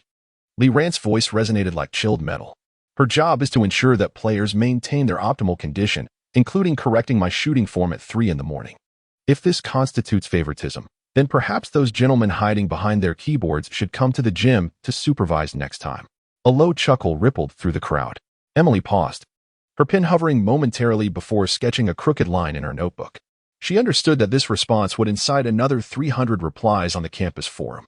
Since last night, the anonymous section had been inundated with discussions regarding the blonde woman behind the East Asian boy, with some resurrecting old news about Susan's father having tried out for the Celtics, as conspiracy theories surged like a tide across the BBS pages. Campus Forum, April 10th. 1992, 2347 original poster. Witness number 13 with the manager in the equipment room late at night. As stated, after finishing practice, I passed by the training facility and noticed the lights on the third floor still shining. Upon approaching, I found Lee Rand shirtless. While Miss Susan was applying kinesiology tape to his back, the posture was reminiscent of waxing a sports car. Manual doghead. 1L. The poster above probably has never seen a team doctor at work, have they? Last year's finals saw Parker similarly wrapped in tape. The narrative unfolds, depicting an Asian athlete ascending to the ranks of a predominantly white management, reminiscent of a classic underdog tale. Yet, is the focal point not Lee's back muscles? Our editor has requested a post-match interview, salivating at the prospect. The saxophone's notes from the jazz band drift through the humid air of the Black Cat bar, while Taylor's fingers dance upon the keyboard, producing dissonant syncopations. Her gaze fixates on a sports magazine perched on the bar, its cover showcasing a torn jersey of Lee Rand during his game-winning shot against Duke, the Chinese tattoo on his chest obscured by a pixelated red haze. What thoughts occupy her mind? The bartender presents a glass of tequila, the salt rim glimmering like shattered diamonds under the lamp's glow. The buzzer beater she pinned has now become a melody even the arena's janitor hums. Taylor remains silent, her fingertips suddenly exerting force on the keys, yielding a jarring glissando. 3 days prior, she clandestinely overheard a conversation outside the training facility, a memory piercing her temples like a fine needle, Emily's camera shutter blending with Susan's sobs. All amidst the mystery of how those photos leaked. She seizes the microphone, the stool scraping against the floor with a sharp sound, ready to sing about a certain fool who, despite possessing the ability to soar, remains ensnared by rumors. As the prelude begins, the old television at the bar switches to NCAA news. Georgetown's head coach, John Thompson, is seen bellowing on camera. Lee? Does he think a few flashy passes can penetrate our ironclad defense? I'll show him that Georgetown's defense is colder than a Maryland blizzard.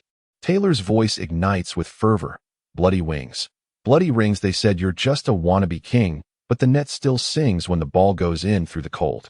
Through the noise we'll burn their lies with a mid-range choice, and the crowd will rise when the steel bird flies.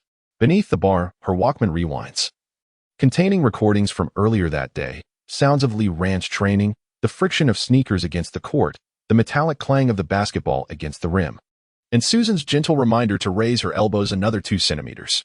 These sounds have been woven into the fabric of her new song, the chorus concealing a heartbeat rhythm audible only to her.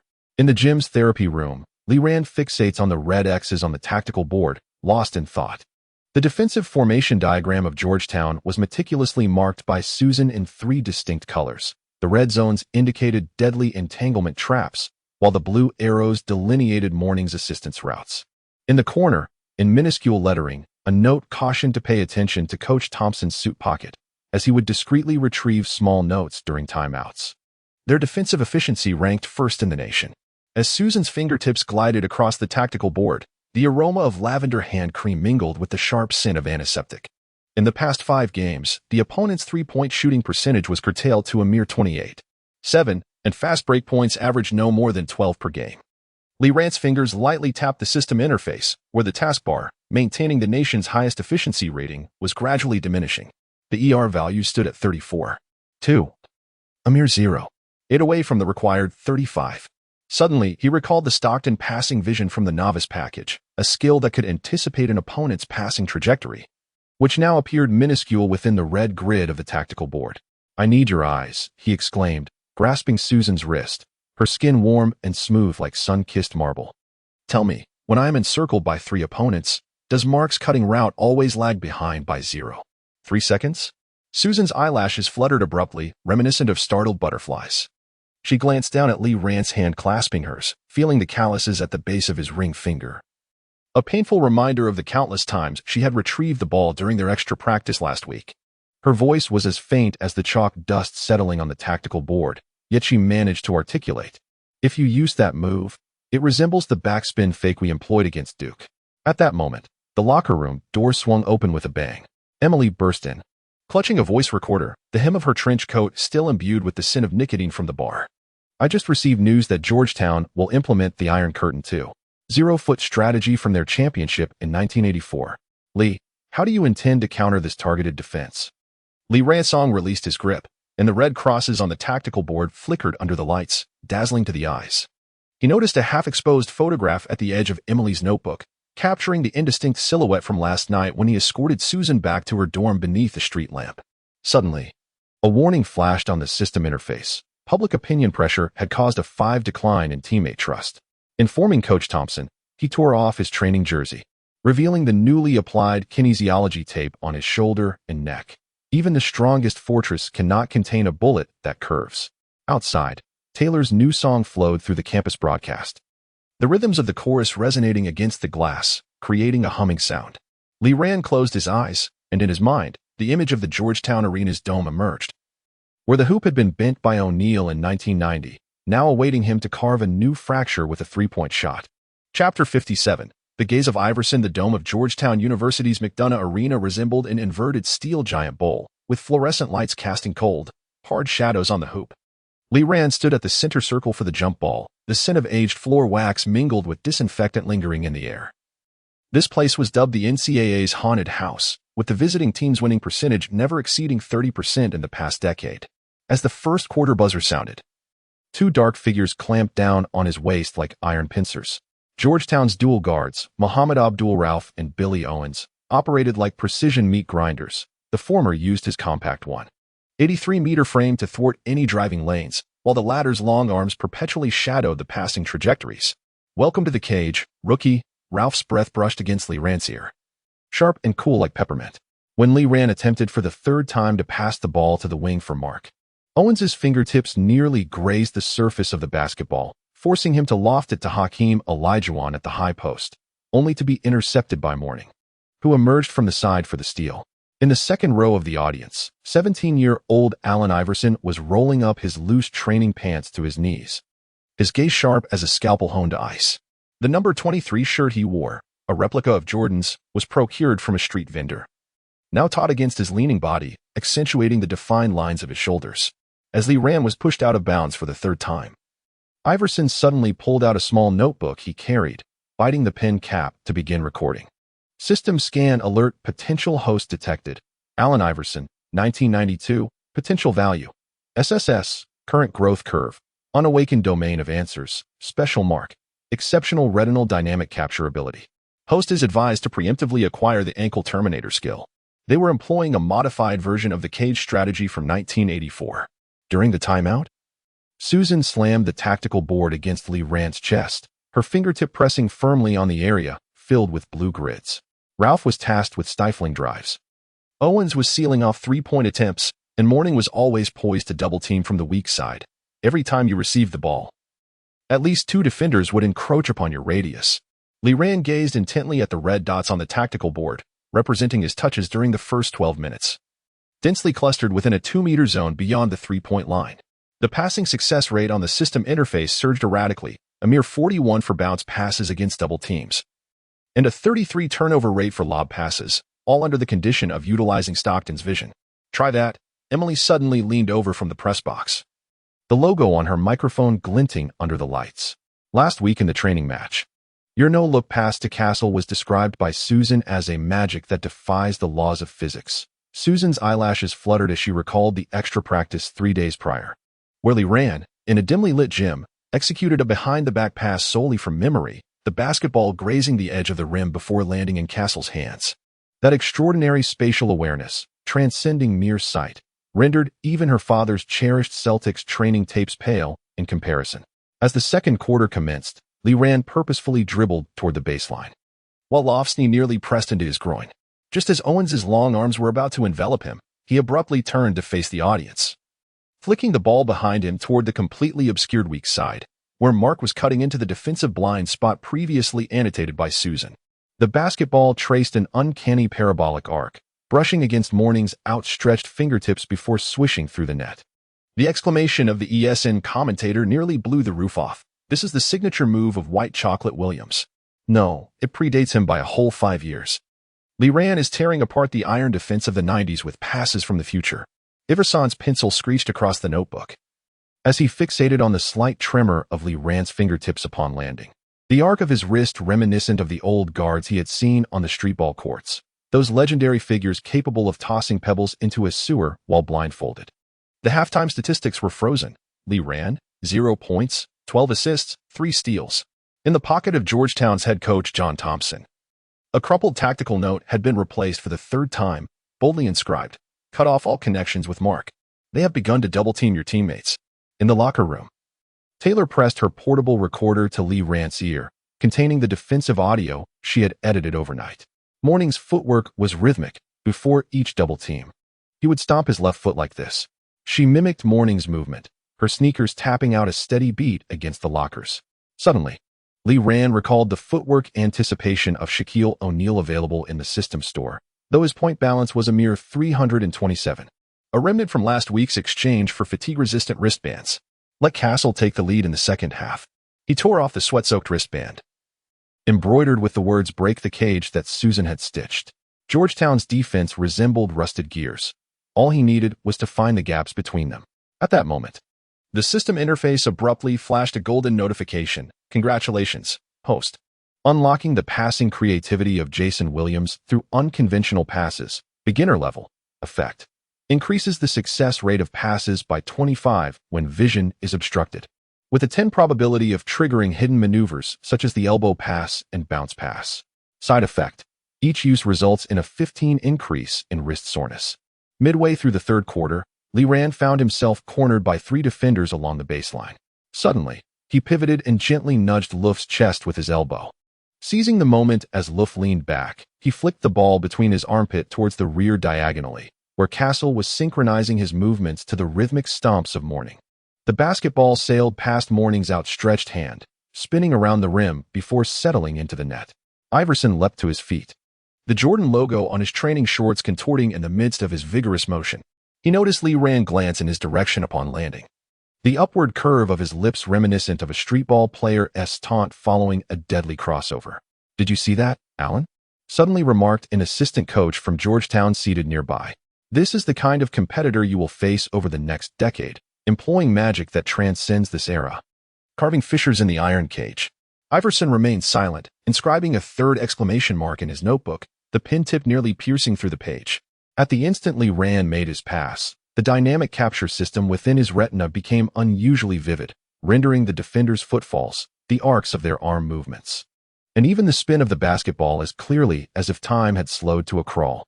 With 5 minutes remaining in the game, Lee Ran stood before the technical bench, applying ice to his injuries. His gaze traversed the throngs of spectators, locking eyes with Iverson in the stands. The diminutive figure who would soon wreak havoc in the NBA held his head high with defiance, his eyes ablaze with competitive spirit, reminiscent of the first time he grasped a basketball in the training gym, staring at his own reflection in the mirror. A red light flashed across the system interface, historical figure potential fluctuation detected. Allen Iverson's potential has risen to SSS. Warning: the first intersection between the host and Iverson has triggered the wheel of fate. Please prepare for the 2001 Eastern Conference Finals.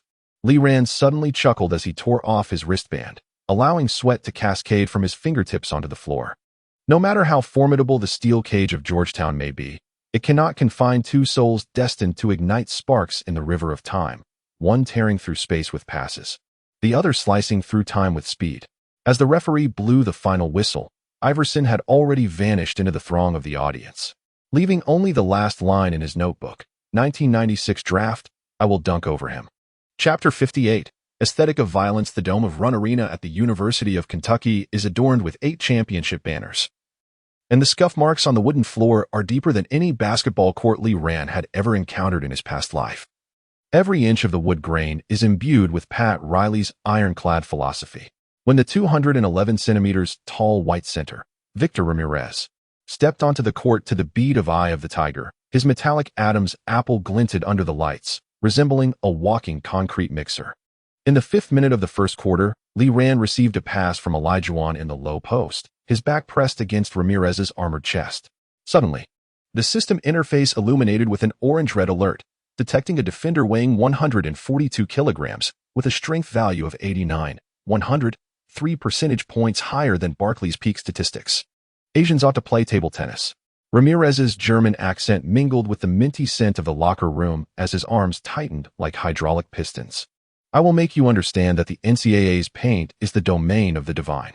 Lee Rand suddenly broke into a grin, his tongue brushing against the tender spot of the injury sustained from an elbow strike during last week's match against Georgetown. He bent his knees and lowered his center of gravity, channeling the energy of the Barkley power core into his core. His sneakers carved 2 charred marks on the floor. As Ramirez's balance wavered slightly, Lee Rand launched himself forward, using his shoulder blade to strike the opponent's vulnerable sternoclavicular joint. The sound of metal colliding reverberated through the arena. Ramirez stumbled back in disbelief, staring at the Asian player who stood 15 centimeters shorter than him, like an enraged rhinoceros lowering its center of gravity once more. However, the momentum of Lee Rand's post-play had become irresistible. As he thrust his hips against the defender, the system's auxiliary lines etched a flawless hook shot trajectory onto his retina. Thud! The basketball ricocheted off the back rim. But Lee Rand anticipated the rebound using his Rodman rebound prediction, positioning himself perfectly. Grasping the rebound with one hand, he propelled himself upward once more. This time, Ramirez's long arms barely grazed his waist, yet the tremor of tightened muscles left his fingers numb. At the moment of the emphatic dunk, the arena lights seemed to dim for an instant. Lee Rand's left arm collided fiercely with Ramirez's face. While the basketball in his right hand plunged into the hoop like a cannonball, the metallic rim groaning under the strain and cracked spiderwebbing across the backboard. "This is not basketball." Kentucky coach Rick Pitino's furious shout drowned out the gasps of the audience as he slammed his tactical board onto the scorer's table. "This is street fighting." Just as the referee's whistle blew, a golden prompt appeared on the system interface. Achievement unlocked. Aesthetic violence. Skill unlocked. Dunk probability prediction. Visual assistance line. Effect. Displays the success rate percentage of dunks against defenders over 210 centimeters. Current. 73. Side effect. Each forced dunk increases knee joint wear by 10. As Lee Rand descended, he deliberately collided with Ramirez, whose Adam's apple still bobbed from the impact. He gazed at his reflection in Ramirez's goggles. The curve of his lips reminiscent of a dagger tempered in ice. "God's domain? I beg your pardon, but my faith lies solely in the basketball in my hands." As the second quarter commenced, Pitino substituted 3 shorter players, attempting to compensate for their height disadvantage with speed. Yet, Lee Rand found himself invigorated. The system's auxiliary lines illuminated in varying hues with each burst of speed, green signifying absolute certainty, yellow indicating risk zones, and red suggesting a pass. As he dribbled past half-court, the auxiliary line suddenly coalesced into a striking green at a 45-degree angle on the left wing. In the split second of a 360-degree spin, Lee Rand observed the clumsy pivot of Ramirez, the auxiliary line revealing a staggering 89 success rate for a dunk over him. At the moment of his leap, he could even discern the dust along the rim of the hoop. The muscles in his right arm formed a perfect arc beneath his jersey. The sound of the basketball brushing against his palm distinctly audible. Boom. The rim, overwhelmed, finally tilted, with Ramirez crushed beneath it, his goggles sliding down to reveal wide, terrified eyes. An elderly professor in the front row of the audience abruptly rose, his sports physiology textbook tumbling to the ground. "This defies human biomechanics." His vertical leap was at least 110 centimeters. Taylor's pen danced frantically across her notebook, capturing the peculiar angle of Lee Rand's ankle upon landing. A side effect of the system's skill card for the Carter dunk package. Yet at that moment, her mind swirled with new melodies. The creaking sound of the rim during the dunk perfectly lent itself to the introduction of a new song, Iron Cradle Lullaby. Timeout. A timeout is imperative. Pitino dashed onto the court, pointing at the precariously tilting rim. "This is murder. The NCAA cannot permit such inhuman displays." Lee Rand stood near the baseline, observing as the staff hurriedly replaced the basketball hoop. Susan rushed over with a medical kit, her fingertips rapidly tapping on the protective gear over his knee. "The impact from your landing just now subjected your ligaments to a pressure 2 times your body weight." "But look," Lee Rand interrupted her, tilting his chin towards the scoreboard. The Kentucky players were clustered around Ramirez, whose goggles still bore traces of his sweat. On the scoreboard, his individual stats read 18 points and 7 rebounds, with the game still in the third quarter. Suddenly, the system interface's dunk assistance line flickered, displaying the success rate against O'Neal, 41. Lee Rand recalled a line from an NBA scout report he had seen. "This player's game is imbued with a violent aesthetic." Yet his physical wear and tear exceeds that of Jordan's era by 37. As the new hoop was hoisted into place, Ramirez returned to the court, sporting a sturdier pair of goggles. However, Liran noticed that his footwork had noticeably weakened.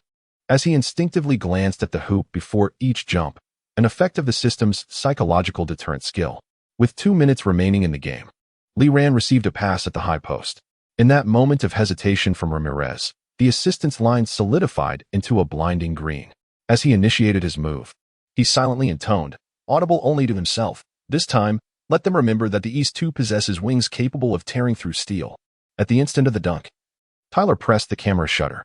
As the flash illuminated, Liran's body formed a 45-degree angle with the hoop, his muscular lines appearing as if cast in steel beneath his jersey, while the championship banner behind him fluttered in the airflow. This photograph later graced the cover of Sports Illustrated, captioned, "When violence becomes art, the NCAA's restricted area no longer harbors deities." In the Kentucky locker room, Pitino fixated on the slow-motion footage, suddenly seizing the phone to call Stern. "That Chinese kid, his muscle fiber structure defies human standards. I suspect he's using spare me." "Rick," Stern's voice came with a hint of amusement. "You should thank him. He's boosted NCAA's viewership by 27%. By the way, next time, opt for a sturdier hoop and charge it to the league's account." After hanging up, Pitino gazed at the tactical board, where Ramirez's defensive weaknesses were circled in red, and a smile crept across his face. He wrote in the blank space, 1996 NBA Draft. "Remember to remind scouts to pay attention to this man who can make steel weep." Chapter 59. Whilst in the downpour, the dome of the Charlotte Sports Arena trembled under the rumble of thunder, rainwater trickling down the aging ventilation ducts, forming meandering streams upon the floor. As Liran dribbled past half-court, his sneakers suddenly slipped on the pooled water, causing the basketball to slip from his grasp and roll towards the baseline. This marked his third turnover of the quarter. "Damn it." Georgetown's Morning seized the opportunity for a fast-break dunk, deliberately stomping his feet upon landing to splash water, exclaiming, "The yellow-skinned ought to row dragon boats." Scattered laughter erupted from the stands, mingled with the sound of umbrellas closing. Susan rushed to the sidelines, clutching a spare towel, but was halted by the referee. NCAA regulations prohibited the cleaning of the floor during a game. She gazed at the reflective, neat guards of Liran, glimmering in the puddles, and suddenly recalled her father's words. During the 1984 Olympics, the Soviet team triumphed over the American team by 16 points on the slick wooden floor. During a timeout, they sprinkled anti-slip powder in the center circle. Wiping the rainwater from his forehead, Liran navigated the system interface and instructed, "Also, inform Taylor to move the piano beside the technical table." Susan was taken aback. "A piano? There isn't even an electronic keyboard here." "There is." Liran pointed towards the back of the stands, where an old upright piano stood, its lid cloaked in dust. It had been used in the 1979 NCAA Finals by the Magician and Bird. He had seen it during warm-ups. During the timeout, Taylor dashed towards the piano in her damp athletic shoes, her skirt soaked. Lifting the lid, she discovered the keys bore the faint inscription of the letters M. J. Rumored to be a prank left by Jordan in his freshman year. As her fingertips descended, the prelude of the Symphony of Fate intertwined with the sound of rain, resonating throughout the arena, creating gentle ripples on the surface of the water. "Listen," Liran exclaimed, slapping the soaked tactical board, droplets spreading ink across the player roster. The slick floor would amplify all movements. Their pivots would be 0.2 seconds slower than usual, and the angle of their jump would increase by 15 degrees. He suddenly pointed to Morning, who was wiping his sweat, especially him. "He always lifts his left foot first when changing direction, and the water will accentuate this habit." The system interface promptly displayed an environmental adaptation notification. Detected slippery surface. Unlocking temporary skill. Iverson slide. Effect: lateral movement speed 10, interference resistance for sudden jump shots 20. Side effect: reduces floor friction by 5 after each use. As the third quarter commenced, Liran deliberately halted just beyond the three-point line, his sneakers screeching against the water. Morning instinctively lifted his left foot to start but stumbled slightly due to the slick surface. Seizing the opportunity, Liran executed the Iverson slide to penetrate the paint, passing the ball behind his head to the unguarded mark amidst the defender's rush. The basketball splashed through the water, bouncing thrice on the rim before settling into the net. The ESPN commentator exclaimed, "This is water ballet. Liran has transformed the torrential rain into a stage." Taylor's piano rhythm suddenly quickened. the octaves leaping across the surface of the water like raindrops tapping on a tin roof. Li Ran felt his hearing sharpen, the friction of his sneakers on the floor.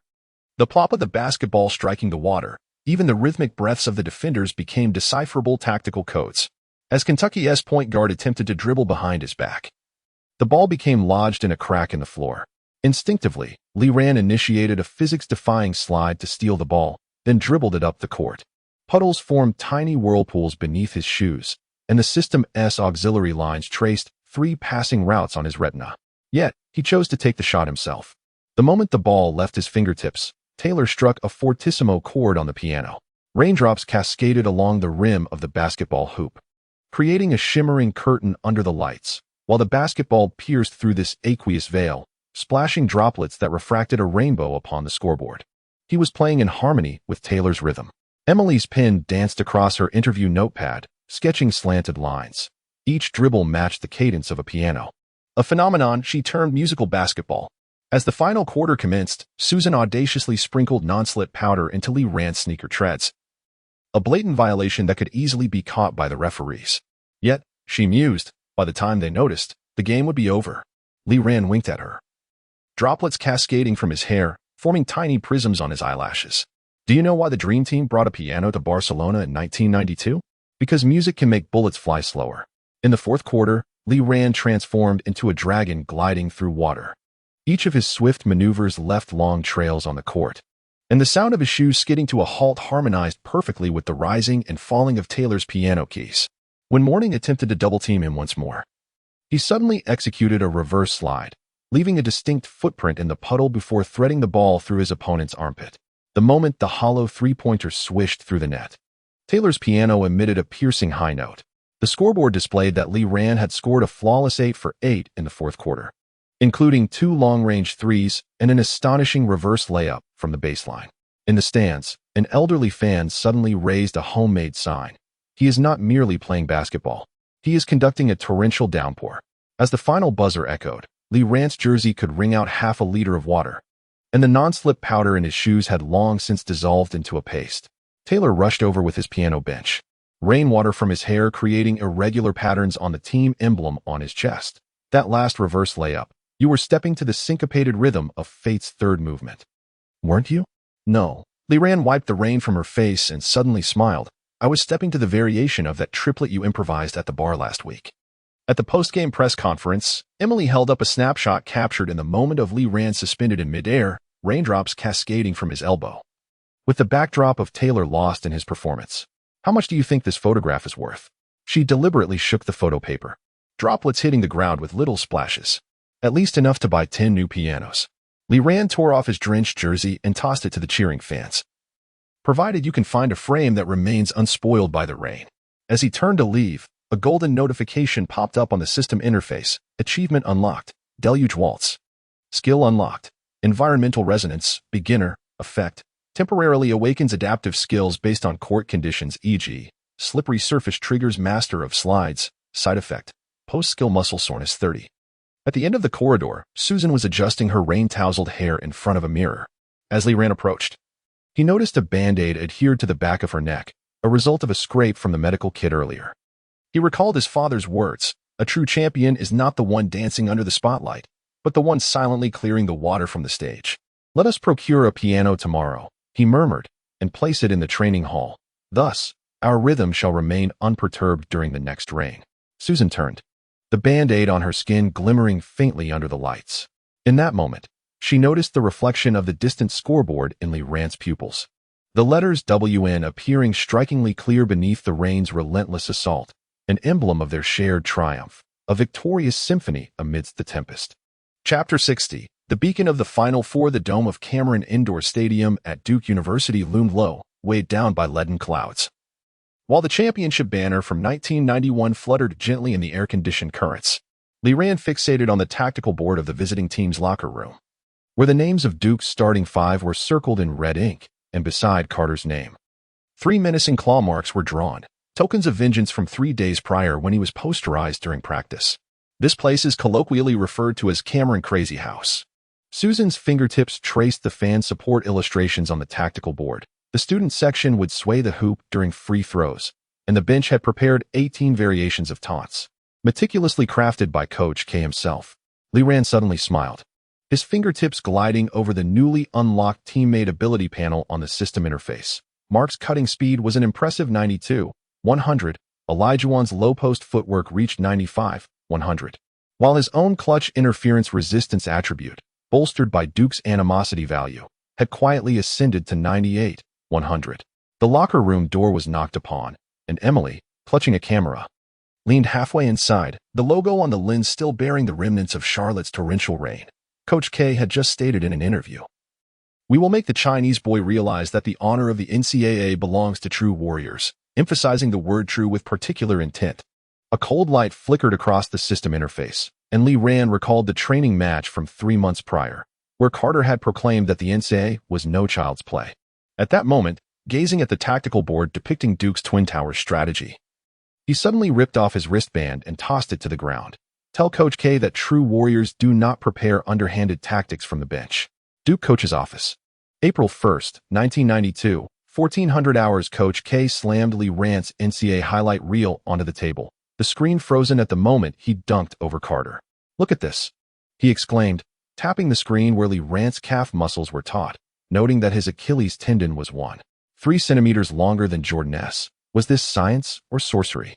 An assistant coach handed him the scouting report, the final line marked in red. "This player's hang time can reach 0.95 seconds on a slippery surface, violating the limits of human biomechanics. It is recommended to employ the 1991 Piston-style defense, focusing on attacking the knee joints." Suddenly, Coach K laughed, retrieving a yellowed notebook from his drawer and flipping to the page containing a ticket for the Dream Team selection. Though the 1992 Dream Team did not include college players, Stern had remarked that this young man might generate even more buzz than Jordan had back in the day. Thus, "Our mission is to ensure he learns to fear under the spotlight." In the players' tunnel, Taylor was adjusting a portable keyboard, its keys adorned with cartoon stickers of Duke players. With Carter's sticker drawn with a tearful expression, she suddenly grasped Li Ran's wrist, sliding a silver arm guard onto his forearm, upon which was inscribed a minuscule staff. "This is a variation of Stormy Weather." The boos we just heard in the players' tunnel perfectly aligned with the rhythm of the chorus. Li Ran lowered his gaze, the inner side of his wrist guard inscribed with Susan's handwriting. "Avoid Carter's left elbow. He is accustomed to raising his elbow during screens." The system interface timely presented a team enhancement notification. Susan's tactical notes activated the weakness scan. Effect: real-time marking of the opponent's habitual foul actions during the match, lasting 45 minutes. Taylor's war song infused rhythmical resonance. Effect: team transition speed in offense and defense 5. Turnover rate -8. When the introduction of the Duke players echoed through the arena, a tsunami of cheers erupted, chanting USA. USA. Coach K had deliberately played a training video of the Dream Team before the game, attempting to drown out the visiting team with a wave of patriotism. As Li Ran observed Carter making his entrance clad in warm-up gear emblazoned with USA, he suddenly recalled the Dream Team badge in the system shop. The item that immunizes against the debuff of racial discrimination, now lying forlornly on the shelf due to insufficient points. Suddenly, Carter turned in the player tunnel, his thumb gliding across his throat, a gesture captured by the camera. "After tonight, you will wish you had stayed in the CBA selling fried rice." Li Ran halted in his tracks, gazing at the number 22 emblazoned on Carter's arm guard, a tribute to Jordan's NCAA days. A smile suddenly grazed his lips as he activated the bird trash-talking skill on the system interface. "Do remember to gift me your arm guard as a memento, after all. Tomorrow's headlines will bear no name of the vanquished." In the locker room, Susan was elucidating the Duke elevator door strategy to Elijah. The edge of the tactical board adorned with a yellowed photograph, a 1984 Celtics tryout, featuring her father alongside Larry Bird. As they double-teamed Lee, she circled the key area with a red pen, inquiring, "Will you need to clear your path with elbows, much like Bird did against the Pistons?" Elijah chuckled, patting Susan's shoulder. "Rest assured, I carry 20 years more grievances than Bird." Suddenly, the system interface flickered with red light, revealing the silhouettes of the 4 female protagonists. Susan, furrowing her brow before the tactical board. Taylor, tossing her long hair as she typed. Emily, adjusting the focus of her camera, and Anna, the enigmatic woman who had delivered the injury insurance agreement on the eve of the semifinals, now raising a champagne glass in the VIP box, her diamond ring casting a cold, sharp gleam under the lights. Warning: emotional entropy levels detected. The system has identified that host's emotional connections with the 4 female characters have surpassed the critical threshold. Cooling protocol initiated. The skill cooldown period will be extended by 50 over the next 24 hours. Li Ran abruptly shook his head, casting aside the system notifications. He gazed at his average statistics displayed on the tactical board: 28, 7 points, 11, 2 assists, and 8 rebounds, making him the first candidate in NCAA history for a near triple-double. Meanwhile, Duke's defensive efficiency, once ranked first in the nation, had plummeted to 7th due to his formidable presence. The words of Coach K's pregame address echoed through the soundproof walls, emphasizing their reliance on an Asian player to secure victory. While they represented the tradition and glory of the NCAA, Li Ran suddenly tore open his training suit, revealing the newly inked Chinese characters breaking the formation on his shoulder and neck. The edges of the muscle-enhancing patch that Susan had applied to him shimmered faintly, while the sound of Tyler's keyboard adjustments mingled with the audience's jeers, creating a distinct rhythm that resonated against his eardrums. He understood that the significance of this match had long transcended mere victory or defeat. It was a ticket to the NBA, a key to the system's task chain, and a mark of history etched in the annals of 1990s NCAA, a pioneering achievement for the East. As the referee blew the opening whistle, Li Ran saw Stern rise from the VIP box, a glimpse of a red tie peeking from his suit pocket, the exclusive hue of the NBA commissioner. Anna's champagne flute hovered in midair, the reflection of her diamond ring perfectly landing in Li Ran's pupils, akin to a signal flare poised to ignite. The system interface flickered one last time, presenting the activation prompt for the Path of the Gods layer task chain. Objective: achieve a triple-double comeback at Duke's home court. Reward: unlock NBA draft exemption, team of choice. Cost: permanently lose the skill of pure NCAA memories. Li Ran suddenly smiled as he reached for the knee pads handed to him by Susan. At that moment, Tyler's keyboard resonated with the prelude of Eye of the Tiger. Amidst the jeers of Duke fans, he dribbled past half court, and as he observed Carter's approaching figure, he was reminded of the vintage basketball he had stumbled upon in the novice village. From the instant he had touched it, the wheels of fate had never ceased their turning. "Come on," he whispered, his voice swallowed by the roar of the crowd. "Let us etch an everlasting scar for the spring of 1992. Chapter 61. The fangs of the Blue Devils. The ceiling of Cameron Indoor Stadium at Duke University loomed low, as if it threatened to crush the spines of the visiting players. Li Ran fixated on the electronic screen at the end of the corridor, which played a loop of the moment 3 months prior when he had made the game-tying three-pointer. In the slow-motion replay, his distorted ankle upon landing and his jersey clinging to his back with sweat were circled by Coach K with a red marker, marking him as a target. "They call you Chinese swindler," came Tyler's voice from behind, imbued with a mini freshness. She handedly ran a cassette tape, its cover adorned with graffiti reading "Steel Wings" and silver marker. "Try using this to drown out the booze." The iron door of the locker room swung open with a loud bang as the starting 5 of Ohio State entered in single file. Mark stared at the wall plastered with newspaper clippings about Duke's night of disgrace. Was the miracle of yellow-skinned players merely luck? Li Ran placed his hand on Mark's trembling shoulder, feeling the protruding bone beneath his jersey, a remnant of a previous injury inflicted by Michigan center during last week's practice. "Listen." The assistant coach slammed the tactical board onto the bench, the plastic clips making a sharp sound. "Coach K intends to have Hurley shadow you the entire game. Remember, he broke three-point guard's wrists last year." The blue light of the system flickered on his retina, and a task notification appeared, dispelling his inner demons as the countdown began. 17 minutes until the game starts. Objective: limit Bobby Hurley's assists to 5 or fewer throughout the match. Reward: enhanced defensive awareness akin to kids.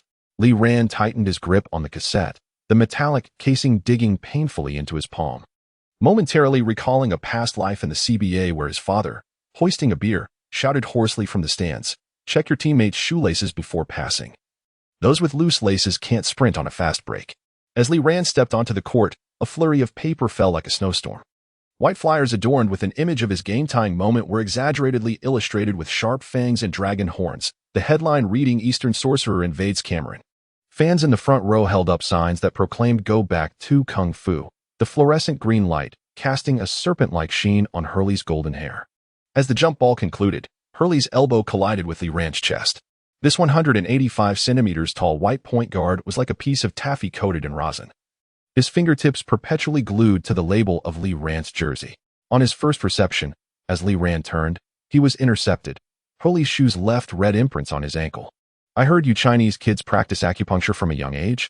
Just what I need for my shoulder injury." The system alert flashed. Holy's defensive efficiency rating stood at 92, exceeding expectations by 15. Lee Rand forcefully activated the Barkley Power Core. As he backed into his opponent, he heard the referee's whistle signaling an offensive foul. Raising his gaze, he noticed Coach K smiling from the sidelines, his tactical board adorned with red arrows all pointing towards Lee Rand's familiar left side breakthrough. "Stay calm," Susan murmured from the sidelines, clutching the scoreboard, her ponytail dancing wildly in the air-conditioning breeze. "They had expended your stamina in the first 3 quarters, preparing to double-team you in the fourth." The school emblem on her chest swayed with her movements, an exquisite golden version she had covertly replaced after Lee Rand's last game-winning shot. With 3 minutes remaining in the first quarter, Lee Rand had already accumulated 3 fouls. Sweat dripped from his chin onto the blue and white tiles of the arena, reflecting the audience's banners declaring that NCAA does not welcome circus performers. Tyler was frantically waving from the bench, his glow stick forming an L, only to be torn apart by the jeers of Duke fans. As cold water splashed on his face in the locker room, Lee Rand discovered a bruise forming on his right shoulder. Susan pressed a medical ice pack against the area just below his collarbone, her fingertips transmitting a chill through the gauze. Helly's elbow was protected with gear, reinforced with metal plates. Her voice trembled, beads of moisture clinging to her lashes. Whether sweat or unshed tears remained uncertain. The system interface displayed. Helly had 7 assists in the first half, with a task completion rate of -40. Lee Rand stared at the multitude of crosses on the tactical board and abruptly tore off the ice pack. "Let me play as a substitute." The coach's brows furrowed into a frown until he noticed the flickering blue light in Lee Rand's eyes, a precursor to system skill activation. "Are you insane?" Mark grasped his wristbands tightly. "They will tear you apart." "Not tear apart, but devour," Lee Rand retorted, stripping off his starting jersey to reveal an 8 emblazoned on his training attire. But wolves only display their ferocity among sheep. What happens when they encounter a fox that hides its claws? He turned to Susan, who suddenly recalled an afternoon 3 months prior, when he had secretly adjusted the hoop height in the training facility. The boy before her now burned with a cold flame, far more chilling than the ice pack itself. As Lee Rand entered the game at the end of the third quarter, the boos from Cameron Indoor Stadium abruptly faltered. He seemed transformed. His dribbling rhythm shifted from a brisk jazz to the heavy beats of industrial metal, akin to the percussion from Tyler's mixtape.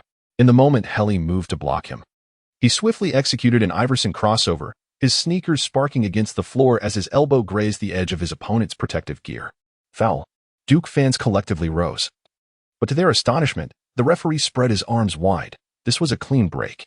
Lee Rand halted at the free throw line, mimicking Reggie Miller's push-off in a fleeting 0.3-second window. The ball swished through the net. Helly staggered back, clutching his chest, surprise dawning in his eyes for the first time. With 6 minutes remaining in the fourth quarter, the score was tightly locked at 78. Lee Rand suddenly grasped Helly's shoulder, whispering in a tone only they could hear. "Did your father always pack strawberry jam in your lunchbox when he worked at the shipyard?" The system had just discerned Helly's psychological weakness, causing his pupils to constrict. This vulnerability lasted merely 0.1 seconds, ample time for Lee Rand to execute his lethal maneuver.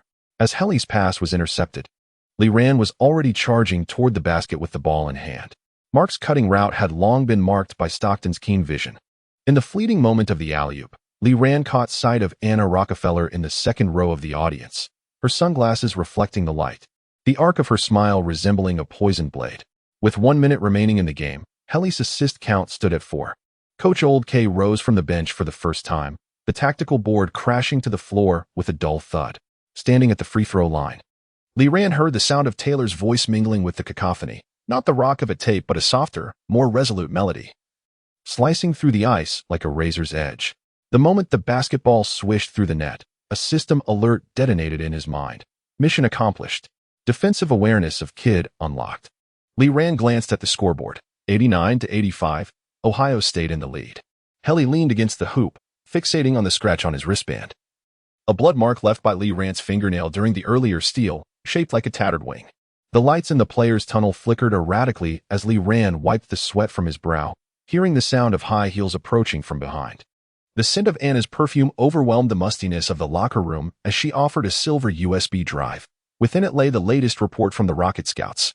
Her fingertips lingered on his arm for half a second, and they warned him that his knee could only endure another 12 high-intensity games.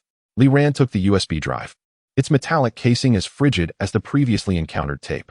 Suddenly, a red warning flashed on the system interface, indicating the presence of a virus designed to steal memories hidden within the USB. He chuckled as he snapped the USB into two pieces, the fragments cascading beside Anna's high heels. More than my knees, I worry about certain tongues, particularly regarding the financial flows to the Duke University Foundation. Anna's pupils constricted, and as she turned, her trench coat brushed against the fire extinguisher in the corner. Li Ran gazed at her retreating figure, only to be abruptly called by Susan at the changing room door. The girl's white lab coat bore stains from medications, and she clutched the tape he had inadvertently left behind, its edges already damp with perspiration. Taylor remarked that as she handed over the tape, her fingertips grazed the calluses on his palm, noting that this was her first complete song. Laughter and playful rebukes from Taylor mingled with the cheers of Mark and his teammates, surging forth like a tide. Li Ran traced the embossed graffiti on the tape's cover, suddenly recalling the shredded glow stick from the first quarter. Those scraps should now be swept into the sewers of Cameron Indoor Stadium, accompanied by the rumbling of the cleaning vehicle. Meanwhile, remnants of Duke Blue Devil pride still clung to his sneakers. The next match would be the semifinals. Chapter 62. The bench bandit. The sound of plastic chair legs scraping against the floor emanated from the Ohio State University bench. Li Ran fixated on the number 8 displayed on the scoreboard, the tag on his jersey collar chafing against his collarbone. It was an old training uniform hastily retrieved from the equipment room, the cuffs still bearing the sweat of its previous owner. He rotated his wrist, the inner side of his wristband adorned with steel wings graffiti glimmering faintly under the cold light of the bench. Nervous? Mark squatted by his feet, tying his shoelaces in a hushed tone. The last time you were a bench warmer was in high school league, and you had the starting point guard gasping for breath. Li Ran remained silent, his gaze sweeping across Duke's bench. Hurley was applying an ice pack to his wrist, the skin around the edge of his protective gear marred by bruises, a remnant from the third quarter when Li Ran exploited a mismatch against Kid's defensive awareness. The system interface displayed opponent's key player stamina at 65, 12 points lower than expected. As Coach K slammed the tactical board against the railing of the bench, Li Ran was already rising to his feet. The veteran coach evidently did not anticipate that, just 30 seconds before the opening whistle, Ohio State would substitute in a bench lineup. Aside from Mark and center Jason, the remaining 3 were freshmen averaging under 10 minutes on the court. They believed we would pit our starters against them in a war of attrition. Li Ran directed all arrows on the tactical board towards the corner of the baseline. Yet the bandits never enter through the front door. He winked at backup point guard Luke, the blond lad who had been working the night shift at a convenience store just last week, now clutching the lucky wristband gifted by Taylor. Midway through the first quarter, when Li Ran first touched the ball, sporadic boos erupted from the Cameron Indoor Stadium. As Hurley surged forward to block him, he suddenly unleashed a Jen Billy-like move, his body elongating like a stretched spring, twisting within the paint to release an uncanny arc, his fingertips brushing against the opposing center S as he flicked the ball into the hoop.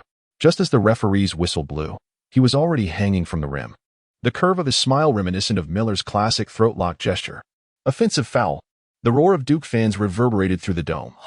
Yet the slow-motion replay revealed Li Ran's elbow, teetering at the edge of the reasonable collision zone. Coach K's tactical board crashed onto the scorer's table, splintering wood flying, while Li Ran had already retreated to half-court, signaling a 3 to the bench in rhythm with the third chorus from Taylor's tape. The rotation of the bench lineup moved like rusty gears, yet under Li Ran's orchestration, it gradually began to mesh. He deliberately overlooked 2 open passes, luring Hurley to extend his defensive range. Upon receiving the ball for the third time, he suddenly initiated an Iverson-style crossover, his sneakers leaving scorched marks on the floor. As Hurley collapsed to the ground, Li Ran had already launched the ball skyward, Mark's alley-oop dunk eliciting a groan of strain from the rim. "Watch his left hand," shouted a Duke assistant, his voice drowned out by the thump of Taylor's drums. Indeed, Li Ran was concealing his strength as per the system's task, which required that his dunking height not exceed 330 centimeters. Each jump was executed with a deliberate lowering of his head, yet upon landing, he used Barkley-like power to force the opposing center back a half step. As the first half drew to a close, Li Ran's jersey was soaked through with sweat. Susan, Clutching a medical kit, squeezed onto the bench, her fingers swiftly gliding over his calf muscles, biceps brachy at 18, expending 30 stamina less than the starting lineup. The tips of her hair were tinged with a mini scent of pain relief spray, remnants from treating Luke's ankle moments ago. Emily's telephoto lens was concealed behind a popcorn bucket in the media section. She gazed through the viewfinder at the moment Lee Ran and Mark exchanged high fives. Her finger hovering over the shutter button. This angle would clearly capture the subtle shoulder injury beneath his jersey, as well as the L embroidery on Mark's wristband. Suddenly, Lee Ran turned his head towards the camera, the upward curve of his lips causing her heart to skip a beat. As the third quarter commenced, Duke introduced a Twin Tower lineup. Lee Ran observed Coach oldthe's gestures, and the system promptly analyzed the elevator door trapping frequency of the rondo tactic. He intentionally dribbled towards the baseline advertisement, and at the moment when two defenders closed in, he passed the ball through his legs to the open Jason, whose three-pointer allowed them to take the lead for the first time. A splendid feint. Helly muttered curses under his breath while retreating on defense, remarking that he ought to pursue a career in Hollywood action films. Lee Ran remained silent, his gaze sweeping across the audience. And a seat was vacant, save for an open box of chocolates resting upon it, the wrapper fashioned into the shape of a rocket, a nod to the NBA team, the Houston Rockets. Suddenly, a red warning flashed on the system interface, indicating unusual energy fluctuations detected towards the Duke locker room, potentially linked to the memory theft virus. With 2 minutes left in the game, Lee Ran received a sideline pass from Luke.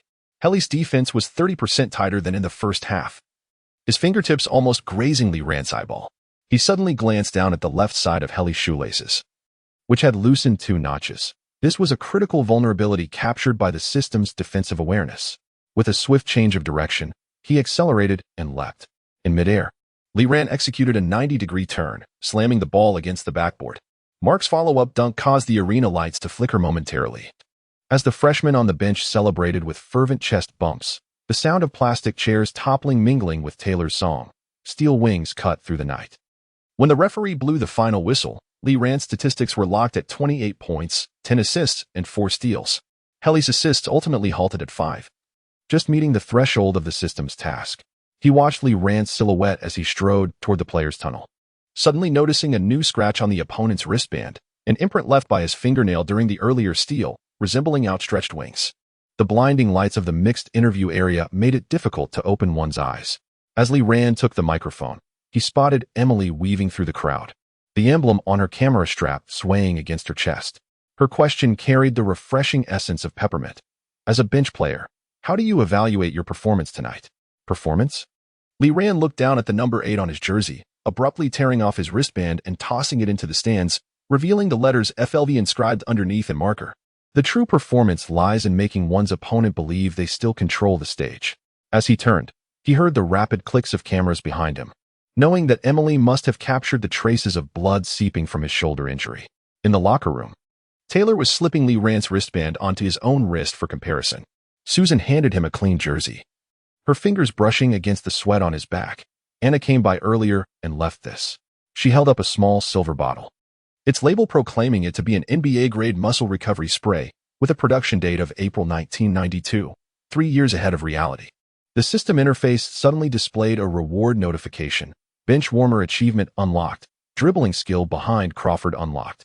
Lee Ran stared out at the lights of the Duke Arena, recalling another saying his father had once shared while watching from the stands in the CBA. The true killer always hides in the shadows of the bench. At this moment, his sneakers still bore the pride of the Duke Blue Devils. The next match would be the semifinals. In Emily's camera, the photo of his shoulder injury was developing, the title already forming in her mind. The Eastern Magician on the Bench, a dual performance of blood and sweat.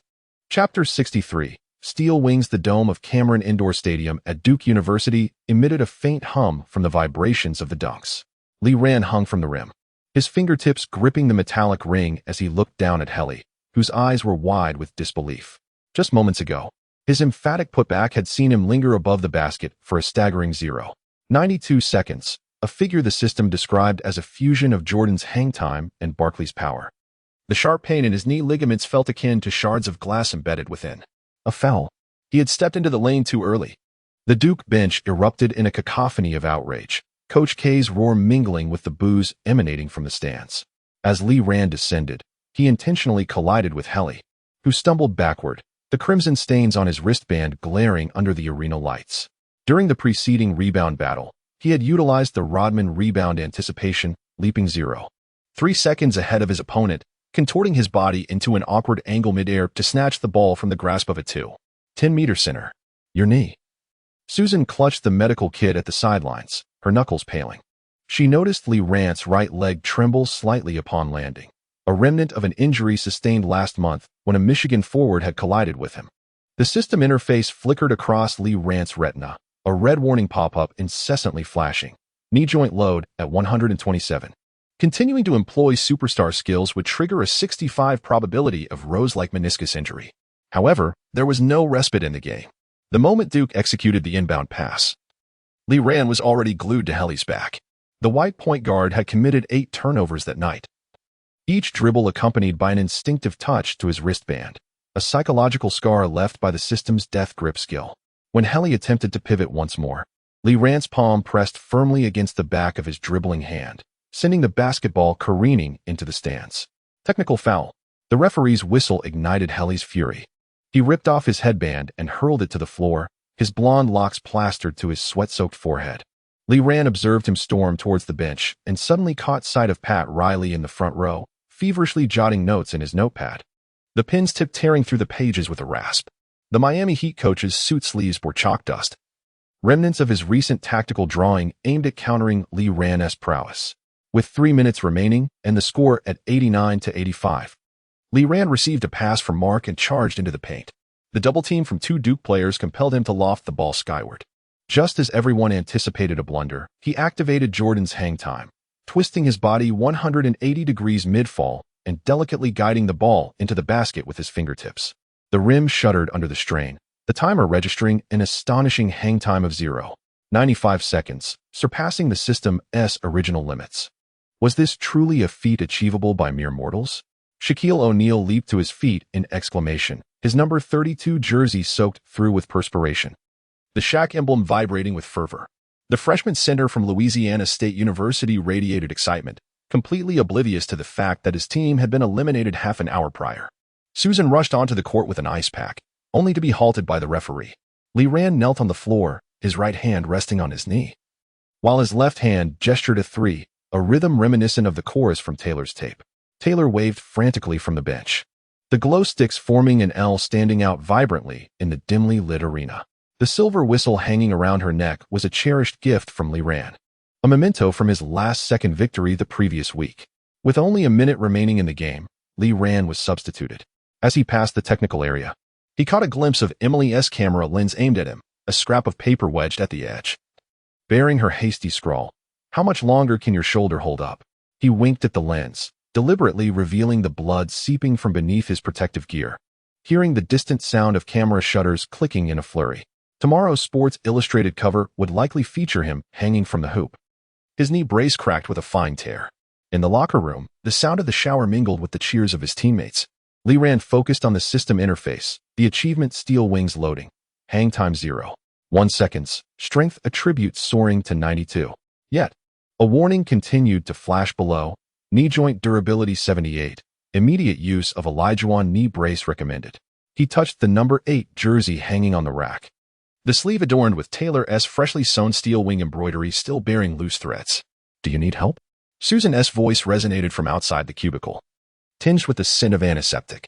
Lee Rant opened the door to find her holding the latest MRI report, the edges crumpled from her grip. The report indicated a 15 worsening of cartilage wear in his knee since 3 days prior, but she said nothing, merely handing over a small bottle with a label displaying a custom repair spray from the 1991 NBA All-Star Game, a forbidden item mysteriously acquired by Anna. Outside, Taylor's playful banter mixed with Mark's cheers, along with the persistent inquiries from reporters in the hallway. Lee Rant twisted open the spray bottle, the cool liquid spraying onto his knee, when suddenly a notification blared in his mind. NBA Scout interest has surpassed the critical threshold, unlocking real-time draft stock monitoring feature. He gazed into the mirror at the bruises adorning his shoulder, recalling what Holy had said in the first quarter. The NCAA is not a circus. Yet at this moment, his sneakers still bore the pride of the Duke Blue Devils, and the locker room floor was littered with flyers thrown from the stands, those papers depicting him with fangs and dragon horns, now trampled by teammates, transformed into badges of victory. In Emily's camera, the photo of his bleeding knee was developing, while Taylor began to compose the chorus for the next battle anthem. The lyrics proclaiming, "When the steel wings pierce the heavens, all doubts shall fall to stardust." Chapter 64. The smoke of the locker room. The flash of cameras flickered at the end of the player's tunnel as Lee Ran hopped on one foot. Crashing through the wooden door of the locker room, the sound of a chilled soda can hitting the ground ringing sharply. Team physician Old Tom's flashlight beam swept across Elijah's ankle, the bright circle abruptly shifting to his trembling knee, the swollen patella resembling a basketball wedged within. The MRI revealed a grade 2 tear of the anterior cruciate ligament. Old Tom's Texan accent mingled with the scent of disinfectant, even with an injection. "You might spend the rest of your life in a wheelchair." Amidst the scraping of plastic chair legs on the floor, the sound of Susan's medical gloves tearing echoed sharply. She knelt on the ground, poised as if ready to pounce and restrain him at any moment, with the tips of her golden braids still dusted with confetti drifting from the audience. "During your landing in the first quarter, your knee internally rotated by 15 degrees. That dunk just now should not have happened," she chided. Lee Ran yanked off his soaked number 23 jersey, the tautness of his back muscles producing a dull sound as the soft tissues rubbed against each other. "What's the score?" 58-67. The tactics board of the assistant coach reflected the pallor of his face. Duke was accumulating fouls, cognizant of his reluctance to leave the court. Suddenly, the television emitted a crackling noise, and a snowy screen flashed images of O'Neal's thunderous dunks at Louisiana State University, the 19-year-old shark bending the rim into an unnatural arc. Lee Ran fixated on the swaying metallic support when a mechanical voice erupted in his temple. "Knee joint load has exceeded critical value. Continuing the game will trigger a 70 probability of Derrick Rose-style meniscus injury. Would you like to activate Willis Reed painkiller? Side effects: loss of pain sensation for 48 hours post-game. Give me the injection." He wrapped the NCAA Final Four medal atop his locker. In the glass reflection, he saw Susan's eyelashes fluttering, replace the ice pack with menthol alcohol. "I need to stay alert." Old Tom's aluminum medicine cabinet clicked open, and amidst the sound of breaking ampoules, Lee Ran suddenly grasped Susan's icy wrist. Her fingertips still bore the scent of iodine from when she had wrapped his bandages in the first half. The hardened calluses on her palm brushed against his, a testament to countless adjustments made to players' protective gear. "Your father was with the Celtics back in the day." He heard his own voice mingling with the distant cheers of fans. "Did he ever take such an injection?" Susan's pupils constricted sharply. The disinfecting light cast tiny specks onto her iris, reminiscent of that year in the Ohio State University gymnasium, when she had secretly adjusted the hoop higher and then blushed as she lowered it. As the medical gloves slipped from her hands, Lee Ran noticed the bruise at the base of her ring finger, a mark from when she had rushed to cushion his knee upon his landing from the dunk. "Lee," she suddenly whispered in a tone only the two of them could hear, "do you know that in NCAA history, the proportion of players whose careers ended due to forced comebacks, but they had never won an NCAA championship?" Lee Ran ripped off the old bandage from his knee. Fresh beads of blood quickly congealed in the air-conditioned breeze, and we were only 20 minutes away from the finals. The loud thud of the tactics board being slammed onto the long table startled a moth in the corner. Coach K's video analysis still played on the big screen. Duke's Jordan Rule tactical breakdown, with red lines marking the traps along Lee Ran's penetration route. He stared at his staggering figure in the footage, suddenly recalling the Barkley Power Core from the starter pack, a skill that allowed him to bench press 200 kilograms, now burning through his veins alongside the painkillers. In the second half, they would send Hill and Hurley for a double team. The assistant coach's laser pointer circled his chest. "Your success rate on right side penetrations has dropped to 32. Lee Ran gestured towards the tactical board. "Drawing a crooked dragon emblem near the baseline with a marker, shift castle to the weak side, and I will penetrate from the left." "The left side?" Elijah's laughter resonated deeply, for there stood the imposing 2.11-meter tall taco fall. "Thus, your task is to block Hill." As Lee Ran raised his gaze, he caught sight of Old Tom tossing a blood-stained knee pad into the medical box. "Utilize your dreamlike footwork, reminiscent of the 1986 finals." The locker room fell into an abrupt silence. The television's static screen finally cleared, with ESPN replaying his equalizing three-pointer from the first half. The scorch marks left by his shoes on the floor starkly visible, resembling an unhealed wound. Susan suddenly turned to rummage through the storage lockers, amidst the clattering metal doors. Lee Ran heard her stifled sobs. "Here." The knee pad she handed him felt at least half a kilogram heavier than usual. Her fingertips slipping a silver pill into his palm, an ibuprofen slow-release tablet procured from the system store. The moment the painkiller coursed through his veins, Li Ran felt a surge of fire racing from his knee up to his spine. He seized the jersey hanging on the rack. The bloodstains on the white fabric spread out like the defensive positioning diagram Joe Dumars had chalked on his back during that year's training in Detroit. "Tell Duke," he said while tying his shoelaces in front of the mirror, the torn tongue of his shoe chafing against his ankle painfully. Their traps were already scanned through Stockton's vision 3 months prior. When the wooden door of the locker room swung open, a wave of heat surged in, mingling with the thunderous defense chants. Li Ran cast one last glance at the clock on the wall. 1 minute and 17 seconds remained until the second half commenced. On the screen, Shaquille O'Neal's dunk was abruptly switched to Coach K on Duke's bench, strategizing with Hurley, whose gaze was as sharp as a surgeon's scalpel. When he heard the fans shout, "Go back to where you came from," he suddenly smiled at Susan, his fingertips brushing against the soft ends of her braided hair, reminding her to keep track of Hill's fouls. The medical cart behind him clicked, old Tom's mumbling mingling with distant sirens. "Crazy, just like Reed back in the day." Susan suddenly grasped his wrist, swiftly applying a Band-Aid, one she had personally cut into a dragon shape, the gold glitter flashing under the corridor lights. A referee's whistle echoed in the distance, and Li Ran suddenly heard the system prompt chime softly in his ear. Host detected activating Willis Reed's spirit. Pain conversion into combat power has been activated. Current status: pain sensory suppression 60, movement speed 15, fracture risk elevated to 45. He shook off Susan's hand. The number on his jersey pressed sharply against his shoulder. As he rounded the corner of the tunnel, the massive electronic screen at Duke's home court displayed footage of his NCAA debut dunk, back when he wore the cumbersome sneakers of the 90s. Now, the temperature from the mugwort insoles, which Susan had just tucked in, radiated through the soles of his dragon-spine shoes. "Lee." Susan's voice unexpectedly resonated from behind him. As he turned, he beheld her holding the freshly re-wrapped ankle support, with her hair tips still tinged by the alcohol that had splattered during his recent bandaging. In the distance, the cheers suddenly shifted pitch. The Duke fans began to stomp rhythmically, as if urging forth an impending hunt. "Do not let me regret this."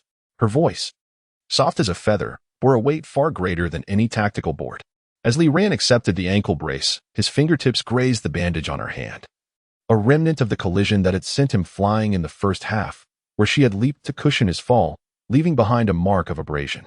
At the end of the corridor, the player's entrance suddenly erupted with cold flames. He gazed at the blue fire, and memories of that fateful night when he activated the novice package flooded back. She stood at the dormitory entrance, clutching the tactical manual. Her golden hair, illuminated by the corridor lights, transformed into a hue of honey. No, it wouldn't be so. He wound the ankle brace tighter than usual. 3 loops of constriction, the pain receding like the retreating tide, distant and faint. "Soon, you shall witness their ace trampled beneath this brace." The referee's whistle pierced the air once more, this time laced with palpable impatience. As Li Ran turned, Susan's reflection shimmered briefly on the tiled corridor floor, ultimately crystallizing into the most vivid silhouette in his memory, reminiscent of that year at Ohio State University when she secretly adjusted the hoop's height. Her hair's tips dancing in the air.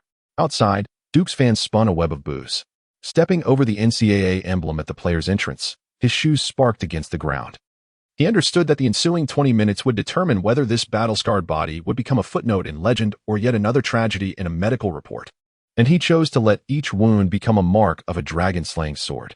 Chapter 65. The Divine Hand. The fluorescent lights in the locker room cast a pale blue shadow on Li Ran's retina as he fixated on the red arrows on the tactical board. The final offensive route drawn by the coaching staff, akin to a scar poised for healing. Duke's zone defense traps were outlined in bold on the whiteboard, his name encircled at the center, like a solitary wolf hunted. With 1 minute and 42 seconds remaining, trailing by 7 points. The assistant coach's voice mingled with the crisp clink of ice against the thermos, warning that they would use Hill and Hurley to suffocate his breakthrough path. Li Ran tore off the elastic bandage wrapped around his wrist, the fresh scab cracking open in the air-conditioned breeze. The last 2 nanohemostatic patches, firmly adhered to the wound above his brow, could not obscure the gradually gilded halo in his vision, a precursor to the system's zone state activation. With his pupils dilating like molten gold. "Pass me the ball." His voice echoed like rusty gears. Mark and Castle lay in ambush at the corner, and Elijah. Provide me cover. Old Tom's blood pressure monitor emitted a beeping sound as he fixated on the exposed nerve of Lee Rand's elbow. Your heart rate is 142. Temperature at 39. 1C. Keep pushing, keep fighting, either win or die. Lee Rand tugged at the collar of his jersey, revealing the system activation mark beneath his collarbone. The blue light flickering in his sweat. Give me the remaining painkillers. Suddenly, Susan's medical gloves tore apart as she crouched to gather the fragments. Her golden hair fell to conceal her reddened eyes. You know, there have been players in NCAA history who suffered from myocardial fibrosis due to excessive use of painkillers. Yet none have ever won the NCAA championship. Lee Rand caught the syringe that old Tom handed over. As the cold medication entered his veins, he noticed the tremor in Susan's fingertips, reminiscent of what his father could not achieve with the Celtics. The sound of the tactical board slamming onto the long table startled the moths in the corner. Lee Rand stared at the Duke player statistics on the large screen. Hurley's steal rate glaringly prominent, while the load on his knee surged at a rate of 1 per second. The system's alert rang in his temple. Host detected activating zone state. All attributes temporarily 25, skill cooldown reset. Side effect, 40 risk of post-match paralysis. The player's tunnel resonated with a thunderous chant of Duke. Duke. As Lee Rand stepped over a sea of sports drink bottles, the friction of his shoes sparking against the ground. Suddenly, Susan grasped his wrist, pressing a silver coin into his palm, an emblem of good fortune she had found in the stands during his debut when he had slain Duke. Its edge still bearing the marks of her fingernails. For the final attack, her voice was as soft as the sound of leather against the basketball. Don't pass it. Believe in yourself. The scoreboard flickered at the player's entrance. 1 minute and 12 seconds left, 63-70. Lee Rand gazed at the 5 championship banners hanging from the dome of Duke's home court and was abruptly reminded of that night when he activated the novice gift pack.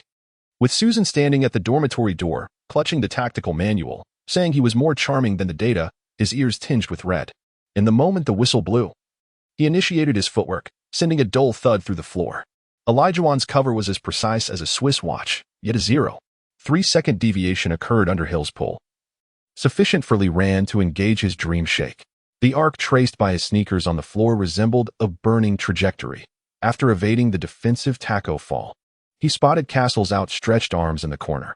Yet Hurley's fingertips were nearly brushing the basketball. Time stretched infinitely in that moment. Lee Rand saw the imprint of his palm pressing into the surface of the ball, hearing Tyler's scream from the stands piercing through the cacophony. Memories abruptly surged back to the NCAA debut, where Susan, in a moment of utter anguish, cried out as he shot the ball. In that instant, his wrist, defying the prescribed strategy, pivoted towards the arc near the center line, an area devoid of defenders. The sound of the basketball striking the floor resonated like a heartbeat.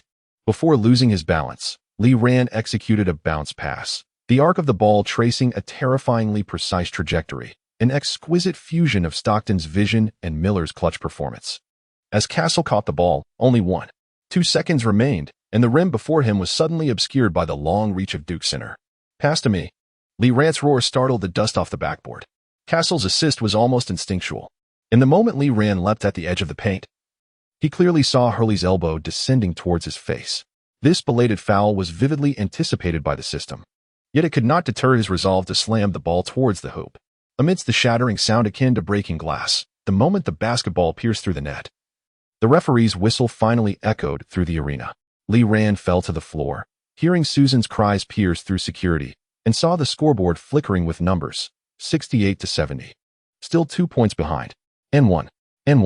Amidst the jeers of the home crowd, Taylor suddenly burst forth from the press box, her guitar pick gleaming silver in the light.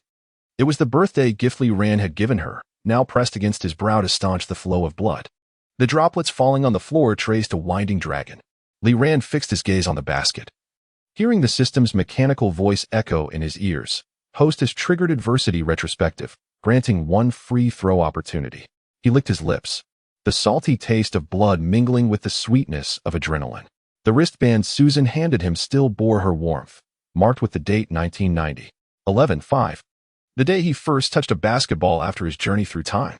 As he leapt from the free throw line, time seemed to rewind to the training facility at Ohio State University, where Susan had secretly lowered the hoop's height, and the system had adjusted the arc for the final shot. At that moment, his hang time felt longer than ever, long enough to glimpse the second row of the audience. where Emily's telephoto lens captured his dilated pupils. The instant the basketball swished through the net, the scoreboard flickered to a tie at 70. As Lee Ran landed, the crack of his knee was drowned out by the roar of the crowd. When Susan rushed over, he was staring at his palm, now adorned with a new scar, resembling a badge of honor. Just before the overtime buzzer sounded, he beheld the Duke coach raging on the sidelines, while Coach K's tactical board lay shattered on the ground, its fractured wood grain mirroring the plastic cup he had crushed during his debut. Susan's fingers slipped through his, fastening the wristband onto him, while Taylor's guitar pick was tucked into the collar of his jersey, like a tiny dagger. In the final 3 minutes, Lee Ran gazed at Carter on the bench, ice pack in hand, who gave him a thumbs up. The once impeding African-American forward now radiated only a fierce fighting spirit, ready to tear their defense to shreds. The system interface flickered at the edge of his vision, as the icons for Rodman's rebound anticipation and Barkley's power core overlapped, coalescing into a novel golden insignia. Lee Ran understood that this battered body was nearing its limits, yet he was acutely aware that, at certain moments, evoking the sound of bone colliding and revealing the splendor of blood was more paramount than victory itself. When the final whistle blew, Lee Ran collapsed onto the floor. The sound of Susan's weeping mingling with Tyler's laughter, Emily's shudder clicks, and Elijahwan's roars. He gazed at the rotating lights of the dome, recalling the moment he awakened in the hospital when the television broadcast the 1990 NBA Finals, where the Pistons' bad boys trampled the dreams of the Trail Blazers. And now, he had become someone else's nightmare. Susan's face gradually became clear in his vision, her eyes reflecting the scoreboard's numbers. 88-85. The Rockets had turned the tide. Your knee. Shoo. Lee Ran tore off her name badge, which bore a photograph from their debut together. Let me hear what they are shouting. A tsunami-like roar of MVP surged through the dome, and Lee Ran closed his eyes, feeling the warmth of Susan's fingertips, the tremor of Tyler's guitar strings, and the wind stirred by Emily's distant sprint. The system's notification echoed in his mind. It was drowned out by the cheers, detected that the host has achieved the adversity game winner accomplishment, unlocking the hidden skill Mamba mentality. When stamina drops below 5, shooting accuracy increases by 30. He knew this was merely the beginning. In Duke's locker room, Coach K was incinerating tactical footage. NBA scouts whispered in the player tunnel. Meanwhile, Susan's hands trembled as she unfastened his knee brace, revealing the blood-soaked bandages. Yet, in that moment, all the pain was worth it. For he could hear it, the dawn of his era, erupting amidst the cacophony of cheers. Chapter 66. The game winner across time and space. The arena's dome lights exploded into countless fragments upon Lee Ran's retina as he fixated on the scoreboard displaying 2 seconds. 85-88, the Rockets trailing by 3 points. Duke's fans had begun to celebrate prematurely, a flurry of blue confetti descending upon his sweat-drenched jersey, reminiscent of a sea on the verge of sinking. Susan's voice emanated from the direction of the technical table, tinged with an imperceptible tremor. The edge of the tactical board in her hands glowed with a white light, a texture reminiscent of the 1990s plastic, merging with the system's projected three-point line in a bizarre double imagery. The system's notification detonated in his temples. The mechanical voice, infused with electrical static, detected that the host has triggered the ultimate condition for King of Comebacks, temporarily unlocking the skill Curry's deep range. Cost. Post-game visual acuity will diminish by 50 for 24 hours. Lee Ran licked his parched lips, his fingertips grazing the texture of the basketball's surface. This Spalding ball, used in the 1992 NCAA Finals, was slightly heavier than what he was accustomed to by 0.3 ounces. The Duke defenders closed in, Helly's elbow brushing against his shoulder, infused with the rugged essence characteristic of 90s basketball. Bang! The sound of the dribble striking the floor startled the dust from the backboard. Lee Ran suddenly changed direction, the friction between his sneakers and the floor producing a burnt rubber scent. His movements were calibrated by the system to be 0.2 seconds faster than even the quickest Iverson of the 90s. Helly's center of gravity momentarily shifted, a flaw pinpointed by the system's frame-accurate predictions, providing Lee Ran the opportunity to initiate his well-practiced Curry-style dribbling rhythm. At the logo near midcourt, he executed a sudden stop and jump shot, a maneuver deemed radical in the basketball textbooks of 1992. As Lee Ran soared, he heard the commentator's astonished exclamation abruptly cut off, as if time itself had been pressed into slow motion.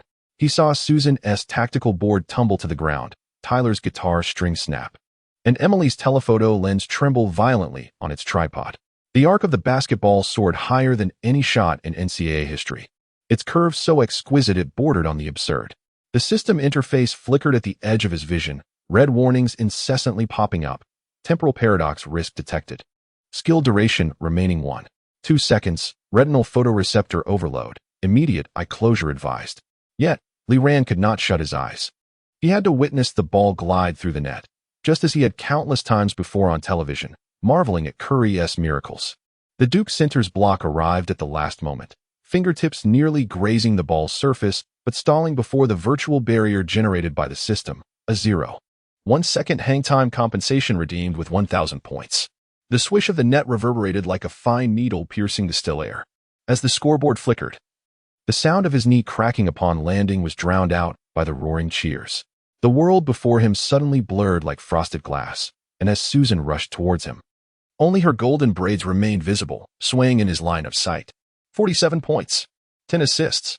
The ESPN commentators' roar echoed through the arena's speakers as this freshman from China, with a shot that transcended time, dragged the NCAA finals into overtime. As Lee Ran was steadied by Susan, he realized that his right hand still retained the posture of a shooting stance, his fingers trembling from excessive extension.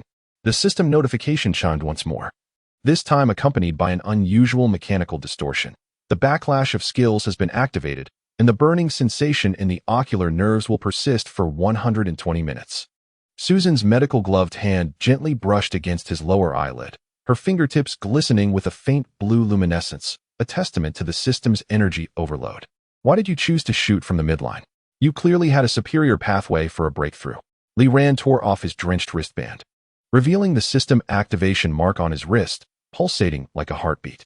They believed that individuals of Asian descent would not dare to take action from such proximity. Just before the overtime whistle blew, he caught sight of Coach K on the Duke bench, fervently wiping away sweat.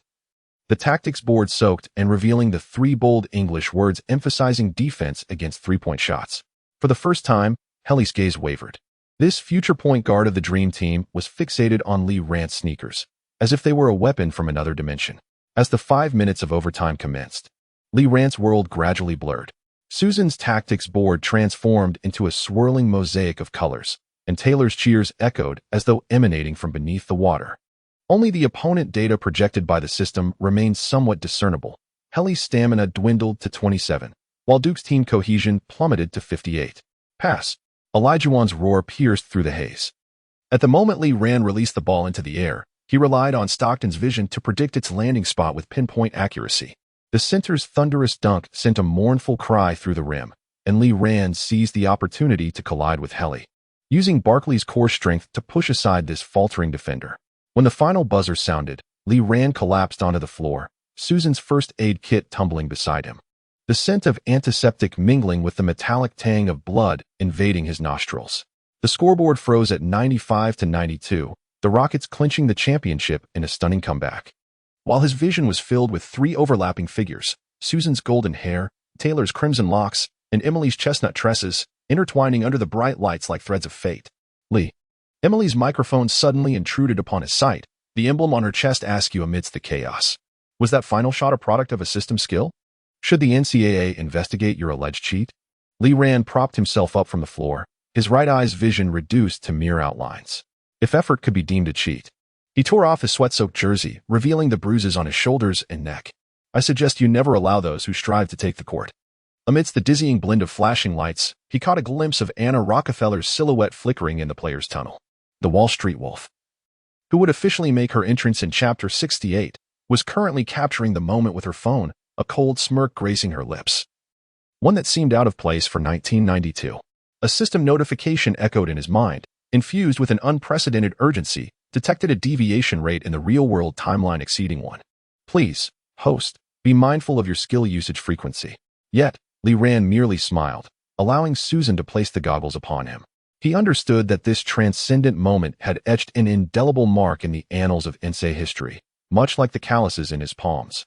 Each line inscribed with a tenacity unbefitting of this era. In the post-match locker room, champagne bubbles danced in the light. Yet they could not obscure the haze before Lee Ran's eyes. Susan's fingers gently pressed against his eyelids, offering the cool relief of system restoration. While Tyler strummed an impromptu rendition of Buzzer Beater on his guitar, the lyrics now infused with a line about the light of the mid-court. Akin to the burning gaze of a dragon. Look at this, Emily suddenly handed him a fax, an urgent layout from Sports Illustrated. Its headline proclaiming the buzzer beater of the time traveler, featuring his silhouette suspended in midair, haloed by the dome lights behind him.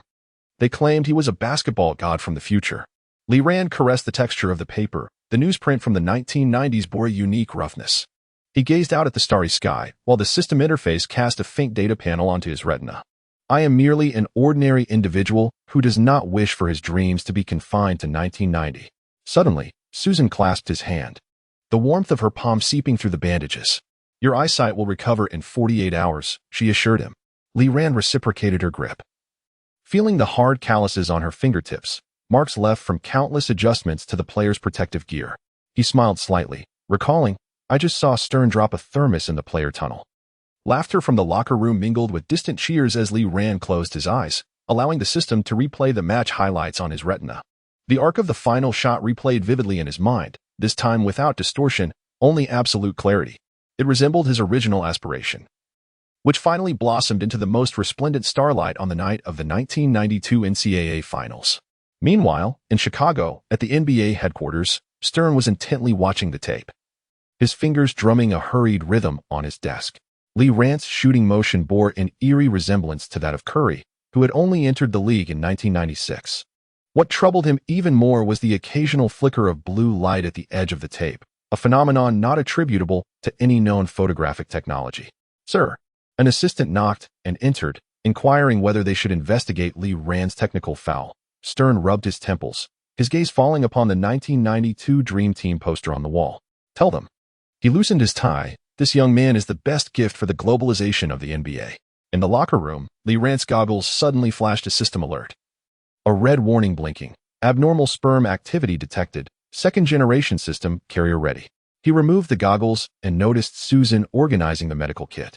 Tyler's guitar strings had been replaced with golden ones symbolizing victory, and Emily's notebook was filled with memorable quotes from post-game interviews.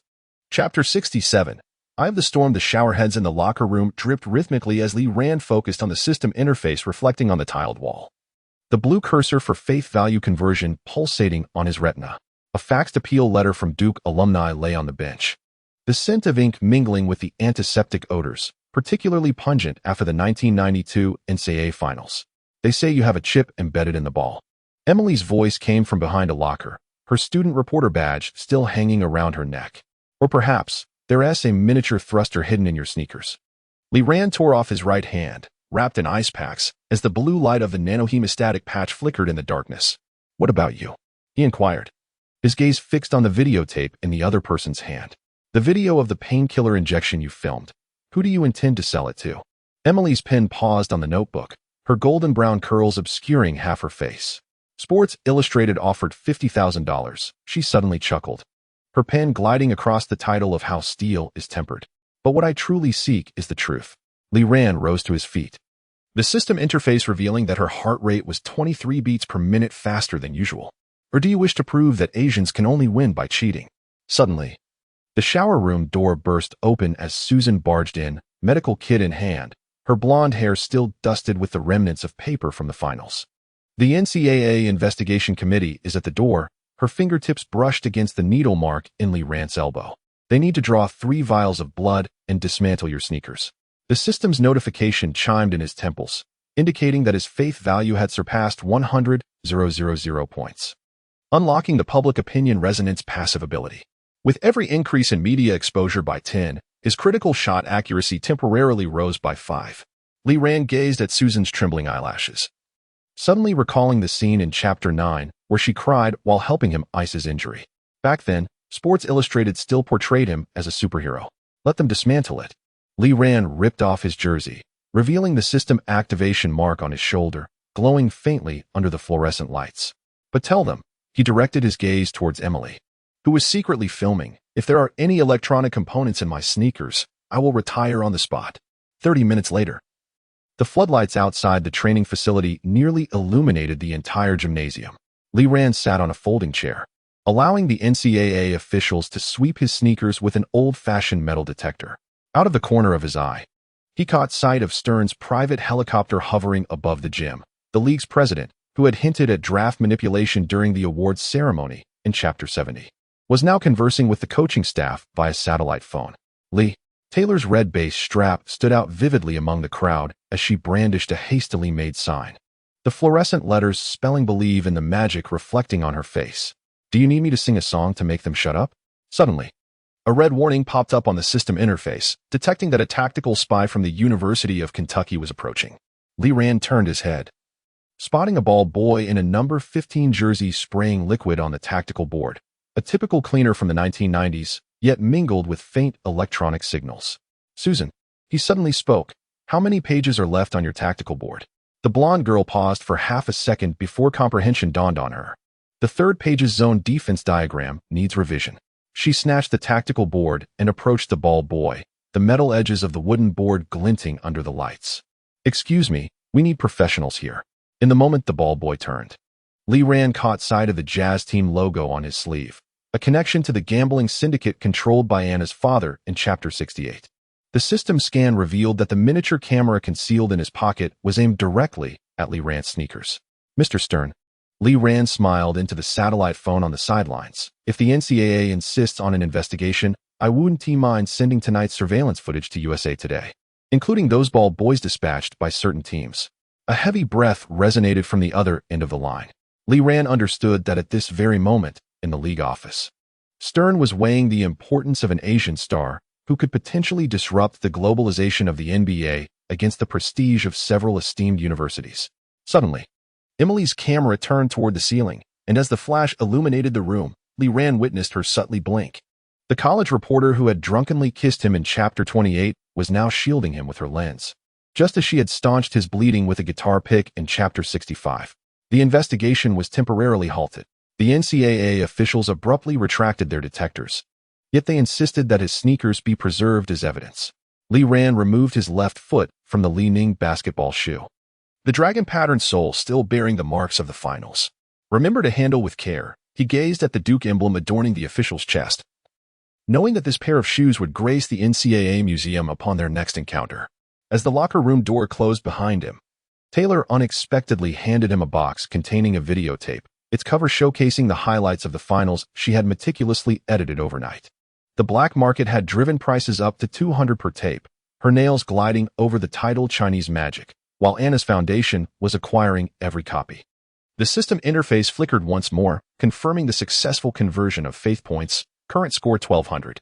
Lee Rand caressed the plastic casing of the tape, recalling Chapter 2 where Susan had stealthily lowered the rim, Chapter 8 where she had torn apart the tactical board, and Chapter 66 where she pressed down on her bleeding wrist. Informed the black market, he returned the tape to Taylor, declaring, for the next one, I shall personally sign it.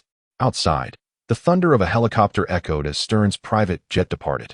Lee Rand turned his attention to the tactical board, where Susan had circled Kentucky's weaknesses in red ink, and at that moment, the ball boy, now exposed, was being escorted out by security, his pocket mini reel rolling across the floor. A system notification chimed softly. Kentucky's center weakness analysis completed. Previous left knee injury impairs lateral movement. A smile suddenly spread across Lee Rand's face as he recalled the elevator door tactic set to be unveiled in Chapter 69. Along with Anna's words from Chapter 68, tell Elijah the championship is mine to claim. For tomorrow's training, he patted Susan's stiff shoulder, swapping the tactical board for a metal one. To prevent it from being smashed, the blonde finally broke into a smile, noting that only half a bottle of painkillers remained in the medical kit. Or perhaps, to prevent eavesdropping?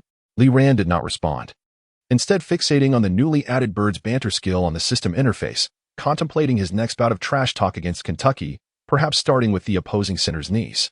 As he donned his spare sneakers, he heard Taylor in the hallway strumming an adapted version of Buzzer Beater, the lyrics now including a line about when the world questions your wings, to inscribe the answer in blood upon the rim. Meanwhile, Emily's shutter clicked through the door crack, capturing the fading blue glow on Lee Rand's sneakers, a remnant of the system's energy heralding the dawn of an era. The calm at the eye of the storm often serves as a prelude to the impending tempest.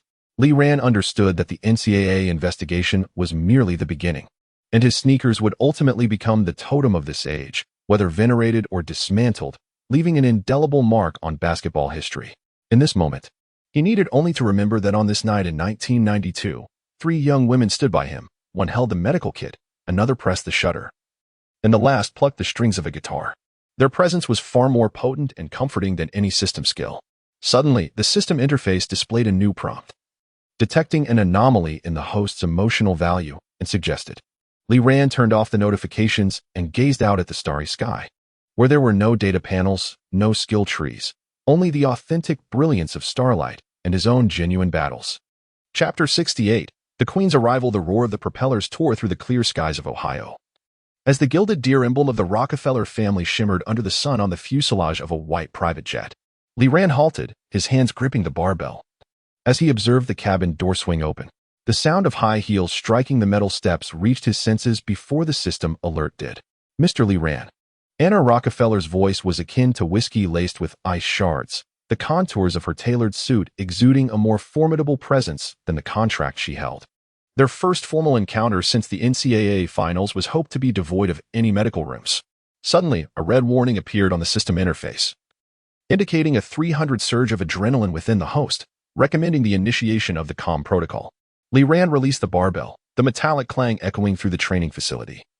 His gaze fixated on the Patek Philippe adorning her wrist, an exquisite timepiece from 1992, worth 200 times more than the Li Ning sneakers on his feet. Miss Rockefeller. He wiped the sweat from his brow, deliberately ignoring her outstretched hand. Is it your father's betting syndicate or your grandfather's NBA holdings? Anna's pupils briefly constricted before blossoming into a smile more dazzling than any spotlight. Indeed, a clever person does not squander time on pleasantries. She snapped her fingers, and her assistant produced a brown paper bag from which several photographs tumbled out. Images of Li Ran injecting a painkiller, the evidence received by the NCAA investigation committee, sufficient to impose a ban on him throughout the entirety of March Madness. The system scan revealed that these photographs were captured from the exclusive position of the courtside reporter, Emily. Li Ran suddenly recalled the drunken kiss from Chapter 28 and the moment in Chapter 65 when Taylor used a guitar pick to staunch his bleeding, his fingertips imprinted with crescent-shaped marks. Get to the point, he advanced toward the water cooler, the plastic cup from the 90s crackling in his grasp. Anna approached, the scent of Chanel No. 5 overpowering the antiseptic aroma. $10 million. Her finger traced the cover of the contract to buy out the remainder of your NCAA season, accompanied by priority signing rights for the NBA draft. She lowered her voice, of course, including the secrets of the system. The resounding crash of the barbell plate startled the sparrows outside. As Li Ran turned, the muscular contours brought forth by the Buckley power core rippled beneath his tank top. You've investigated the car accident from my previous life. He locked his gaze onto the reflection of himself in her pupils, aware that she understood the reason behind his time travel and the existence of the system. For the first time, a crack appeared in Anna's smile. Otherwise, why do you think the accident at Duke would so precisely obliterate the original host tryout? She drew out the second page of the contract. The rules of this world have never been altered by a last-minute shot, but I will. Suddenly, Li Ran reached out, yanking the contract from her grasp amid her astonishment.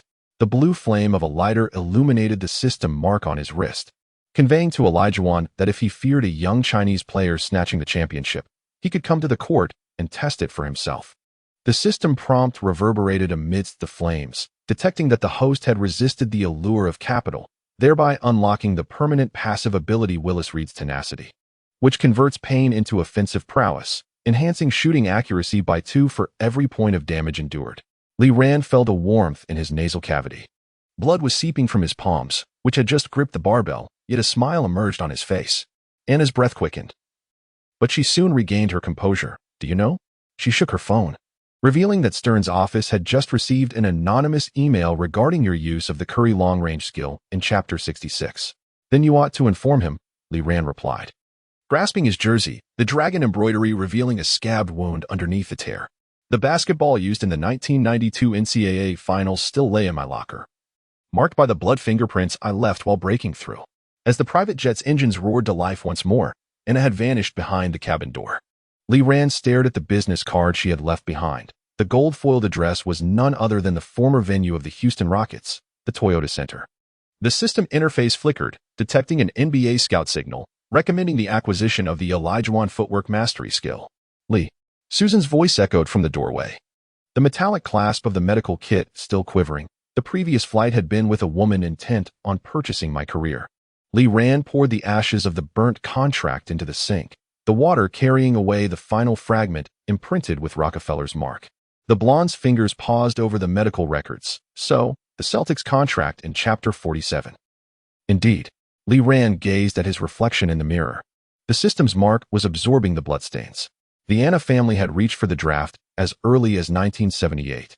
He suddenly turned, grasping Susan's icy hand. But they do not know. Know what? They do not know about the videotape I received in Chapter 9, Li Ran smirked. The one Carter tossed to me is not an ordinary highlight reel of Jordan. He pointed to his temple. It is the recording of the clandestine discussions between Stern and the Rockefeller family on draft night in 1984. Susan's pupils widened. So your game winner in Chapter 66 was not merely for the championship. Li Ran released her hand and strode toward the training court. It is to ensure that all dirty hands remember a lesson. He picked up the basketball. The system interface's Willis Reed's tenacity was converting the pain in his palm into a blue glow. In my narrative, the protagonist never bows to capital. As he leaped for a slam dunk, the system alarm sounded once more, detecting fluctuations in the timeline of the real world. The probability of Li Ran being selected first overall in the 1992 NBA draft surged from 12 to 47. Meanwhile, miles away in Chicago, Stern scrutinized the investigative report in his hands, the image of Li Ran burning the contract circled in red ink, accompanied by the note, "He is more dangerous than Jordan." On Anna's private jet, she fixated on the surveillance footage of Li Ran's locker, where the tape from Chapter 9, gifted by Carter, lay quietly at the bottom. Its cover inscribed in Chinese, "The Jordan Principle, Stern's Trade." She dialed the international call, and Elijah's voice, tinged with the rasp of time zone differences, inquired, "Are you ready to welcome your new teammate, Hakeem?" If only he could survive until the end of the NCAA. The sound of a basketball thumping against the floor resonated in the background, a reminder that some rules are more formidable than the system itself. Outside the porthole, the clouds churned as Anna gazed down at the diminutive training ground. Recalling the fiery intensity in Li Ran's eyes, the most perilous glimmer she had ever witnessed on Wall Street.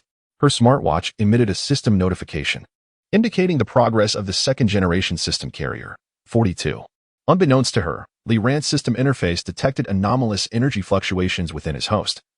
A red alert signaling the potential awakening of the second-generation system, slowly spreading its ominous presence. Within the training facility, as Li Ran landed, his knees made a soft sound. Yet he laughed with even greater abandon. The knee pads handed to him by Susan featured newly embroidered dragon patterns, playfully juxtaposed against the torn fabric of his jersey. In the distance, Tyler approached, cradling a bass guitar, its strings adorned with draft materials borrowed from Anna's assistant. Chapter 69. The night before the battle, the fluorescent lights in the training facility cast a cold glow at 3 a.m. As the sound of Li Ran's sneakers skidding across the wooden floor echoed, the tactical board bore a red marker circling the old injury on the left knee of the Kentucky center, accompanied by Susan's illustration of the elevator door strategy. 3 arrows intersected on the paint-chipped wooden board, reminiscent of the fateful trajectory from the 1992 NCAA Finals. The elevator door strategy had the head coach massaging his temples, while an old video recorder turned in the corner, an artifact from the 90s, a time when no one had yet employed such technology. They would think us mad. Li Ran fixed his gaze on the video of the Kentucky Aces penetration route, Stockton's passing vision projecting a pale blue grid onto his retina in 1990. The Pistons had employed a similar double-team strategy to thwart Jordan. He tapped the tactical board, asserting that we required swifter rotations. Mark and Jason's cuts must be as swift as bullets. Suddenly, the locker room door swung open, and Taylor's red base strap collided with the doorframe. The plastic casing of the demo rattling in her hand, the latest buzzer beater. She winked at Li Ran, her golden highlighted hair sweeping past the tactical board. The chorus infused with a Morse code rhythm. Do you comprehend? The system interface flashed a prompt, detecting an 87 compatibility between Taylor's battle anthem and the strategy, temporarily boosting team morale by 15. Li Ran took the tape, catching a whiff of a faint mini smoke. A source of inspiration she had used in her protest song from Chapter 19. Susan was brewing herbal medicine in the medical room, and Emily's voice emerged from the shadows. The school reporter's badge had been replaced with an NCAA official pass. She asked me to convey that the mugwort pad in the knee brace could alleviate pressure on the knee by 7. Li Ran turned around and noticed the miniature camera on the opponent's wrist, identical to the model that captured the Kentucky spy in Chapter 67. "You should be more concerned about tomorrow's public opinion," he remarked, gesturing towards the public relations draft in Emily's hand. The title Asian Kids Showdown in Kentucky being far more temperate than the racial discrimination remarks of the New York Times. Emily's pen halted on the paper, the shadows cast by her lashes obscuring the emotions in her eyes. "The Stern office has sent 3 faxes today." She suddenly leaned in, and Lee Rand caught a faint whiff of ink as she whispered, "You were implicated in technical cheating with that ultra-long 3-pointer in Chapter 66. A system alert detonated at his temples, detecting a 32 progress in the League's investigation, suggesting the activation of the Stockton deception to obfuscate matters. Yet, Lee Rand merely smiled, retrieving the Rocket Scout report left by Anna in Chapter 68 from his pocket, and, to the astonishment of his counterpart, tore it into shreds. "Tell Stern." He leaned closer to Emily's ear. "If I were cheating, the Kentucky training facility would be plunged into darkness tonight." Suddenly, the lights in the training facility extinguished, startling the sparrows perched on the windowsill. In the darkness, the bass strings of Taylor resonated, while Susan's flashlight beam swept in from the doorway, illuminating the system mark on Lee Rand's wrist, a projection of the ball used in the 1992 NCAA Finals, its bloodstained fingerprints slightly warming. With the protective gear adjusted, Susan's voice carried the coolness of medical alcohol as the flashlight beam fell upon the knee pads on Lee Rand's knees, where the blue glow of a nano-hemostatic patch peeked through the gaps of the dragon pattern embroidery. Today, Kentucky's physiotherapist had sprayed a non-slip agent on the hoop, increasing the coefficient by 30 over the usual. Emily's camera silently focused on the 3 of them, capturing the moment when Taylor stealthily stuffed the demo into Lee Rand's pocket. "So, our Chinese magician," her voice, sharp with the distinct tone of the school newspaper, questioned, "is preparing to combat the dirtiest inside combination in the NCAA with an herbal knee pad and a rock anthem?" Lee Rand accepted the tactical manual handed to him by Susan, his fingertips tracing the passing trajectory of Stockton. "No." He gazed out at the starry sky where Stern's private jet circled above. "We employed the 1990 Pistons Iron Curtain defense, combined with the 2023 point positioning system." Suddenly, a notification emerged, detecting fluctuations in temporal energy, allowing for the temporary invocation of 21st Century Tactics 03. Then, let the ace from Kentucky experience the betrayal of his own knees. At 4 in the morning, Taylor's battle hymn echoed through the training facility, the bass drowning out the hum of the recording equipment. Lee Rand lay on the floor, watching as Susan calibrated the arc of his shot with 3 vintage cameras. Occasionally, Emily's camera lens swept over his ankles, where a tracker from the Anna Foundation lay concealed, slowly being eroded by a system virus. "Lee." Susan suddenly halted her measuring tape, her golden hair cascading down to obscure her flushed earlobes. "If tomorrow doesn't allow for," if Lee Rand propped himself up, the power core of Barkley rippling beneath his tank top. "The Celtics contract your father missed out on in 1978. He pointed to the tactical board detailing Kentucky's vulnerabilities. "I shall reclaim it tonight." A system notification chimed softly. The psychological loophole analysis of the Kentucky Center was complete. His girlfriend would be in the audience tonight, and her pregnancy-related reactions might affect his focus. Lee Rand smiled, recalling the contractual clauses from Chapter 38 concerning Anna's donation of the arena, which concealed a betting agreement between the Rockefeller family and Kentucky. At 5 in the morning, as the first rays of sunlight crept upon the tactical board, a tape gifted by Carter in Chapter 9 played in Lee Rand's locker, showcasing Michael Jordan's interview on draft night in 1984. On the back of the tape, written in Chinese, was Stern's trade, while deeper still lay a recording of Susan's father's Celtics tryout, complete with knee braces much like the ones Lee Rand now wore. With final confirmation, the head coach patted Lee Rand on the shoulder. The old intercom crackled with the argument of the referee crew. How much longer could Stockton's vision and Rodman's anticipation hold? Lee Rand flexed his wrist, the skill cooldown bar on the system interface flickering, just enough to ensure Kentucky's ace would foul out before the third quarter concluded. He glanced towards the entrance, where Taylor was inserting the battle song tape into the loudspeaker, while Emily adjusted Susan's collar, within which she concealed a mugwort essential oil capable of temporarily masking system detection. In the training hall on the eve of the decisive battle, the 3 women wove their own nets of victory in distinct ways. Lee Rand understood that when the whistle blew tomorrow, Stockton's passing vision would pierce through Kentucky's defenses. Rodman's rebounding anticipation would shred the opponent's paint, and the protective gear of mugwort worn by Susan, Taylor's rock anthem. and Emily's weapon of public opinion would collectively form his armor against capital and prejudice. Suddenly, a red alert popped up on the system interface, indicating that Anna Rockefeller had entered the arena, and the detection progress of the second-generation system carrier rose to 45. Li Ran touched the nanochip embedded in his knee pad, which contained the ashes of the millions in contracts he had rejected in Chapter 68. A war that had been destined. The moment he retrieved the basketball from under the bed. As the final note of Taylor's battle song rang out, Li Ran rose. The tactical board's elevator strategy became clear in the morning light. He knew that tomorrow's finals would be the most insane experiment in NCAA history. A collision of 90s muscle that would compose a basketball rhapsody belonging to the future. And he, bearing the trust of the three women and the secrets of the Jordan tapes sealed within the system, would inscribe the legendary prologue of a Chinese boy in the spring of 1992. Chapter 70. The Eagle soars high on April 6, 1992. The spotlight of the Indianapolis arena shattered into a sea of stars within Li Ran's pupils. With 6 seconds remaining in the finals, the glaring score of 79-81 resembled an unhealed wound. Kentucky's ace center wiped the trophy with his sweat-drenched jersey, while the jeers from the audience mingled with popcorn debris raining down upon the bench. For the final attack, we needed a miracle. The head coach's tactical board was soaked with sweat, Stockton's passing route overlapping on Li Ran's retina. Lee, you know what to do. The system interface's Reggie Miller clutch shot and Jordan rule buffs erupted in blue light at his temples as Li Ran focused on Kentucky's zone defense. Stockton's vision suddenly piercing through the human wall. The opposing point guard's shoes created a fleeting 0.3-second vulnerability against the floor. Susan's knee pads felt warm against her knees. The bitter fragrance of mugwort mingling with the minty scent of the nanohemostatic patch invaded his nostrils. Taylor's battle song buzzer beater reverberated through the dome, the rhythm of the bass synchronizing perfectly with his heartbeat.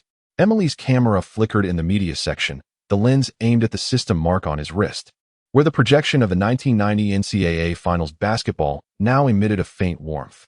Lee, Susan suddenly stood from the bench, the tactical board crashing to the ground with a crisp sound. They are waiting for you to make history.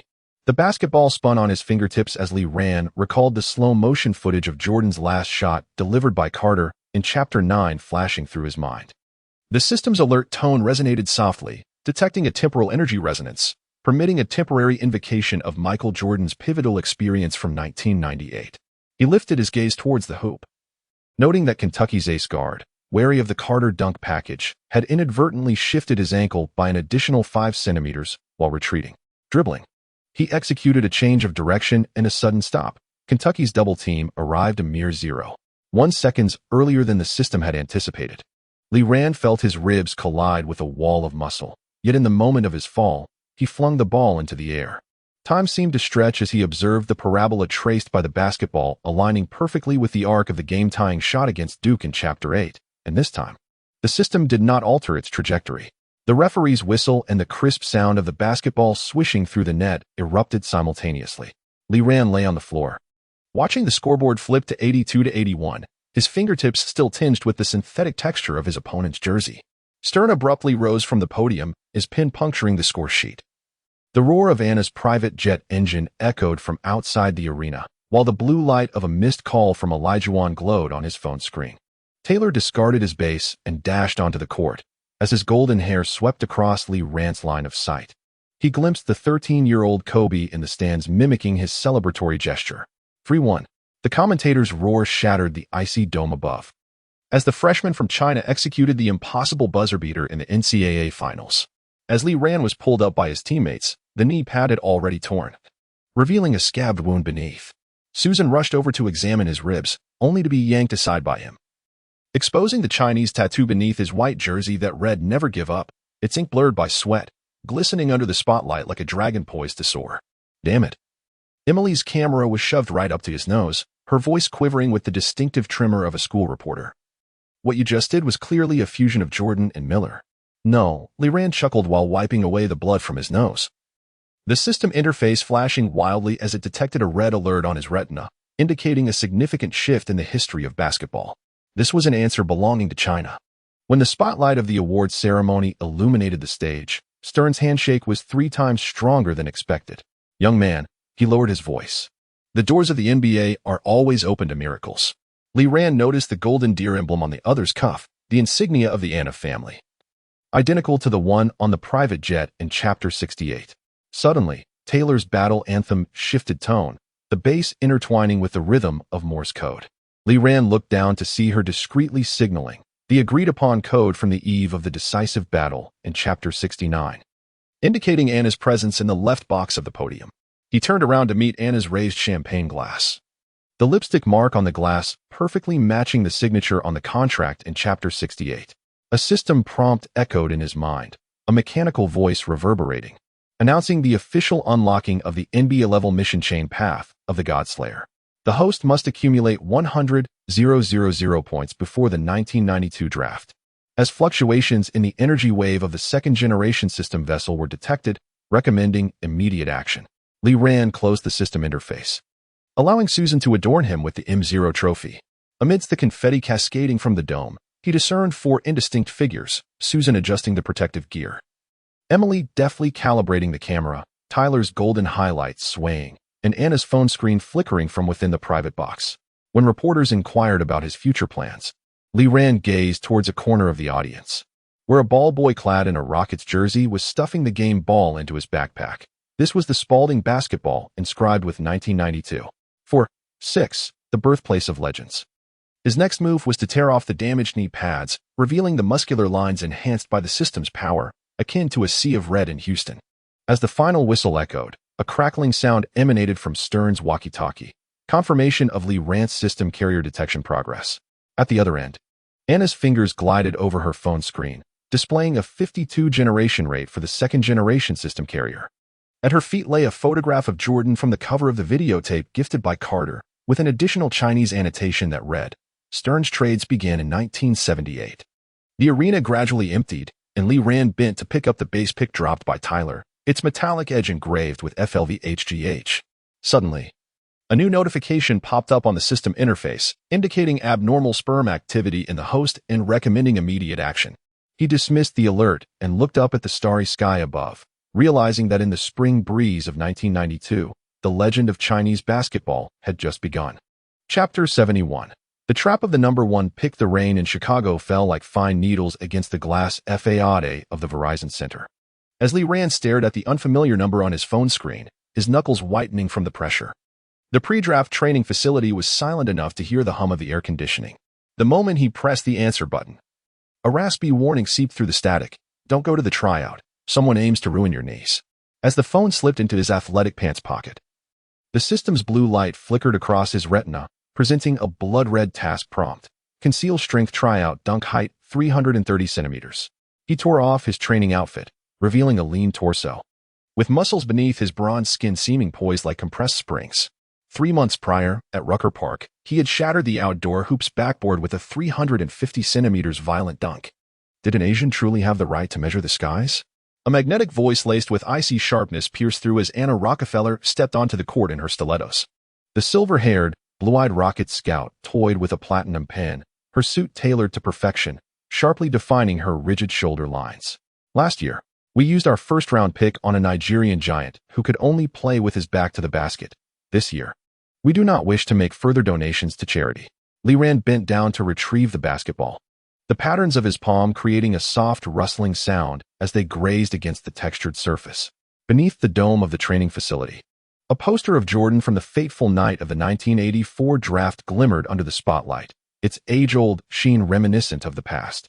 That rookie, once criticized for being as slender as a drying rack, now stood as a mirror reflecting the absurdity of history poised to repeat itself.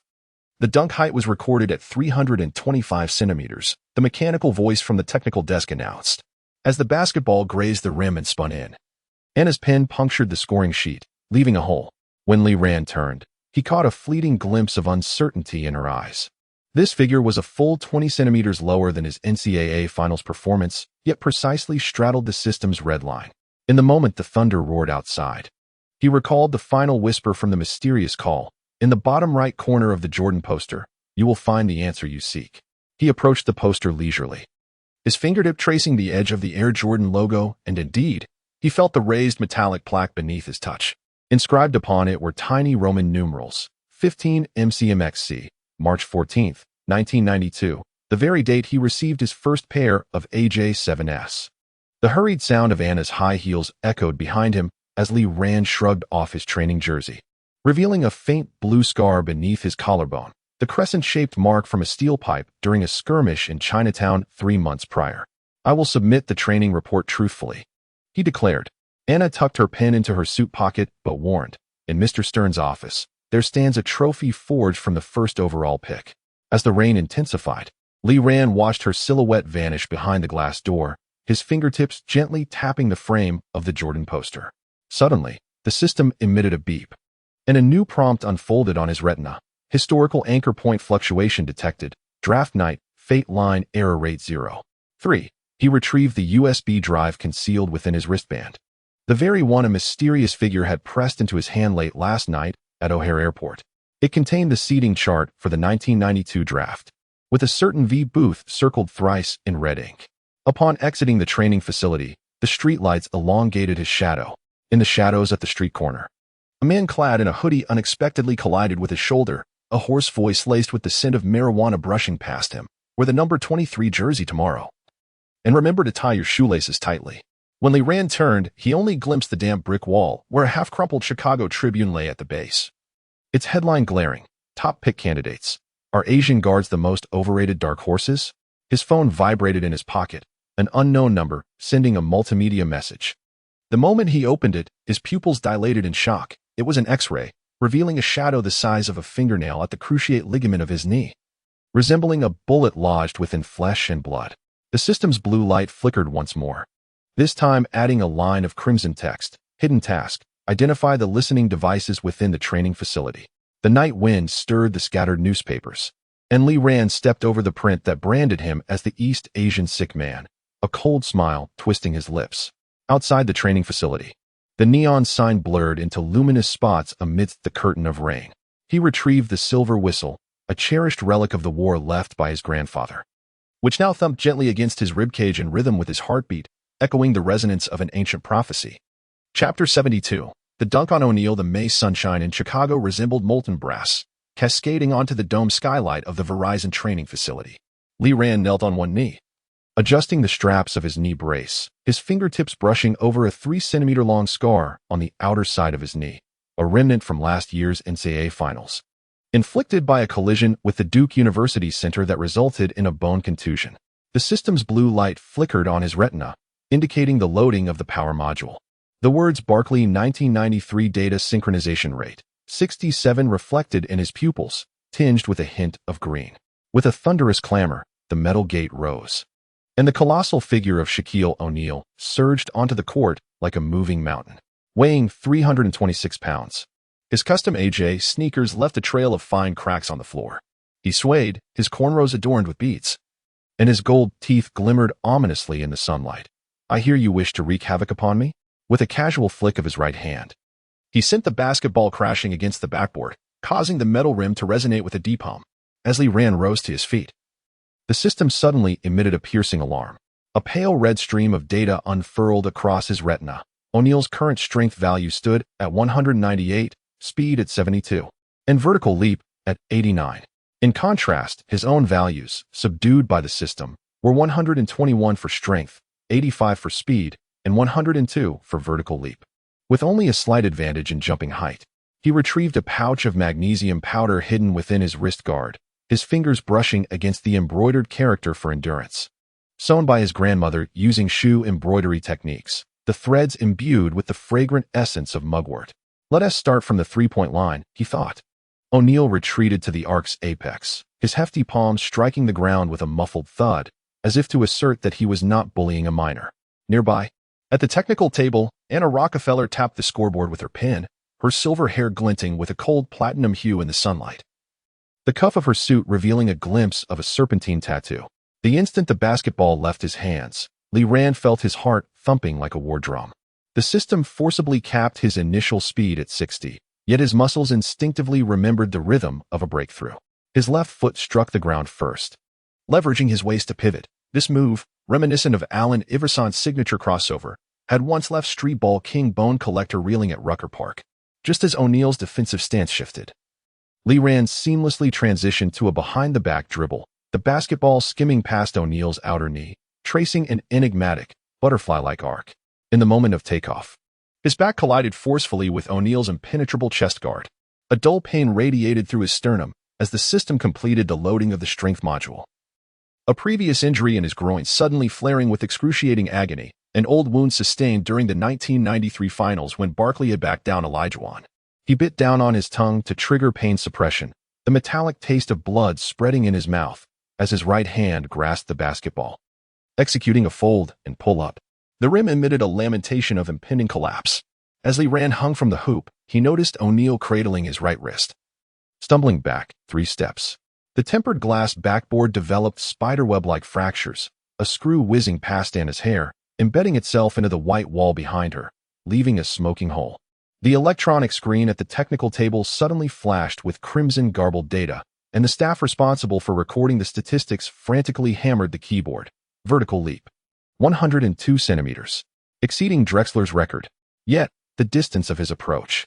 Anna's pen tip jabbed at Leran's trial report, indicating that he had traversed the distance from the three-point line to the basket in a mere 3 seconds, a speed that was utterly implausible.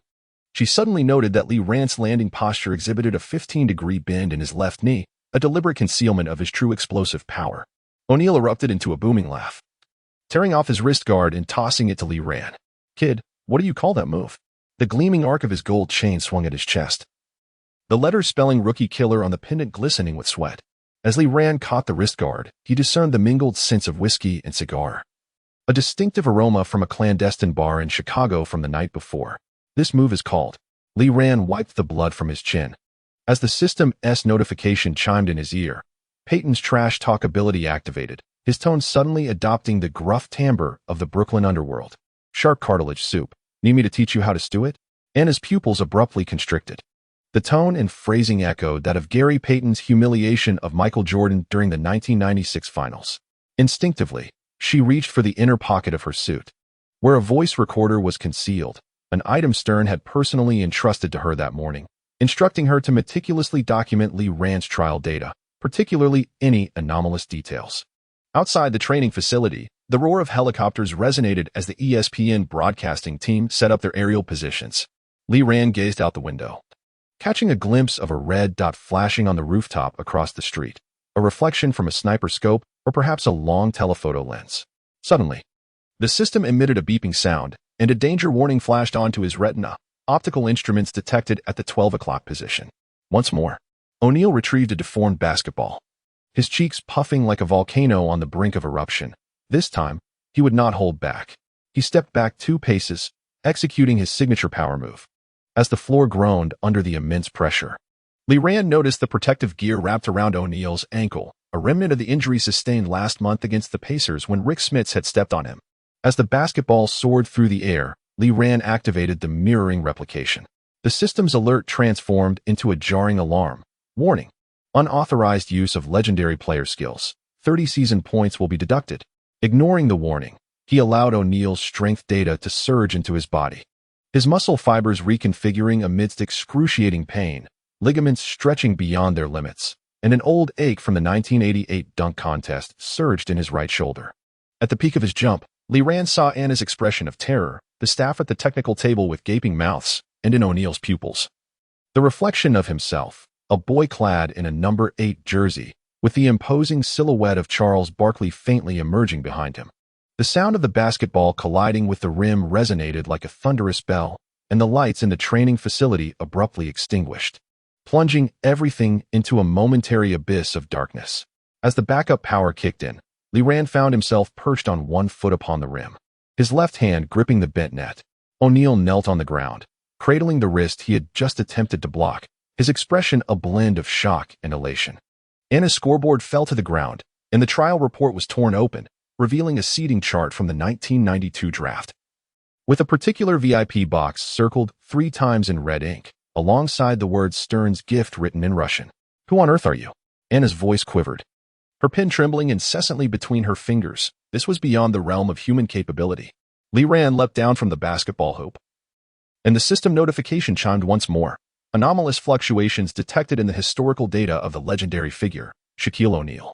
The rate of alteration in basketball history has increased by 0. 8. He cast a glance at the poster of Michael Jordan adorning the wall. Noting that the rookie from '84 seemed to wear a slight smirk, his right index finger subtly forming a gesture of 2. Was this an insinuation of an impending second conspiracy? Suddenly, the door to the training facility burst open, and 5 men clad in black suits stormed in. Li Ran recognized the leader by the dragon tattoo on his cuff, a symbol of the Chicago Watching Gang. One of them leaned close to whisper in his ear, the words laced with a Fujian accent. The boss says, "Do not wear lace-up shoes on draft night." Before the last syllable dissipated, they swiftly retreated, as if they had never been there. O'Neal abruptly patted Li Ran on the shoulder with a force that nearly caused him to stumble. "Listen, rookie," he said, his tone imbued with respect. "If you truly make it to the NBA, remember to find me in Orlando for the first preseason game. I'll treat you to the strongest tequila." As he turned, Li Ran caught sight of the freshly inked Chinese characters ran on the back of his neck, the edges still seeping droplets of crimson. Anna crouched down to retrieve the seating chart, her fingertips gliding over the red circle. "Mr. Stern is having dinner with the Rockets owner tonight." Suddenly, she lifted her gaze to meet Li Ran's, a dangerous glint flickering in her blue eyes. "Do you know why the Trailblazers missed out on Jordan in 1984? Because they placed their faith in the report that warned of knee issues." Li Ran retrieved the wrist guard embroidered by his grandmother, the scent of mugwort mingling with the tang of magnesium powder wafting into his nostrils. The interface of the system shop unfurled upon his retina. The Jabbar Skyhook module still locked in a gray hue, yet beneath it appeared a line of small print. Hidden condition, complete 3 dunks under O'Neal's defense. He gazed out the window, the setting sun staining the training hall a deep crimson, while the distant steeple of a church cast a long shadow, resembling a sword pointed skyward. Informed Stern. Li Ran tightened the wrist guard, a Peyton-esque smirk curling at the corner of his mouth. If he intended to pull any tricks on draft night, he might as well ensure the rim was sturdy. After all, the next dunk might necessitate an entire crane from Chicago to repair the hoop. Anna's pen carved deep grooves on the seating chart as she suddenly revealed a chilling smile. Interestingly, the private jet of the Rockets owner will be departing from Houston tonight, carrying more than just draft strategies. She turned towards the door, her heels echoing in the cavernous training hall. "Good luck, Li Ran, or perhaps your system." As night descended, Li Ran remained alone in the training hall. He stared at the scattered shards of glass on the floor, suddenly recalling the warning from the mysterious phone call.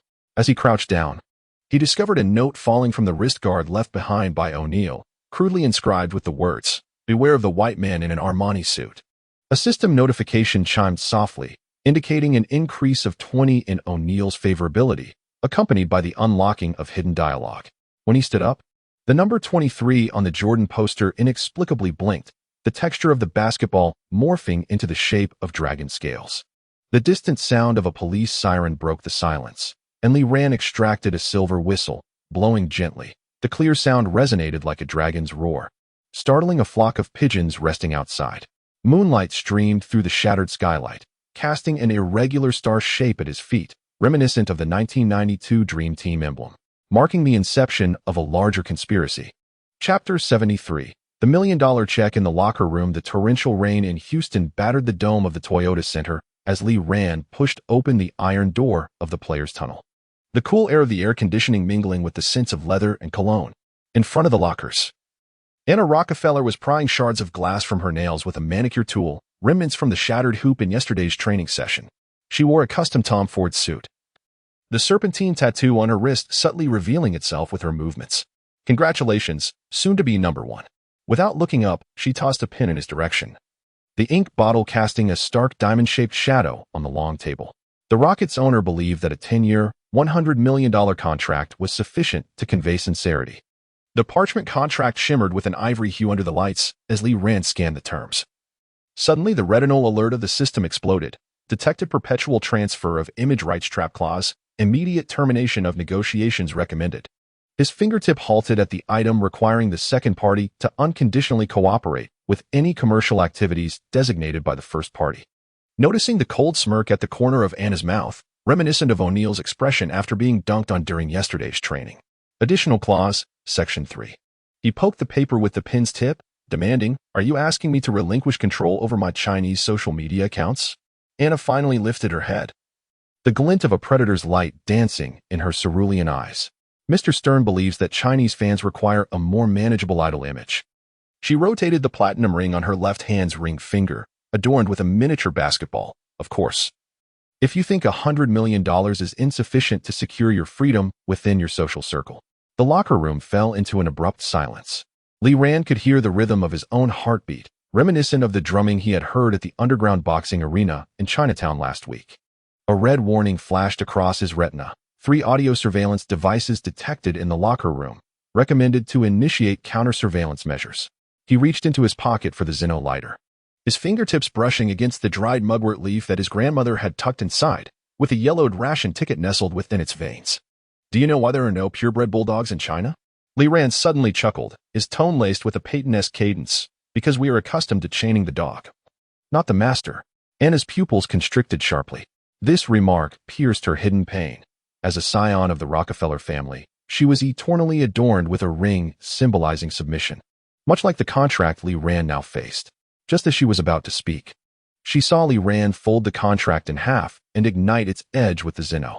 As the flames erupted, the system cast a green glow across his retina. Virus program successfully implanted, analyzing Rocket's intranet data. You are insane. Anna reached out to snatch the burning contract, but Li Ran deftly seized her wrist and pressed it against the locker.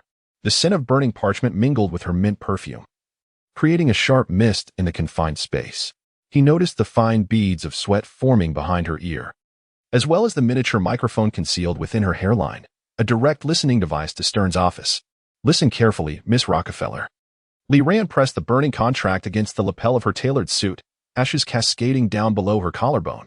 What I seek is a maximum salary, not a servitude contract. The system's alert chimed softly as the counter-surveillance program activated. Recording dialogue flickered across the screen. If the Rockets continue to resort to such underhanded tactics, I would not hesitate to sell the dunk video from the tryout to the Knicks. I hear their owner has just acquired a private spacecraft, which desperately requires a mascot to attract affluent Asian clientele. Anna suddenly emitted a suppressed laugh, stepping back as she broke free from his grasp, the charred imprint on her lapel resembling a grotesque flower. Do you really believe Stern would allow such a thing to transpire? She extracted a photograph from her handbag and tossed it onto the table. Do you recognize who this is? In the photograph, 2 men clad in black trench coats were conversing on the streets of Chicago. The one on the left was a member of the Huaqing gang, who had warned Li Ran outside the tryout facility last week, and on the right was the security chief of the NBA League office. The system alarm blared, and the data stream on the retina abruptly turned crimson. An anomaly in the association with real individuals has been detected. Immediate evacuation is advised. Mr. Stern mentioned during his phone call with the team owner this morning. Anna picked up an ink bottle and poured it over the remnants of the contract, the deep blue ink winding across the floor like a serpent. If uncontrollable factors arise on draft night, the NBA's broadcasting rights negotiations in China may require re-evaluation. She leaned closer to Li Ran, her eyelashes casting sharp shadows beneath her eyelids. Guess what? Would your country's television networks be willing to forfeit tens of millions of dollars in broadcasting revenue for an Asian first overall pick? The ceiling light in the locker room flickered suddenly. Li Ran retrieved the USB drive hidden in his wristband, a gift from a mysterious individual yesterday, containing a recording of a confidential conversation between Stern and officials from an Asian country from 1991. The system's alert transformed into a buzzing sound. Virus program has acquired the draft night trade proposal. Should it be disclosed immediately? He gazed at the diamond pendant on Anna's chest and suddenly recalled a fable his grandmother once told. When a dragon is bound by chains, the first to sever the link is always the hand that offered the chains. Informed Stern. Li Ran tossed the USB drive into Anna's ink bottle, watching the data swirl into a fluorescent blue vortex within the ink. If he intends to play dirty on draft night, I wouldn't mind showcasing the trophy for the first overall pick during the live broadcast, while casually discussing whether the ping-pong balls for the 1985 draft were indeed chilled. Anna's complexion turned ashen.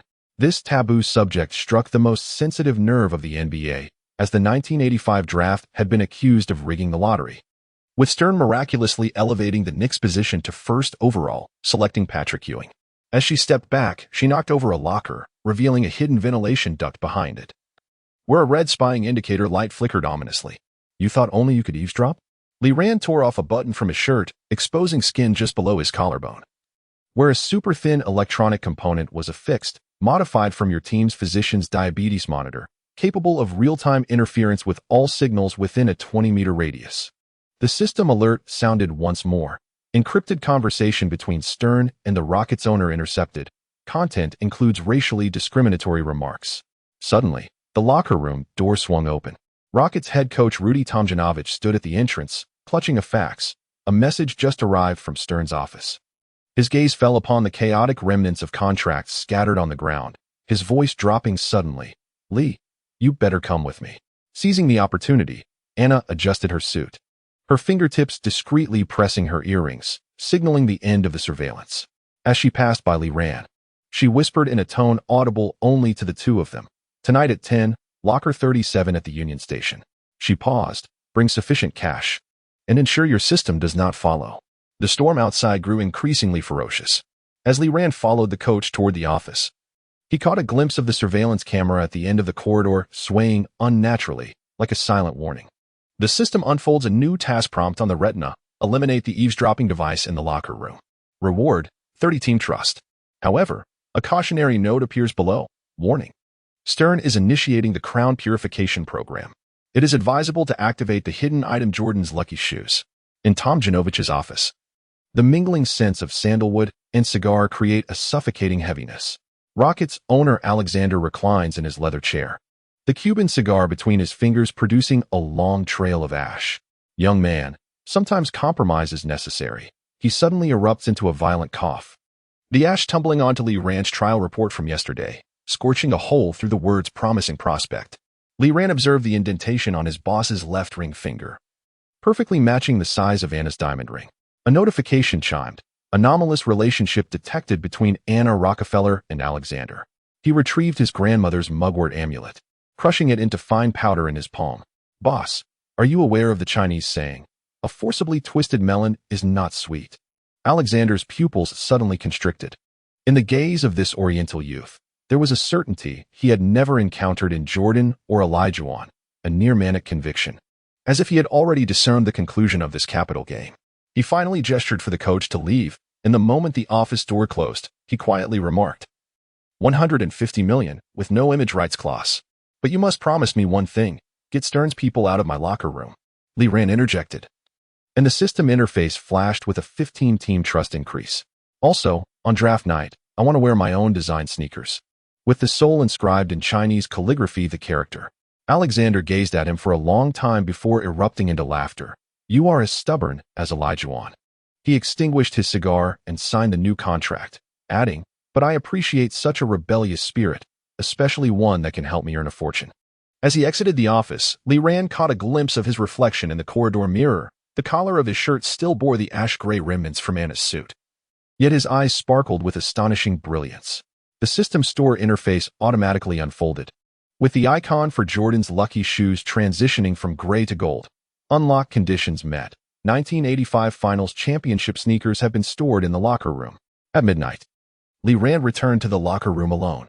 He opened locker number 37, and a brown paper bag tumbled out, revealing a hint of red feather protruding from the opening. Taylor's gift from the previous night. Inside the bag lay a yellowed newspaper, its front page headlined with the 1968 Olympic protest by black athletes, along with a note inscribed in Russian. Stern's office is on the 23rd floor. The 39th section of the ventilation duct holds a surprise. Suddenly, a system alert sounded, and a countdown appeared on his retina. Stern's purification program has 17 minutes remaining. Lee Ran took out a Zeno and ignited the newspaper, flames illuminating the interior of the locker, where an inscription had been etched: "To wear the crown, one must bear its weight." He gazed into the flickering firelight, suddenly recalling the microphone tucked behind Anna's ear, the mark on Alexander's finger, and his grandmother's words: "When a dragon is toyed with by shrimp in shallow waters, one must first fry the shrimp in hot oil." As the first black sedan came to a halt outside the Toyota Center, Lee Ran had already donned Jordan's lucky shoes. A note slipped from the tongue of the shoe, bearing Jordan's signature: "Do not let those in suits define your height." The system notification chimed one last time. The volatility of historical basketball events has surpassed 1-0. Stern's emergency meeting has been convened ahead of schedule. In the pouring rain, he gazed at the window glowing red on the 23rd floor, a cold smile curling at the corners of his mouth. The clock in the changing room indicated 10:17. with a mere 8 hours and 13 minutes remaining until the draft night. Ample time for a young dragon to sharpen its claws and carve the first bloodline beneath the sky of Capitol. Chapter 74. The Gunshot on Draft Night on June 24, 1992. The dome of Madison Square Garden in New York loomed like an inverted bronze bell, trapping the restless din within its gilded engravings. Lee Rand stood in the backstage corridor, his fingertips caressing the silver whistle nestled in the pocket of his suit. A token forged from his grandfather's Medal of Honor from the Korean War. The whistle, engraved with the minuscule character for Rand, echoed softly against his ribs in sync with his heartbeat. Next up, Lee Rand from China, as Stern's voice resonated globally through the airwaves. A tsunami of boos erupted from the audience. The spotlight carved hard lines across his face. This man, who would propel the NBA into globalization, wore a professional smile. Yet as he pronounced Lee Rand, his tongue curled contemptuously, eliciting a disdainful tremor. The cacophony of boos was interspersed with sporadic screams. Just as Lee Rand stepped onto the red carpet, a glass bottle suddenly soared from the right side stands. Erupting with red liquid that blossomed across his white shirt like plum blossoms, paint hurled by protesters. Out of the throng of security personnel, Susan Walker, the team doctor with golden short hair, dashed forward, brandishing a medical kit before him. Paint splattered on her goggles, creating a spiderweb pattern. "Get down." Her voice, mingled with the wail of sirens, carried a stern Boston accent. "They have more in store." The system alarm detonated in crimson across his retina, ballistic trajectory detected. A firearm threat is present at the 10 o'clock direction. Instinctively, Lee Rand sidestepped, hearing the sharp whistle of a bullet whizzing past his ear, blank ammunitions. Yet it struck precisely against the shoulder of his suit, the fabric tearing as he caught sight of a man in sunglasses at the front row, swiftly stowing a handgun back into his overcoat. "Lee, look this way." The shutter of an AP reporter's camera pierced through the chaos. In the frame, Susan knelt beside him, applying antiseptic cotton to the abrasion on his neck as Lee Rand gripped her blood-stained sleeve with his left hand, the backdrop filled with waving banners proclaiming "No ASIN R00KS." This photograph would grace the front pages of 72 newspapers worldwide the following day, headlined "Bloody Draft Night, the first lesson of the Asian American top pick." Stern cleared his throat twice on stage, the microphone crackling with sharp electrical feedback. "On behalf of the NBA family, we welcome Lee Rand."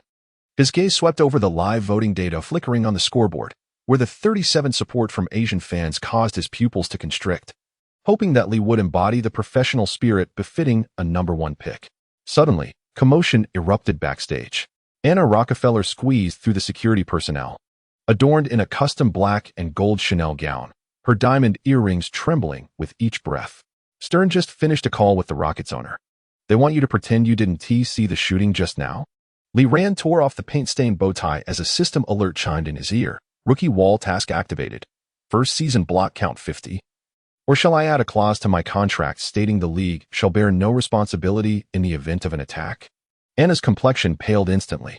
She noticed the silver whistle exposed on Lee Rand's chest, an intelligence report sent by her father's private investigator that morning.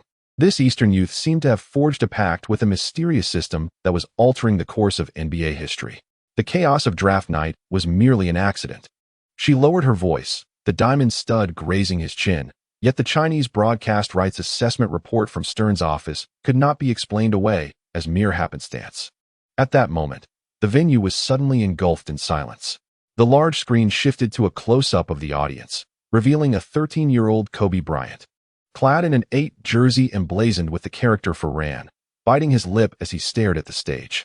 This future Lakers legend's gaze was a tapestry of admiration and resentment, as if he were gazing at a parallel version of himself. The system's blue light flickered on, unveiling yellowed pages of history upon the retina. The original timeline S 1992 draft pick was Shaquille O'Neal. The data fluctuation bar indicated that the reality alteration rate had reached 1.7, resulting in 3 new strands of white hair in Stern's temples. While in an underground laboratory in Chicago, the championship ring that was rightfully O'Neal's was oxidizing and turning black. "Lee Rand, please come to the stage to receive your jersey," announced the host with feigned enthusiasm. As the Rockets' general manager handed over the number 23 jersey, Lee Rand noticed a minuscule embroidered stars and stripes on the left chest, an emblem of loyalty demanded by Stern. Grasping the microphone, he heard his voice transmitted via satellite to his homeland thousands of miles away. "Thank you, Houston, but but I would like to correct a misconception. The audience gasped in astonishment. Susan, seated below, tightened her grip on the medical kit containing the neuro-repair concoction she had prepared overnight. Taylor Swift in the VIP section shattered her champagne flute. The new song she had written for Lee Ran, Dragonfire, lying dormant on the master tape in the recording studio. Emily Wong, the Asian-American journalist from the Wall Street Journal, poised her pen above her notebook, sensing the scent of the century's most significant news. The NBA is not just America's NBA. Lee Ran tore open the number 23 jersey, revealing a pure white sleeveless training top embroidered with the character Ran in gold thread. It was a stage belonging to basketball enthusiasts worldwide, irrespective of skin color or nationality. The audience erupted in a mixture of boos and scattered applause. The system's notification tone transformed into a rousing drumbeat. Achievement unlocked. Cultural icebreaker. Global fan approval rating 25. Stern smile froze on his face as he observed the frantic gestures of the production crew in the broadcast booth. The signal from China Central Television abruptly cut out, only to resume 3 seconds later, now featuring a red subtitle. Rookie Lee Ran delivers inspirational speech. At that moment, Anna's phone vibrated. Her father's text was short and cold. Proceed as planned. She glanced toward the VIP box on the second floor, where legal counsel for the Rockefeller family sat. A briefcase containing a forged medical report claiming Lee Ran suffered from a hereditary heart condition. Suddenly, the wail of fire trucks echoed from outside the venue. A countdown flashed on Lee Ran's system retina. Stern's purification program had 47 seconds to reach its destination. He retrieved a silver whistle and placed it to his lips. Hearing Susan gasp from the audience as he observed the red wine spilled by Tyler, sprawling across the carpet like a river, reminiscent of a totem from an ancient prophecy. The whistle's sound resonated as pure as a dragon's roar, drowning out the clamor of the crowd. This was the communication signal used by the reconnaissance troops during the Battle of Chosin Reservoir in 1951, now reverberating beneath the dome of Madison Square Garden. The system interface automatically unfurled. The words "unlock hidden skill," historical resonance flashed by, and the scoreboard numbers suddenly reset to 0, as if time momentarily froze. When Stern spoke again, his voice bore a barely perceptible tremor. On behalf of the league, welcome, Lee Ran. I hope you will not betray this trust. In the backstage corridor, Anna disposed of the forged medical report into a trash bin. Suddenly noticing that the character Ran engraved on Lee Ran's silver whistle bore a striking resemblance to the flame emblem of her family crest. The system projected a warning onto her retina. The evening that was meant to belong to O'Neal had, due to the presence of this Eastern youth, transformed into the most unpredictable variable in the annals of NBA history. As draft night concluded, Lee Ran stood at the entrance of the player tunnel, gazing at the flurry of confetti cascading down. Susan handed him a clean shirt. Tyler's assistant delivered a diamond-studded basketball, and Emily slipped him a note that read, "A photograph of Stern with your grandfather. I found the negatives in the Federal Archives." In the distance, 13-year-old Kobe was led away by his father. He turned back to Lee Ran, raising his number 8 jersey in a brief wave. The system alert chimed one last time. Reality basketball history variance exceeds 2-0. O'Neal's first overall pick ring has been erased from the timeline. Lee Ran donned a silver whistle, hearing the distant church bells tolling midnight.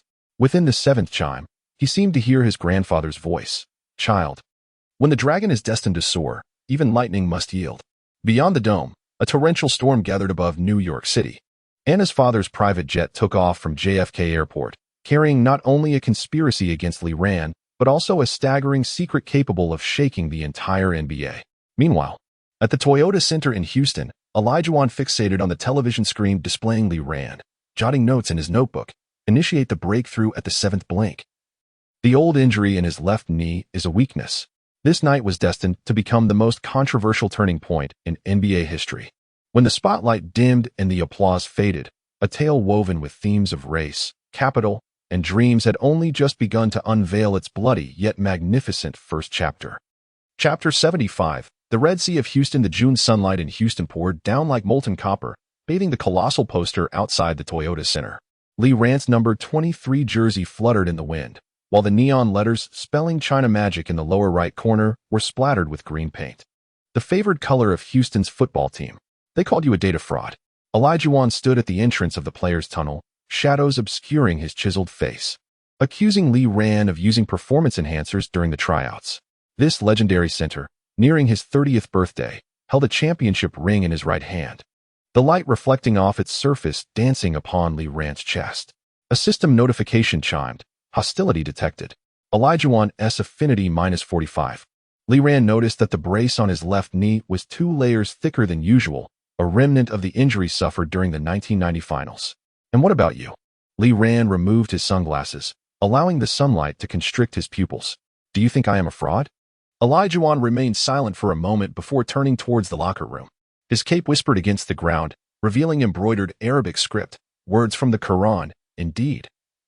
Allah only aids those who help themselves. As the system interface translated automatically, a hidden prompt appeared in the lower right corner. Pay attention to his foot movement.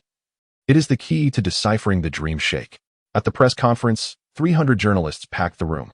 As Li Ran stepped onto the podium, a cold chuckle emanated from the right side. Seasoned reporter Barclay Jones from the Houston Chronicle, tapping his pen against the folder before him, which bore the cover featuring an analysis of Li Ran's anomalous tryout data. Mr. Li Ran, the first question came from an ESPN reporter. There are rumors that you employed undisclosed technical means during your tryout. What is your response? As the camera flashes illuminated the room, Li Ran caught a glimpse of his reflection, a silver whistle pinned to the lapel of his suit, meticulously re-welded that morning by Susan using medical-grade titanium. The system projected data streams onto his retina, detected 37 cameras with listening capabilities. Recommend initiating sound wave interference.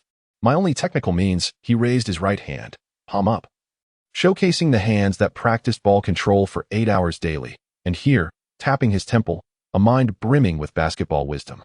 Laughter erupted from the audience. Barclay Jones rose to his feet, his tie clip shaped like a miniature basketball, inscribed with the word truth. He inquired, pray tell, why does your vertical leap data differ by 20 centimeters from your NCAA days? Is it the system? Or rather, is it your training methods that are flawed?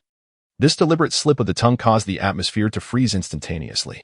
Li Ran gazed at the large screen behind him, which was playing footage of his dunk during the tryouts. The moment of the hoop's shattering slowed down to a frame-by-frame close-up. The system's alert tone transformed into an alarm. Keyword system detected. Reality awareness 15. Because I've kept a card up my sleeve, Li Ran suddenly smiled.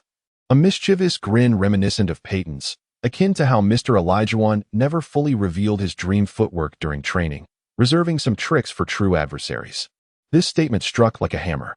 Elijah straightened in the VIP section, noticing the glint in Li Ran's eyes, reminiscent of his own when he first entered the league. Among the group of reporters, Taylor Swift, adorned with oversized sunglasses, discreetly gave a thumbs up. She had just incorporated Li Ran's words into the chorus of her new song last night. After the press conference, the locker room was filled with the scent of sweat and turpentine. Barkley Simmons, a power forward towering at 2.01 meters, tossed Li Ran's wristbands into the trash bin, declaring, "We do not require the assistance of a weakling who cheats the system." Li Ran bent down to retrieve his wrist guard, and discovered hidden beneath it a leaf of mugwort, a remnant from Susan's early morning replacement. The system prompted, hostile physical contact detected. Recommended action, deploy Stockton's underhand. As he straightened, he deliberately nudged Simmons's injury with his shoulder, the very spot that had endured an elbow strike from Elijah during last week's training. Watch your mouth, he murmured, or I shall make you aware that Eastern acupuncture not only alleviates pain, but can also render one forever mute. Simmons's pupils dilated sharply. This seemingly absurd threat evoked memories of the previous night in Chinatown. Li Ran seated across from the leader of the Hung Min, sharing tea, with not a contract in sight but rather the Huangdi Neijing resting on the table. Before the scrimmage commenced, the coaching staff announced the starting lineup. Li Ran noted his name inscribed in the point guard position, while Elijah's gaze lingered on him and the starters for a mere 0.7 seconds. The instinctive reaction time of human skepticism. Let us engage in a game, declared Barkley Walker, the 122-kilogram power forward, spinning the basketball within the paint. If you can withstand my back to the basket moves 3 times, I shall address you as Big Brother. The system swiftly analyzed the data. Walker's backing strength rated at 189, while Li Ran's current strength stood at 132 due to system suppression. 2 routes emerged on his retina. A. Activate Chamberlain's strength module. Cost: 67 chance of re-injuring the lower back. B. Utilize Stockton's underhand. Cost: Team Trust -10. Very well, Li Ran replied, unfastening his shirt cuffs to reveal a red string around his wrist. a talisman for safety sent by his grandmother. However, the loser would be tasked with procuring donuts for the entire team, topped with double chocolate sauce. On the first back-to-the-basket move, Walker's hip collided with Lee Rand's ribs. The system forcibly triggered pain suppression, yet Lee Rand still heard the dull thud emanating from his ribs. He recalled Susan's warning, "Your sternum's bone density is 30 higher than average, but that does not mean you can withstand NBA-level impacts." During the second move, Walker pivoted suddenly, his elbow grazing Lee Rand's temple. Time seemed to stretch as he witnessed the astonishment flicker in Walker's eyes. This maneuver was intended to unbalance his opponent. Yet Lee Rand effortlessly countered with an Iverson crossover. On the third attempt, Lee Rand anticipated Walker's shift in weight. As the latter exerted force with his hip once more, Lee Rand swiftly sidestepped and extended his right leg, executing a Drexler-style trip that sent Walker crashing to the floor, the basketball rolling into the corner photography zone. A hush enveloped the arena. Walker lay on the ground, gazing at the Toyota emblem on the ceiling, as if perceiving some paradigm-shifting entity. Lee Rand extended his hand to assist him, the red string brushing against Walker's wrist, and the system notified, "Team Trust 5. We need 6 donuts," Lee Rand stated, brushing the dust from his jersey. 2 for me, 4 for the trainers. They require energy, after all, as the forthcoming tactical training may very well redefine certain basketball perspectives. Olajuwon noted the final entry in his notebook from the bench and closed it. He observed that the footsteps employed by Lee Rand earlier harmoniously blended the prelude of Jabbar's skyhook with the deceptive passing maneuvers of the Magic Man. This cross-disciplinary creativity evoked memories of the awe inspired by Jordan upon his entry into the league in 1984. After the training session concluded, Lee Rand lingered alone in the gymnasium. He gazed at the colossal screen purchased by Anna, which incessantly replayed his clutch highlights from the NCAA. Particularly the final play where he executed a behind-the-back pass with his left hand, now shimmering with a golden hue under the moonlight. A system notification chimed, "Dreamlike footwork fusion level elevated to 18. It is recommended to watch the footage of Olajuwon's 1990 finals tonight." As he turned around, he spotted Olajuwon standing at the mouth of the players' tunnel, holding a USB drive. "This contains footage from my first 3 seasons," he said, pausing momentarily. "Don't misunderstand. I simply wish for our team to avoid having a number 1 pick who cannot even defend against post plays." Lee Rand took the USB drive, feeling the warmth of the other party's fingertips. On the system interface, the affinity bar for Olajuwon subtly oscillated by 0.5 points. From afar, the vibrant melody of Taylor's new song resonated through the streets. The chorus intertwined with the rhythmic sound of basketballs bouncing on the ground. "As dragon scales sweep across the dome, the Houston sky will blush for you." Suddenly, the sound of showers echoed from the locker room. Lee Rand retrieved a notebook hidden deep within his locker, its pages adorned with a yellowed clipping from 1976. Depicting Olajuwon representing Nigeria at the Olympics, his gaze unchanged from today. Beneath the clipping, the system projected, "Anomaly detected in historical data. Olajuwon's true age may be concealed." As night fell, Lee Rand stood outside the arena, gazing at Anna's grand screen. His silhouette in the NCAA overlapped with the images of Olajuwon's championship parade, forming an eerie symbiotic relationship.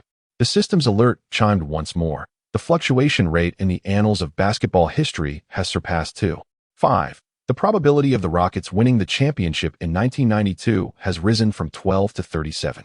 A gust of wind swept up a flyer from the ground. Lee Rand picked it up, where it was scrawled in red, "Yellow people get out of the NBA." However, the reverse bore the doodles of a Chinese fan, "Ran. Take us to the moon." He folded the flyer into a paper airplane, watching it glide over the Toyota Center's dome, disappearing into the crimson twilight. That night, the streets of Houston saw an influx of individuals adorned in the number 23 jersey. Some debated Lee Rand's skills at a convenience store, while others wagered in a bar on how many points he could score. In a Chinese restaurant in Chinatown, the owner adjusted the TV antenna, preparing to watch the preseason game live tomorrow, where Lee Rand would be strategizing with Olajuwon, their shadows merging like twin dragons from an ancient legend. Chapter 76. The rookie's funeral. The spotlight in the Charlotte arena sliced through the darkness like a scalpel. Lee Rand stood at the edge of the visiting team's bench, fixated on his left hand, the same hand that once delivered 17 assists in the NCAA finals, now trembling uncontrollably. The system projected a blood-red warning onto his retina. Dominant hand seal activated. 72 hours remaining. In the stands, 37 journalists awaited to pen his obituary. Emily Wong concealed her recording device in her sleeve, dressed in the Houston Chronicle's signature red dress. Her headline ready, the left hand of the #1 pick is God's joke. As the scoreboard's countdown hit 0, the DJ, with a southern twang, bellowed, "Welcome to the rookie's funeral." The boos surged like a tide, with Hornets fans waving cards that read "Dead Rookie," one depicting Lee Rand's portrait. A black armband symbolizing failure adorning his left arm. Morning stood at center court, the muscular center stepping on Lee Rand's wrist brace. "It's carbon fiber cracking. I heard you can pass with your left hand?" He flashed a shark-like grin. "I'll make you crawl back to China using only your left hand." The system's alert transformed into a buzzing sound. "Hostile threat detected. It is advisable to activate the Willis Reed painkiller." Lee Rand bent down to pick up the fragments of his wrist guard and caught sight of the exposed chip inside, which had been hastily modified by Taylor the previous night. It contained a vibration module that played the melody of "A Man Should Be Strong." As the first quarter commenced, Lee Rand dribbled past half court, feeling as though he were controlling the limbs of another. The ball he passed with his left hand veered off the baseline, eliciting laughter from the crowd. Bogues, the Hornets point guard, mockingly dribbled the ball and taunted, "Is your left hand meant for holding chopsticks?" The system interface unveiled a tactical simulation, suggesting the Jason Kidd left-hand training method with a success rate of 43. Wiping the sweat from his brow, Lee Rand nodded, suddenly recalling the scene of his grandmother teaching him to wrap dumplings with his left hand. The intricate folding techniques transformed into the spinning trajectory of the basketball at his fingertips. His first score came at the beginning of the second quarter. Receiving a pass in the corner, he executed a deceptive move with his left hand to shake off the defender but lost his balance while leaping. The system automatically activated a suspension correction, and the basketball grazed the rim before settling into the net. As the scoreboard flashed 2 points, he heard Susan on the bench gasp. The trajectory of the shot bore a striking resemblance to the arc of grenades thrown by her father on the battlefields of Vietnam. He was searching for his rhythm. Elijah on the bench adjusted his knee pads, akin to a wounded cheetah licking its wounds. Morning's response was a forceful block. Lee Rand's left hand tingled from the impact, and the system alerted him. Left hand usage rate has reached 32. 18 points remain to reach the target of 20. He glanced at Taylor on the sidelines, who was drawing a dragon on the camera lens with her lipstick, her golden curls dancing like flames in motion.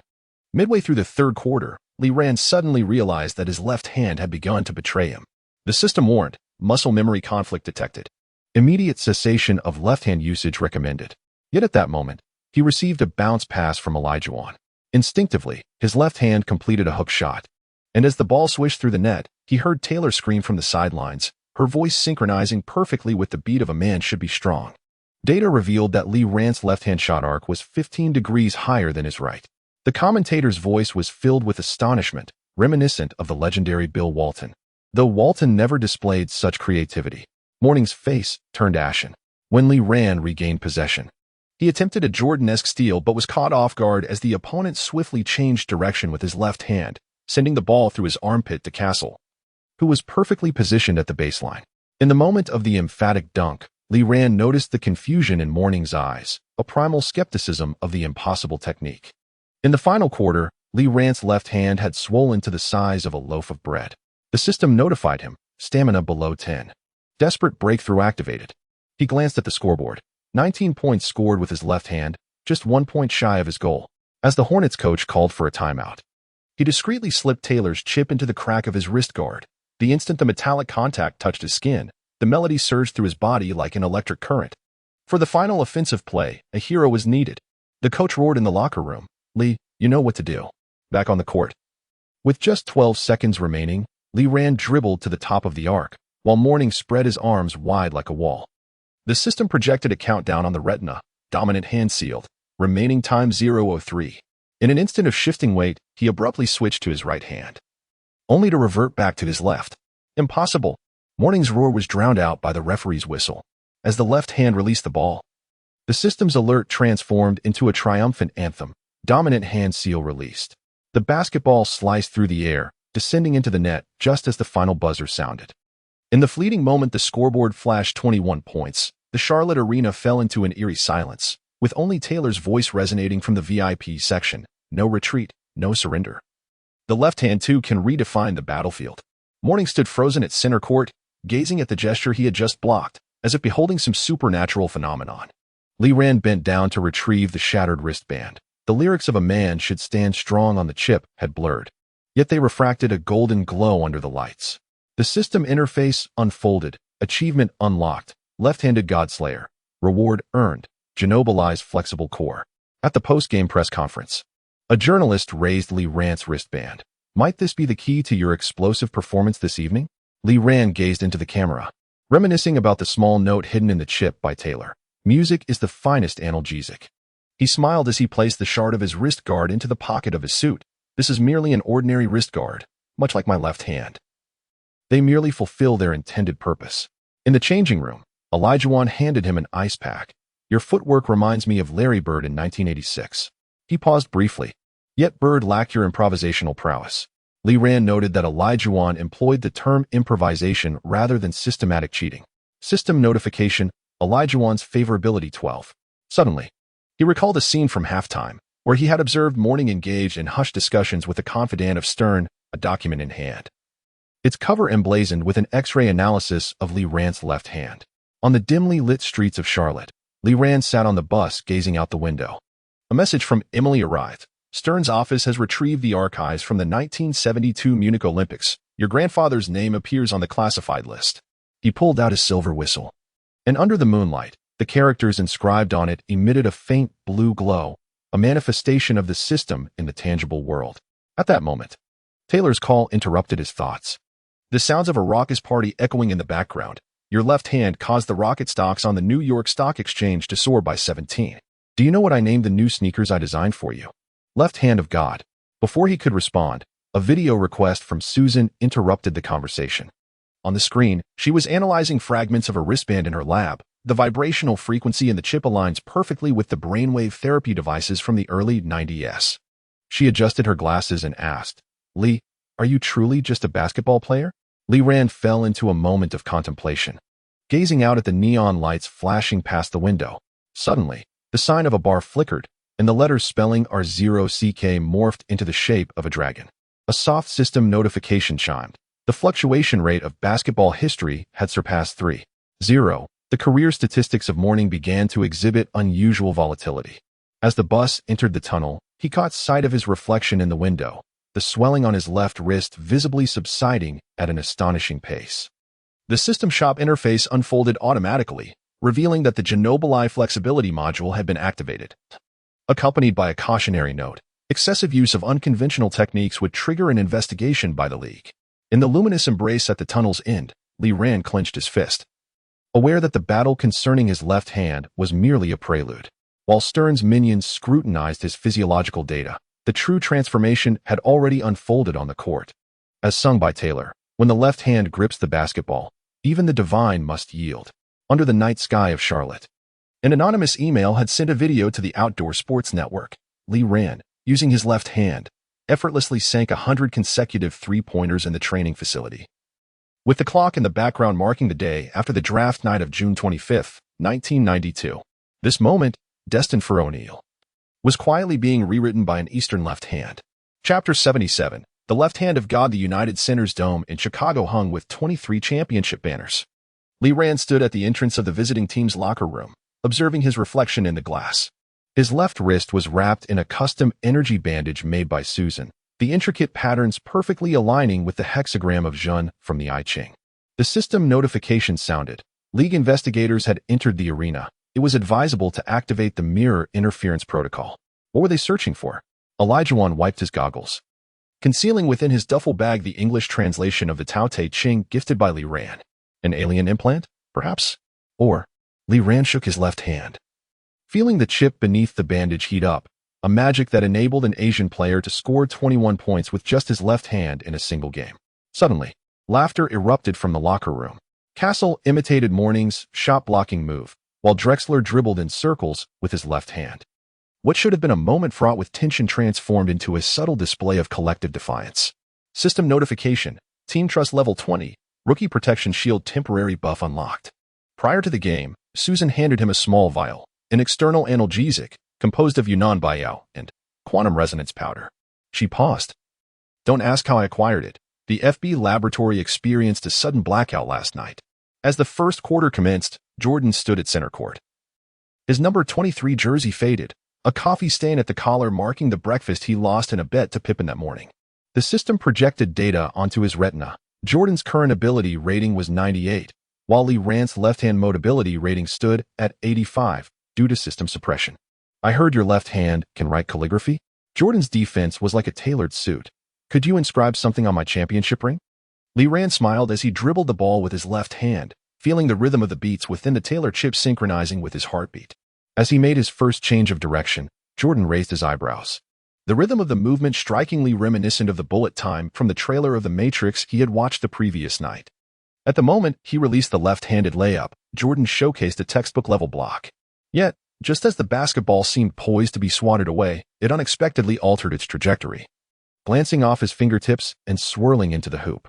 The commentator on-site gasped, "Is this the butterfly passing through flowers with the left hand? You've stolen my footwork."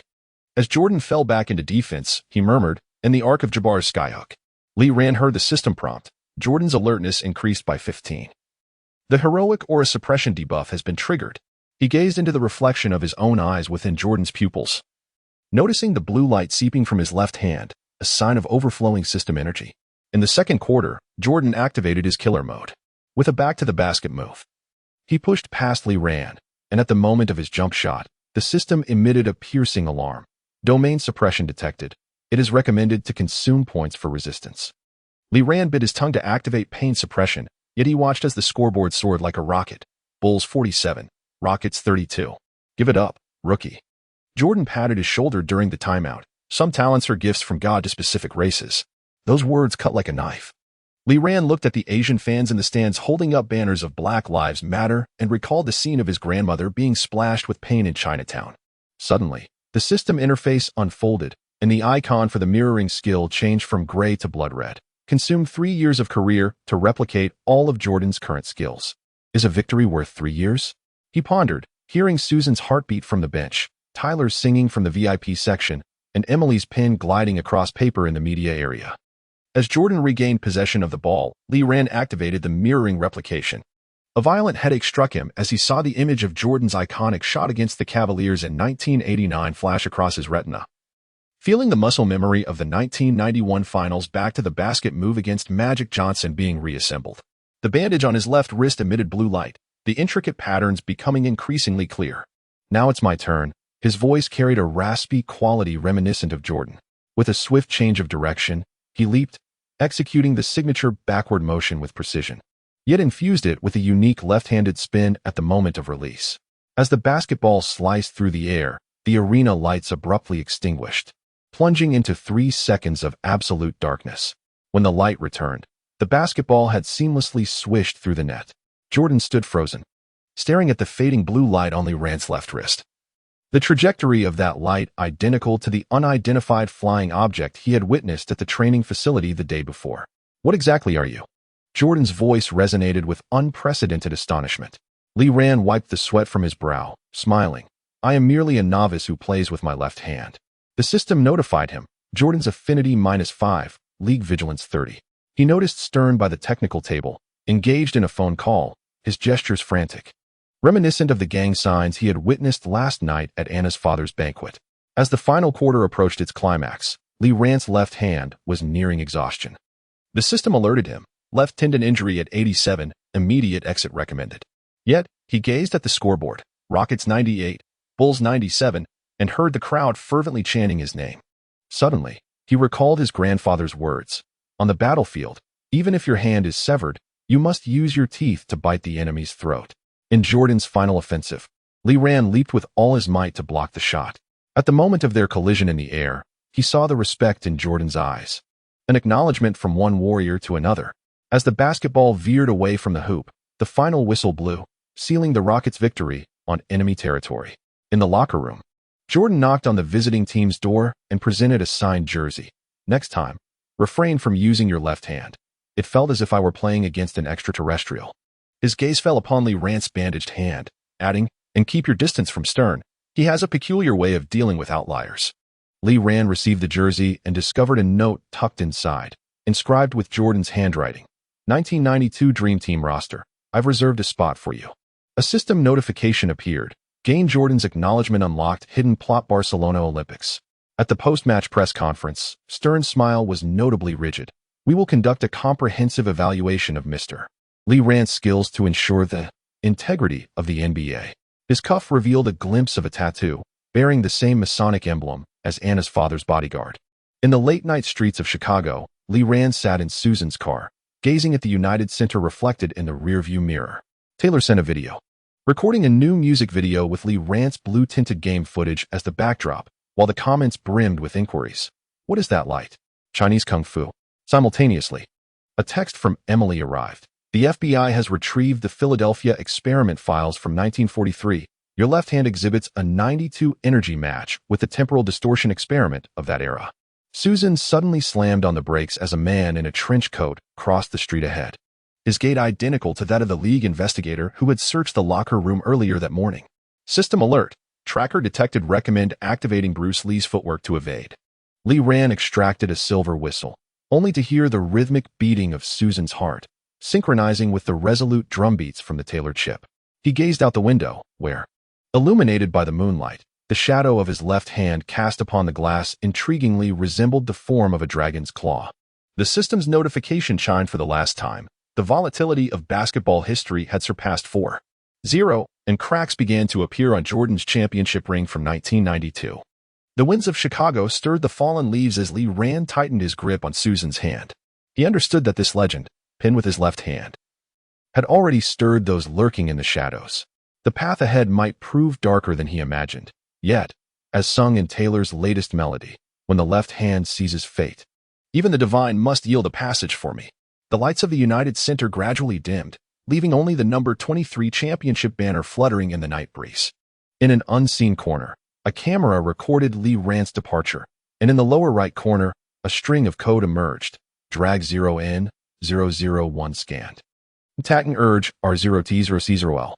Chapter 78. Encrypted USB drive. The autumn rain in Houston tapped against the glass facade of the Toyota Center as Lee Rand crouched in a corner of the locker room, delicately pinching a fragment of a circuit board with tweezers, an item carelessly left behind by the league investigators during their search earlier that morning.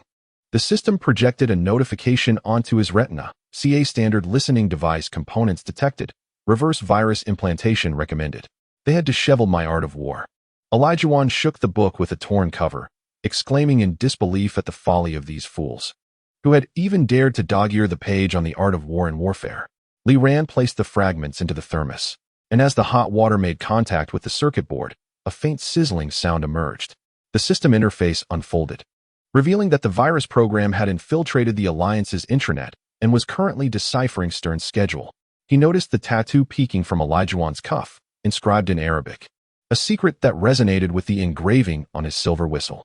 After the training concluded, an anonymous courier delivered a brown paper bag. As Lee Rand retrieved the USB drive from within, his fingertips brushed against a viscous liquid, old blood. The system alarm blared. Biological threat detected, blood containing HV virus counterfeit components. He gazed at the fingerprints on the USB casing, those of assistant coach Hank Smith. Inside lay a surprise, accompanied by a note pinned in left-handed script, perhaps a shock. When Lee Rand found himself alone in the locker room, he inserted the USB drive into the system terminal.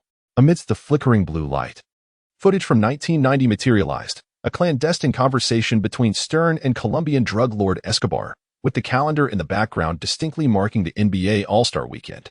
The system prompted. Reality-character correlation exceeds 90, immediate deletion of the footage is advised. Yet, we shall take the opposite course. Lee Rand murmured to the air, aware that at least 3 listening devices lay hidden within the ventilation ducts. Emily, prepare the front page headline. 3 hours later, the electronic screen of the Houston Chronicle illuminated. Exclusive. NBA Commissioner S. All-Star deal with drug lord. The accompanying image featured a blurred photo of Stern and Escobar toasting. Although their faces were pixelated, the diamond tie clip on Stern's chest was unmistakable. The system alerted. League credibility -45. Emergency meeting for Stern initiated. In Hank Smith's office, the grizzled assistant coach was incinerating documents.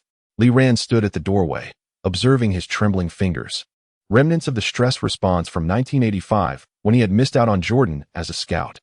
The system interface unfolded. Hank Smith's psychological defense strength at 62, memory reconstruction tactic recommended. At the 1985 draft, Lee Rand entered the office, inhaling the pungent scent of sage. You persuaded the Blazers to forego Jordan, convinced that Sam Bowie could become the next Bill Russell. Smith's body jolted violently, the half-burned documents tumbling to the floor, revealing that year's scouting report. Lee Rand picked up the report, his fingertip grazing the annotation regarding Bowie's knee issues. Did you know? Bowie's knee injury is identical to the steroids you inject daily. The system projected Smith's medical records onto his retina, 12-year history of hydrocortisone injections, resulting in a 37 decline in judgment. Lee Rand noted the desk drawer ajar, revealing a vial with a label dated June 1992, precisely around draft night. Do you believe that destroying documents will erase your mistakes? Lee Rand tossed the report into the trash bin, yet some errors, like scars, never truly fade. Suddenly, Smith erupted into maniacal laughter, yanking open the drawer, revealing a cache of dirt on various rookies, including Lee Rand's systemic cheating hypothesis. System prompt: detected weapon. A Glock 17 is concealed in Smith's right-hand drawer. They claim you are an extraterrestrial. Smith's pupils are dilated due to substance use, yet I am aware that you, like me, are both cursed by the system. Lee Rand noted that the term system was mentioned once more, and the data stream on his retina suddenly accelerated. He recalled the information Emily had uncovered. Smith had been involved in the MKUltra mind control program of the 1970s, and what he referred to as the system could potentially be a remnant of some governmental experiment. Tell me, who instructed you to surveil me? Lee Rand stepped closer, as the system automatically analyzed Smith's muscle tension. Stern? Or perhaps the Rockefeller family. In a sudden turn of events, Smith drew his weapon. But at the moment he was about to pull the trigger, he caught sight of a projection behind Lee Rand. It was the 1985 draft night, displaying the poignant image of Jordan weeping while clutching his knees. His fingers began to tremble, as if he were transported back to that fateful night. You see, history always tends to repeat itself. Lee Rand's voice mingled with Smith's sobs. Yet this time, the one at fault was not me, but you. The system initiated the memory recollection program, and an array of fragments flashed across Smith's retina: Jordan's 6th championship dynasty, the Trail Blazers' consecutive lottery picks, and the scene of himself being handed money by a stranger in a bar. Suddenly, he screamed and discarded his pistol, curling up in the corner, exclaiming, "I was wrong. I was truly wrong." When the security personnel burst into the office, Smith was found clutching his head and shouting, "Don't let Jordan come after me again." Lee Rand picked up the fallen pill bottle, its label turning to ashes in his hand, revealing a black mark beneath, the death symbol of the Freemasons. He had lost his sanity. At the end of the corridor, Elijah was smoking, yet often, it is the madmen who harbor the most secrets. Lee Rand gazed at the Zeno nestled between his fingers, inscribed with the date of June 24, 1992, the night of the draft. The system notified him. Trust level with Elijah 25, Secrets of the Dream Side, quest unlocked. In the depths of the Toyota Center, Lee Rand reinserted the encrypted USB drive. This time, rather than a video, a series of coordinates emerged: 37, 7749N, 122, 4194W, the Golden Gate Bridge in San Francisco. A system alert sounded. Temporal anchor point detected. Immediate destruction of the USB drive is advised. Yet, he concealed the drive deep within the locker, alongside his grandfather's military medals. Moonlight streamed through the skylight, illuminating the graffiti etched within the locker: 23831, the sum of Jordan and Kobe's jersey numbers, and also Lee Rand's own number during his NCAA days. At that moment, a text from Emily arrived. FB has traced Smith's bank account, which received $5 million from a mysterious overseas account over the past year. Accompanying the message was a photograph, in which the transfer notes indicated the handling of a system threat. Simultaneously, Susan's call rang through, the background filled with the sterile white noise of a hospital. When Smith was admitted, his blood contained 3 banned substances, one of which matched the components detected during your trial. Lee Rand extracted a silver whistle, its sound echoing through the empty locker room. The system interface unfurled, indicating the completion of the traitor elimination task. Team trust increased by 30. However, a warning in crimson letters lingered below. Caution. Stern has initiated the final purification program, scheduled for execution within 72 hours. He gazed out the window. Houston's night sky was cloaked in dark clouds, with only the Toyota Center's logo shimmering in the rain, reminiscent of an eye belonging to some deep-sea creature. The system's notification chimed once more. Reality basketball history fluctuation rate has surpassed 5.0. The matchup list for the 1992 NBA Finals has been altered. In a parallel universe, Shaquille O'Neal was skateboarding on a beach in Orlando when a news alert popped up on his phone. Rockets assistant coach hospitalized due to mental instability. In the reflection of the screen, the television behind him was playing footage of Lee Rand's game. In the Eastern youth in the footage suddenly turned his head, as though gazing at another version of himself in a different reality. The red light of an encrypted USB drive flickered in the locker, pulsating like the heartbeat of some ancient creature. Lee Rand understood that this war concerning the system had only begun to unveil its most perilous chapter. He was both the player and the most crucial piece on the chessboard. Chapter 79. Locker Room Coup. The heat wave in Houston solidified into blocks within the Toyota Center's locker room. Lee Rand stared at the captain's armband in his hand, the golden embroidered letters C8 curling and distorting from sweat. The voting results revealed that 72 players had chosen him. This data sent tremors through the system. As power reconstruction in the locker room flashed on his retina, traditional authority challenge level at 91. Congratulations, young emperor. Olajuwon hurled his wristbands onto the bench, the metallic clasps clanging sharply against the floor. I hope your tactical board can withstand the bad boys of Detroit. The 13-meter-tall center had a corner of the Arabic embroidery on his cape torn away, exposing the Chinese characters for endure. A gift Lee Rand had presented him the previous week. System notification. Olajuwon's trust level decreased by 35. Veteran dignity crisis triggered. Lee Rand noted the scuff marks on his sneakers, remnants from last night's solitary practice session. During the tactical meeting, the blue light from the projector cast shadows on the faces of the veteran players. Lee Rand pointed at a defensive formation diagram from the 90s with a laser pointer. We can exploit the space beyond the three-point line, like this. The system synchronized to display a 3D model on his retina, with virtual players beginning to demonstrate the prototype of a fast-paced defense. Absurd. Veteran Cummings spat out the toothpick from his mouth. Even Jordan wouldn't dare to claim he could win a championship relying solely on three-pointers. His cuff revealed a prison tattoo, a memento from his 1983 drug trafficking arrest. System analysis. Traditional player hostility level at 78. Historical data overwhelm recommended. In the 1991 finals, Jordan's three-point shooting percentage was 50. Lee Rand pulled up the data, yet our three-point attempts account for 23 less than the Bulls. He paused, his gaze sweeping over Olajuwon. Dream. When you draw a double team in the paint, wouldn't you prefer to see more options on the perimeter? Olajuwon paused for a moment, his fingers tapping on the tactical board. What I seek is a teammate capable of standing firm against Shaquille, not a coward hiding beyond the three-point line. His words elicited laughter from the veteran players, yet Lee Rand noticed the exchanged glances among the younger athletes, all of whom had saved Taylor's three-point training videos on their phones. In the stillness of the night at the training facility, Lee Rand activated the system projector. The defensive formation of the 1992 Pistons unfolded on the floor, the virtual bad boys brandishing their menace. He maneuvered the virtual players, and when a gap appeared beyond the arc, the system warned. Temporal rule conflict detected. Success rate of three-point strategy decreased by 40. But we possess this, he remarked. Retrieving Susan's enhanced energy drink, its liquid shimmering a ghostly blue under the moonlight, capable of acclimating muscle memory to the rhythm of the 2000 game.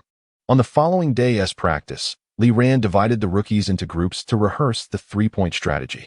The veterans sat on the sidelines, engrossed in a card game. The back of Cummings' playing cards emblazoned with the words old school. As the young players consecutively sank 5 three-pointers, Olajuwon abruptly rose and departed, his cape casting a long shadow on the floor. He was frightened. Taylor strolled in, licking a lollipop, clad in a sweatshirt emblazoned with Seisesh Rocket, anxious about no longer being the sole focal point of the team. The system chimed. Taylor's favorability 15. Unlocking public support skill. Lee Rand glanced at the camera crew behind her, recording the entire training session, destined to serve as material for that evening's documentary. Conflict erupted in the locker room on Friday morning. Lee Rand swung open a locker door, revealing it stuffed with vintage basketballs, each inscribed with N03T. Olajuwon leaned against the locker, twirling a 1986 championship ring. Either abandon your toy tactics, or we will abandon you. The air thickened instantly. The system projected a countdown onto his retina. Locker room division critical point.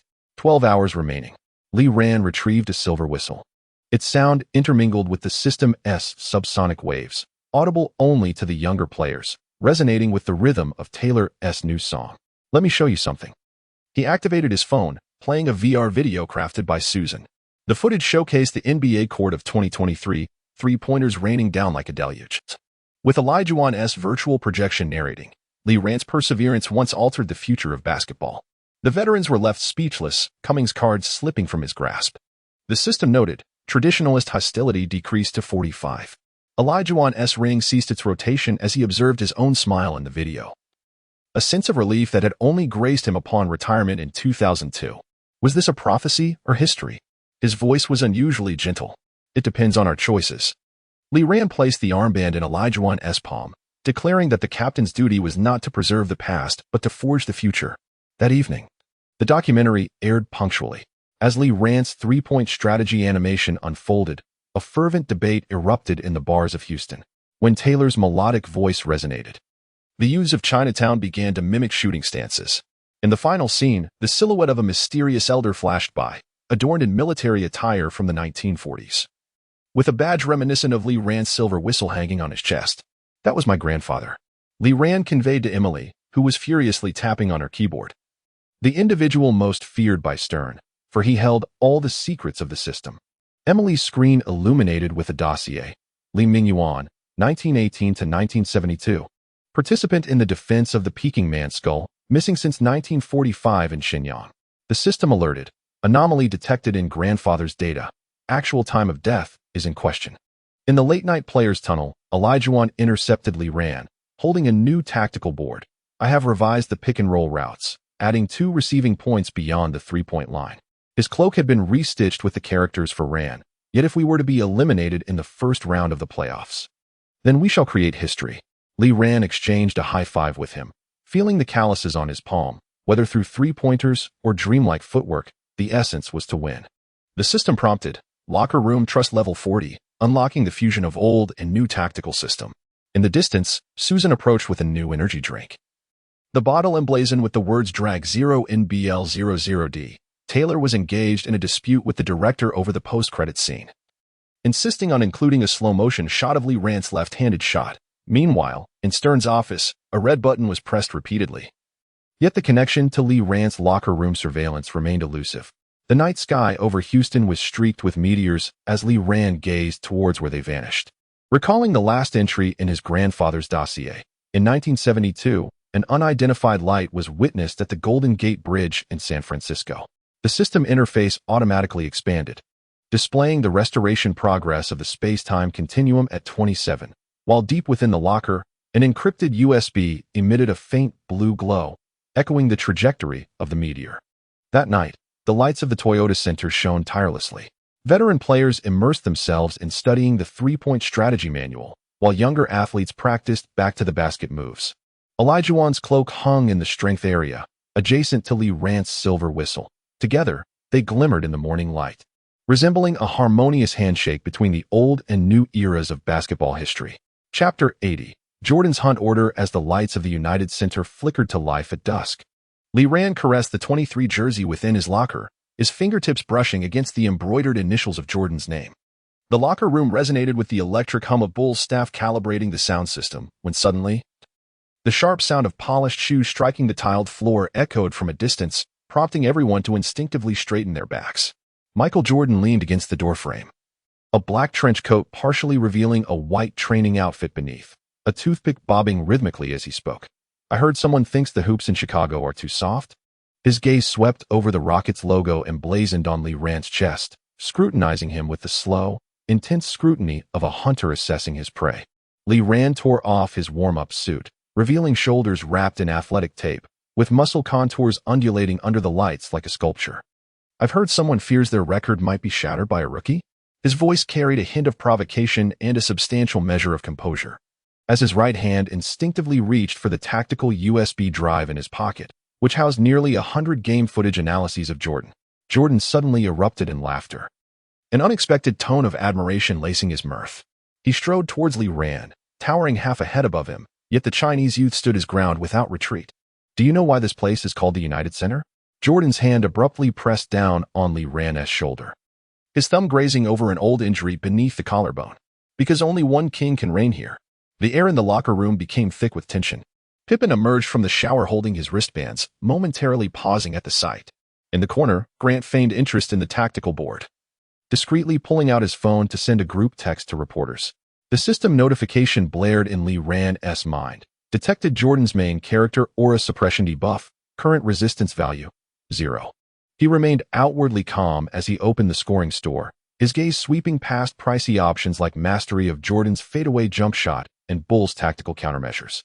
Ultimately landing on Trash Talk Mastery, Peyton Edition, costing 500 points for a 12-hour verbal weapon.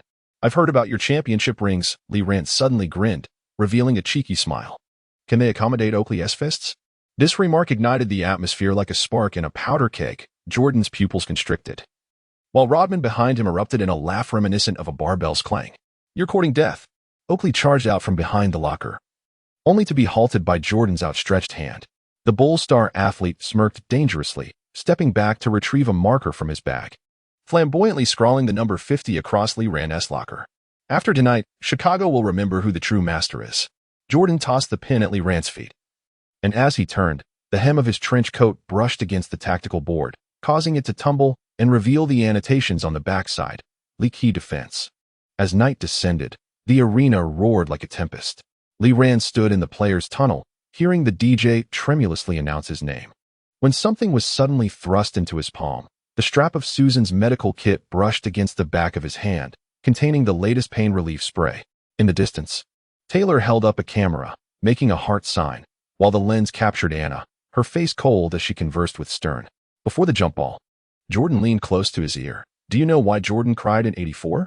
He pointed to the poster hanging from the ceiling, depicting a young Jordan cradling the championship trophy, tears glistening in his eyes, for he understood that every subsequent year would require stepping upon the bones of others to ascend. As the referee tossed the basketball into the air, Li Ran activated Peyton's trash talk skill. You're right, and that's why, as you leap, I'll turn my head. His voice mingling with the crowd's roar. After tonight, will your bones be enough for me to step on? The basketball traced a silvery arc through the air. As Jordan's fingertips made contact with the ball, Li Ran suddenly exerted himself, capturing the basketball with a speed that surpassed the system's estimation by a mere 0.1 seconds. This was a skill he had discreetly honed while clandestinely studying Olajuwon's footwork. Amidst the gasps of the crowd, he dribbled fiercely towards the hoop, with Jordan's furious roar echoing behind him. With 3 minutes remaining in the first quarter, Li Ran executed a sudden stop and spin beyond the three-point line, using the supple strength of his waist and abdomen to evade Pippen's block, sending the ball through the net with a perfect swish. The scoreboard leaped to 11-2, prompting the Bulls head coach to call an urgent timeout. As Jordan exited the court, he forcefully bumped Li Ran's shoulder, only to catch sight of the bandage peeking out from beneath the young Chinese player's jersey, a style reminiscent of his own rookie season's shoulder support. You will regret provoking me, Jordan murmured. Li Ran wiped the sweat from his brow, a smile gracing his lips as his gaze swept across the audience, landing on the youth clad in the number 8 jersey, Kobe Bryant, who was fixated on him, a bucket of popcorn tilting precariously in his grasp, spilling its contents onto his denim-clad legs. The system's alert chimed once more. The fluctuation rate of basketball history in the real world had surged to 1.8. In the locker room, Oakley pinned Li Ran's number 23 jersey to the locker, the sound of the iron nail piercing through the fabric resonating sharply. Jordan tossed him a note, scrawled in red ink with the ominous words, "Welcome to hell," as Li Ran traced the still wet ink with his fingers. He recalled the system's red alert from that morning. Anna's father was in Stern's office, plotting the downfall of a rising star. He folded the note into a paper boat and placed it in the sink, igniting it with a lighter. The blue flames licked at the paper, which drifted slowly towards the drain, foretelling the tempest that loomed ahead. In the distance, the Bulls staff were spraying air freshener in the visiting team's locker room, the minty scent mingling with the acrid odor of gunpowder, permeating the dimly lit corridor. That night, a light rain began to fall over Chicago. Li Ran stood before the hotel window, gazing at his reflection illuminated by the streetlights. Suddenly, he pulled out his phone and texted Susan, "If I disappear tomorrow, please bury my dragon spine sneakers beneath the oak trees in Houston." The moment he pressed send, a new task flashed on the system interface. Score 40 points over Jordan in the finals to earn the right to observe the time-space rift. Outside, lightning split the sky. Li Ran clenched his fists, knuckles widening with the force. He knew the true battle was only just beginning. Chapter 81. Clouds of doping suspicion. The red light of the metal detector pulsed against Li Ran's chest, as he removed his wristbands, the calluses on his palms brushing against the cold conveyor belt. The fluorescent lights in the NBA drug testing room hummed ominously, and in the corner, stacked file cabinets contained yellowing documents bearing the name of Magic Johnson, a remnant of the HV incident from 1991, now serving as cold eyes watching this Eastern rookie who dared to defy the league's rules.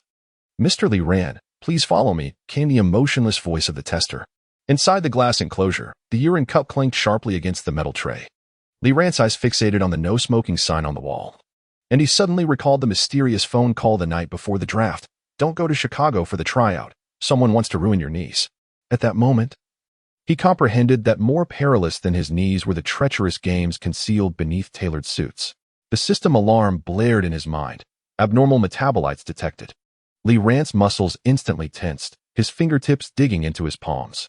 The sports drink he had consumed that morning, the energy gel handed to him by the team doctor, even the herbal soup that Susan had prepared the previous night, all could potentially be weaponized by his adversaries. He took a deep breath as the tester turned away. He activated his metabolic acceleration skill, feeling as though magma surged through his veins, every muscle ablaze. The results were in. The sound of palms striking the table echoed from outside. David Stern, the chairman of the league's disciplinary committee and a namesake of the NBA president, a coincidence that feels like a meticulously crafted metaphor, burst through the door. Slamming a testing report onto the operations table, testosterone levels exceeded by 27. "Lee Ran, do you comprehend the implications of this?" The glaring lights flickered to life, revealing a throng of reporters who had inexplicably amassed at the entrance, their cameras trained on Lee Ran's perspiring visage. Among them, he caught sight of Anna's cold smirk, the very woman whose contract he had incinerated with a lighter in the locker room, now scrolling through her phone with fingers adorned in crimson nail polish. The blue light of the screen illuminating the calculating glint in her eyes. "I demand a retest," Lee Ran stated, his voice surprisingly composed. He watched as the technician prepared to collect another sample, his peripheral gaze sweeping over the clock on the wall. 4 hours remained until the game commenced, and the side effects of accelerated metabolism were poised to manifest. Dehydration, muscle cramps, blurred vision. A system notification appeared. Remaining points, 327. Redeeming electrolyte supplements would require 200 points but would expose the existence of his skills. Time was of the essence. Suddenly, Susan elbowed her way through the reporters, tossing a medical kit onto the operations table. He had a fever of 39 degrees last night and took sustained-release ibuprofen, which may have affected the test results. Her lab coat was damp with rain, clearly indicating her hurried journey from the hospital. Lee Ran felt a jolt. Ibuprofen would not elevate testosterone levels. Yet her lie rolled off her tongue with such ease, as if she had anticipated her opponent's script all along. Emily's camera flashed amid the crowd. As the star reporter for the Houston Chronicle, she always found herself at the eye of the storm. Photographs of Lee Ran and Anna from draft night, along with the locker room wiretapping incident, now shattered into reflective scales within her gaze. "Mr. Stern," she interjected suddenly, "could you disclose whether the Rockets team doctor was involved in this drug testing process?" The atmosphere in the conference room shifted dramatically. Stern swallowed hard, his gaze unnaturally drifting towards the corner where a miniature camera, planted by Anna, lay hidden in the ventilation. A system alert chimed. External signal intrusion detected. Seizing the opportunity, Lee Ran implanted a strand of data code into the testing device, causing the curves on the screen to contort into bizarre waves. "Device malfunction," the technician frowned.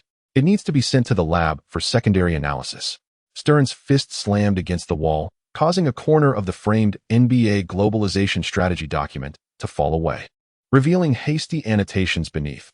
"The Chinese market takes precedence over all, but it must be controllable." Lee Ran followed Susan out of the drug testing room, the symptoms of dehydration beginning to manifest.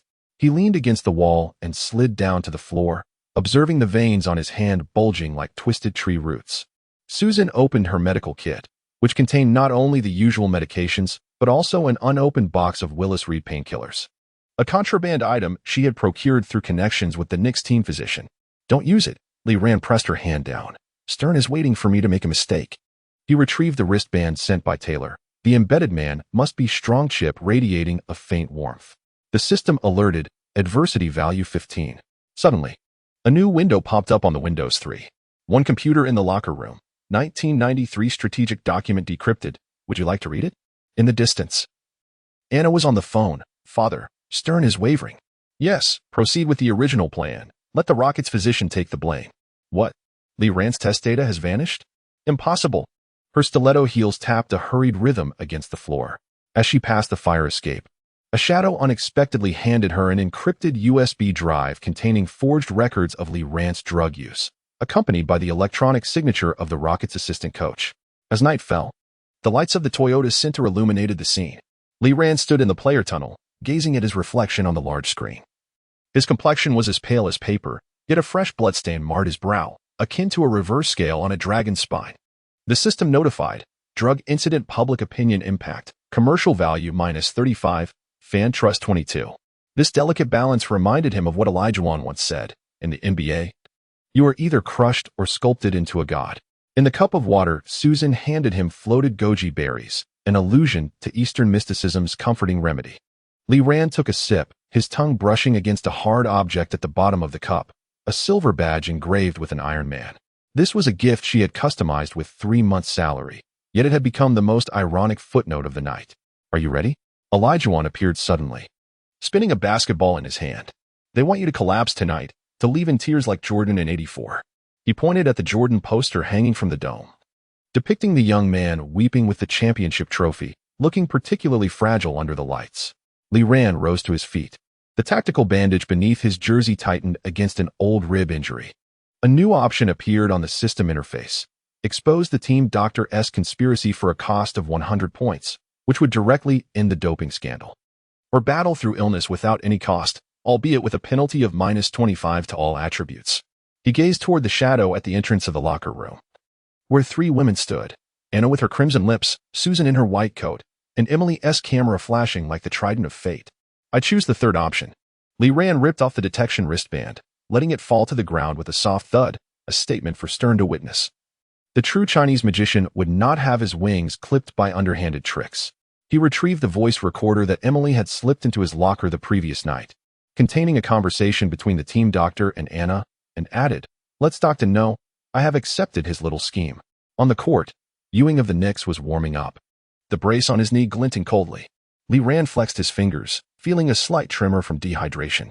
The system alerted him, hovering skill temporarily locked, yet he suddenly laughed. If he could not soar, he would obliterate everything with the artillery of the ground.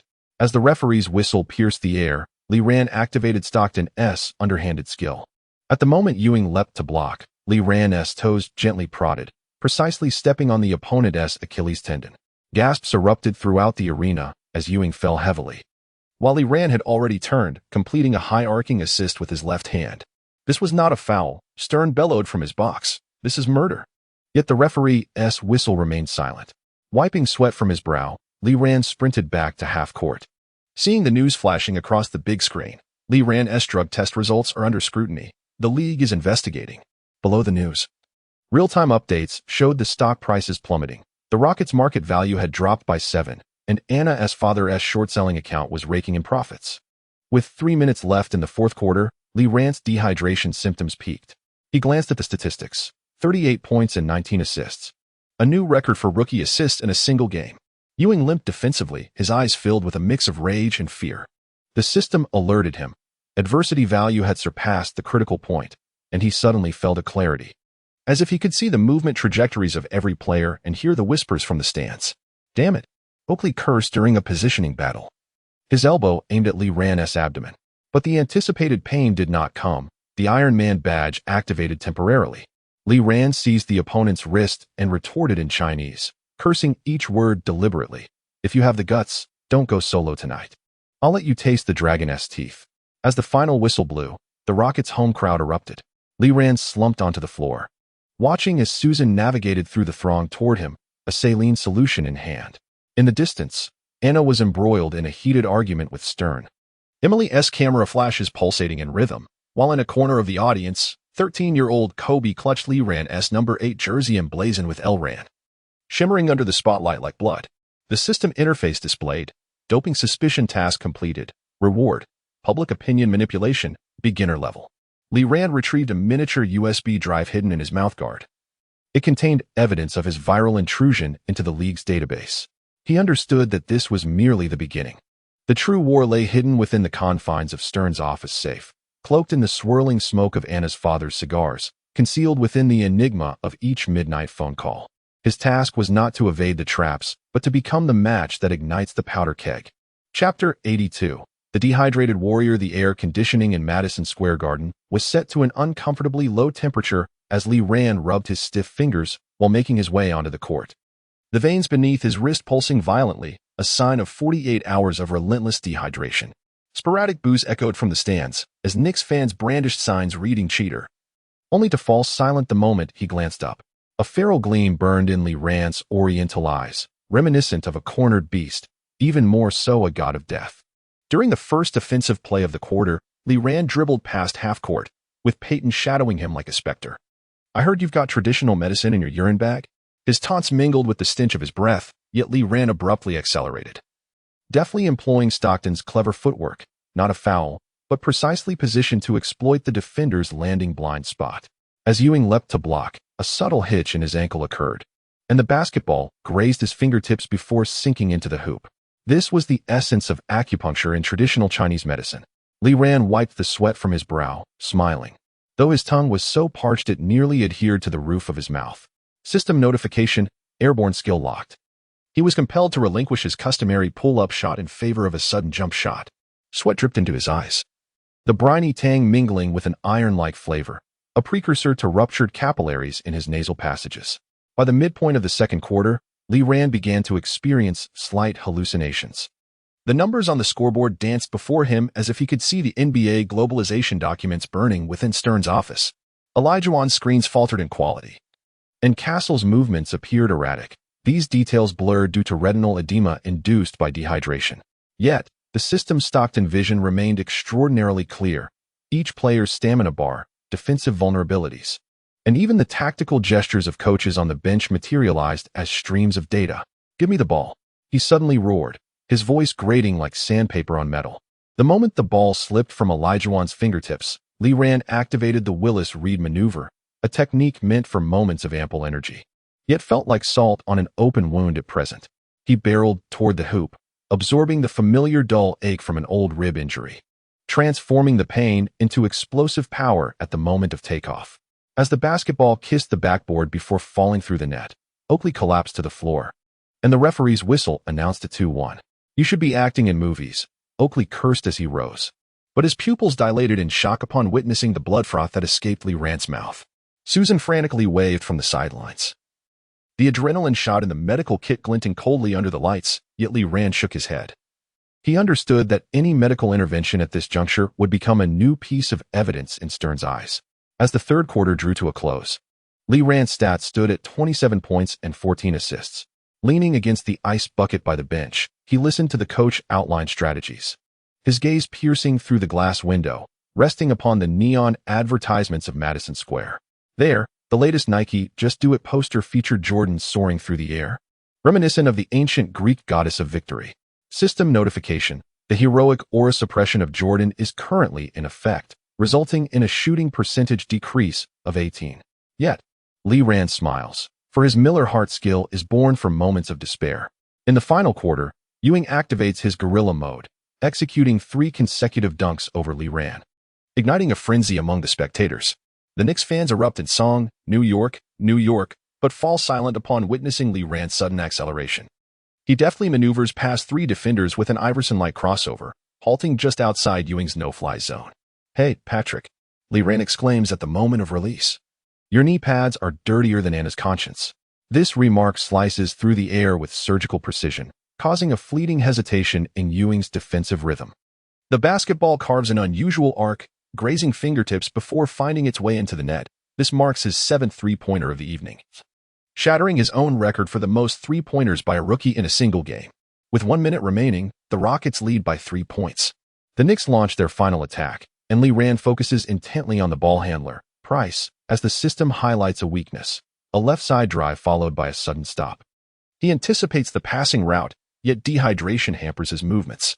Price releases a three-pointer, the ball tracing a deadly arc through the air. Time rewinds by 3 seconds. Lee Rand silently recites in his mind, but the system interface flashes a red warning. Insufficient points to activate.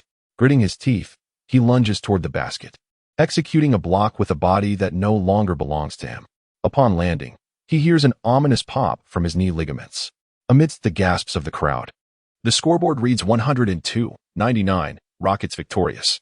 In the locker room, Oakley blocks the doorway, brandishing a urine test report retrieved from the trash. So, tell me, kid from China, what is your urine made of? Li Ran tears off his soaked jersey, revealing a torso wrapped in bandages, each layer concealing a tapestry of old and new scars. It is the blood of a dragon. He locks eyes with Oakley and, punctuating each word with a curse in Chinese, asks, "Want to taste it?"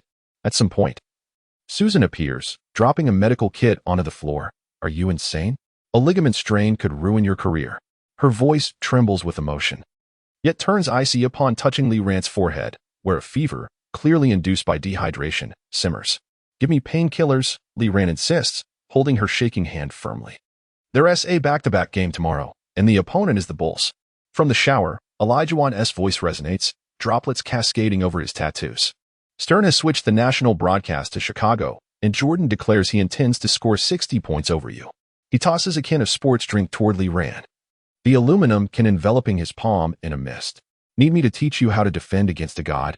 Li Ran tilted his head back and gulped down the beverage, the icy liquid searing his throat. A system notification chimed. Dehydrated warrior mission completed. Reward, intermediate pain tolerance. He retrieved the wristband sent by Taylor.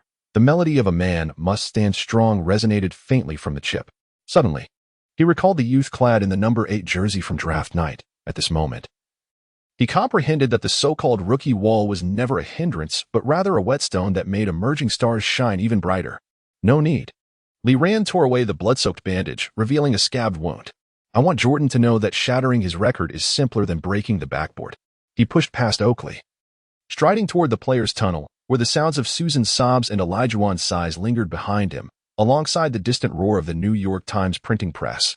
The front-page headline would read, "The Myth of the Dehydrated Warrior, How Li Ran Rewrote NBA History at the Cost of Half His Life."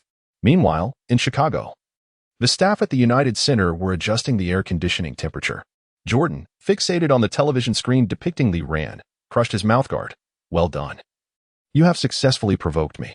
He turned toward the training facility, where the board denoted Li 50 points, now altered to Li 60 points, with red ink declaring, "Christmas Eve. Blood for blood." Chapter 83, The Wall Street Gamble. The electronic screens of the New York Stock Exchange flickered with crimson numbers as Li Ran scrutinized the real-time stock price. The Rockets' valuation had plummeted by 12 in the past 24 hours. The candlestick chart resembled a ghastly wound, tearing apart Stern's meticulously woven illusion of NBA globalization. Anna's father's consortium asserted in a short-selling report, the Chinese first overall pick is a complete commercial fraud. Accompanied by an image of Li Ran's pallid face in the drug testing room. "They aim to bring you down on the anniversary of the draft." Elijah slammed the Wall Street Journal onto the tactics board, coffee stains seeping into the "Just Do It" slogan. The anxiety in the veteran's tone was rare as his fingers drummed against the newspaper's edge, where a photograph of Stern alongside the Rockefeller family was printed. The countdown for the system's market value defense mission flickered on the retina. Li Ran produced the gold-plated basketball sent by Taylor, its surface still adorned with glitter from the MTV Awards ceremony. "We need to create a topic." He suddenly spoke, his voice drowning out the whispers within the locker room. A subject more audacious than shattering a backboard. 2 hours later, at a video rental store in Houston, Elijah donned a sweatshirt emblazoned with the Dragon Spine logo. Awkwardly staring at the camera, Li Ran adjusted the Nintendo console, the television screen displaying the NBA Jam loading screen.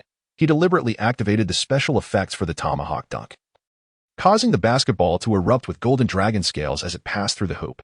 "Big dream, choose the Rockets." Li Ran thrust the controller into Elijah's hands, determined to show the financial wolves of New York how to leverage virtual scores to triumph in the real-world battle. The live signal broadcast through a makeshift satellite link across America. In his office, Stern shattered a whiskey glass, while on-screen, Elijah's virtual player was dunking over Jordan, accompanied by the remixed version of Dragon Flame edited by Taylor. The comments section was instantly flooded with remarks about Rocket Jam, while the official hotline of the Chicago Bulls was inundated with calls from fans demanding the removal of the mod depicting Jordan's dunk. "This is a desecration of basketball." At the TNT commentary booth, Barkley's face turned a deep shade of crimson, his words abruptly interrupted by an unexpected advertisement. Li Ning unveiled a limited edition virtual champion sneaker. With an NBA Jam cheat code included in the shoebox, entering LRN would unlock unlimited dunk energy. In the final 10 minutes before the stock market closed, the rocket's market value surged by 6.7. Li Ran glanced at the encrypted message sent by Anna. Wall Street never believes in miracles, unless miracles can be monetized. Accompanying the video, traders from the Rockefeller Consortium were seen frantically selling short contracts, as the NBA globalization slogan on the backdrop was replaced with a poster of Li Ran dunking over O'Neal. Late at night, within the training facility of the Toyota Center, Olajuwon suddenly set down the weights. You knew about Stern and Rockefeller's wager all along, didn't you? During the 1992 draft, they staked their #1 pick, betting on the future of the Chinese market. His sweat dripped onto a Windows 3.1 computer, where the screen displayed a 3-point strategy model crafted by Li Ran using system projection. Li Ran shut down the program, and outside the window, Anna's giant advertisement played on a loop, showcasing his game-winning shot in the NCAA, while real-time stock data flickered in the lower right corner. In 1984, during Jordan's draft, Stern possessed nothing but a struggling league. He twirled a custom-made Zeno lighter, its flame illuminating the stream of data in his pupils. Now he had a new toy. Yet this toy resisted being held in one's grasp. The system notification read, "Market value defense mission completed. Reward, master negotiation." Li Ran retrieved the cassette tape that Emily had secretly given him, which contained the recorded conversation between Stern and Anna's father. The command to eliminate Li Ran echoed with unsettling clarity amidst the static. He discarded the tape into the trash bin, suddenly recalling the mysterious phone call from the night before the draft, where the other party had ominously stated, "In Stern's office, there lies your father's death certificate." At 3 a.m, Anna's private helicopter landed on the rooftop of the training facility. She approached in her stiletto heels, the red hem of her dress sweeping across the scattered tactical sketches. "Congratulations, Little Rocket." She handed him a document, the cover emblazoned with the Rockefeller Consortium's acquisition proposal. To save market value through a game. Such romanticism. My father engaged in similar maneuvers during the Great Depression. Li Ran did not retrieve the document. Instead, he produced a lighter and ignited a cigar, a victory cigar gifted to him by Jordan, concealing within its box the tactical secrets of the Bulls. He conveyed to Stern that if he wished to undermine him again, it would be prudent to select a day devoid of live broadcasts. As he exhaled smoke rings, he gazed at Anna's reflection in her pupils, and added, "Please extend my regards to your father. Inquire whether the 1989 Chicago Chinatown fire also lit the skies ablaze." For the first time, cracks appeared in Anna's smile, her high heels striking the ground in an urgent rhythm. "Do you believe that winning a bet can alter anything?" Stern's cards were fewer than he had anticipated. Li Ran interrupted her, as the system interface unveiled a new option, to expose Stern's conspiracy or to play along. He opted for the latter, watching as Anna's helicopter vanished beyond the skyline, suddenly reminded of Olajuwon's words. In the NBA, every championship is stained with blood, but your blood is mingled with dragon scales.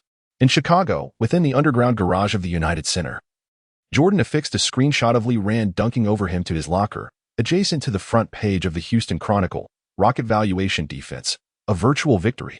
He bit down on his mouthguard, revealing bloodstained canines. "Well done, you've successfully made me forget the taste of the championship ring." A trainer from the Bulls handed him a report stating that Li Ran's 3-point hot zone completely overlapped with Jordan's from 1986. Prepare for the video analysis meeting. Jordan tightened his shoelaces, the number 23 jersey glimmering under the lights. This time, he would demonstrate that the Wall Street gamble held no value on the court. He turned towards the court, where a blackboard bore the red inscription, "L ran 0 points," a death sentence issued personally by Stern. Meanwhile, in Houston, Li Ran accessed the system store, redeeming all his points for Jordan's fading jump shot. The cost description read, "Every use reduces 30 days of professional lifespan." He gazed out at the starry sky, reminiscing about the mugwort pad sewn into the wristband by Susan, the gestures Taylor showcased in the music video, and the half-hidden photograph eternally captured by Emily's camera. The gamble had merely commenced. He whispered into the darkness, the crimson glow of the system interface reflecting upon his face, reminiscent of the unreported gunshot on draft night. Chapter 84. Locker room hacker. The cold winds of Salt Lake City swept snow against the glass facade of the Toyota Center. Li Ran rubbed his numbed fingers to unlock the locker room code, but as he pushed the door open, he detected an unusual scent in the air, one reminiscent of burnt electronic components, strikingly similar to the odor at the scene of the 1991 Chicago Chinatown fire. "Susan?" he murmured, lowering his voice as the tip of his tactical shoe kicked at scattered circuit boards. A medical kit lay open on the bench, its adrenaline syringes missing, replaced by a severed listening chip. Suddenly, a system alert erupted on his retina, abnormal data fluctuations detected in the tactical board. Here, Susan emerged from the shower, her lab coat stained with blue coolant. "At 3 in the morning, someone has hacked into our tactical system." She raised the disassembled tactical board, on which a miniature camera was soldered. Within the lens lingered the remnants of Elijahwan's hookshot training. Li Ran crouched down, delicately picking up fragments of the chip with tweezers. The scanning results from the system store revealed: chip model, Utah Tech 1993, matching degree with the Jazz Training Center, 97. Suddenly, he recalled Stockton's cold smile during the preseason. "Every pass you make will become our weapon." He ordered security to seal all exits. Li Ran tore off his tie, wrapping it around his hand, and requested to connect him to Anna's satellite phone. He needed the foremost firewall program from the 1990s. Susan's fingers danced swiftly across the Windows 3. One interface, and a red flash appeared in the lower right corner of the screen, a fleeting alert for system vulnerabilities from 1997. 15 minutes later, Anna's encrypted voice came through. "I can provide the firewall, but I need to know." Her voice was suddenly disrupted by electrical interference. "How much of that document from Stern's office did you actually read?" Li Ran chuckled into the microphone, tossing the chip fragments into the toilet. "Tell Mr. Rockefeller that the arsonist who burned down my father's sneaker factory had better pray he never falls on the court." Amidst the roar of the flushing mechanism, he inscribed the firewall program onto the tactical board. On the old CRT monitor, the red cursor representing the Jazz struggled to breach the defense, only to be reduced to ashes the moment it touched the Dragonspine logo. Li Ran retrieved the tape Emily had given him the previous day, which contained Stockton's conversation with gangsters about exchanging chips for painkillers. It was quite a lucrative deal. "Found it." Susan suddenly pointed at the surveillance screen. At 4:17 a.m., a figure in a janitor's uniform appeared. Her words trailed off as the silhouette turned, revealing a hidden tattoo of Malone beneath the collar. Li Ran burst out of the locker room, his roar echoing down the corridor. "Karl Malone, how about you refrain from using such underhanded tactics?" At the end of the player's tunnel, Stockton leaned against the wall, playing with a coin. "I hear you have the blind shot technique?" As the coin was tossed into the air, Li Ran activated the system's battlefield vision, the metallic sheen disintegrating into data streams on his retina, each contour as clear as the arrows on the tactical board. In 3.2 seconds, the coin would land in the crack of the third tile to your left. Li Ran stared into Stockton's pupils, as precise as when you intentionally broke Thomas's fingers all those years ago. Stockton's smile froze. The coin indeed fell as prophesied, rolling into the space where he instinctively stepped back. "Inform Malone about the chip." Li Ran stepped closer, adding, "And do thank him for the muscle relaxants that taught me how to execute a back-to-the-basket move with one hand against the Bulls." As he turned to leave, he heard Stockton's low threat. "Do you think cracking the chip will ensure your victory? The playoffs in Salt Lake City will reveal to you what a true hacker's empire looks like." In the dead of night at the training facility, Li Ran etched the source code of the firewall program onto the back of the tactical board.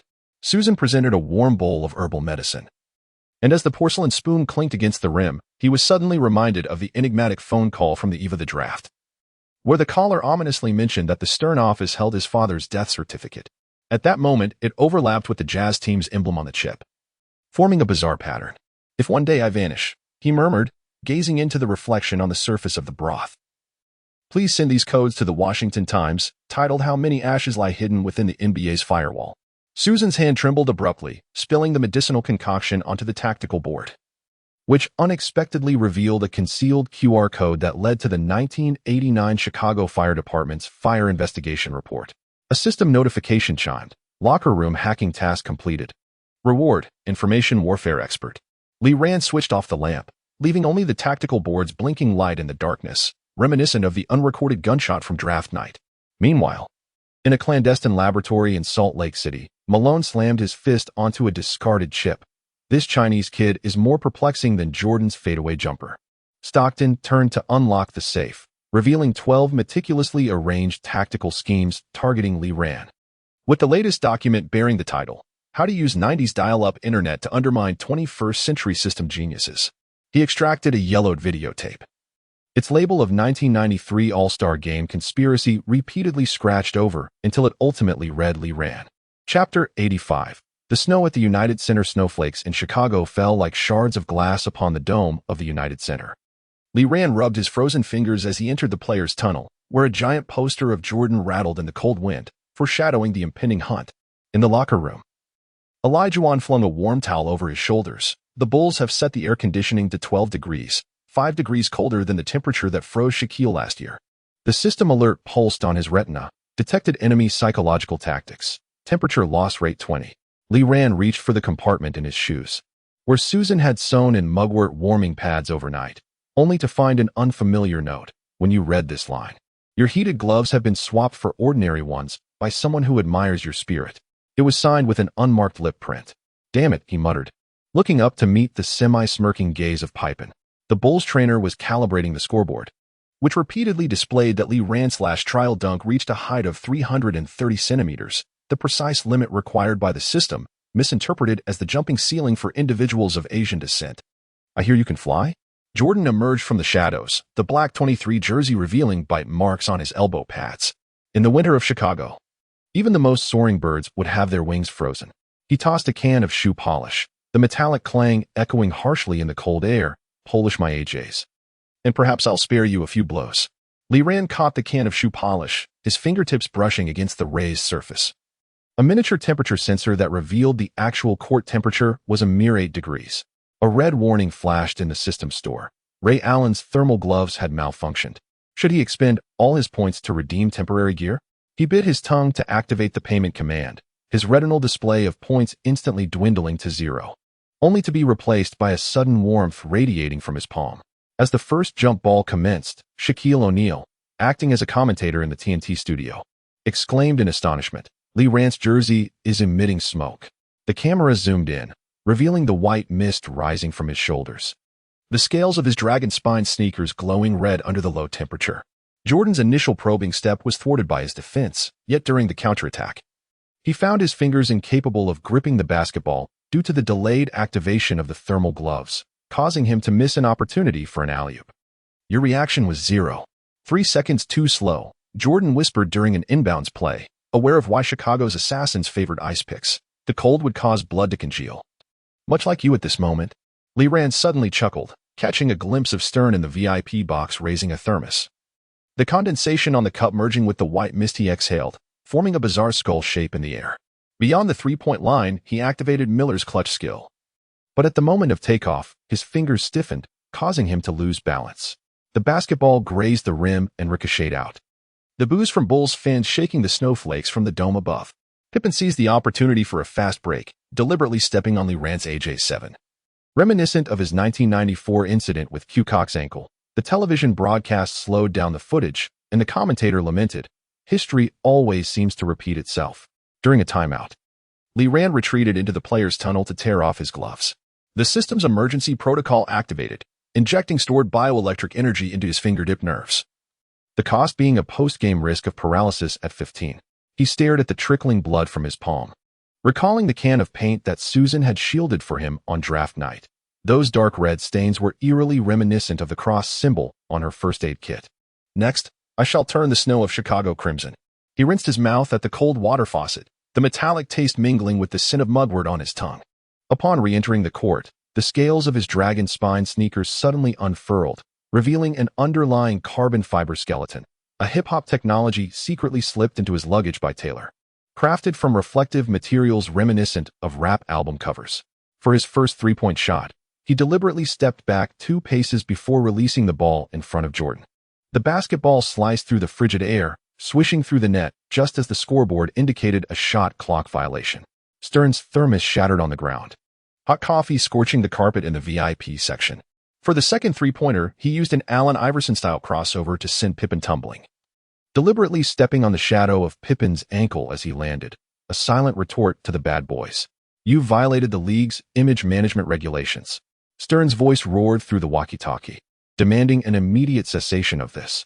Before he could finish, Lee Ran had already completed his 5th three-pointer, making a throat-cutting gesture towards Jordan. The Bulls head coach urgently called for a timeout, as Jordan smashed the tactical board on the bench. Let me guard him. I'll take him on personally. During the halftime intermission, Anna's satellite phone rang. Stern was reviewing your medical records from the past 3 years, harboring suspicions of your use of. Tell him, Lee Ran interjected, glancing at the thermometer in the locker room that read 5 degrees. If he finds my three-pointers too scorching, he may as well encase the basketball in a shell of ice. He hung up the phone, only to find Olajuwon gazing at his smoking sneakers with a complex expression. In the 1991 finals, Jordan had also encountered an air conditioning malfunction in the visiting locker room. Dream offered him a can of sports drink. But he didn't need to prove to the world that he belonged here, unlike you. Lee Ran tore open his jersey, revealing the unhealed fracture on his ribcage. While voices echoed in his mind questioning what right this Asian had to succeed each time he made a three-pointer. As the second half commenced, Jordan unleashed his star power. Lee Ran's retina was filled with snowflake-like interference patterns. Each dribble felt like wading through mud. The system prompted, recommend using the mirror replication skill. Cost, 3 years of professional lifespan. He pulled out the recording pen gifted by Emily, containing the unedited lyrics of Taylor's Rocket Man, concealing Olajuwon's footwork weaknesses, now transforming into the rhythm of Jordan's fadeaway jumper. Come on. Jordan beckoned from beyond the arc, guard me like a man. In that fleeting moment, as Lee Ran surged forward, he heard a young boy in the stands shout encouragement in Chinese. He suddenly recalled that draft night with Kobe in the number 8 jersey, the system's notification about fluctuations in basketball history, and the missing 15 minutes in his father's factory fire investigation report. As he released the jumper, he activated the time rewind, the system's last resort. At the cost of permanently losing 0.5 centimeters of his wingspan, the trajectory of the basketball split into 2 on his retina, one hitting the rim, the other veering off his fingertips. Stern's complexion was paler than the snow in Chicago, for he was aware that this boy from the East was wagering his life to rewrite the history of a game steeped in black and white. Before the final buzzer sounded, Lee Ran executed a Stockton-like maneuver to trip Jordan and seized a crucial rebound. The crowd rose in jubilant cheer, yet fell silent as he approached the player tunnel, for they witnessed the bloodstains from his sneakers melting the snow, revealing the bronze championship trophy engravings beneath the United Center floor. Chapter 86. The divine response. The lights of the United Center coalesced into a golden halo at the moment Jordan released his fadeaway jumper. Lee Ran's retinal system alerts overlapped with the basketball's trajectory, forming a blinding crosshair. This marked the 7th time Jordan had scored over him in this quarter. Sweat dripping from his goggles, blurring the outline of Stern's suite into a nebulous gray, where sat the architect of the NBA's globalization strategy and the shadowy figures seeking to end his career through injury. Do you feel it? Jordan intentionally collided his elbow with Lee Ran's shoulder upon landing, illustrating the chasm between the divine and the mortal. The scoreboard indicated that the Bulls were leading by 18 points, prompting some spectators in the stands to exit prematurely. The sound of spilled ice-cold beer in the aisles resembled the jeers of a draft night. Suddenly, the system alert became jarring. It detected fluctuations in the host's psychological state and recommended the immediate activation of the mirroring replication skill. Lee Ran reached into the lining of his jersey, where he found the painkillers secretly tucked away by Susan, the aluminum foil still warm from her palm. Yet, at this moment, what he craved was not relief from pain, but the pulsating red button of the 3-year professional lifespan system store dancing across his retina. The figure of 36 months in the cost column crystallizing into ice. He recalled the final page of his father's factory fire investigation report, where the forensic expert had marked in red ink clear signs of arson. Copy, he silently repeated, biting his tongue to activate the payment procedure. Jordan's signature fadeaway jump shot infiltrated his neural synapses like a virus, and muscle memory began to overwrite his original shooting habits. On his first attempt, the basketball clanged off the back rim, prompting Shaquille O'Neal at the commentary desk to laugh. This kid hasn't even grazed the surface of the divine. However, on his second try, as Jordan executed another back-to-the-basket move, Lee Ran suddenly found himself anticipating every action, the angle at which he would thrust his left hip to fend off the defender, the arc of his wrist as he flicked the ball, and even the rhythm of his ankle's slight bend upon landing. The system prompted, Skill Fusion Level 47. Remaining usable attempts, 2.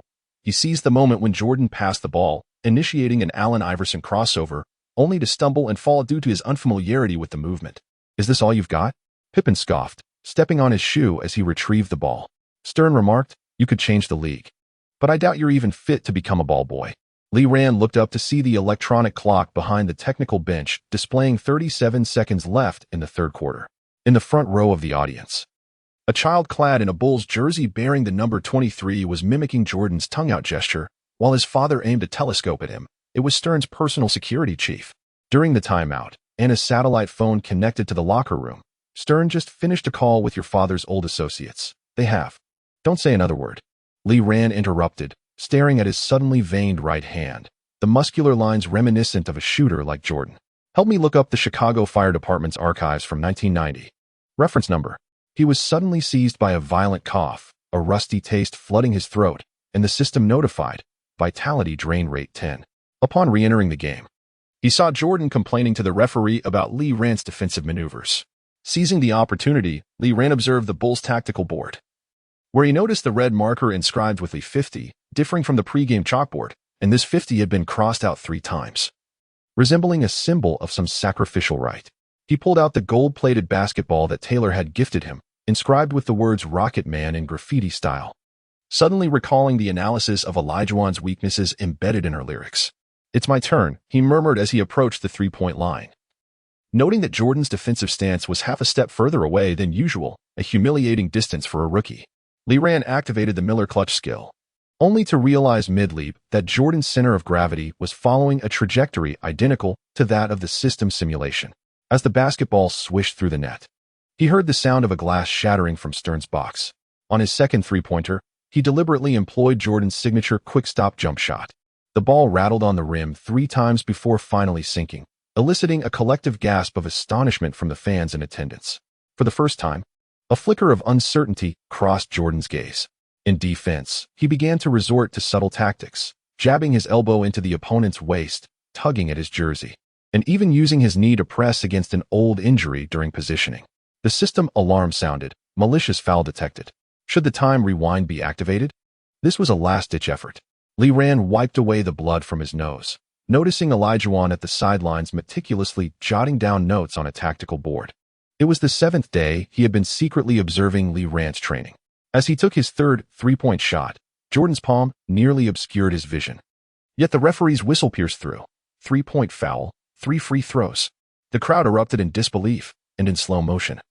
It was evident that Jordan's fingertips merely grazed the side of the basketball, failing to constitute a foul. Such were the league's rules. Stern whispered through his earpiece, "Do you think replicating the moves of a deity will ensure victory? Never forget, the deity's representative shall always be me." Lee Ran stared at the basketball handed to him by the referee, suddenly recalling the mysterious phone call on draft night, where the other party had ominously mentioned that Stern's office held the death certificate of his father, merging in his mind with the blood-red totem of Jordan's number 23 jersey. After sinking all 3 free throws, the deficit shrank to 9 points. As Jordan readied to inbound the ball, a smile unexpectedly spread across his face. "Do you know why Chicago assassins use silencers?" He passed the ball to Kukoc, as they wished to shield the divine from hearing the lamentations of mortals. In the instant Lee Ran leaped to block, the system notified him. The protagonist's halo is fully activated, host remaining vitality below 20. He twisted in midair, employing Jin Billy's flexible waist and abdomen to alter his blocking trajectory, but upon landing, he heard the sharp crack of a rib breaking. Amid the gasps from the audience, he spotted Susan rushing into the player tunnel, the hem of her white coat stained with the remnants of herbal medicine. It was the bone broth she had prepared for herself. Jordan picked up the basketball, signaling 5 with his hand, his 5th successful breakthrough of the game. With 2 minutes left in the game, the deficit ballooned back to 15 points. Lee Ran sat on the bench, injecting himself with Willis Reed's painkillers. When Olajuwon unexpectedly handed him a towel, when Jordan first won his championship, he too was battered by the Pistons. Dream's gaze was unusually gentle. Yet he had learned to make his opponents reveal their weaknesses first. Lee Ran looked up to see the Bulls bench celebrating. Jordan's ice pack bore the Nike logo, reminiscent of the cufflinks on Anna's suit. The system prompted, should the final mirror copy be used? Remaining cost, 18 months of professional lifespan. He retrieved the encrypted USB drive Emily had given him, containing recordings of Anna's father meeting with Stern. As Jordan prepared for another isolation play, he activated his skill, deliberately incorporating Stockton's subtle shove, an underhanded trick learned from Rodman's handbook.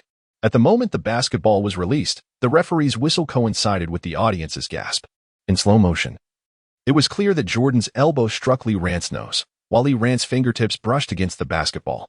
Stern's face darkened, for he understood that this young man, possessing both divine finesse and the cunning of mortals, was wagering his very life to tear apart the glamorous facade of the NBA, revealing the dark blood that flowed beneath. An additional free throw awarded. The referee's voice resonated as if emanating from the depths of the ocean, while Lee Rand, licking the blood from the corner of his mouth, approached the free throw line. The audience fell into an abrupt silence, the only sound discernible being the ticking of the timer. He closed his eyes, invoking his blind sniper skill. And images of the inferno at his father's factory flashed through his mind, the flames devouring the patterns of sneakers, intertwined with the creases of a weeping Jordan poster, ultimately transforming into the perfect arc of a basketball swishing through the net. Chapter 87. Bloodstained AJ. The lights of overtime were more blinding than those of the regular season. Lee Rand touched the bandage on his nose, his fingertips stained with still-drying blood. Jordan stood beyond the three-point line. The Nike emblem on his number 23 jersey darkened by sweat, resembling a stain spreading across the fabric. The scoreboard indicated the Bulls led by 2 points. While a child in the front row, clad in Lee Rand's counterfeit jersey, wept, his mother hurriedly catching his nosebleed with a soda can. This was an old issue of the United Center's air conditioning system.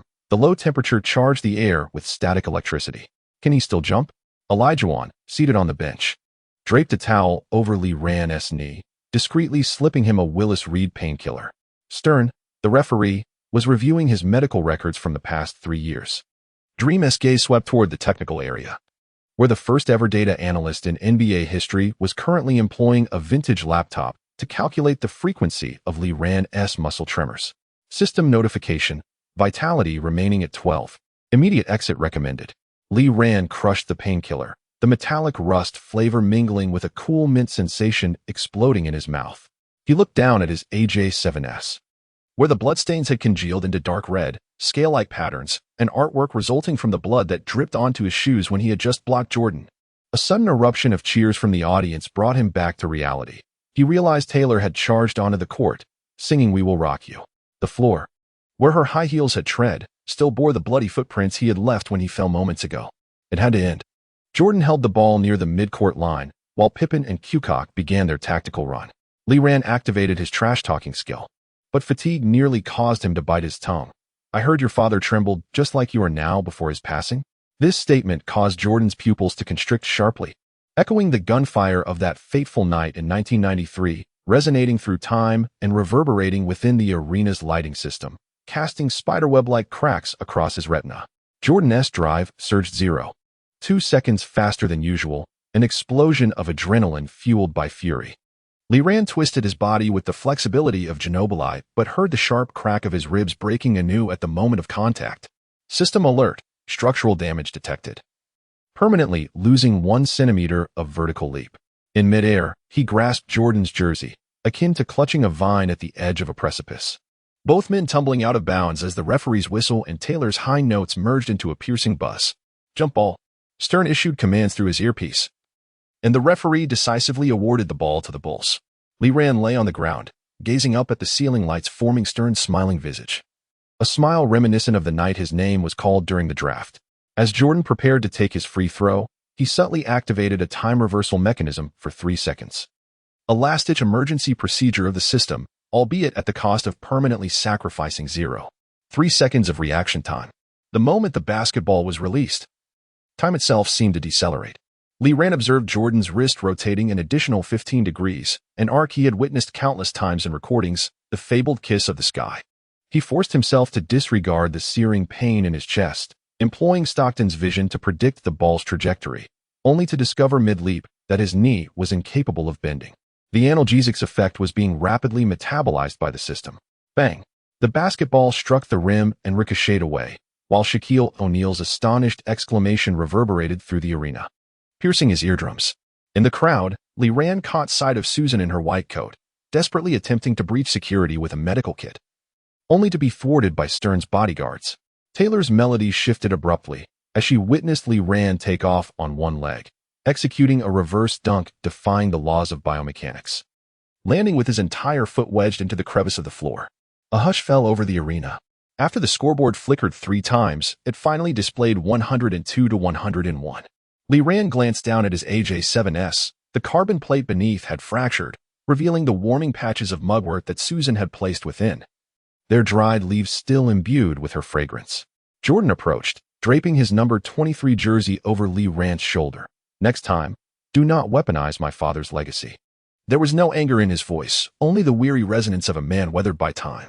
Stern entered the player's tunnel with a grim expression, deliberately colliding his shoulder with Lee Rance as he passed by.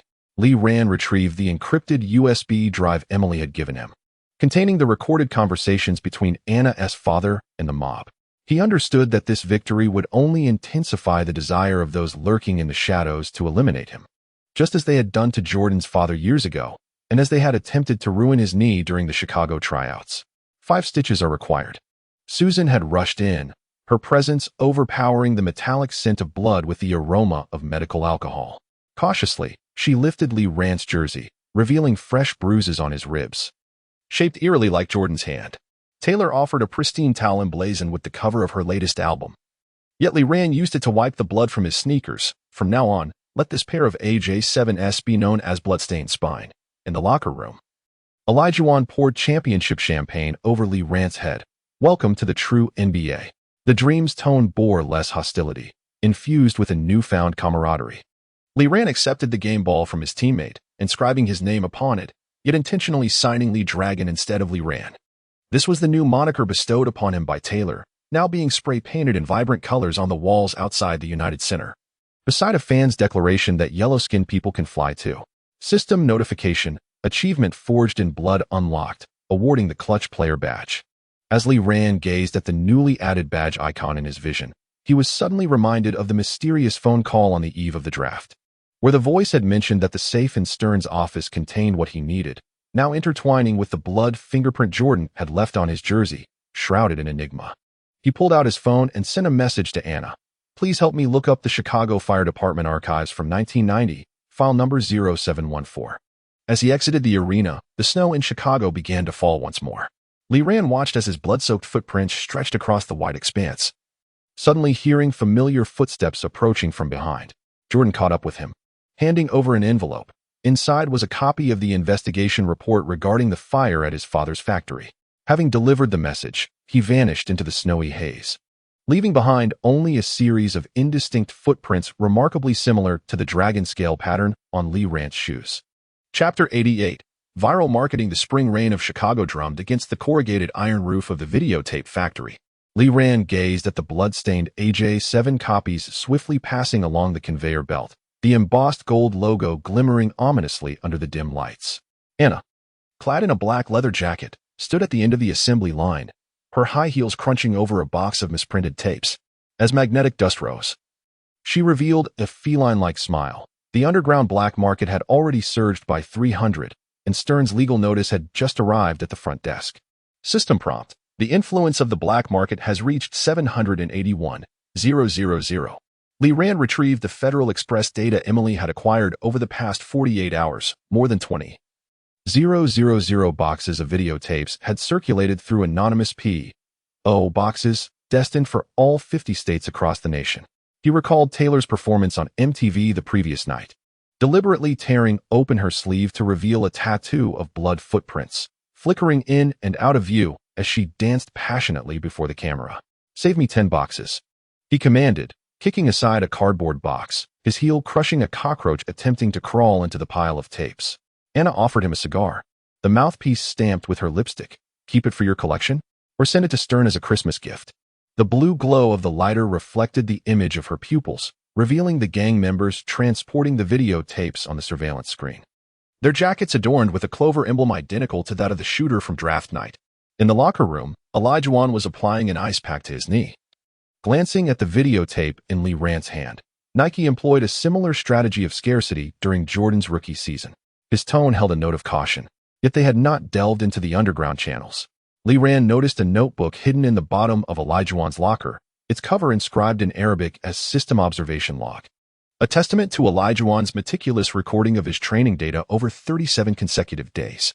System alert, FB electronic monitoring signal detected. Lee Ran stuffed the videotape into his secret compartment of the locker, only to collide with Susan upon turning. The pocket of her lab coat revealed a half-visible issue of a toxicology journal, the cover article titled Judicial Gaps in the Metabolism of Performance-Enhancing Drugs. The ventilation system in the locker room had been compromised with listening devices. She lowered her voice, the scent of disinfectant mingling with the jasmine fragrance in her hair.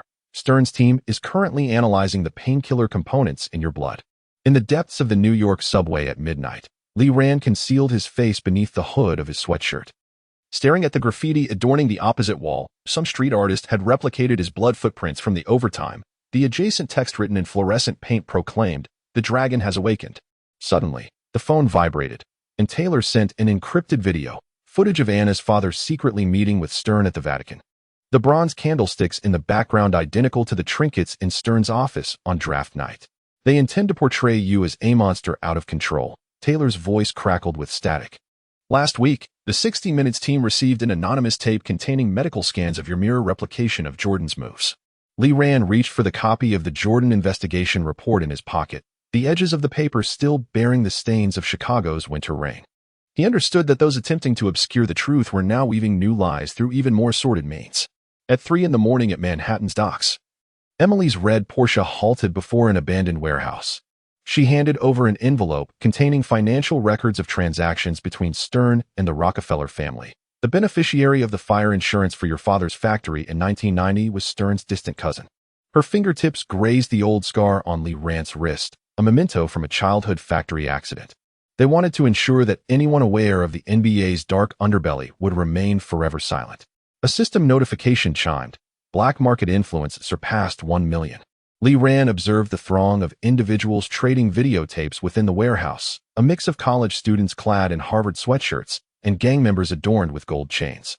As a box of videotapes was passed to a young black boy wearing sunglasses, he suddenly noticed that the birthmark on the boy's left cheek mirrored that of the protester who had splashed paint on him during draft night, not a mere act of random hatred, but a premeditated smear campaign. It was time to initiate Plan B. Anna's satellite phone abruptly connected. The background noise was a cacophony from the New York Stock Exchange. "I just shorted the Stern family's media company. Now, I need you to create a little accident at Madison Square Garden." Lee Rand crushed the videotape in his hand, the magnetic powder embedding itself beneath his nails, reminiscent of the paint Susan had shielded him from on draft night. He recalled a line from Taylor's lyrics about using wounds as torches, finally grasping its profound meaning. As the lights of Madison Square Garden illuminated the New York night sky, Lee Rand, clad in warm-up gear emblazoned with the dragon spine emblem, approached the court. A sudden uproar erupted from the stands as thousands of fans simultaneously raised their videotape boxes, forming a massive blood footprint pattern under the spotlight on the big screen. Stern raged in the VIP box, yet the live DJ unexpectedly played a remixed version of Taylor's Dragon Flame lyrics, each line subtly alluding to the league's corruption. "Now, let us welcome tonight's special guest." The voice of the announcer was drowned out by cheers. Lee Rand saw a group of distinguished spectators emerging at the end of the aisle. Members of the 1992 Dream Team, one by one, stepped forth. Jordan wearing the legendary shoes from the flu game, the ankle adorned with a badge from Lee Rand's father's factory. This was Anna's meticulously orchestrated media bombshell, leveraging the endorsement of the basketball deity to completely tear apart the web of lies spun by Stern. Before the game commenced, Jordan placed a coin in Lee Rand's palm. "On the day of my father's funeral in 1993, a similar coin was discovered in his pocket. The emblem of the 3-leaf clover on the coin aligns with the insignia of gang members. Stern's charity gala tickets have always been acquired at the cost of blood." Lee Rand gripped the coin tightly, the metallic edge slicing into his palm, droplets of blood falling onto the packaging of the videotape, forming new scales reminiscent of a dragon's hide. A system prompt appeared. Achievement unlocked. Cultural subversive. Reward. 90s Underground Transmission Network. As Lee Rand beheld the newly added skill icon on his retina, he recalled Anna's words. In an era devoid of social media, rumors spread like the swiftest virus, while the truth serves as the most potent vaccine. He lifted his gaze to the audience, spotting Susan attending to a young fan's injury, Tyler at the tech booth adjusting the microphone, and Emily's telephoto lens focused on Stern's contorted visage. As the referee blew the whistle to commence the game, the dome of Madison Square Garden suddenly opened, spring rain mingling with fluorescent powder cascading onto the court.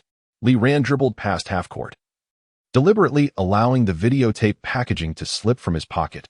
inciting a fresh wave of commotion among the spectators. Stern's bodyguards rushed onto the court, only to be obstructed by a human wall formed by the Dream Team members. This marked one of the most insane viral marketing strategies in basketball history, exposing the NBA's dark underbelly to a global audience within the span of a single game. When the final buzzer sounded, the Rockets triumphed with a score of 112-108.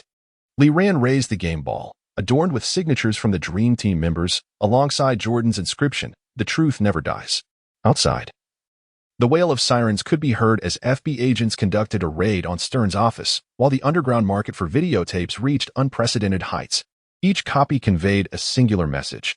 This league requires transformation, and the spark of change rests firmly in the hands of that Asian rookie.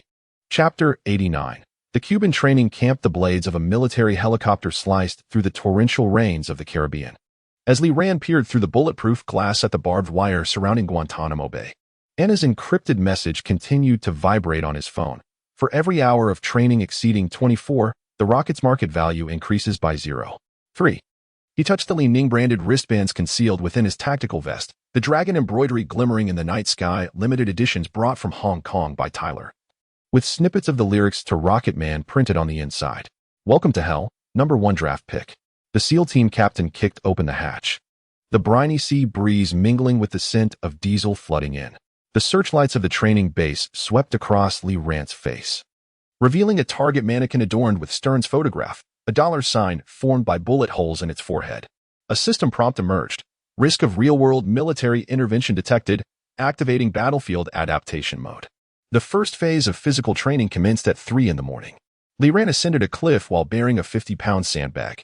Seawater seeped into his tactical boots, each step leaving bloody footprints on the rocks. The SEALs employed high-pressure water guns to simulate typhoon conditions, and he heard Susan's voice message in his earpiece. "Your MR indicates lumbar disc wear exceeds the average for professional players by 27. As the words fell from his lips, a warning from the system abruptly emerged. Excessive use of Chamberlain's stamina has led to irreversible damage to muscle fibers. If he wished to return alive and compete in the NBA, he would have to cast aside the damn system. The captain severed Lee Rand's heart rate monitor with a dagger, the blade slicing through his forearm and removing a scab from an old wound, a mark from a paint can on draft night. Lee Rand rolled in the muddy waters to evade tear gas. Yet in the moment of closing his eyes, he inadvertently activated the blind fire skill, assembling a sniper rifle 3 kilometers away solely through auditory perception. The system prompted, unlocked battlefield intuition, passing accuracy enhanced to ballistic precision. On the 4th day of the counter-interrogation training, Lee Rand found himself suspended from a wooden post by the sea. As the frigid water engulfed him, he suddenly heard the distant melody of "A Man Should Be Strong." Taylor, through some clandestine channel, had connected the modified wristband to the base's broadcasting system. "Want me to confess the secrets of the system?" He spat out seawater, a corner of his mouth stained with blood-crusted salt. But let Stern first confess the truth about the 1990 Chicago factory fire. In the late-night medical tent, Susan's remote diagnostic device flickered red. "You are depleting your athletic lifespan for the next 5 years. Her image trembled on the military tablet, the collar of her lab coat revealing half of the dragon-shaped necklace Lee Rand had gifted. "If you withdraw from training now, I can still assist you with a growth factor injection to repair your cartilage." Gazing at the mercenaries patrolling outside the tent, their tactical vests adorned with a clover emblem reminiscent of the shooter from draft night, he shook his head and terminated the communication. The ultimate assessment on the 7th day involved jungle infiltration. Donning night vision goggles, Lee Rand traversed the area of poisonous vines and unexpectedly discovered the name Rodman carved into a tree trunk. This was Rodman's escape route. The system notified. Historical figure trajectory overlap detected. Maverick legacy side quest unlocked. Within an abandoned bunker, he discovered a waterproof notebook containing a personal note from Rodman. "Jordan's weakness lies in his left hip. O'Neal is ticklish, and Stern's Achilles heel is his ink smudged by water." The final words fading into a blood-red dragon. During a simulated combat scenario before extraction, Lee Rand was assigned to protect the V mission. Upon seeing the masked visage of the simulated hostage, which bore Anna's face, he inadvertently triggered a hidden system plot. Should he utilize the mirror copy skill to acquire the Rockefeller family's secrets? The cost, a permanent loss of 5 centimeters in vertical leap. In the moment of hesitation, a SEAL's rubber bullet whizzed past his ear, leaving a burn mark on the mask. The distant roar of a helicopter approached, the NBA logo on its fuselage overlapping with the Rockefeller family crest, creating a bizarre totem. Abandon the system, and you have long since become a king.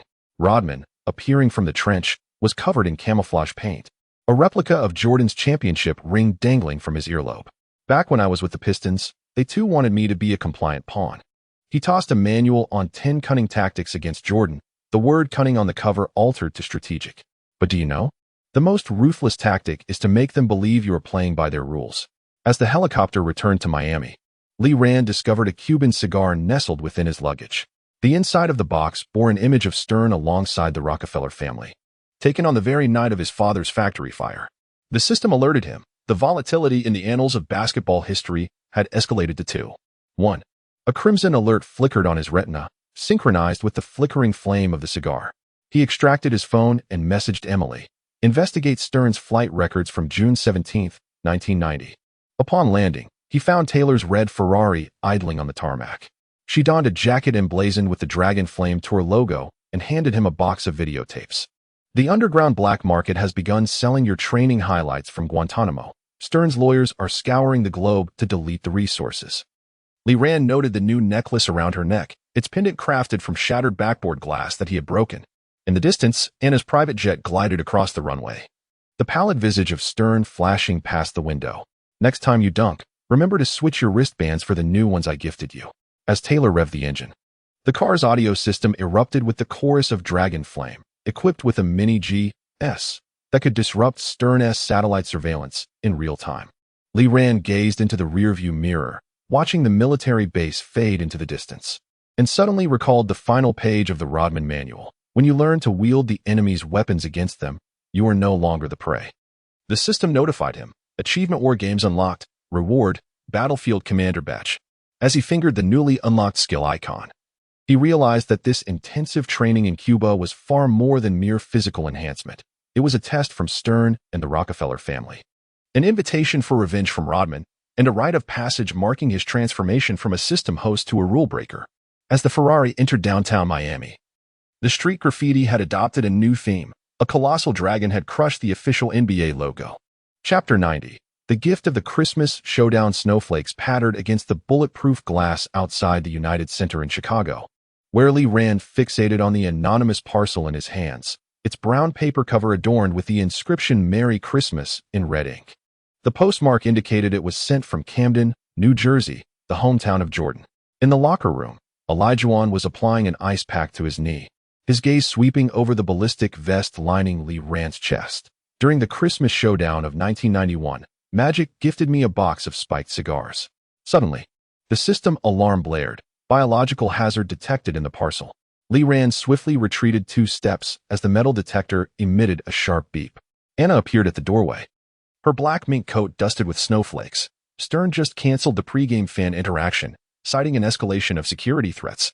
Her high heels crunched over the fallen Christmas ribbons, the diamonds embedded in her heels contrasting eerily with the bloodstains on the package. As the bomb disposal robot sliced open the parcel, a collective gasp filled the air. Inside was a blood-soaked Bulls jersey, number 23, with a shamrock pin affixed at the collar. The system prompted, matching ballistic data from the 1993 murder of Jordan's father. Match rate 87. Lee Rand retrieved the investigative report that Emily had sent last week. It mentioned that Stern had once funded the operation of the Clover Gang, a notorious gang in Camden City, to manage a community center. Should I arrange for the FBI to intervene? Anna's satellite phone was connected to the Rockefeller family's private security team, the screen illuminated with a real-time heat map of the Chicago mob. Or would you prefer to respond to this gift personally?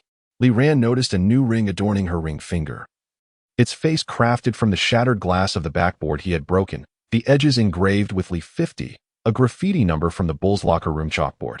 Suddenly, the Christmas lights in the arena extinguished, leaving only the central screen aglow. Stern's holographic projection materialized in the center of the court, his voice crackling with static. To ensure the players' safety, an additional 50 plainclothes security personnel would be present tonight. The camera swept across the audience, and Lee Rand spotted Susan seated in the front row, clad in a Santa Claus outfit, the Red Cross emblem on her medical bag reflecting a concealed miniature camera. Tyler, adorned with exaggerated reindeer antlers, was live-streaming the peculiar activities in the stands on his phone. As the first quarter commenced, Lee Ran dribbled past half-court with specially designed thermal gloves. The Bulls' defensive strategy evidently targeted his right hand, with Pippen expertly maneuvering to intercept his dominant hand. While Jordan wore a Hunter-esque smile at the arc, a system alert chimed, detected upgrade for protagonist or a suppression, double points required to maintain resistance. Lee Ran bit down on a painkiller, tasting blood, as he heard Tyler leading the crowd in a rendition of We Wish You a Merry Christmas. The lyrics altered to wish him a leg-breaking night. Midway through the second quarter, during a fast break, Lee Ran suddenly activated the Carter dunk package. As he soared into the air, Christmas confetti cannons on the sidelines erupted, releasing an unknown powder that enveloped his vision in a cloud of white smoke. The system urgently initiated bullet time, and in the half-second of suspension, he glimpsed someone in the second tier of the stands raising a camera. The red dot of a scope aimed directly at his knee. Bang! The shoulder strap of his bulletproof vest deflected the incoming paintball. The green pigment bursting across his white jersey, reminiscent of the attacks Susan had thwarted on draft night. Amidst the gasps of the crowd, Lee Ran landed and tore open his jersey, revealing a black ballistic vest beneath, the dragon embroidery glistening coldly under the Christmas lights. For the first time, a crack appeared in Jordan's expression as he gazed at the vest, recalling the blood-stained shirt from his father's funeral. This was a Christmas gift for Stern. Lee Ran picked up the fallen jersey, showcasing the ballistic patterns of the lining to the camera, assuring them that the real gift awaited in overtime. The system notified him, Achievement Public Opinion Weapon unlocked. Global live viewership surpasses 200 million. Anna raised a champagne glass in the VIP box. The reflection on its surface revealing Stern in a furious rage, his cigar piercing the Rockets logo on the tactical board. With 3 seconds remaining in overtime, the score was locked at 102-102. Lee Ran received a bounce pass from Olajuwon and, under Jordan's tight defense, initiated the dream footwork fusion technique. As he executed a left-handed reverse layup, the resounding chimes of Christmas bells coincided with the final whistle. Stern, with a grim expression, strode into the players' tunnel, only to be intercepted by Lee Ran, who presented him with an exquisitely wrapped gift box. Inside lay a bloodied Bulls jersey accompanied by a note, "Next Christmas, I shall take you to meet Jordan's father." During the post-match press conference, Taylor abruptly invaded the frame, placing a diamond-studded Christmas hat atop Lee Ran's head. "This is a special gift from the Rockefeller family," she declared, revealing that it contained financial records of transactions between Stern and the Clover Gang. Her earrings glimmered with a red hue, a sign that they were transmitting data. Emily's telephoto lens captured the momentary tension in Stern's bodyguard's expression, while Susan detected traces of nicotine on the gift box, identical to the cigars from Stern's office. As the system processed the data, Lee Ran gazed at the newly acquired Christmas Miracle badge on his retina, suddenly recalling the words penned by Rodman in the manual gifted to him in Cuba. "The gunfire on Christmas Eve awakens the slumbering soul more effectively than any present." He retrieved the Clover badge from his pocket, noting that the bullet holes matched the trajectory of the weapon involved in Jordan's father's case. When the locker room door swung open, Olajuwon offered him a cup of hot cocoa, the bottom concealing a note. "I possess a copy of your father's employment records from the 1990 Chicago factory fire." As the snow began to fall more heavily, fans outside the United Center commenced burning effigies of Stern. Lee Ran stood at the end of the players' tunnel, observing the silhouettes of Susan, Taylor, and Anna merging into a radiant light amidst the swirling snow. The system alerted him. The volatility of basketball history in the real world has surpassed 3.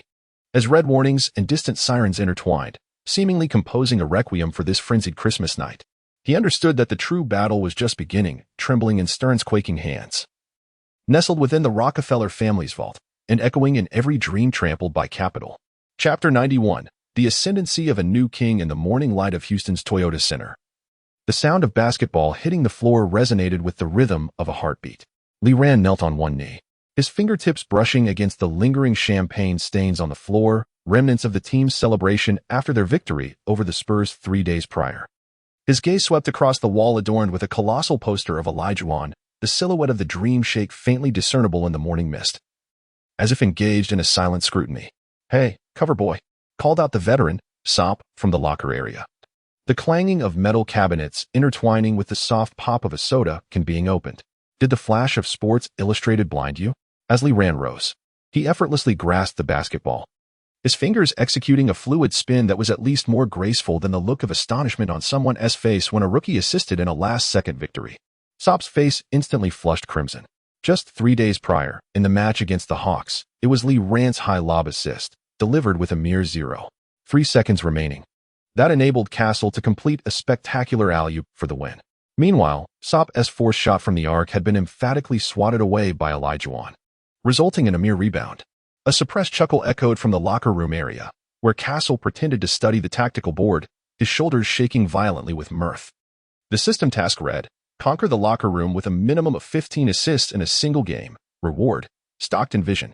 The electronic voice resonated in his ear. And at that moment, Lee Rand noticed Susan entering with a medical kit. The hem of her lab coat revealed a knee brace, the edge adorned with the same Little Rocket logo as the one he had torn during last night's training session. Clearly, the icing time from the previous night had been insufficient. Susan's voice was as soft as the hum of the air conditioning, her gloved fingertips precisely pressing on the sore points of his right quadriceps, while the MRI revealed a slight edema in the patella. Lee Rand suddenly lowered his body and whispered in a tone audible only to the two of them, "Help me hide the knee pads behind the tactical board." The gilded basketball that Taylor sent is still on the third shelf of the locker. Its reflective surface could reveal our position.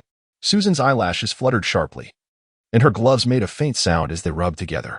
As she turned, the hem of her lab coat brushed against the gilded basketball, its metallic sheen flickering in the shadows before ultimately vanishing behind the wood grain of the tactical board. Lee Rand noticed the faint red marks on her wrist. Those were the imprints left from when he unconsciously gripped her while she assisted him with a strain last week. At 10 in the morning, during the tactical meeting, head coach Tom Janovich's baton struck heavily against the projection screen. The Pistons' zone defense focuses on the arc. Lee, you need to provide more high-position support. Before he could finish, Lee Rand's gaze suddenly fixed on the lower right corner of the tactical board.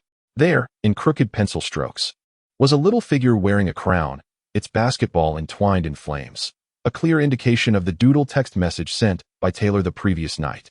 His fingertips tingled with impulse, and he abruptly pulled the tactical board away, surprising everyone as he added 3 lightning bolts with a marker. This adjustment would create 2 additional windows for passing opportunities. He rotated the board, and the newly added lightning bolts perfectly intersected the weak points in the Pistons' defense, allowing Castle to cut through at the 3-point line while Sop pushed toward the baseline after setting a screen. Sop was about to protest when Olajuwon suddenly tapped his water cup with his fingernail. "Give it a try." Dream's tone was casual, yet it prompted Tom Janovich to immediately approve the combined practice. Lee Rand observed that Dream's training shirt sleeves were slightly rolled up, revealing the black wristband that he had secretly given to Dream last week, which contained the printed plan for enhancing the integration of the Dream footwork. The afternoon sun became blinding, and the gym's air conditioning emitted an annoying hum. Lee Rand repeatedly maneuvered through screens, sweat dripping from his wristbands onto the floor, leaving dark trails. When he found Mario Ellie in the corner with a bounce pass for the 3rd time, Sop unexpectedly handed him a sports drink during the timeout, saying, "Your vision is reminiscent of the magic from back in the day." Almost simultaneously, a system notification chimed. Locker room trust level 12. Lee Rand tilted his head back and down the beverage, the icy liquid washing away the heat that lingered in his throat. He caught sight of Susan standing on the sidelines, a corner of the knee pads peeking from her lab coat pocket, glimmering softly in the sunlight. Further beyond the glass walls, a black Cadillac was slowly departing. It was Anna's vehicle, the golden emblem on its roof flashing briefly in the sun. The evening training persisted until dusk enveloped the surroundings, with Lee Rand repeatedly practicing bounce passes aimed at the hoop. As the 100th basketball accurately swished through the net, a notification suddenly emerged on the system interface. Remaining assists needed to complete the locker room conquest task. 4. Do you need help retrieving the balls? Susan's voice came from behind him, her arms cradling a newly swapped knee pad, strands of hair clinging to her forehead with sweat. It was then that Lee Rand noticed the creases on her lab coat, clearly a sign of her hurried arrival from the hospital.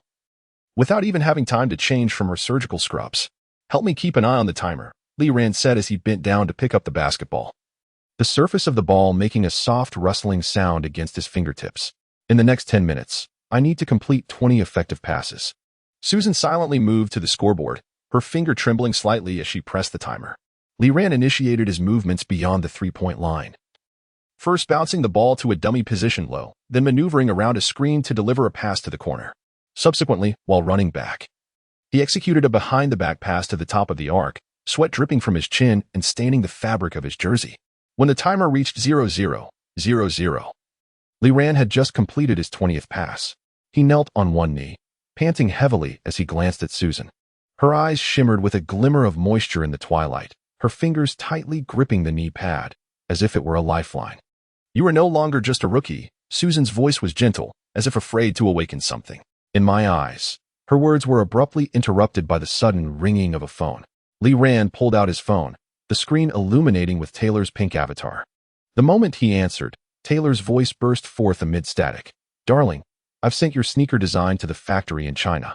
The dragon spine pattern needs to resemble the one from the recording studio last time. Lee Ran deliberately increased the volume. Remember to remind them to use carbon fiber midsoles. The technology from the 90s should suffice. He caught a glimpse of Susan's body trembling slightly, her shoulders taut beneath the white coat. When Taylor mentioned bringing him to meet Buzz Lightyear at the next party, Susan abruptly turned, the instruments in the medical kit clinking sharply. As night descended, Lee Ran sat alone before the locker, his fingers caressing the knee pads left by Susan.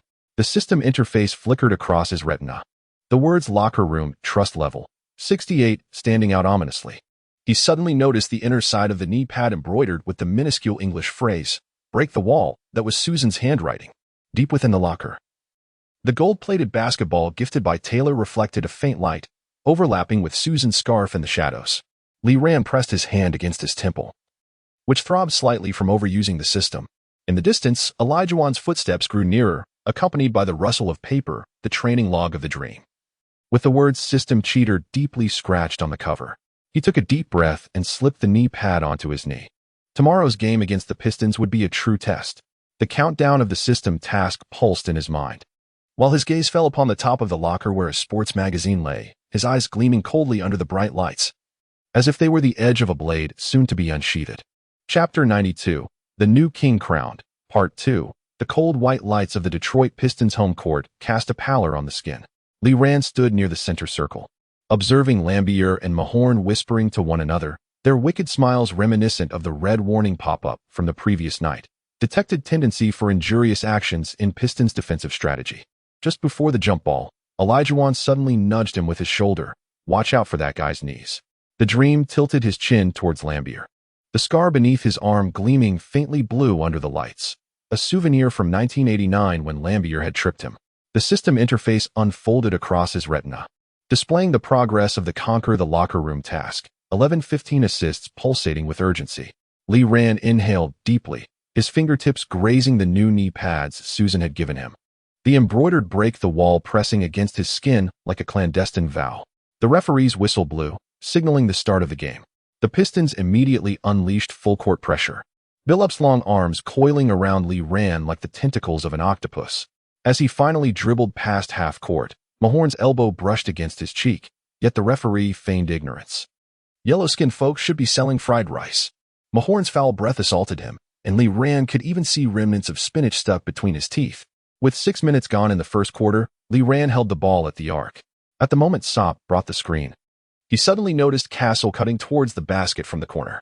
A brief gap appeared in the Pistons' zone defense, and with a flick of his wrist, the basketball soared like an arrow through Mahorn's armpit, executing the Magic Johnson no-look pass practiced the night before.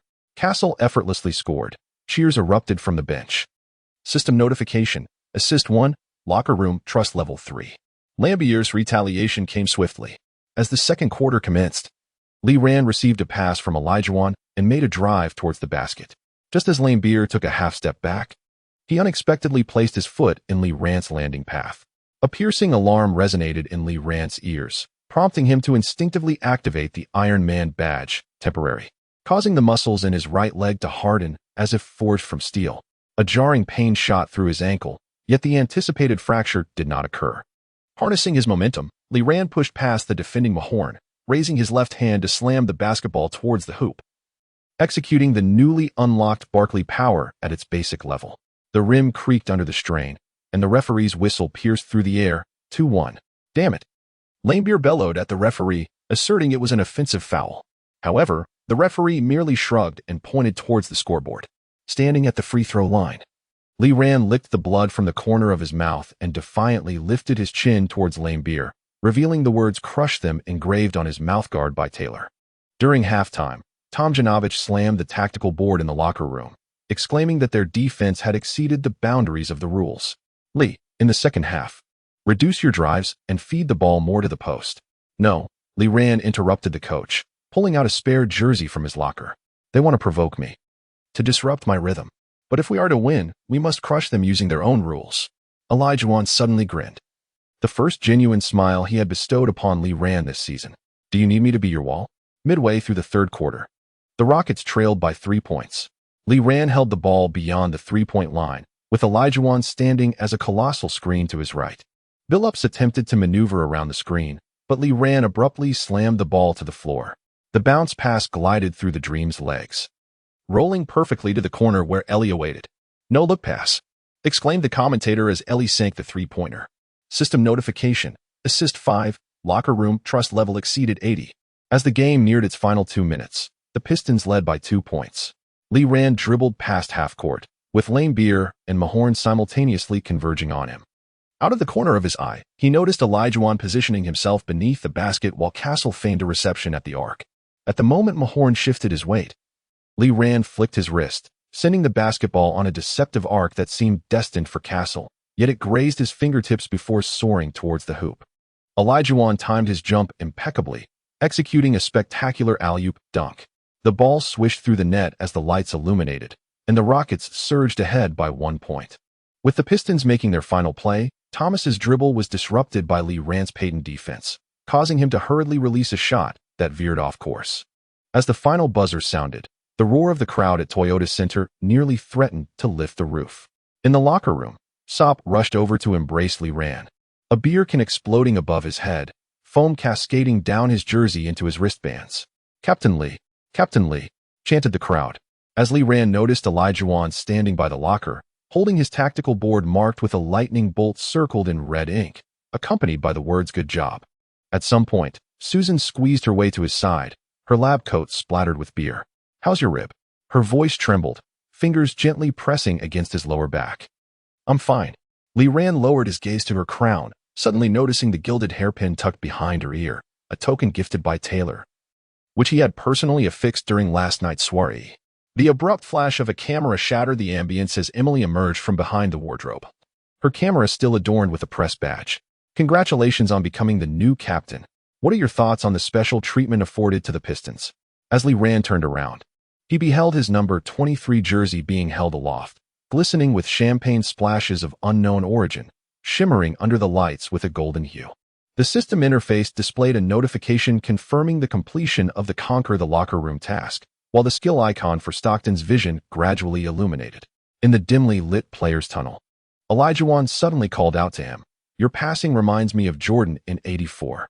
The Dream's voice was deep, imbued with an elusive emotion. Yet Jordan would never rely on the system. Lee Rand paused, gazing at the silhouette of Deming as he entered the elevator. The glass window at the end of the corridor reflected his own image. Beneath the collar of his jersey, the intricate patterns of a system-implanted nanochip faintly emerged. His phone vibrated. Taylor had sent a message. "The party has commenced. Your MV trophy awaits." Accompanying the text was a photograph of her clad in a sweatshirt emblazoned with a dragon spine design, poised on a gilded basketball.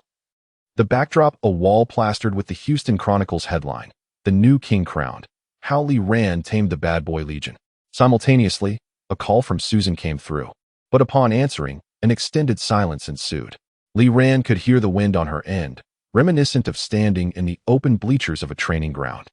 Just as Susan seemed ready to speak, her words were drowned by distant cheers. Lee Rand looked out the window, where a giant screen across from the Toyota Center showcased his game-winning alley-oop, and his company logo flickered in the lower right corner. The system interface reappeared, a vivid red alert indicating a 1.9 increase in the fluctuation rate of basketball history pierced his vision. He felt the tactical board in his pocket and discovered a note that had somehow materialized there, inscribed by Olajuwon, 3 a.m. Thursday, Old Place. He chuckled softly, crumpling the note and tossing it into the trash. At the corridor's end, Taylor's golden curls were already swaying as she waved a champagne bottle, acquired from an unknown source. With Emily trailing behind her, camera in hand, Susan's call remained connected, the melody of "We Will Rock You" resonating in the background, the prelude to Taylor's new single. The sound of basketball shoes echoed in the quiet hallway as Lee Ran strode towards the light, the embroidery on his knee pads, break the wall, flickering in the shadows. In the distance, the scoreboard numbers still flashed. The score of 112 to 111 served as a metaphor, reminding him of the cost of this victory, a deduction of 300 points in system credits for activating the Iron Man badge. And the skepticism in Elijahwan's eyes proved to be a more formidable defense than any opponent.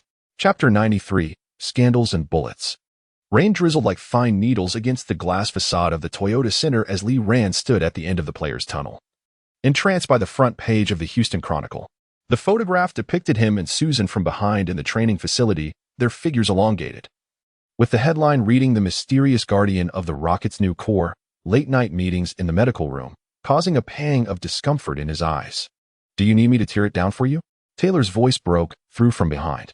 She was clad in a sweatshirt adorned with the dragon spine emblem, a cigarette, unlit, pinched between her fingers.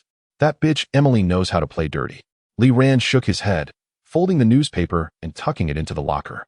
A notification of commercial value -18 flashed across his retina, the icon for the Points Mall shrouded in a veil of gray, a consequence of Stern's pressure. He fumbled in his pocket for the wristband, where he had concealed the painkiller Susan had slipped him the night before. The aluminum foil packaging leaving an imprint in his palm. "You are my only family?" Susan's voice suddenly emerged from behind the locker, the scent of iodine lingering on her lab coat. "In truth, I felt more like an unwelcome outsider." As Lee Ran turned, he caught sight of her gripping the gilded basketball gifted by Taylor, its metallic surface reflecting the redness at the corners of her eyes. The champagne stains from the championship night 3 days prior had yet to completely fade, glimmering awkwardly under the lights. "Susan, don't say anything." She tossed the basketball into the storage locker, the end of her scarf brushing against Lee Ran's hand. "In the afternoon's game against the Cavaliers, the team doctor insists you rest for at least 1 quarter. Your rib fracture has yet to heal." At that moment, a system notification chimed. "Abnormal physical condition detected. It is advisable to activate the Willis Reed painkiller." The atmosphere in the locker room felt as heavy as waterlogged newspaper, stiflingly oppressive. In one corner, Sop and Castle whispered to each other, casting furtive glances at Lee Ran. Elijahwan sat alone before his locker, meticulously wiping the Egyptian hieroglyphs on his arm guard, a ritual he performed before each game. 15 minutes before the game commenced, Emily abruptly entered, brandishing a recording pen. "Lee, regarding your relationship with the team doctor, is there any misuse of position to procure medical resources?" The moment the flashbulbs ignited, Lee Ran saw his own ashen face in Emily's lens. He reached to push the microphone away, but froze upon touching the metal, the logo of the Houston Chronicle glaring back at him, reminiscent of the angle of the exposed photograph. No comment. His voice was as cold as a chilled scalpel, yet he added, "But if you wish to discuss professional ethics, I am more than willing." Emily raised an eyebrow, her fingertips tapping on the recording device. "So you acknowledge that the woman in the photograph is Susan Walker? What transpired during your 30 minutes alone at night?" "Enough." Lee Ran's roar rattled the locker room, the system interface's frozen debuff progress bar jumping to 40. "She is my only family in this country, and nothing more." Suddenly, the lights on the court blazed to life, and the sound of Tomjanovich's tactical board echoed down the corridor. Lee Ran ripped off his wristband and tossed it into the trash, revealing the words "break the wall," embroidered by Susan, now blurred by rain. The game against the Cavaliers had been a tight contest from the first quarter. Lee Ran's 3-point shots continuously missed the basket, with a red warning flashing on his retina indicating a -23-point shooting percentage. He could see Jordan sitting courtside, a smirk playing on his lips, toying with a can of shoe polish, a gift he had received just last week. "The Asian can only manage this much," shouted Cavaliers Spurt Webb from the bench, branding him a cheat relying on the system. By the halfway mark of the third quarter, Lee Ran had missed all 8 of his attempts. Tomjanovich, unable to bear it any longer, waved him off the court. "Take a break." The rookie wall isn't easy to breach. Sitting on the bench, Lee Ran stared blankly at his sneakers. The fiery patterns of his dragon spine shoes glowed coldly under the lights, colors adjusted by Susan during her late-night efforts. Suddenly, a chorus of boos erupted from the stands. He looked up to see the big screen displaying a blurred photo of him with Susan, the scrolling subtitle reading, "Data fraud or emotional deceit." The adversity value bar of the system interface suddenly surged, escalating rapidly from 30 to 78. Lee Ran sensed a metallic tang in his nostrils, a consequence of excessive system usage. He reached for the painkillers in his pocket, only to discover that the aluminum foil packaging had been crumpled beyond recognition. "Do you need an ice pack?" Susan had inexplicably appeared behind him, clutching an ice pack that emanated a chill. The left lapel of her white coat was missing a button, one he had torn off the previous night. "No need." Lee Rand dismissed her hand, yet froze upon brushing against her fingertip, where a fresh bruise had formed, resembling a ring. He suddenly recalled the gilded badge in Anna's father's office, identical in shape to that bruise. As the match entered its final 2 minutes, the Rockets trailed by 3 points. Jordan rose, making a shoe-shining gesture towards Lee Rand. The system prompted that Jordan had triggered the hero's aura suppression, with a crimson notification indicating a 15-point drop in all attributes, nearly obscuring his entire field of vision. "Get Lee on the court." Olajuwon abruptly approached the coaching bench. "We need him." Tomjanovich frowned. "His shooting has been abysmal tonight." "Let him play." Dream's tone brooked no dissent. The rookie wall could not be surmounted through evasion alone. As Lee Rand re-entered the court, sporadic applause erupted from the audience. He accepted the basketball handed to him by Castle, his palms glistening with perspiration, leaving dark prints upon the ball's surface. Price of the Cavaliers regarded him with disdain, deliberately jabbing his elbow into Lee's ribs during the defense. With just 10 seconds remaining in the game, the Rockets trailed by 2 points. Lee held the ball at the arc, while Price's defense remained impenetrable. Suddenly, the adversity value on the system interface surged to its maximum. The icon for Reggie Miller's clutch ability radiated a golden glow. Lee feigned left. But at the moment Price shifted his weight, he surged right, his fingertips brushing against the opponent's jersey as the system initiated the steal assessment for Payton's defense. The basketball thudded against the floor, and as Lee lunged for it, his knee crashed heavily onto the hardwood. Grasping the ball, he rose and, in a fleeting moment of lost balance, launched a negative angle layup towards the hoop. The ball traced an uncanny arc, grazing the front of the rim before settling into the net. As the buzzer sounded, the system confirmed that the adversity value was maxed out, unlocking Reggie Miller's clutch ability. Lee knelt on one knee, gazing at the scoreboard displaying the tie, the metallic taste of blood in his nostrils transforming into a smile at the corner of his lips. Susan's ice pack gently rested upon his shoulder, and this time he did not push it away. At the post-game press conference, Emily raised her microphone. Pressing for answers. Was the final play a result of system assistance?